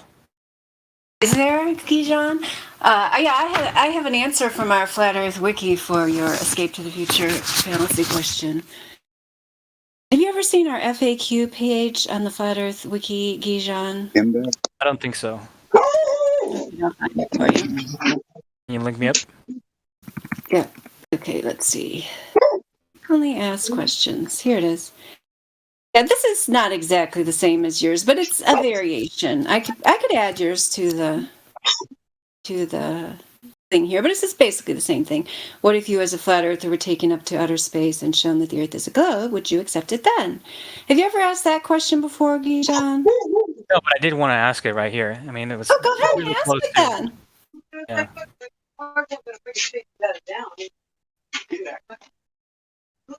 What's that? Are you going to ask it? Well, I wanted to ask Glat Flo because he said he would get on a Okay, rocket. go ahead and ask him while we're getting organized here. Oh, okay. Do I need to sound like a lady? Not yet. I haven't pressed I'm start just- yet. I'm just- I'll press start on the event while you're answering, Gladflow. Oh, super. Gosh, that's just put me on the spot, would you? Oliver. I'm just kidding. Okay, so, Gijon, let's talk about the rocket going up. Yeah. So my question to you is, you said you would get on a rocket, right? Mm-hmm. I mean, I don't think that would have windows, but let's assume that they would. You could get on it. You look outside the window, and you see.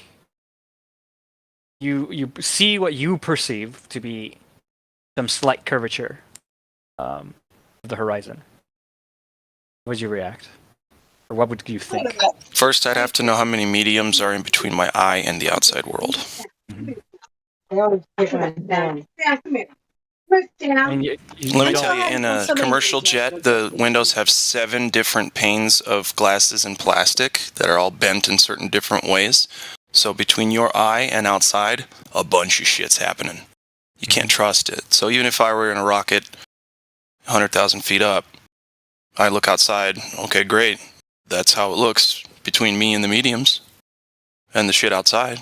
Unless I am 100,000 feet up by myself with nothing in between my eyes and the outside world, I can't say what it is, can I? I mean, you can't do that without dying. So there you go. See, it's unfalsifiable. That's the problem. A lot of this Right. stuff is unfalsifiable. right. So you put yourself in a position where you are not allowed to change your mind.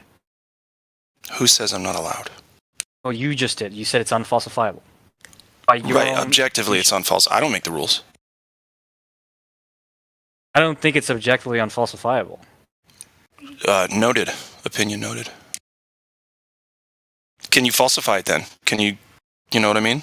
You Yeah, go I do mean- the thing. I mean, and then the come talk statement to us "the about Earth it. is round" is falsifiable, right? Well, yeah, it is actually. Yeah, we don't have any curvature, so you're right. Okay, I guess you and I disagree on the definition of falsifiable. Falsifiable Falsifiable means you can prove it wrong. It's been falsified, Gijan. Right there. Sasha put it in there. 504. Black Swan. It's been falsified many times. Only takes That's not what one to falsify really falsify a proposal there in science. That's Which is perfect, really, though. I I'm mean, gonna bow out. we're Love you stretching. I'm guys. sorry, Gladflow, but yeah. No, you're good. You're good. That's perfect. Yeah, because I mean, we're really stretching to even call it a scientific question because it's really not. When we're formulating a scientific hypothesis that has to do with cause and effect relationships.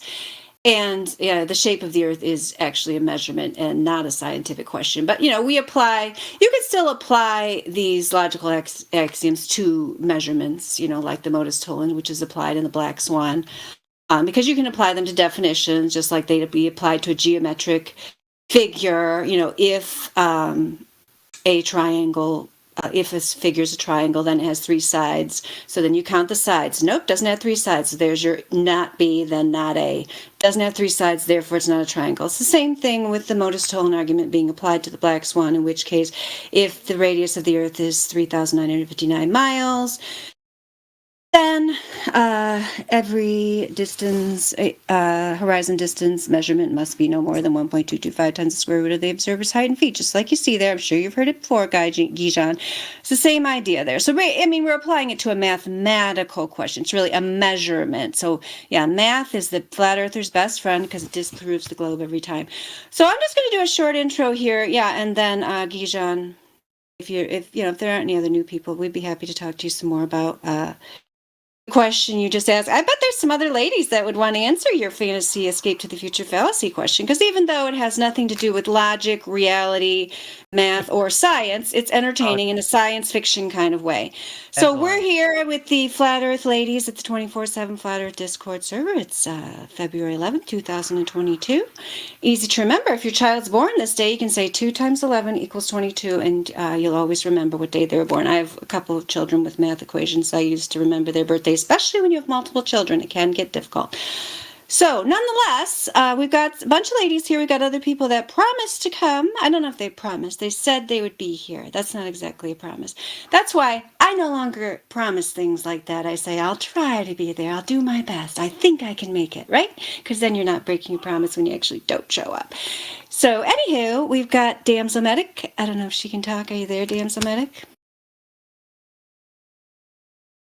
Can't talk now. Hopefully hear from you later. And that goes for any lady that's here. You don't have to wait for me to call on you. Feel free to speak up at any time. Especially if you have a name that doesn't sound like a female and you don't have a profile picture that looks like one, because I might actually know that you're here to participate in the ladies' night, which, to define it, it is the purpose of ladies' night is to give the women of the flat earth a chance to run the show here and answer the questions. So we have anyone's welcome to come in. I heard a rumor, I think this was a couple weeks ago, told me that on Gem Panda's server they have Lady Globers there. We used to have Twitwit. She came in here to Ladies Night a couple times. Haven't seen her for a while. But yeah, if any Lady Globers are listening out there, we had one last week. I can't remember her name. She was here with her buddy, and that was cool. So yeah, anyone, of any shape, size, gender, and so on, is welcome to come in and ask us questions or give us kind and polite comments. And the ladies of the Flat Earth will be fielding said input from the audience. If you have not joined us yet on the Discord and you're listening to this somewhere else, we not only have it streaming on YouTube on 2 different channels, Helio and Rogers, we also have Joshua that's streaming at other platforms. And he was hot micing earlier, so I don't know if he's still listening, but at some point maybe he can tell us what they are, because I can't even keep track. Seems like he's always adding new platforms. So there we go. Let's see. We have KJ, but she's deafened. Maybe she'll join us later and say hello. I saw Veronica's there. She's deafened too. I don't know if we have anybody else. Oh, we have Karma. Hey, Karma, can you say hello? Hey, just jumped in. Good. Since Karma's here, I'll take this time to promote another upcoming event. So Brad, our moderator Brad, who I think currently is going by the name Ghost, came up with this idea of a Sunday show, which has been going well. The last one was on the Apollo hoax.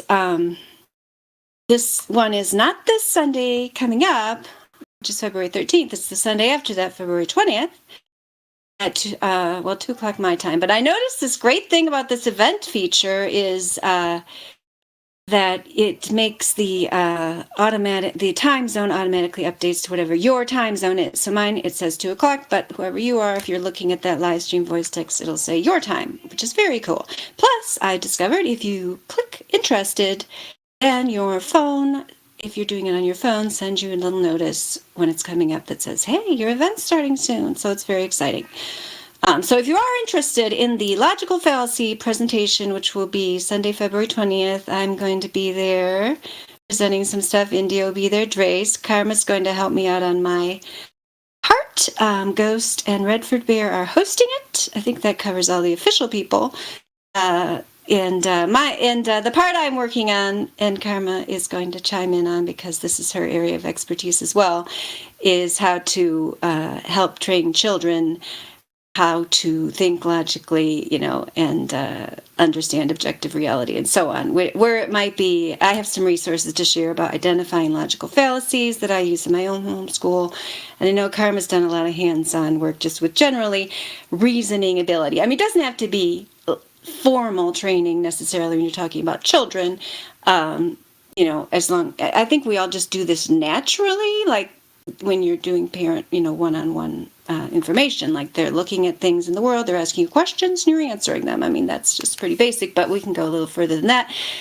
Grace is working on this fabulous presentation, like outshining us all already. It hasn't even started. So he's showed me a preview of that, so that's going to be great. Who knows what India is going to do, but I'm sure it'll be great. So anyway, that's that event. We also have tomorrow the Precious Metals Takeover, which is 1 o'clock Eastern. I'll try to find, there's the GIF of that one. And hopefully you can figure out what that time is wherever you are. That's a really great show, too, if you haven't ever listened to that one, because they sometimes talk about Flat Earth in that Precious Metals show.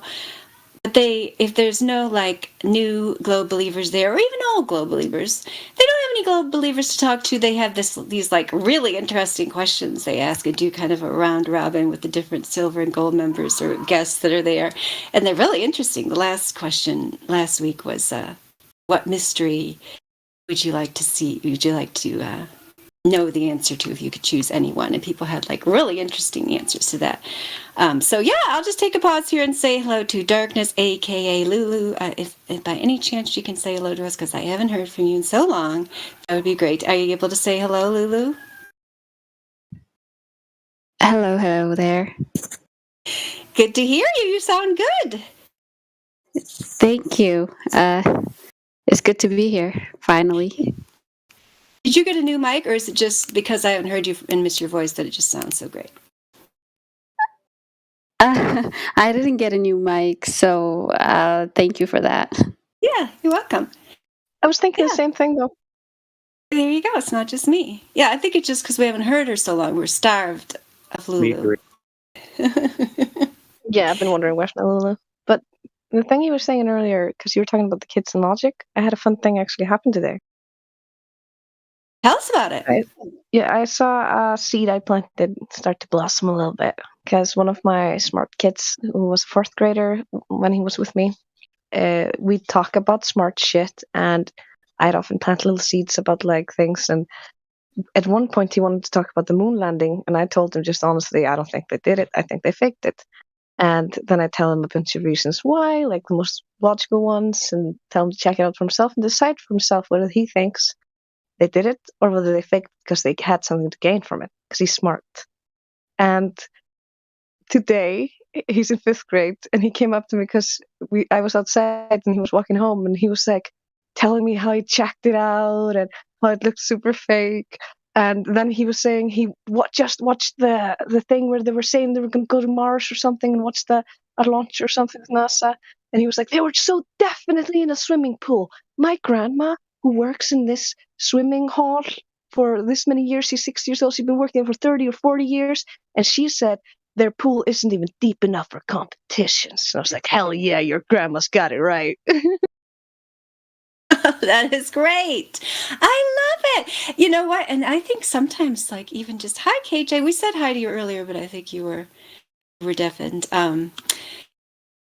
I think sometimes, like, just for you, like, you're just such a blessing for those children, right? Because I think a lot of times when the first time a child makes kind of an observation about that's like, seems obvious, but an adult says, no, no, no, you're wrong. Like Chocolate saying, used to always say, like, and he was in elementary school, he'd say stuff about, doesn't seem like we're moving, when the teacher was talking about the spinning, and they'd be like, shut up, or whatever the reaction was, they shut you down, right? Instead of saying, even if you were a globe person, like, the child's, experience can be validated, instead of shut down. So that is so cool. I love that getting story. questions. Especially when, like, even the kids that nobody can stand because they'll ask you the same question 20 times in a row. I love it. Like, I even invite the flat earth conversations very discreetly. For instance, 2 days ago, somebody walks up to me with one of those where you fold like origami so you can, like, choose a color and the numbers, and you get something and you don't know what it is. And it's a yes and no one. So she's like, ask me a question. I'm like, oh, I gotta give you a good one. Is the earth flat? And then I got a yes. And I'm like, okay, the earth is flat then. And she's like, okay, goes to ask somebody else.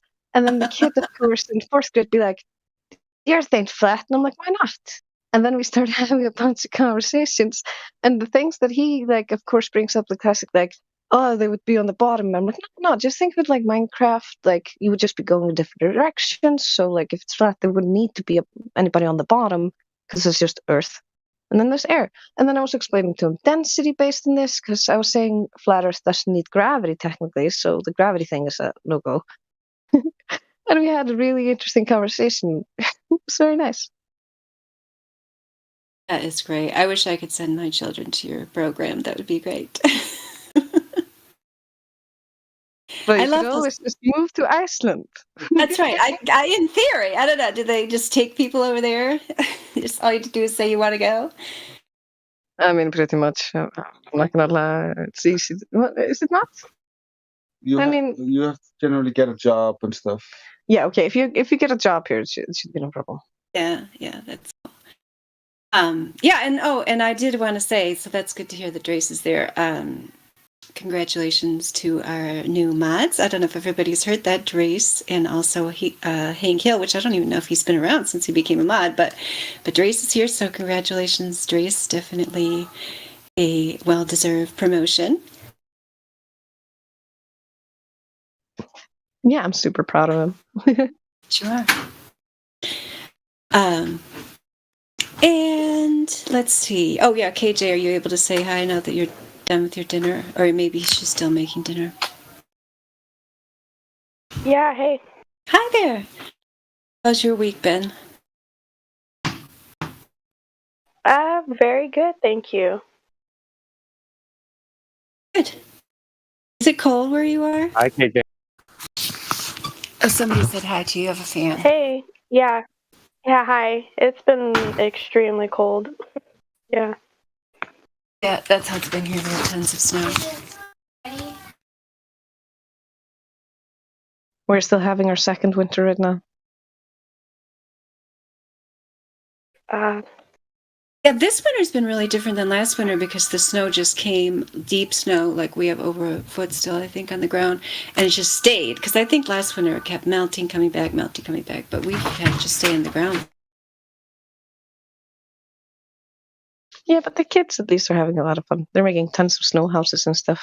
We even bought a snow shovel at work so they can play with it. That is great. Yes. My boys are enjoying the sledding, the snowman building, all that stuff. Yep. I told them, you only got like a month left of that, so make sure you enjoy it. Oh, Gijan left. Too bad, because I was going to have him ask his question again, because not all of you were in here when he asked it. Oh, well. I don't know if we have anybody else that's new in here. I have to look. Spellbreaker, that's a cool name. There was another lady that was here earlier. That's what I was looking for, like right before we started, but she didn't have the VC verified role. Now she's not here because I was going to unmute her. Now I can't remember what her name was. She was down there toward the bottom. But maybe she ran away. Didn't know what she was getting into here.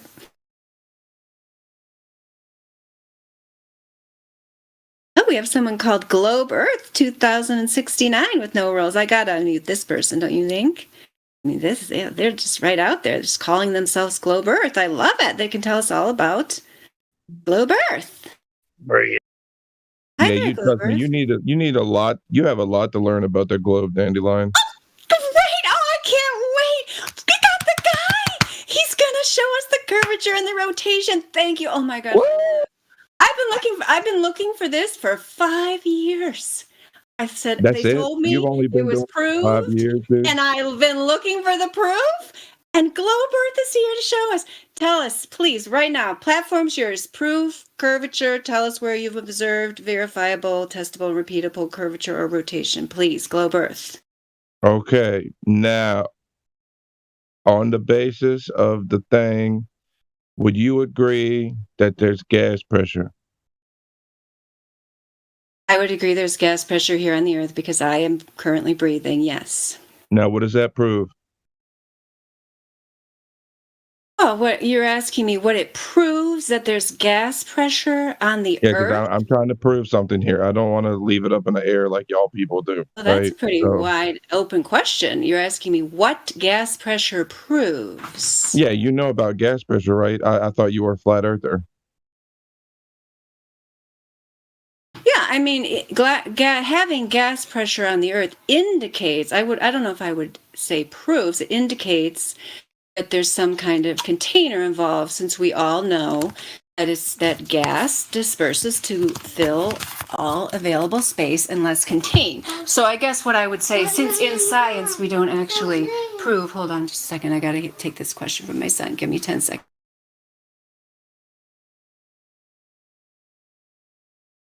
Okay, I'm back. Are you leaving?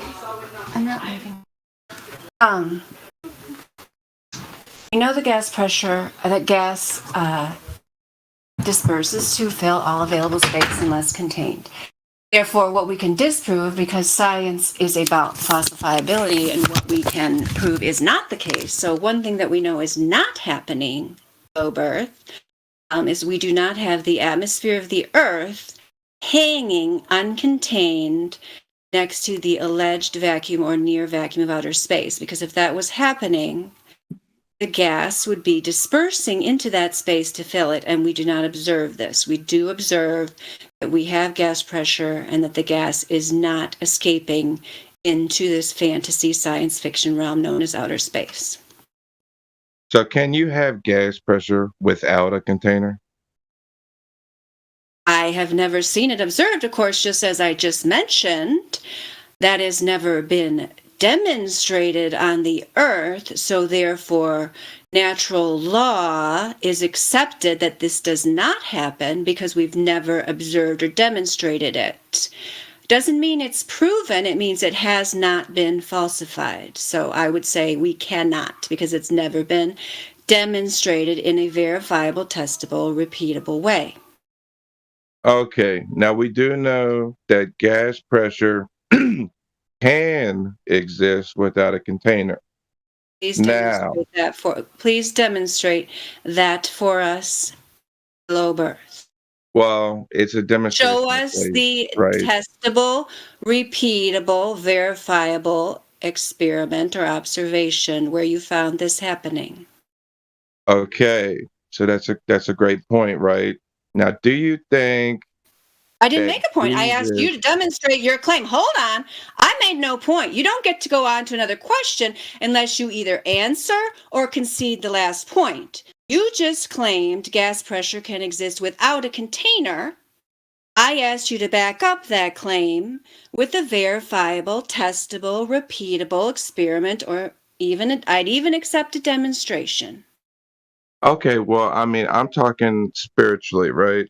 So, like, spiritually, yes, you can have that. Hold on, Gilbert. Hold on. I'm sorry. I'll try to take it back a notch for you since you're new. Actually, you know what? First, I'm going to give you the VC verified rule. Do you agree to follow the rules of this server as laid out in the welcome, including no concern trolling, no trolling, keep the conversation civil, no spamming links, and all that kind of thing. I mean, do I get spanked if I'm a bad boy?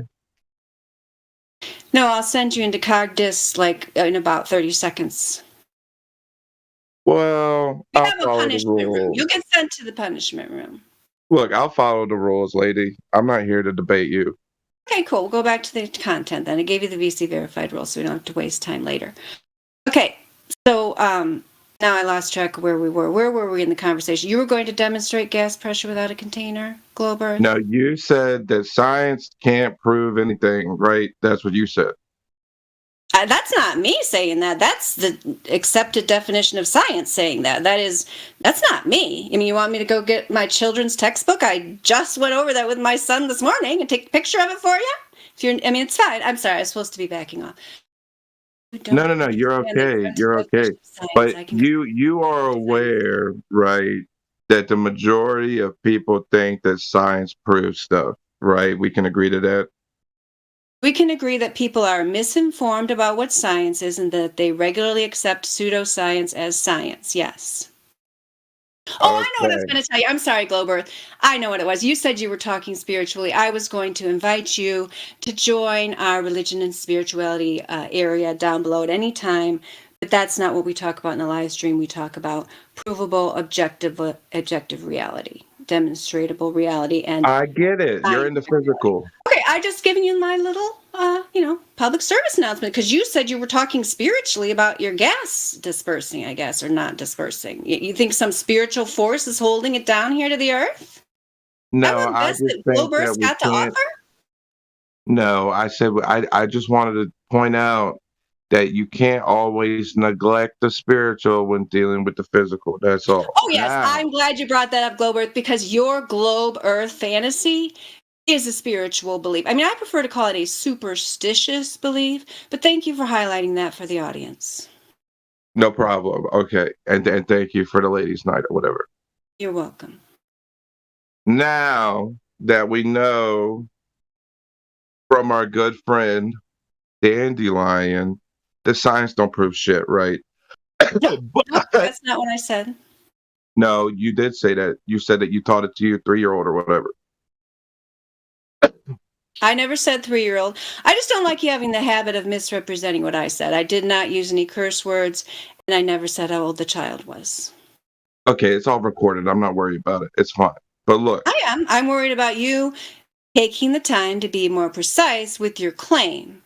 So you're here. I mean, really, we've been looking. We look for globe defenders all the time, and we rarely find them. We rarely find anyone worthy of defending this fantasy globe, which I'm not surprised. I mean, none of us are surprised because we already know, because we've already investigated and shown decisively that there is no solid proof. You just told me the way you started this conversation was that I need to be educated about the globe, and yet you have still not brought any proof here. You have no scientific, verifiable, testable, repeatable evidence of your spinning globe. And yet, do you, Glober, think that you live on a spinning globe? Well, I know where I live, Dandelion, obviously. I'm going to give you Globus Hystericus for now, even though your name speaks for itself, but you might change it. Where do you live, Globearth? Why are you cared about where I live? The surface is flat, right? What makes you say that? Well, you people claim to measure it, right? And you said that over long distances, y'all ain't seeing curvature, right? That's correct. Very good. Very good. So you're familiar somewhat with this argument then. You've seen it in other places. Now, just because the surface is flat doesn't mean that a globe can't be involved. What? Bro, Now, that's the point I'm trying to make. Veronica's saying that, is this Chalice? I know Chalice, like I've talked to him before. Are you seriously Chalice? Like I said, you can have a flat surface and a sphere of some sort can still be involved in the creation, right? Bro, what are you talking about, man? Any of the other ladies feel like jumping in on this guy? Go ahead. I mean, we went through the basic points and he doesn't have any proof of globe. I don't know if there's anybody else in here. that's new that has a question, feel free to jump in. Anybody that there.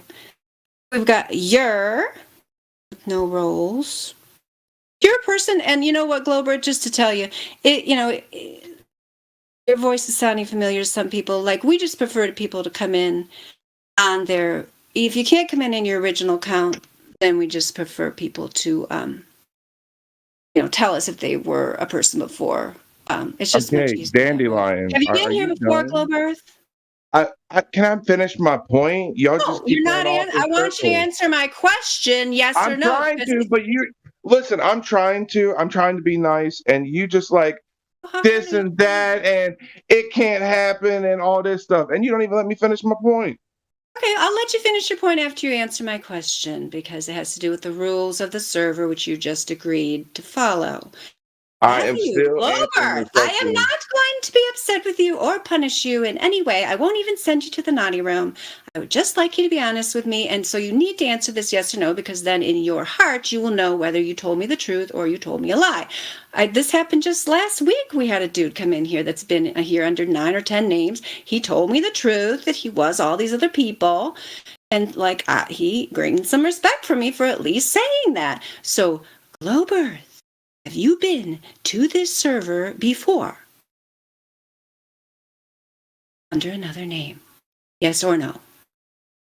Oh, I've been on this server under many names. Okay, thank you. That's all. That's what I wanted. Okay, because people are in the voice text there. I don't know if you can see. You're probably very familiar with that since you've been here before. What are these other names that you've been here under? Oh, well, I mean, I go by many names, you know? What are some of those names?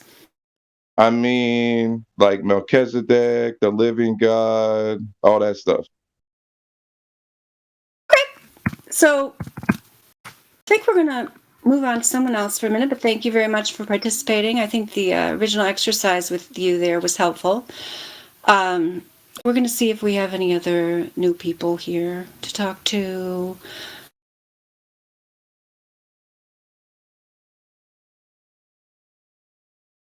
Oh, I know. Purple Doom. That's who I saw. Purple Doom, are you there? Yeah, I'm here. Okay. How are you? Welcome to the server. How are you? I'm good. I was here earlier. I'm just an observer. Okay, that's cool. Yeah, we won't force you to talk if you don't want to. Can you just tell us at least? And we can have one of the nicer ladies talk to you if you want. Can you tell us what do you think about the Earth in terms of the globe? On a personal level? Yeah. I go with the I go with the what is it? I don't think it's a perfect sphere, but I think it's a globe. What makes you think that? And where do you get the? And no, The you perfect just sphere asked me. I just said I'm an observer. That was okay, you don't want to go into the details about it. Okay, so you're a globe I'm just believer. listening. Yeah. Okay, we do have a nice role that says globe for polite people. Most of our globe roles are kind of mean. I feel like we should just have one that just says globe believer. Globus hystericus is kind of that, but he doesn't sound too hysterical. I don't know. I'll have to come up with something. But you don't want to defend your globe, so you can't be a globe birther, because those people actually know the model and what it claims and so on. So we'll try to come up with something special for you. Google Earther. Maybe that. How about that? Adam Unsalted suggested Google Earther. Would you like that, Purple Doom? Would you like that role? You can do whatever you like. I'm just an observer. It's kind of nice sometimes just to give you another role other than VC Verified. Then people won't keep asking you the same question. You'll probably prefer that if you want to be observer. Then people will nag you less. All right. A little chubbier. Yeah, chubby's a good way. It's like pear-shaped. Yeah. Thank you. He wouldn't answer my question about why he thought it wasn't a perfect sphere, but that was Neil deGrasse answering it. And Seb put a little visual in there for you. That's cool. Yeah, if any of the other ladies want to talk to Globe Earth, go ahead. I mean, I feel like I exhausted what I wanted to say to him, but if anybody else wants to talk to him, feel free. The dude with an extremely rude name. I'll have to change his name. We'll just call him Rude Name Guy for now. He doesn't have VC Verified. I don't really want to unmute him with that rude name he just had. A rude name guy, if you decide you'd like, and this goes for anyone, I'll just give my general service announcement. Karma, I'm sorry. She says, can't say that's a tempting offer, Dandelion. Yeah, exactly. Well, at least we got the truth out of him, right? Like, we accomplished something. We just like to know who people are, because we've dealt with you before, and we have a history with, we just like to know who people are. Anywho, rude name guy and anyone else who's new to the server, if you don't have the VC verified role, feel free to jump up to VC check-in 1, and then in the VC check-in voice text, you can ping a mod, gold or silver, and then it's just a short little 5-minute kind of interview to see what's going on with you, how you find the server, going just a brief outline of the rules in which you can read and welcome ahead of time to make things go quicker. You agree to follow the rules and so on. Then you can get the VC verified role, and then it's easier for everyone, including yourself, because then you can unmute yourself as well as see the rest of the channel. And also, if you're listening on YouTube or one of those other platforms, our vanity URL is discord.gg/flat earth. I'll say that one more time. discord.gg/flat earth.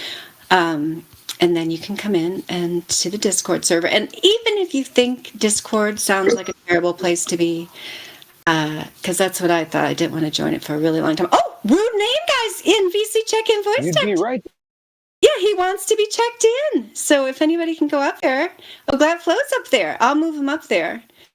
And if you want him to have a different name, like that's not the best name for him, I know, then just tell me what it is and I'll change his name to something else. All right, I'm going to move you up there, rude name guy. Oh, and Imagine wants to be checked in too. Cool. Okay, so we've got a couple people up there, so hopefully we will have some people to talk to, and maybe, ladies, we can get somebody who will defend the fantasy globe. I mean, when's the last time any of you heard a decent argument for the globe in this server? Has anybody heard one lately? Has there ever been a decent argument for the globe, though? That pretty much covers it. I like the latest people, though. I feel like we've had a round to people like this Manso guy who was here yesterday. If any of you saw him, like Mr. Logical Fallacy. If he comes back, I really should change his name to Manso Logical Fallacy Demonstrator, because like he was amazing the number of fallacies he could come up with for the globe. And he went through the 3 points and all that, and he admitted the globe was a belief like the whole time. I just believe it because I believe it. I feel like we've had more people like that lately. They're just like, yep, I just think it. No reason for it. Like they're not even ashamed to say that. In the old days, people would be like ashamed to say that, right? And now they're just kind of proud. I don't know. It's really weird.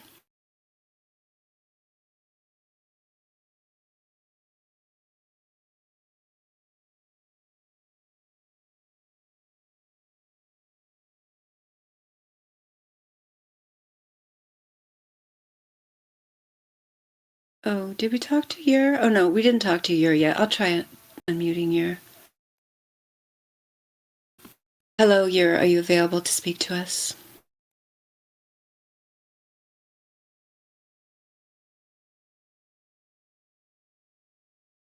Okay, well, Yer, if you decide you would like to say hello at any time, feel free to jump in. As we just demonstrated with Purple Doom, we're not going to force you to defend your fantasy globe. We accept here if people want to stay on the globe. We know that's the easier position. It's way easier. I mean, anyone who's been to junior high knows it's way easier to just go along with the crowd, agree with what everyone else says, don't make any waves, do what you're told. So if you're a person who wants to just keep doing that, stay in the globe trance, we'll let you do that. We've, people stuck around here for years and stay on the globe model. So that's perfectly fine, especially on ladies' night. Can't guarantee people won't be up in your face about it on other nights. But at least tonight, you want to stay on the globe because that's what's easier. Nobody's going to stop you. Veronica, I don't know if you can say hello, but thank you for alerting us to Globe Earth's former identity. I truly appreciate that. I can say hello. I just had to make a phone call earlier. Hello, everybody. Hi. Yeah, good to see you. Thanks. Good to be here.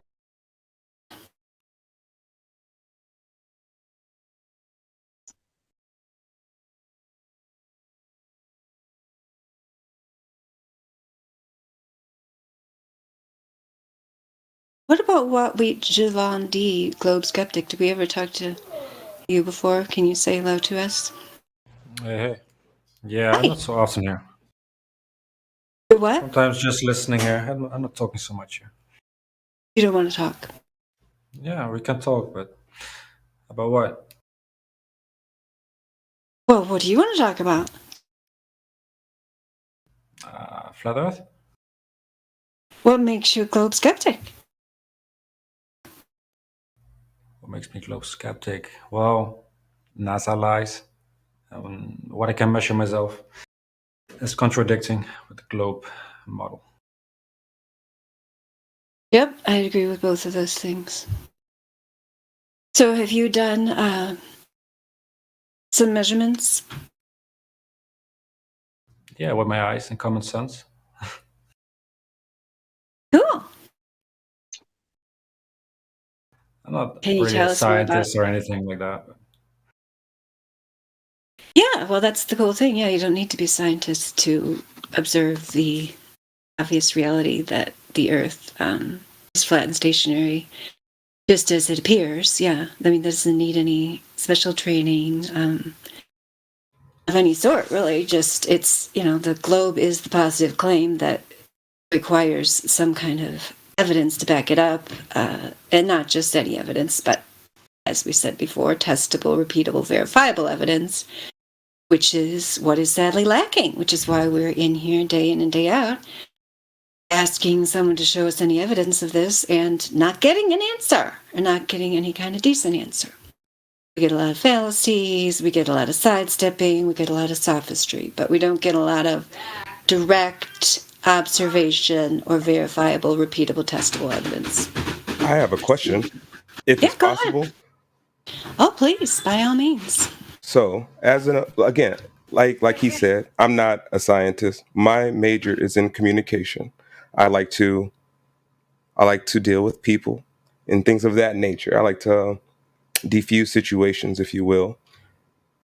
That's why I don't want to argue about anything personally. That's why, as an observer type question, I would like to know, though, because I'm open to listening without putting down the other side, which would be the globe Earth. From the flat Earth perspective, how does a lunar eclipse work?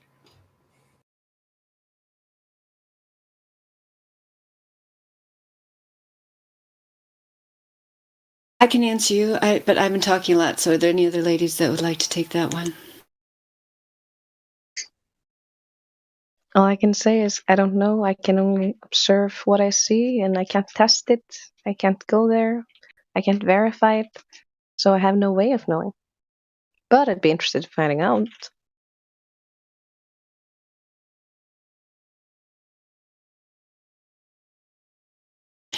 Yeah, I would just say in general, Perpetuum, and I appreciate you asking the question, and you asked it so nicely. We appreciate that as well. Well, there's two things. There's a lot of questions about how the lunar eclipse is claimed to work on the heliocentric model. So usually when people ask that question, they assume that it works on a heliocentric model, but it actually does not. So that's the first thing, I'd like to show you. Like, if you would, at some point after I do the second part of the answer, if you'd like to demonstrate, if you like to go research it, demonstrate in the voice text, how an eclipse works on the heliocentric model, then we could examine that, because I think that's the most important thing to realize. There's, the Selenian eclipse, the impossible eclipse, which just debunk it. in and of itself, but there's many other problems with the heliocentric explanation. But I'm going to let you speak again. Just let me finish this last little part to back up Karma. Okay, go ahead. You got something for that. I was just saying, just because I had said without referring to that model, because I want to give the flat Earth a blank slate to paint a picture. Okay, cool. I'm glad you said that, because that's exactly where I was going with it. And that's why I was saying, like, without referring to that. Yeah. Okay. So, but it's necessary. We have to give that disclaimer because all day long, every day, for years and years and years, we have people come in here assuming the things they've been told, seasons, the sun, eclipses, the moon, all these things, work in the heliocentric model when they don't. So that it's full of contradictions. I'm very open-minded. It does not predict reality. So that's why we have to give that disclaimer.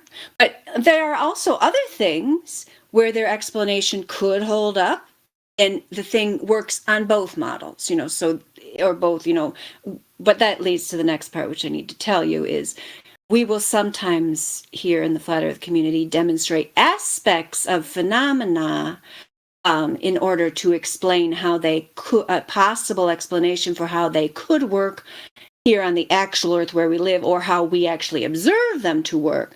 We do not claim, and we never will claim, that we have a comprehensive model. We're not trying to replace a failed heliocentric model, because we don't need to. We just live here in reality and we look at different phenomena and how they work. So like Indio put there, the dark bodies, Ravi and Ketu. So yeah, back when science was still open to inquiry, when academics weren't blackballed if they actually went into scientific inquiry and held to the rigorous standards that they're told they're supposed to adhere to, and then find themselves fired from their positions at university and research institutions. So back when science was really about proposing possible solutions and then gathering evidence for them and then testing hypotheses about, these cause and effect relationships. Yeah, people proposed that there were other bodies up there that might be causing these shadows that we see, because it's obviously not the Earth. There's absolutely zero way it's the Earth. That's something we can easily falsify for you if that's what you're interested in. But we're not going to sit here. We aren't here to replace a failed model with another model that claims to explain everything, because we're not here to be your God. The globe model is a god to many people. It's a superstitious belief. So we're not here to replace that with another god that you have to just agree with or believe, or we got the answer to everything for ya, the god of Google. We're not here to replace that for you. So we're here to do real scientific inquiry. Most of us, myself included, prefer to stay on the ground because that's where it's much easier to do testable, repeatable, verifiable observations and so on. But people do experiments where they test, aspects of the moon, such as the moonlight being cooler than the sunlight, therefore not being possible for it to be the reflected light of the sun, and so on. People do experiments in that area. So I think we have a whole channel down there. I'll see if I start typing it. Yeah, there we go. We've got moon channel. So yeah, I would recommend that you check that out. And I don't know, does any of the other women have anything to add while you're thinking about whether you have something to add? I got to read what Dre says. We're not the prophets of a new religion or cosmology. We are the people that left the old cult, and the old prophets are the old religion. So that's you'll just have to get used to that around here. We're talking about objective reality, especially here in the live stream. I mean, people are interested in spirituality here, but we try to keep that down below because it can lead to, not everyone agrees on that. Let's just say that. But we agree the Earth is flat and stationary just as it appears, and we're not here to replace the helio cult religion. So, somebody else is going to jump in there. Go ahead. I was actually going to say something similar, because I was just going to point out the other disclaimer, which is most of the people here are just people that were raised to believe that we lived on a ball. And then when someone challenged it, we tested it for ourselves and found that, oh my God, it's complete bullshit. There's no curve. There's no ball. So, of course, we want to have all the information. And depending on how long ago someone found out, they're going to have different amounts of information, different level of eloquence. But of course, we're not going to have all the answers. So you pretty much said everything I was going to say. So I'm just going to shut up now. Oh, that makes me upset then. You should have jumped all over me and interrupted me and said it instead yourself, because I want to hear from more people.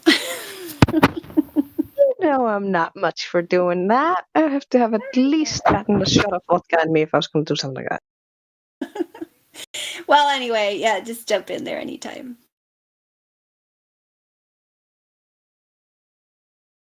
Yeah. Yesterday, I had a conversation with two friends on Discord, and I don't know why, but the flat Earth came up. I said that the Earth was flat, and then they first thought I was joking.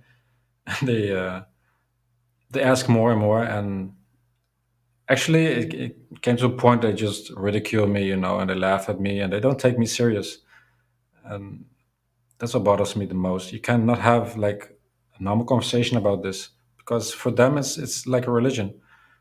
It doesn't matter how much proof you show them; they just keep holding on to their beliefs.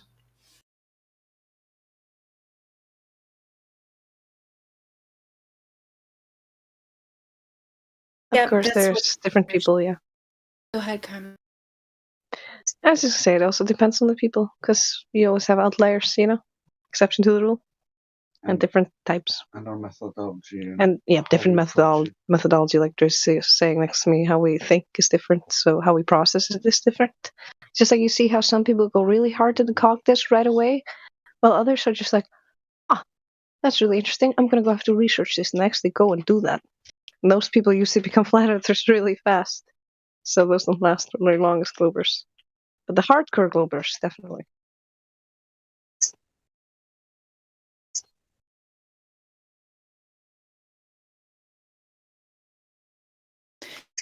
Yeah, I mean I find that very unfortunate too. What that that people are so emotional about it that they're unable to have an adult conversation about it, and they don't even. And a lot of people who seem to be adults, or at least close to being adults, or supposedly adults, or biological adults, even when they're like in the moment, sitting there being like extremely childish, name calling, tantrum throwing, and so on, and like unable to hold a logical dialogue, still can't see that there's a problem with how emotional they are. Like, if this is supposed to be a proven scientific thing, everybody knows it's a globe. Like, why are you guys getting so upset about it? It's very weird. Yeah. And then they kind of are like projecting the stuff on you. So then, like you said, you can't really even have a serious conversation with these people. It's with some of them. As Karma said, we can't just say these people because some of them you can, right? But that particular type that you're talking about, they just shut down. It is very discouraging. I agree. Yeah, but I think it's part of a bigger problem where people are raised to believe what authority tells them, what they taught in school, and they cannot think for themselves anymore. They just blindly There's a believe reason. authority. Yeah, I say this is why they took logic and introspection and all this smart shit out of school. Because if people are taught that at a young age, they can see through the lie much more easier. So of course they had to remove that, so the kids don't know that they're being lied to by sophists.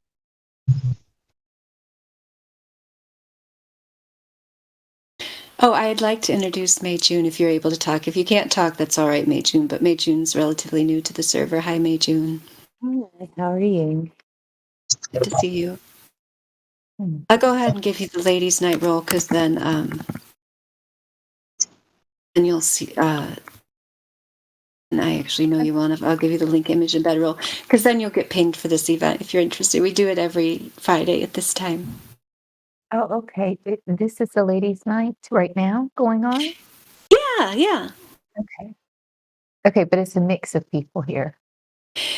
Yeah. Basically, the ladies' night is, it's not only ladies are allowed, it's that the ladies, in particular the flat earth ladies, which is pretty much all we ever get around here, although we occasionally have ladies who think they live on a globe, but answer the questions, and then just other people, men, women, children over the age of 13, ask the questions. But I never really talked to you about the flat earth. Like, are you familiar with the flat earth arguments, or or is that like something that's new to you? It's kind of new, but I'm kind of in between. I guess I'm not sure which direction to go with that. Yeah, I think that's common when you're just starting out looking at it, and there's also a lot of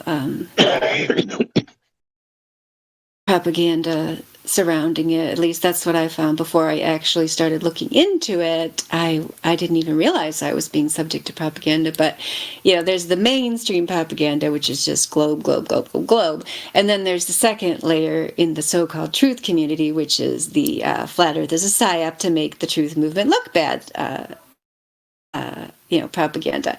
So if you don't get caught by the first one, then you can get by the second one. Then there's psyop in the Christian community with Hovind, and I can't even remember the other guy's name that tries to tell these people, you can go ahead with younger. That's fine to reject dinosaurs, but don't even think about thinking the Earth's flat because that's what it actually says in the Bible. Because I'm here to give you a bunch of smoke and mirrors. To tell you that's wrong. So we got all these gatekeepers like keeping people confused and doing their job quite well. Oh, Bo's wrote. Since I'm kind go of ahead, new, I'll just be quiet and let you guys talk. I'm new here.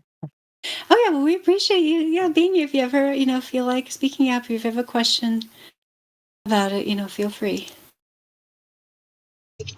Even if it's not Ladies' Night, remember that as well. Feel free to speak up whenever you want.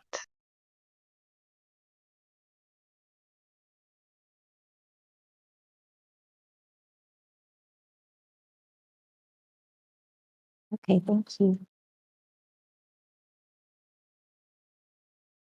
Oh, Bozogris. I don't actually know how to say his name. I don't want to just call him Bozo. Yeah, he says the Globers are scared down to the chill VC. I don't care that Globe Earth is down there. I kind of want to talk to the Imagine guy, but he's down there too. But that's fine.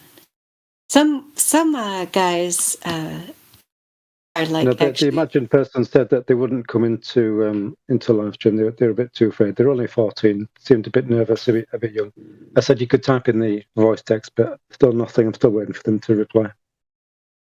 Okay, well, if they've got something they want us to address, we can address it without them having to be in here. If they just want to give us. I think it's going to be a no-go at this stage. Yeah, that's perfectly fine. I could see a young person like not wanting to be on. Yeah. Oh, and this I should have told May June that this. I mean, I don't know if it's obvious that this is broadcast on. It's been recorded on the YouTube. So if anybody didn't know that, now you know. So I totally understand why he might want to talk. I'm going to actually find the link and put it in the voice text there.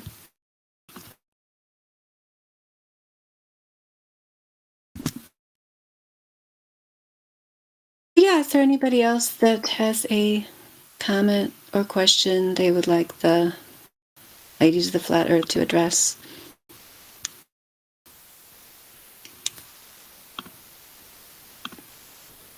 Otherwise, we're coming up to the top of the hour. We could probably play a song just for fun.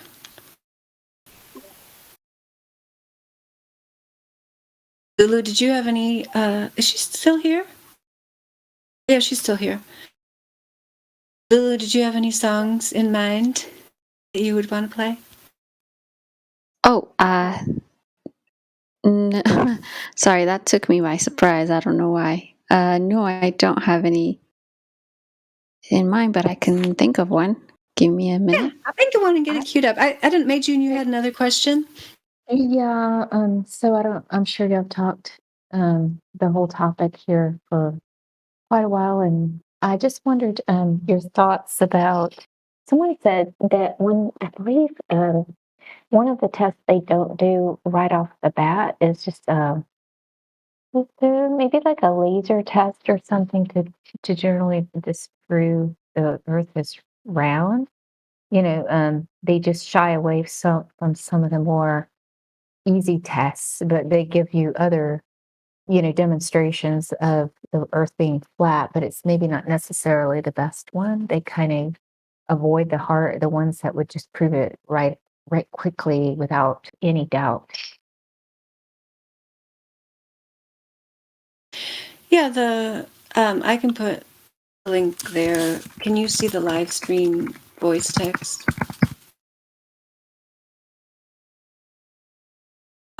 That's the report of one of the laser tests that's been done. There's actually been multiple laser tests that have been done. Do you see that one, May June at Yes, 59 minutes after there? I can see a couple of posts. Yeah, if you open up that one that says FE core experiment description, final version, PDF, yeah, and you might want to take a look at it later. But basically, what all of the laser tests are demonstrating, as well as the long distance observations, like I'll put one of the long distance observations in there too, which would be, for example, and Donato put the FE core experiment in there again. One of the long distance observations that I've observed personally is the Chicago skyline across Lake Michigan at 52 miles, which is an impossibility on a globe of the radius claimed, which also we could go into further details. I don't want to overcomplicate it, but it can't be a bigger radius either. But because of their claim, we're testing their claim, which they're giving us these exact numbers and so on. So we, are given something that we're told is a model of reality, which is a globe with a radius of 3,959 miles. But then when we test it in the real world, we find, if we were on a globe, we wouldn't be able to see Chicago across Lake Michigan. This laser, which is what the laser tests are about, would not have hit that target at a distance of 25 miles across flat water. So the purpose of the laser tests, which some of them have been certified by the Hungarian government, and they explain to you how they set them up. And it's not just that one. That's FE Core did some of them, but then Dr. John Dee's done laser tests. Many different groups have done laser tests and discovered that the laser hits the target when that target should have been hidden by hundreds of feet of Earth curvature if we lived on a globe of the dimensions claimed. So I don't know. Does that make sense to you, May June? Yes, and so I can look at that. Another argument, because I've heard of that one that you're talking about up there about was it on the one across the lake, 52 miles away. Then someone was saying that it could be that there was due to some reflection, I don't know if that could happen at the amount of space of 1,800 feet, but, due to the climate and I don't know, some certain other factors that the buildings could look, it's almost like a mirage where, it could be reflected up. So you could see it. I don't know if you know what I'm talking about. You're more well-versed in this than me. Oh yeah, I totally know what you're talking about. Yeah, refraction is what they claim. And so what, just to just look at it as in a general way. So you're a person who is, willing to ask sincere questions and calmly examine the truth and so on. So a lot of people, but they have all these straw man arguments, non-scientific and so on, that are mainly out there propaganda to comfort people who wish to stay in the consensus state and the mainstream model, who just want to be told, oh, don't worry about it, those flat earthers don't know what they're talking about, refraction. So, but and the thing of it is here, May June, we've got these people that have examined all of these arguments like backwards, forwards, and sideways, and can demonstrate that I shouldn't even say we demonstrate that refraction can't cause that phenomenon. They can't demonstrate how refraction can cause that phenomenon based on how we actually know refraction to work and what's the scientifically accepted model of how refraction works in the real world. So they're just using refraction as an imaginary catch-all, to say that's what it is. There's an explanation, but it's not a scientific explanation, and it is not the way that refraction actually works. So it's just a lie. That's what it is. They're lying to keep people, stuck to this globe religion, superstitious belief. So, Dandelion, just to introduce a new user to the channel, literally a few minutes ago, called Chinster, STR. Chinster seems quite reasonable and has a few questions for us. Fairly new. I don't know, Chinster, can you hear me? Yep, all good. What's up? The ladies are here ready to take your questions, and I'll shut up. I don't have like anything specific. I'm just more curious, like, what are a few pieces of, like, what's the main thing you could tell me to like convince me? Because right now, I believe that the Earth is a sphere, and I heard you talking earlier, and you were saying like you just need to do some research. Well, where would you suggest I do that research, and what would be some things to point out to me to like begin to change my mind? You know what I mean? I'm glad you asked that. I'm going to give my answer, and then we'll have some of the other women give you their answer, because my answer is actually what I was just going to say to another video I was going to recommend to Meiju, and I'll just tag you in it to Chinster. Are you able to see the live stream voice text channel right above this one? Live stream. I'm going to tag you in it. Okay, so I don't expect you to go watch this video right now. Later, if you could bookmark that and watch that, it lays the concept of the physical geometric horizon and how, if we did live on a globe, it should obstruct objects in the distance at a set mathematical rate, which we do not observe or measure anywhere. So that's only 15 minutes long. Dr. John D, PhD in photospectrometry.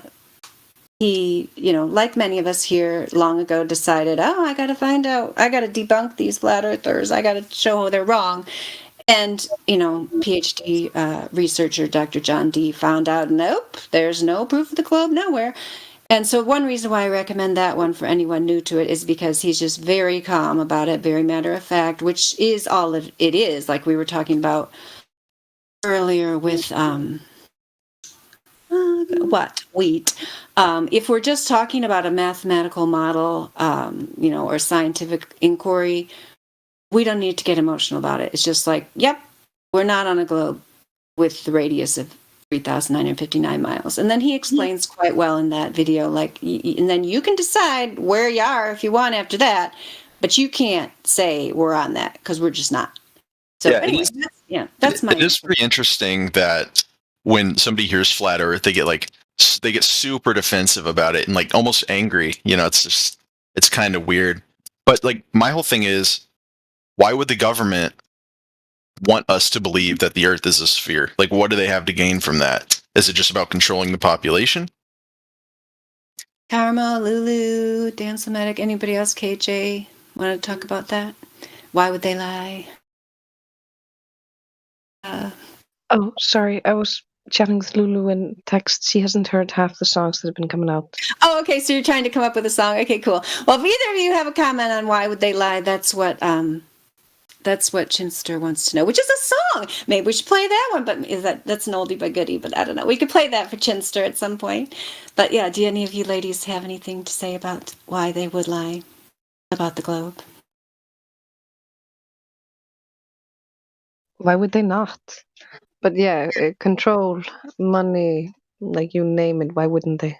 I mean, why would we even want to speculate what those sick-minded individuals would do?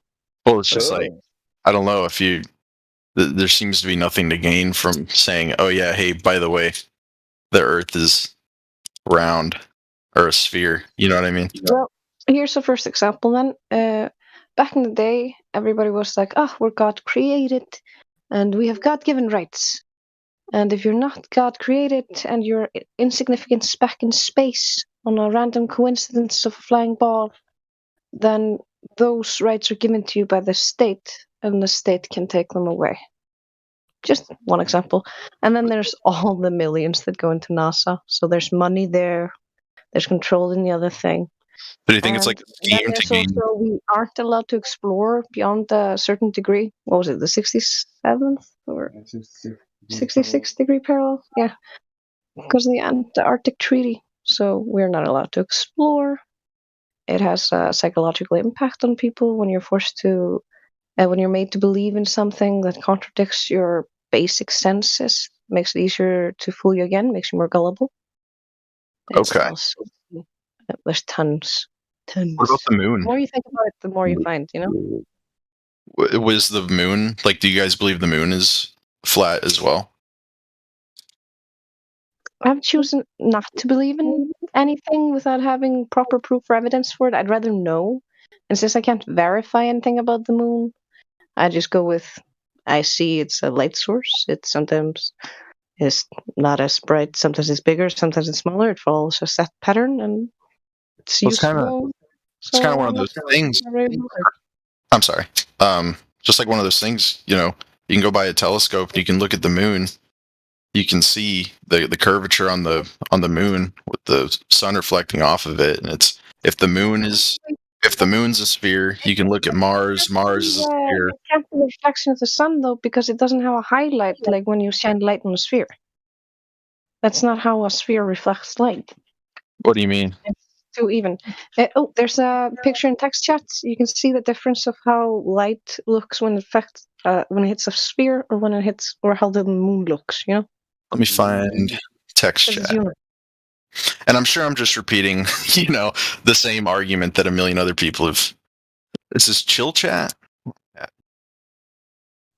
Yeah, don't worry about it. I mean, even when I first heard about this, like, you always get the moment when you're like, wait, what about this? Then what about this? What about this? And the beauty of it, some things we don't know because we can't test it, we can't verify it. And coming to terms with the fact that you don't know and it's okay not to know is also kind of important for personal growth. So I'm just fine with not knowing what the moon is. So, do you think there's what piece of evidence could come up that would change your mind? Do you think what would have to come out to get you to believe that the Earth was a sphere? This is actually one of my favorite questions, because this is kind of like, and here's my favorite example for this. If you walked in on your wife fucking your father, what would it take for you to believe that she's not cheating on you? That she didn't fuck him? I don't get it. It's the same with the globe. The thing is, I believed I was living on a globe. And then I went out and tested it. And I found out, oh my God, it's not a globe. It doesn't curve anywhere. If it doesn't curve anywhere, it can't be a globe. And what would it take for me to believe that again?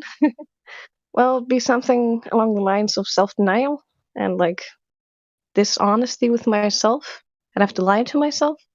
Kind of like if you walk in on your spouse fucking someone else, no matter what anybody else says, no matter what pictures they show you, no matter if millions of people believe she's faithful to you, you're never going to believe she's faithful because you saw her fucking your dad or whoever, Well, what's the point? You can't go back to once you know. What's the point in debating it if your view on it is, yeah, you're not going to change my mind? You know what I mean? Like if someone took you in an airplane that could reach the stratosphere, and you looked down and you saw a curvature, that wouldn't change your mind? See, the thing is, this is already all been tested. I've already done tests myself. Not as good as a lot of the people in here, for instance, the laser tests and all these things. And if you compare this with just a non-judgmental mind, you can see, okay, this doesn't hold up. Their globe model, the numbers they give us just don't match reality, which means they've lied about a lot of things. And I don't see how I could be convinced otherwise, but for me, it's not a debate. I'm mostly here just to chat with people and help them figure out some information, know where to look, know what to look for, and maybe give you an idea on maybe something to consider. Gotcha. But I'm mostly here to chat. No, I appreciate it. Yeah, I don't know. I'm actually Icelandic, so English is not my first language, so I prefer chill chats. Do you speak better English than I speak Icelandic? So, well, definitely, we have a very difficult language. It's like we're known for it. Yeah, I hear you. All right, well, I appreciate it, and I'll check out that video that Dandelion sent. Yeah, she usually has pretty good links. She's OG in this, if I'm using that correctly. All right, sounds good. I'm gonna go ahead and mute myself. Can we ask him the 3 points? Uh-oh. Ask me anything.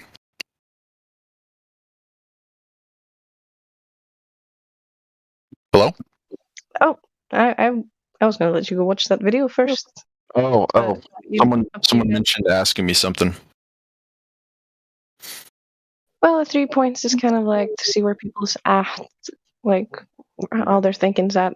Like the first question would be something along the lines of, do you know of any time in the history of mankind, in ancient times or up to today, when or how anyone has measured curvature? Fuck no. Okay, but like, what do you mean? yeah, just like, do you know of anybody having done that or when they did that, stuff like that? Like, do you know of that? One of those things. I just have to read more into it. I personally, off the top of my head, I don't. You mean in history? You still believe there is a curve, right? Yeah, I believe so. Okay, so that's a belief, but you don't know yet. That's fine. The second, because this is mostly just like asserting how much you know and how much you believe and where you're at with that. Well, I don't know how my computer works, but I believe it's going to turn on when I press the power button. Yeah, I get you. This is basically something we go through to know where the person's at, because some people are very familiar with the globe model, other people are not. Some people are like, oh, I think it was done at this time, this way, and then we talk that out. And if somebody doesn't know and they're honest, they say they don't know. And sometimes we have people who are dishonest, say, I know. And when you ask them, they're like, at some point. So yeah, that I got gives us a hint of whether the person is honest that you're dealing with. So it's nice that way as well. Wait, wasn't there a... I'm talking out of my ass here. Christopher Columbus didn't back then, that they believed the Earth was round or something. Like, it was a myth that he thought he was going to sail off the edge of the world or something. But like, there was some... I'm talking out of my ass. Never mind. I'll do more research, and then we'll... I've heard many different versions of that story, Yep. but I haven't seen anything to back it up properly. But then at the same time, you could even say any history books, like who says a history book's real? You know what I mean? The government could be lying to us. You know, they took away all the real history. So like, what do we believe here? All of that with a grain of salt, because I mean, you see it even in society today, where you see the government and the media lying to your face. It's been especially clear because, like, I live in a country where we have 350,000 people, and it just so happens that our late dad was the biggest criminal in our country for a while, and he had dealings with the police where he had immunity because they wanted to import the drugs to try to start a drug war. Okay. And all kinds of different things like that. And our adoptive grandfather was also inducted into the secret society above the Freemasons in our country, the ones that's, tied in with all that stuff. That's why he was looped into all this stuff. And then there's the whole, we've seen where our main news source, the main media, the main newspaper in our country has made up stories, for instance, where they said Hell's Angels, the biker gang, and the Polish mob were gonna have a gang war or something just around the time they're gonna vote on guns. But then it turns out that wasn't true at all, because they happened to meet each other at the same day and found out that the newspaper was lying and nothing happened. So there's Difficult. plenty of examples of lying. I'll have to read up on my Iceland lore. The globe, and this is Yeah. in every country. You can find this anywhere. So You can turn on the TV right now. People would be willing to lie about this. I find it kind of ridiculous, because what wouldn't they lie about? Yeah. If that makes sense. I hear you. So I don't know. It just kind of, it puts you in the mindset of, what anything you believe could just be fake, and I think, you're right. I do believe there it's a sphere, and I don't know if you guys will be able to change my mind on that, but it is interesting to think about, like, what could be fake. Saying, look into everything with a bit of skepticism. Take everything with a grain of salt, but test it for yourself. Because it's not that hard to test with, for instance, a laser or a flashlight or something, and just have your friend across for instance, a lake or somewhere very straight where you can do a laser test. And the curve geometry is not that hard because it's just, a basic curve calculator. You can find that online even. And you can test for yourself if you find any curve. And then you can know for yourself instead of relying on what other people have told you. And then you can be confident in knowing. No, I hear you. I'm seeing these memes. I'm watching the YouTube. Stockholm syndrome. Can I interject What's up? something? Well, there was a test. I mean, if you're talking about historical, I believe that I remember reading about the one where the guy, he might have, I don't know what, if he used like a telescope at that time or how old this experiment was, but he looked to a view down a very, very straight canal. And then he could see the boat, sinking as it went. I mean, do you have any comment on that? I'm sure you're familiar with it.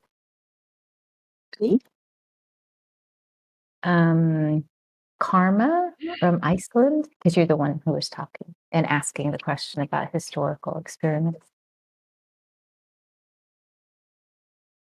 Are you talking the Bedford level?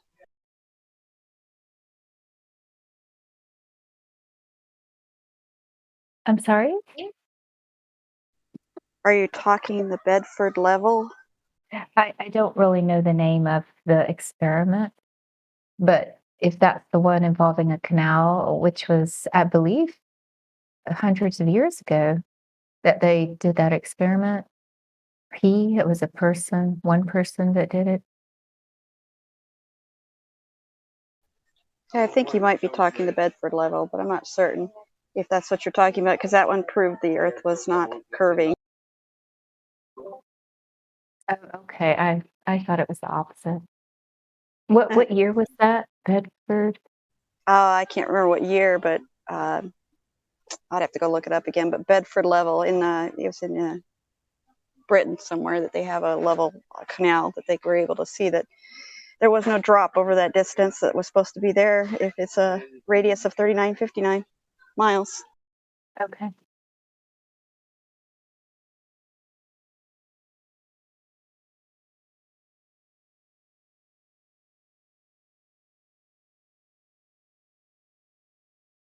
So, I got a question,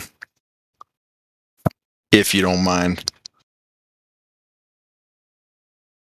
So, at what point in history did they decide, hey, we're switching or we're going to convince these people to start believing in the globe? Like, at what point do you think it became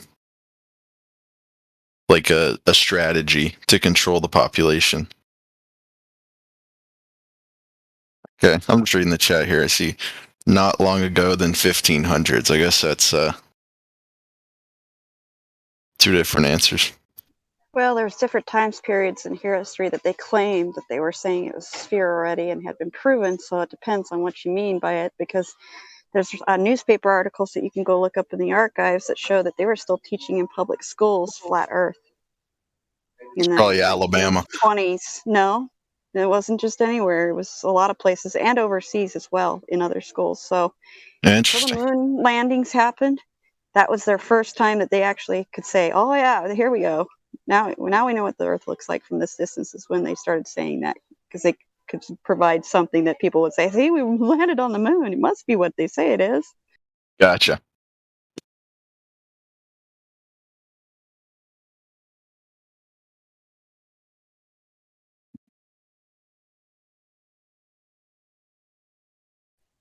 This debate's been going on forever.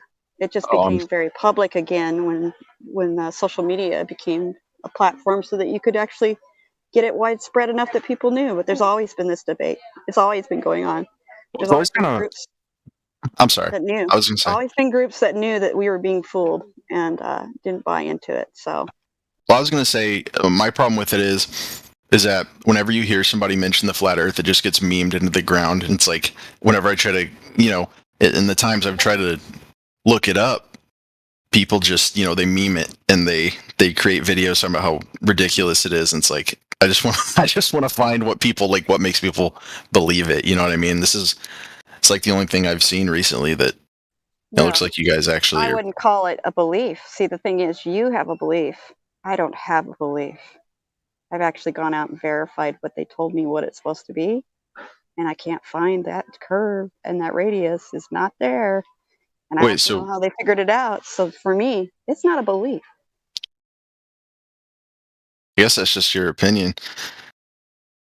Well, do you consider evidence opinion, or science and evidence and measurement something You're that you know versus something you believe? I know what size my table is. I know what my car is. I'm able to tell you what wheel size it has because I can measure it. But you, on the other hand, have been told a line of stories that you have not confirmed. So it's a belief. I went and confirmed whether it measured the way they say, and it doesn't. So then why should I watch your video or listen to anything you guys are saying? You know what I mean? We're not saying that. We're saying you should go prove this for yourself. You have to decide whether you want to keep a religion or if you want to have a knowledge. It's always up to you. We don't try to convince anybody here. We're here to provide information if you seek it, and how to do it for yourself if you wish to, and give you the information and the numbers and what they've told you it is. You My don't even whole know your thing model is well enough to know how to disprove it yet, probably.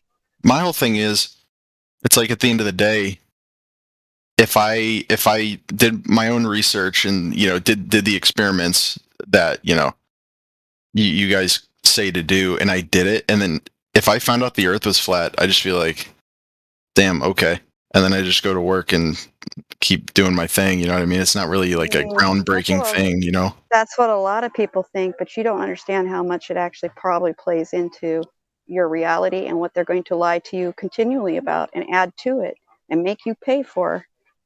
You're not thinking big picture here at all. What does it mean to have a hidden shape of the Earth, or have a space program that tells you can escape into something that you may not even be able to access because it doesn't even exist, and charge you for it and control your mind? I don't know about you, but I find my mind being free of lies is a good thing. I don't like to be lied to. I hate it. I absolutely hate it. And it lets me know who I'm dealing with when I know who the liars are. Then I can protect myself from them, because they will lie more. You think this is it? Nah, this is just beginning. This is just the foundational one. They base a lot of things off of and get you to comply with. And they'll make more things to comply with, trust me, based off of this. It's coming. I don't know. I guess I still just don't see the big picture of, okay, it wasn't a globe. We got you. Teehee. You know what I mean? Like, I don't know. I don't think the government, I don't think the government is competent enough to pull off a lie like that. Well, they want you to think that it takes lots of people in the know to keep a lie. That's not true. If you've ever been in the military like I have, compartmentalization is a big deal and how they work it. You don't have to be in the know to have a huge lie and be participating in it and spreading it as well. That's what propaganda is. That's what I'm in the military right now. I know how incompetent the government is. You think some things are incompetent. That's true. That is true. There is some, but there are some things they are very good at keeping from everyone. Yeah, I don't know. And unless, okay, I don't want to diverge. I just don't think Orange could keep a secret. You know what I mean? It's not about him knowing. Do you think he actually knew see everything? the puppet? Yeah, that's a good He's point just like too. every other puppet. You don't know who knows what. How do you know who knows? I'm reading he might know, and he might be a better actor than you think. Yeah, hey, good point. Finster white is flat Earth scary so much? Dude, it doesn't scare me. I'm just intrigued by it. I think it is interesting because it's something you've been taught since you were a little kid, and to see people say it's not real, it's intriguing.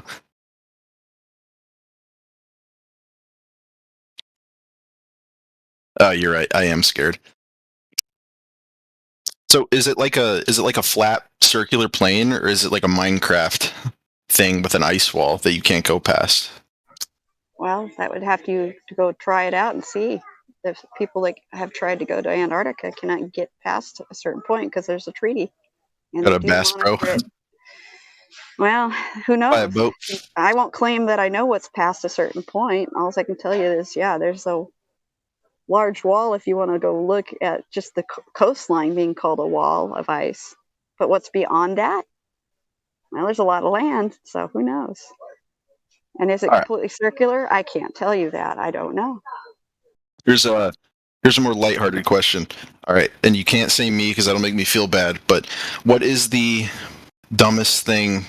What's the dumbest argument someone's tried to make for the sphere?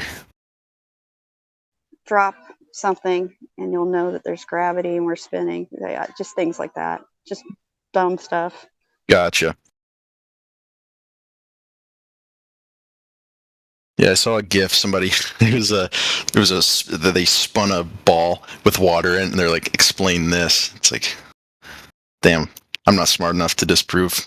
I'm not smart enough to disprove any of this stuff. Well, see, what they've done is they made you not trust your own senses. You think you're spinning at 1,000 miles an hour, depending on where you're at on this supposed globe. You think there's a curvature when you have never seen it, never experienced it. You've never felt a spin. You've never had centrifugal force and somehow centripetal force being different. You've never experienced it. So you're being taught to not trust your own mind, your own eyes, your own feelings, your own senses. There's a reason they do that, because if they can get you to not trust your own self, what can you do with people that don't trust their own self? You can tell them anything you want. Anything. Would you say you're anti science and medicine? If you have the belief that unless we can prove it ourselves? How much schooling would you guess I have? You're in the military, so I'd guess high school. You'd be wrong. I got 2 years of med school under my belt as a PA. Yeah, I had no way to know that. You know what I mean? Of course not. So you're assuming, based that I'm a flat earther, that I must not be as educated as I could be. It was more based on military. I've got more degrees than some people here do, but degrees mean nothing when they tell you lies when you get those degrees. Because I can tell you I was lied to a lot, and I found out. The stuff you learned in med school, you disregard? Including that. No, I don't disregard it. I know there are ways to actually do experiments correctly, and I also know who pays for things and who alters things, and I know all kinds of stuff that people would never, ever trust their medical system if they knew what I knew. Ever. Yeah. But that's okay. What can I do? All I can do is present evidence, and then you have to make the decision yourself. Because I'm never going to overpower a media machine that is run by the government, that has every resource and all the money. How am I supposed to beat that? Yeah. Especially when they own your voting system, like the pharmaceutical industries. They own you. Watch the news 3 years ago before COVID. Pharmaceutical was bad. Today it's fantastic. It's God. Yeah, it's God. God for a long time. It will continue to be. And if you think this is the only lie they pulled on us, yeah, there's some common ground there. Yeah, I gotcha. All right. Well, I think I'm gonna head off. I appreciate you guys actually talking about it. I live by a lake. I'll do that little laser test. Anytime, come back, ask any question. We're always welcome. All right. As long as you treat us with respect like this and don't make fools of us, or try to, we're good. Hey, I'm not smart enough to make fools out of you guys. Pinster, I hope you Might cut out there.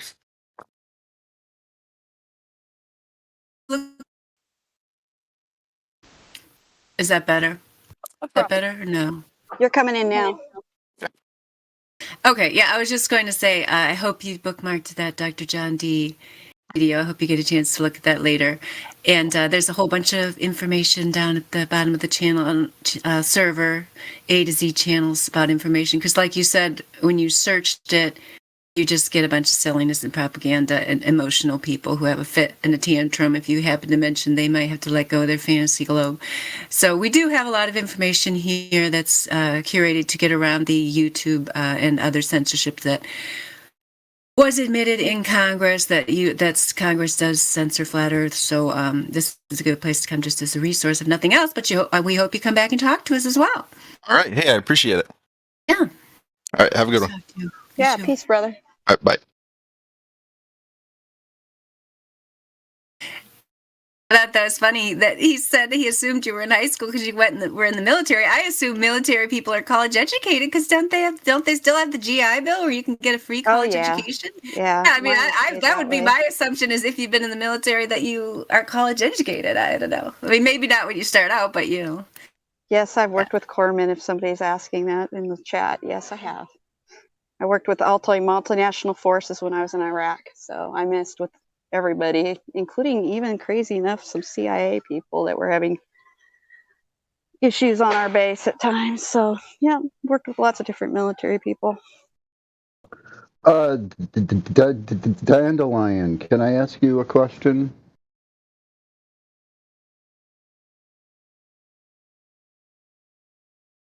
Yes. Who's that?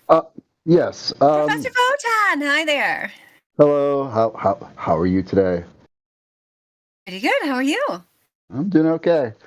How did you get your name and your avatar, if I may ask? Oh, well, actually, in general, I'm just a huge fan of dandelions. I used to have a different name, Mary Mom, and then when I decided it was time for a new name, which here on Discord, you don't even have to go to court to change your name or anything. You can just change it anytime you want. Some people change it all the time. Anywho, I like dandelions. All my life, I've always thought they're beautiful yellow flowers, as well as being a food source. You can use the young greens to make salad. You can make dandelion wine out of the flowers. You can use the roots as a medicinal plant, and so on and so on and so forth. And the other thing I like about dandelions, Professor Photon, is no matter how much people keep trying to kill them and keep them down, they keep coming back. You can destroy them totally. They got those little seeds you can blow up, make wishes on the seeds, which is very fun function dandelions as well as doing the butter test, making dandelion crowns, and so on. Yeah. Is that what you wanted to know? Yeah, I was just curious. Thank you for answering my question. You're welcome. How'd you become Professor Photon? You know, that's actually an interesting story because when I first got into this server, I was not Professor Proton. Somebody gave me that name while I got into the server, and now I can't change it back to what I usually call myself. Oh. I could change it back for you, but I just kind of think that name is funny. Oh, you were just Proton. You don't want to be a prof. I was actually the less than sign. So the symbol for less than and space and then proton. But hey, you know, as long as you let me hang out in your channel, you can call me anything you want. Okay, thank you. I appreciate that. Okay, we have another person. It's not late for dinner, right? ASCE wants to talk, has a question for us, but somebody else another person was saying something. No, never mind. It was about the same thing. To unmute him. Oh, okay. Oh, yeah. Okay, because you told me. All right. So ASCE. Maybe you can tell me how to say your username after I unmute you. So, hello. How do we say your name? Yes, Ace. We hear you. Just Ace. That's very easy. I can handle that. So my friend got me into this, and I cannot believe that a community such as yours exists. But I'm gonna ask you a few questions. All right. Why the hell don't you just send a space balloon into space and take a picture of the Earth? Or what a great question! I'm going to show you some pictures of those. But go ahead, Damsel Medic, while I find those pictures. You don't think we've done high altitude balloons? Apparently, you haven't looked at those pictures yourself. The ones without a fisheye lens, by the way. Post the pictures in the chat, and we're gonna have a look.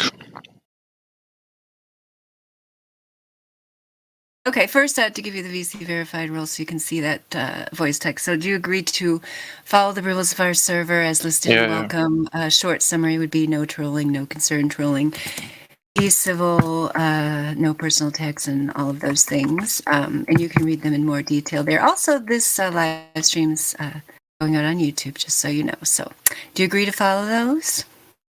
All good. Gave you the VC verified, so now you'll just see the live stream voice text. So, and I wouldn't, we don't even need to claim that this is evidence of flat Earth. I mean, it is evidence, that the globe model is a failure, and it's also the reason why this evidence is actually more credible than NASA's, fisheye lens and CGI admitted on NASA.gov to be such CGI compilations of images, not actual pictures of Earth. The reason why these are more credible as evidence is because you could yourself, if you cared enough, Ace, you could buy a weather balloon kit. Last time I looked them up, they were around $1,000 or so, and I'm sure you can, pay more to get better ones or whatever.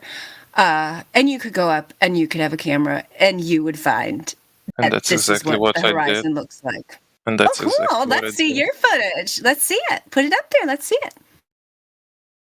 Okay. I'm going to show you a picture.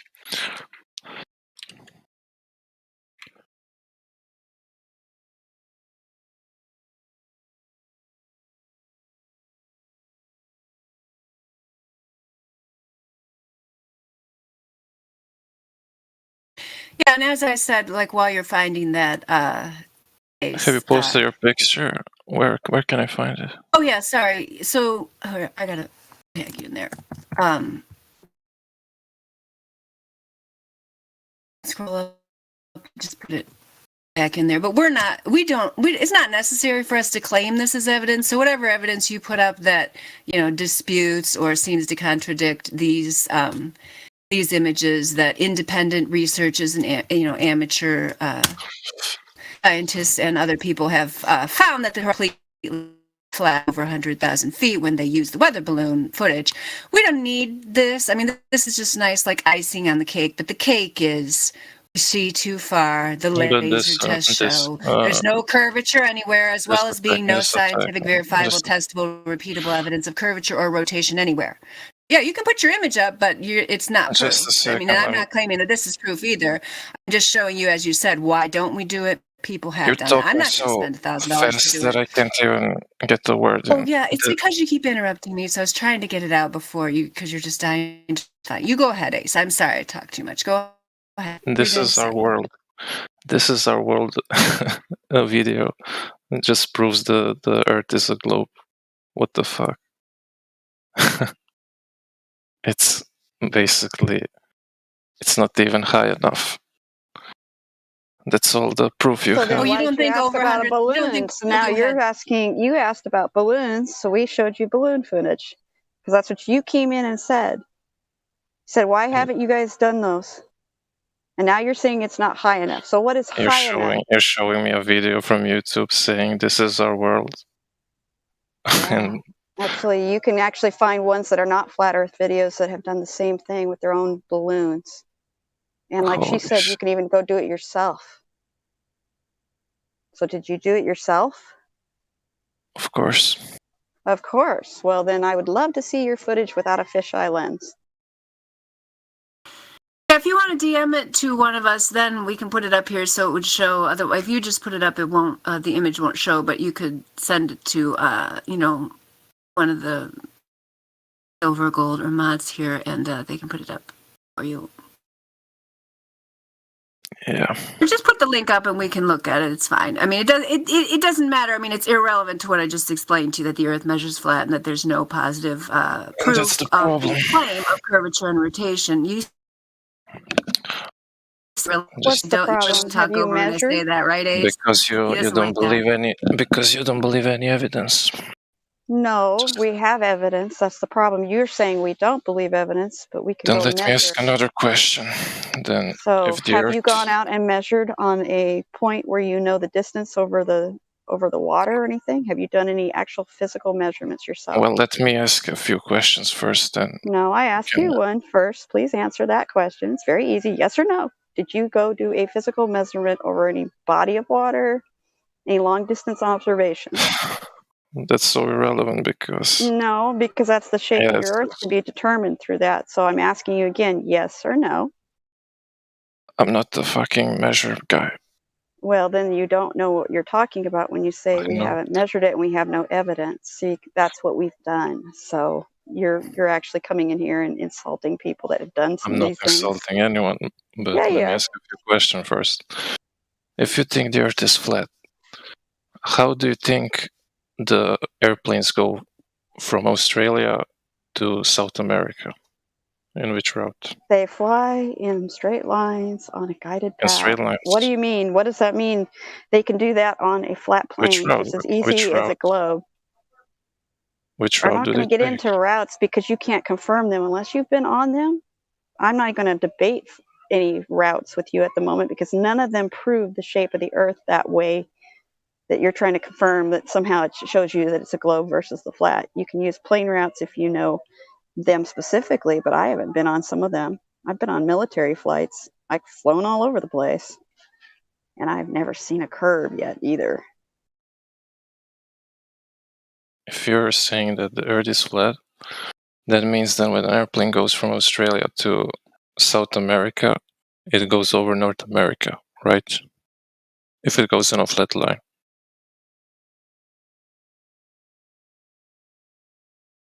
You're going to have to show me a very specific route. Yeah, I can post an image. Because you're just talking about routes that may not exist or may not even be flown. So that's the thing. You think circumnavigation can't happen on a flat plane. So you're very confused about the model that you've got that has problems with those plane routes.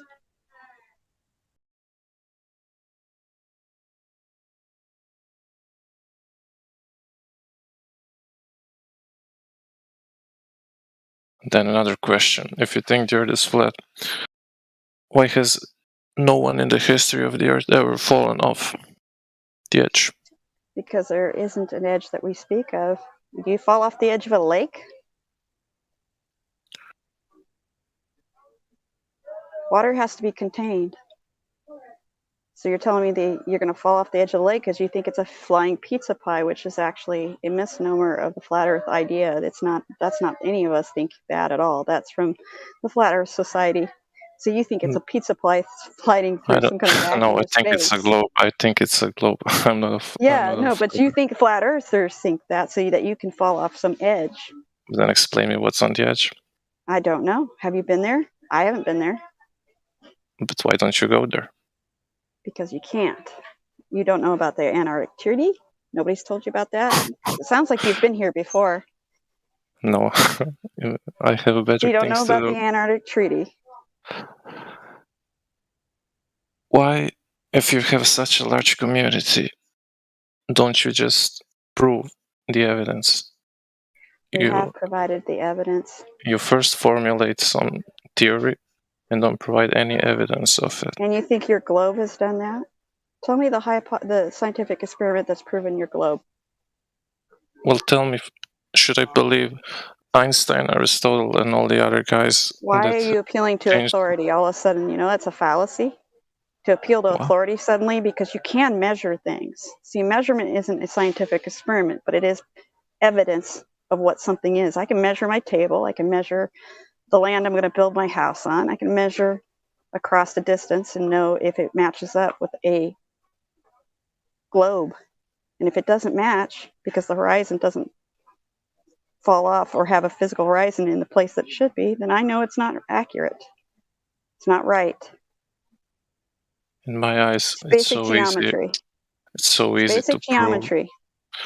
Really? So then easy. Give me your best proof. Give me your absolute best proof that it isn't some kind of photograph referring to NASA. That's something that anybody could prove it with. That's such a stupid statement. Oh, really? Is it stupid to actually confirm something for yourself?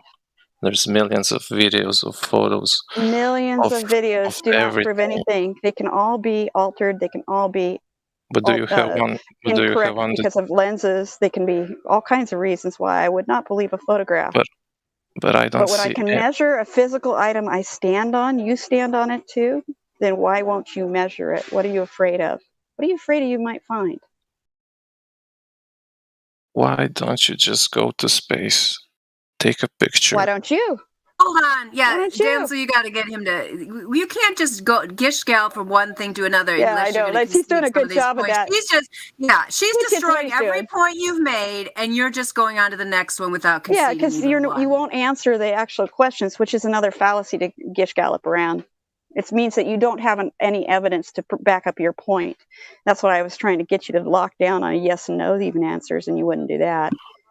But so I you want might want your to go back evidence. to our evidence is measurements. We told you I that. want pictures. Something called called the measurements. black swan. I think you know about it. You've probably heard of the black swan. So you know that we have actual distances that are measured over a body of water at a 1 foot or less observer height, and it can't work on your globe. It can't work because you have a radius that you've actually said that has to be. That's your and main you say point. boats fall apart. You say boats sail over an edge on That's your your globe. main point.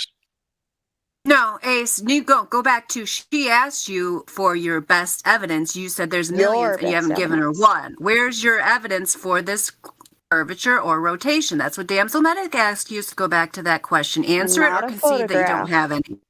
We want 4K live footage from the International Space Station. No, because that can be fake just as well as anything, and you know it. That is not evidence. And even a scientific court or a scientist would never say that that would be considered evidence. Holy shit. I can't believe what I'm hearing. So Sure you can.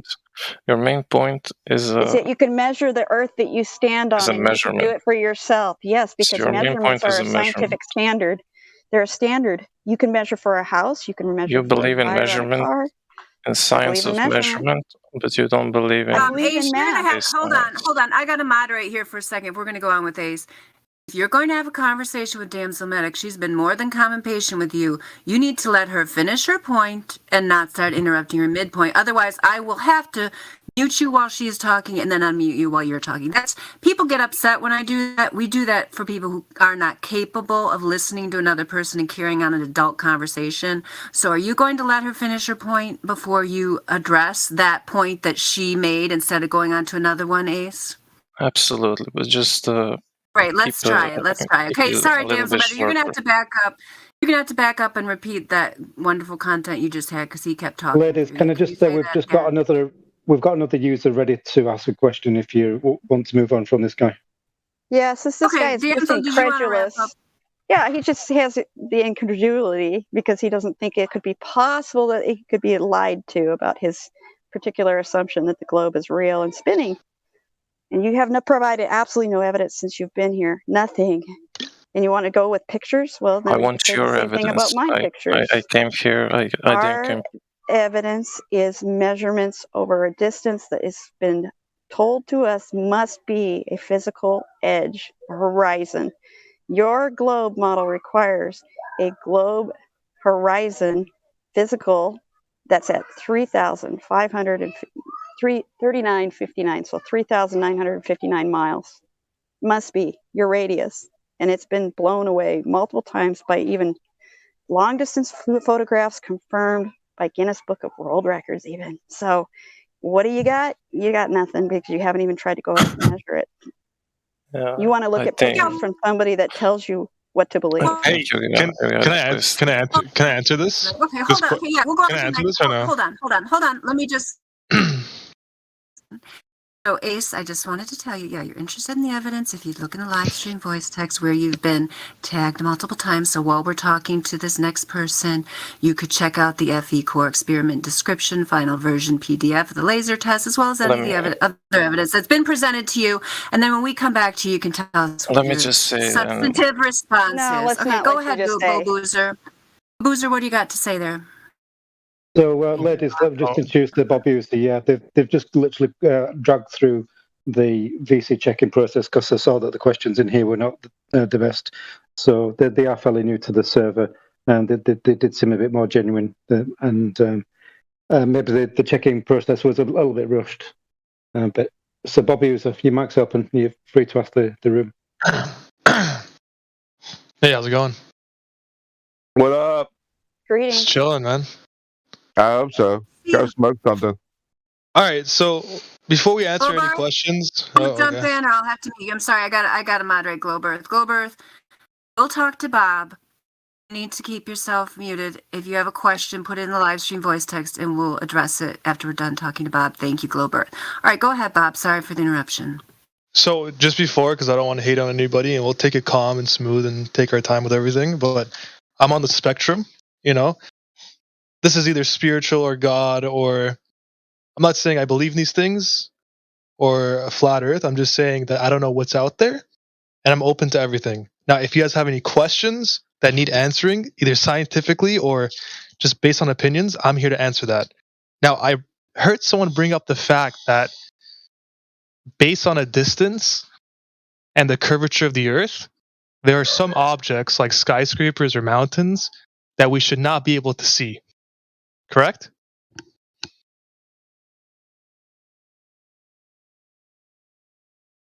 Am I wrong? I swear somebody was bringing that up, saying that there's no point or scientific evidence to explain how these objects are still shown over an event horizon event or something along those lines. Am I Physical wrong? horizon is claimed by the globe, so yes, you can't see past a wall. No, that's you're completely right. I mean, on a curvature basis of the globe, and again, I'm not taking sides here. I'm just trying to give some evidence and answers. Technically speaking, on that fact alone, you should not be able to see these objects, but for some reason we still do, right? So there's other factors in the universe that come into play, right? There's laws, numerous laws created by physics, scientists. There are other factors and reasons to why you could see those items. Now, Really, you want to explain those to us? Yeah, that's what I'm getting at. We know about those, so go ahead. Yeah, sure. I mean, it sounds like you're running off the basis of just the physical distance alone, so therefore we should not be able to see it. And I'm here to give you an answer, non-biased, just what science has said, and some empirical evidence on why that's not the whole reason, right? So the way this works is called light refraction. Has anybody heard of this before or no? You must not be here very often, but yes, we know about light refraction. Go ahead. I'm confused. Are you like when you tell us you're on I think it's funny. We think it's funny, yeah, because you think you're educating us, and we've already studied this in great detail. That's the interesting part. If you're going to claim refraction, you're going to have to demonstrate. You're going to have a ray diagram. You're going to have to show us how refraction works in a way. Yeah, I'll explain. It gets worse. They're going to first have to confirm the radius because your refraction. Guys, calm down. I'll explain how refraction exactly works.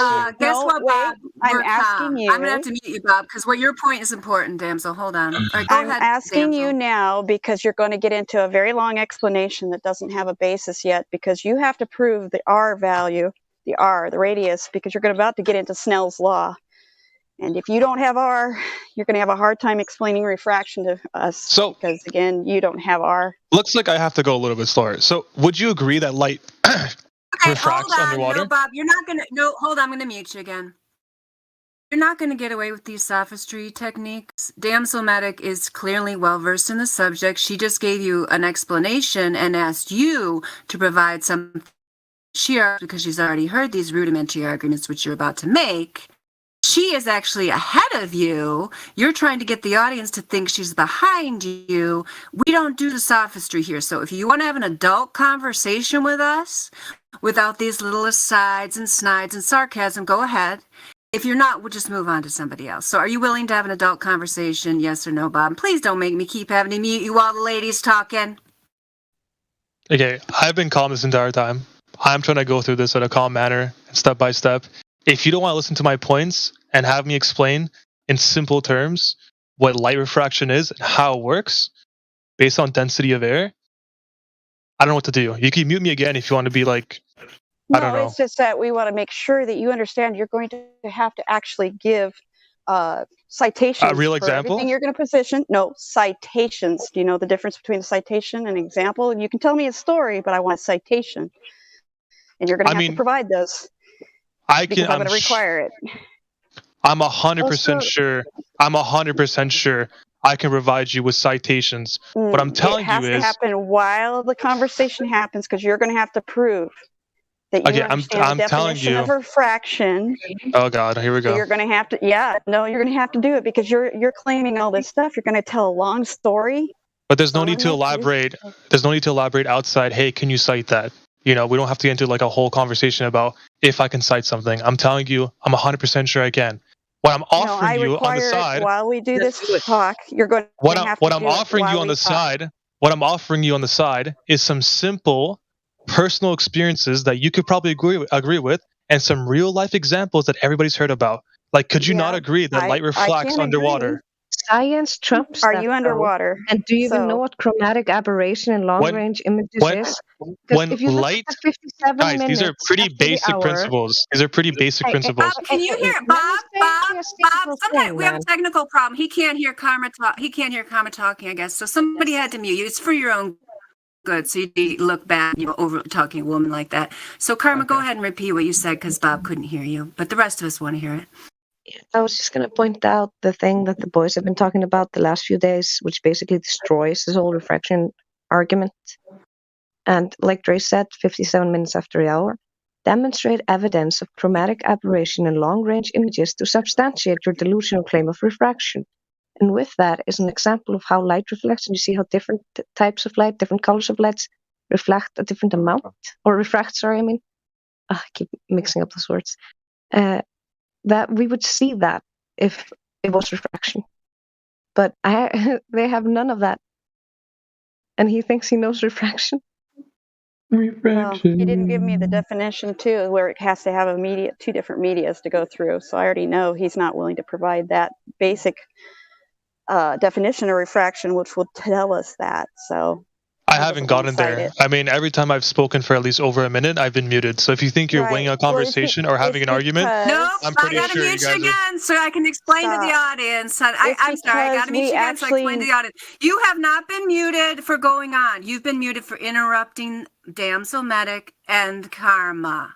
You don't understand that. If you have a problem with comprehension or your hearing's bad, go back and listen to the live stream, but stop making baseless He claims. did. Go ahead, He Damsel did just Medic. It's say he not was on. because I don't want to have this discussion about light. It's I want to make sure we have a foundation of actual evidence and citation, because I do understand basic refractional light in water, just like everybody I'm willing else to does. explain and define it as we go Not along. explain. Did you We hear the can. definition? The difference I said I didn't need a bunch of explanations because I do know how light works. I need you to cite how that works over your globe model to get to the eye of the receiver over miles that are missing of curvature miles. Okay, so now you're you're going to asking for have two to come things up here. with the citations for that to actually I need some be clarification possible. before you keep talking. I'm confused now, okay? Because you're asking for citation. Now, are you asking me to reference from articles or journals or scientists on exactly what they say and definitions of what refraction means and how that works? Or are you asking me to explain through my own version of understanding this material on how that works? So are Not we your having a own conversation explanations. or a bunch of links off? Because I can No, post a what it bunch of links is, explaining this stuff and you can read it yourself. what it is that you're going Or to have I can to prove explain through it my own works. words what refraction is. I can even You're going read to it have for to you cite based on that citation. experts. You're going to have citations. So I'm getting you prepared. If you really want to have this conversation, you're going to need to be prepared in the moment with your citations. I have it. So how about I go along explaining in my own words or even reading off the citation itself. And then if you want it to be cited within the voice link, you simply ask for the site and the link and I'll post in the chat.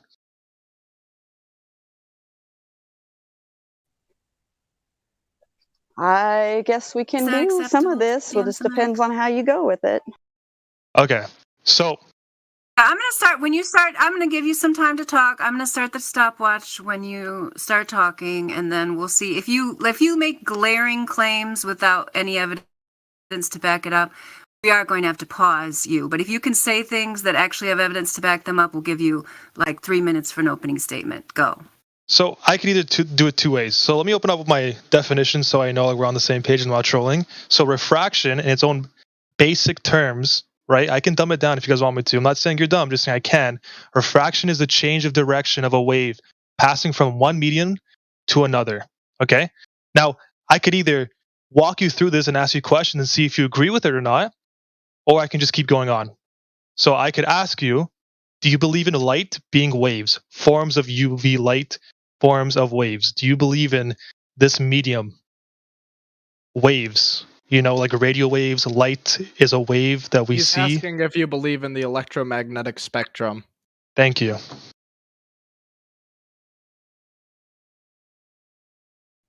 Is that a yes or Curious no? what other medium in the air he's trying to pull it like. Where is this going? That's what I'm trying to figure out. Where is he trying to go? Well, I'm trying to tell know you. about light. Like we don't agree about light. It's I don't know. Do you? Do you believe that? Do you believe that light? What they claim it is right now? Yeah. Do I believe? I only know what they say it is, which I agree with at this point. If we're in the same page of what they currently describe light. So we're not even having a sort of scientific basis here, an explanation or an understanding of how the world works. That's what it is. I'm just saying. I'm trying to figure out where you're going with this. Yeah, go ahead, chime in. Earth. All right, we're gonna get there, but like we have to use it like the way you wanted this was a bedrock of definitions that we can both understand and agree upon before we move forward. I don't think we need to worry about what light is. But you said you wanted this. What you wanted to talk with refraction, so let's move forward. Okay, so now we're skipping behind the bedrock definitions and moving straight to the point because I can do that as well. Okay, so what he's trying to ask, here's the fundamental question. Do you let's move to refraction and how you're going to demonstrate speaking it. for him? Does he have two mouths now? No, but I actually have people who understand like basic physics, and they can also explain to you what. It's not even that. And they should be the one on here arguing. If you're going to be doing two people at once with one in the background, that's going to be a little difficult. Well, you guys have been doing it and muting me at the same time, and there's somebody else that's willing to help clarify if you can't understand from my perspective. There's a thing called perspectives. In other words, to know what other people are thinking and saying she's saying this. Well, I'm just clarifying this point because I know what he's talking about. So if it makes it clearer for you to understand, I'm just going to rephrase this point for him. I don't see a big issue in that. It's not like a 2-for-1. I'm still listening. Okay, so I guess I'll just move forward to the point. So when light refracts, right, this is what happens. So based on the basic definition, I will try to give a different perspective of words. As light travels, okay, it changes direction caused by a change in speed. Okay, when light travels from air into water, it slows down, causing it to change direction slightly. This change of direction, we call it refraction. Do I have you so far? You're proven wrong in the text chats. There's a very simple diagram of how Snell's law actually works. You can look at it now. Okay, so the way this works, because, we live in an environment full of density as well. Although density and gravity are in the same environment, I'm not disproving gravity at all. What I'm trying to tell you is that air has different levels of density, and we are more dense than air as well. Ignore me? Okay? Did you not hear me? Can you hear me? What's happening is, because this object is so far away. I wonder if you really can't. Hold on, Bob, just a second. Can you actually hear Karma? Karma, say something to Bob. Can you hear my voice right now? Yeah, I can hear you.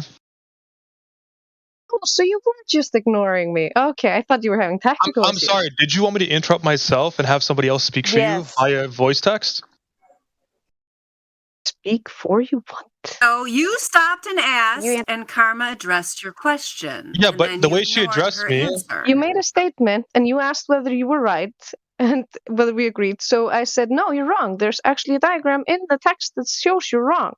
And instead of addressing that, you just breezed past it. Okay, I'm not sure what this diagram shows. He's too much of a sophist for me to bother with. I'm not sure what this diagram shows. I'm not supposed, does it talk about light refraction? Does it disprove it or something? Snell's law? You don't understand Snell's law? Then how are you claiming to understand refraction, my friend? No, but we can look it up if you want. Do you want to talk about Snell's law? That's fine. Oh, wow. We can look it up.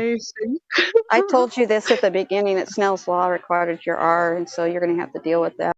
Ma'am, I'm sorry, but if you're going to bring up a completely different point to his main point, that doesn't really prove anything, does it? You're talking about refraction. Directly related to terrestrial. Yeah, light refraction and snow coincidentally have nothing to do with each other. Just wanted to say that real quick for anyone that's confused. Snow, it's Snell's law. Snell's law, my friend. Snell's law. I'm sorry, your mic's pretty bad. Could you explain Snell's law to me, or anybody here who's unfamiliar with it? It just got posted again. It's basically refraction. It's how refraction works. It's called Snell's law. There's a diagram in the text chat. That's why I just looked it up. What is this supposed to disprove? Things about it. What is this supposed to disprove here? This is just supposed to give an angle using sine and a formula to explain refraction. What is this disproving based off the theory? Like, what is this disproving at all? Because you're trying to claim that light can bend up over a curve of several. Wait. But Snell's hundreds of law feet to is literally miles. outlined by a formula used to describe the relationship between the angle and its incidence, as in it hits the substance, and how it refracts. All it's doing is It giving has you. to reach your light into your eye. You have to be able to see it. Wait. The medium I was going to get to before I was interrupted by Snell's law was air and densities. I was going to explain how light refracts based off these different densities, right? And how it changes. Wait, guys. But you brought up Snell's law like it was disproving my point about what light refraction even is, as if it doesn't exist. I looked this Snell's up. law disproves your point because you're dealing with two different mediums, water and air. You said it. When you do an observation over land, you're in the same medium, not two different mediums. You'd have to look through a fish tank. There's no fish tank between you and the object. That's why. The different mediums is warm air, cool air, and cold air. Okay, they're called lower refractive and same level of eyesight. That's the same medium. Yeah, but they're different densities. So what happens is, from my understanding, as light is hitting these different densities, or you can call them mediums, it's slowing down, therefore changing direction. You really should read up on refraction, my friend. Seriously, you're making yourself look bad. I'm looking up Snell's law right now. It's a formula used to describe the relationship between angles of incidence and refraction, basically outlining when it hits a different medium, what's the angle, and how does it... Guys, come on, like, what's the issue here?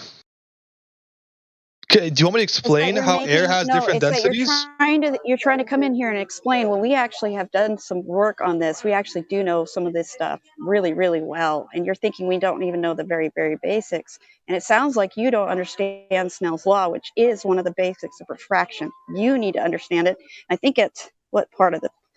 Looks like somebody posted for you the full technical on Snell's law here, it looks like. Let's see, where's Wait, okay, I looked it up here, and I read the definition. I waited like 2 minutes, let the other guy talk, and I read it, and it doesn't disprove anything. The hour. Would you read after 11 minutes after the hour that whole thing? And you might want to understand that you have to get that light to your eye. If it's refracting all over, it's not going to work. Here, I can give a different, definition using a Snell's law article that maybe you'll better understand here if you want. So I'm actually like extremely confused because when I'm looking this stuff up, it's not disproving anything. It's just a formula to describe what's happening.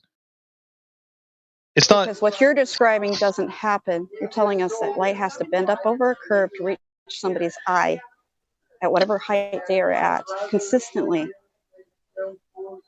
And it doesn't do that. Well, what I'm saying is, I'll even give you some empirical evidence here. So this whole idea of seeing an object that's not where it's supposed to be with the curvature of the Earth has been known for like the longest time.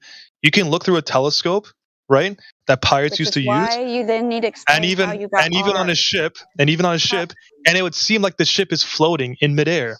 Okay, this has been happening for the longest time. We know about mirroring. We know about all these effects that you see, but that does not prove what we measure not being a curve or a hump of water. You got to then explain how you got R. Who was the first person that got R, and how did they do it? Because if you don't have a physical horizon, welcome to flat Earth. So are you asking me to do the actual formula and go through the origins of the formula? Explain if you know who first measured the radius and how. You want to further elaborate for somebody like me? Maybe, we're both brains, we can both understand and get to a point. So if I don't understand, we can explain. Geometric question. When you have a sphere, you have an R value, which we've been given. That's 3959. Okay. For the physical horizons, you will have to be using a curve calculator. You can actually figure out how far the physical horizon should be. That means you had to have an R value to even get that 3959. How was it gotten, and who did it, and how did they do it? But it sounds like we're changing points now. Starting point for you, because the rest of your argument is based on needing that R value. Wait. So it sounds like we're changing points now. It sounds like you're discrediting everything I said about light refraction and moving on to the point where I have to prove the event horizon. I already know that you haven't looked at Snell's law enough to know what we're talking about. So I can read Snell's law. Again, how you got an R value if your physical horizon is not where you say it is? How did they measure that then? So let me try to do this better, okay? Before you talk about formulas and mathematics, you need a theory to back it up, okay? So in most No, I'm cases talking in school, measurements. I'm not when you do talking school, experiments. you learn about the theory and what it tries to achieve, and then you learn how to apply the See, the formula. thing is, you think I don't So know what when the I look scientific at a method is, but description, I'm not talking a scientific so when I experiment. look I'm up a talking description measurement. called Snell's law, and it simply tells me, because I know mathematics, when I say relationship, I know what it means. Okay, a relationship between the path taken by a ray of light in crossing the boundary or surface between two contacting substances, I have to take a and they break for a minute. refract I need to make each a other. purchase here. I'll be right back. Since You he's got to going be on kidding with me. the dandelion, you can handle it for a You got minute. to be kidding me. You have no proof of curvature, so I'm in the middle, and that's the R value has been the primary thing that you're missing. Wait, are you telling me right now that I don't have a proof of curvature, so therefore I'm wrong? Well, that would be the definition of something. I came in here saying I'm honest, and I'm just having a reasonable conversation. Somebody brought up the curvature and why you still see something. I tried to provide some reasonable answers, and you kept either A, denying them, falling back to a formula that agrees with me, and then moving past the goalpost and talking. Okay, somebody muted you, Bob. See, Damsel clearly said, maybe you couldn't hear her, Bob, that she has to make a purchase. She's obviously in a store. You can hear the background noise. So I'll have part 2 of this when she's able to speak. It's an interesting conversation. Damsel Medic is an extremely patient person, which I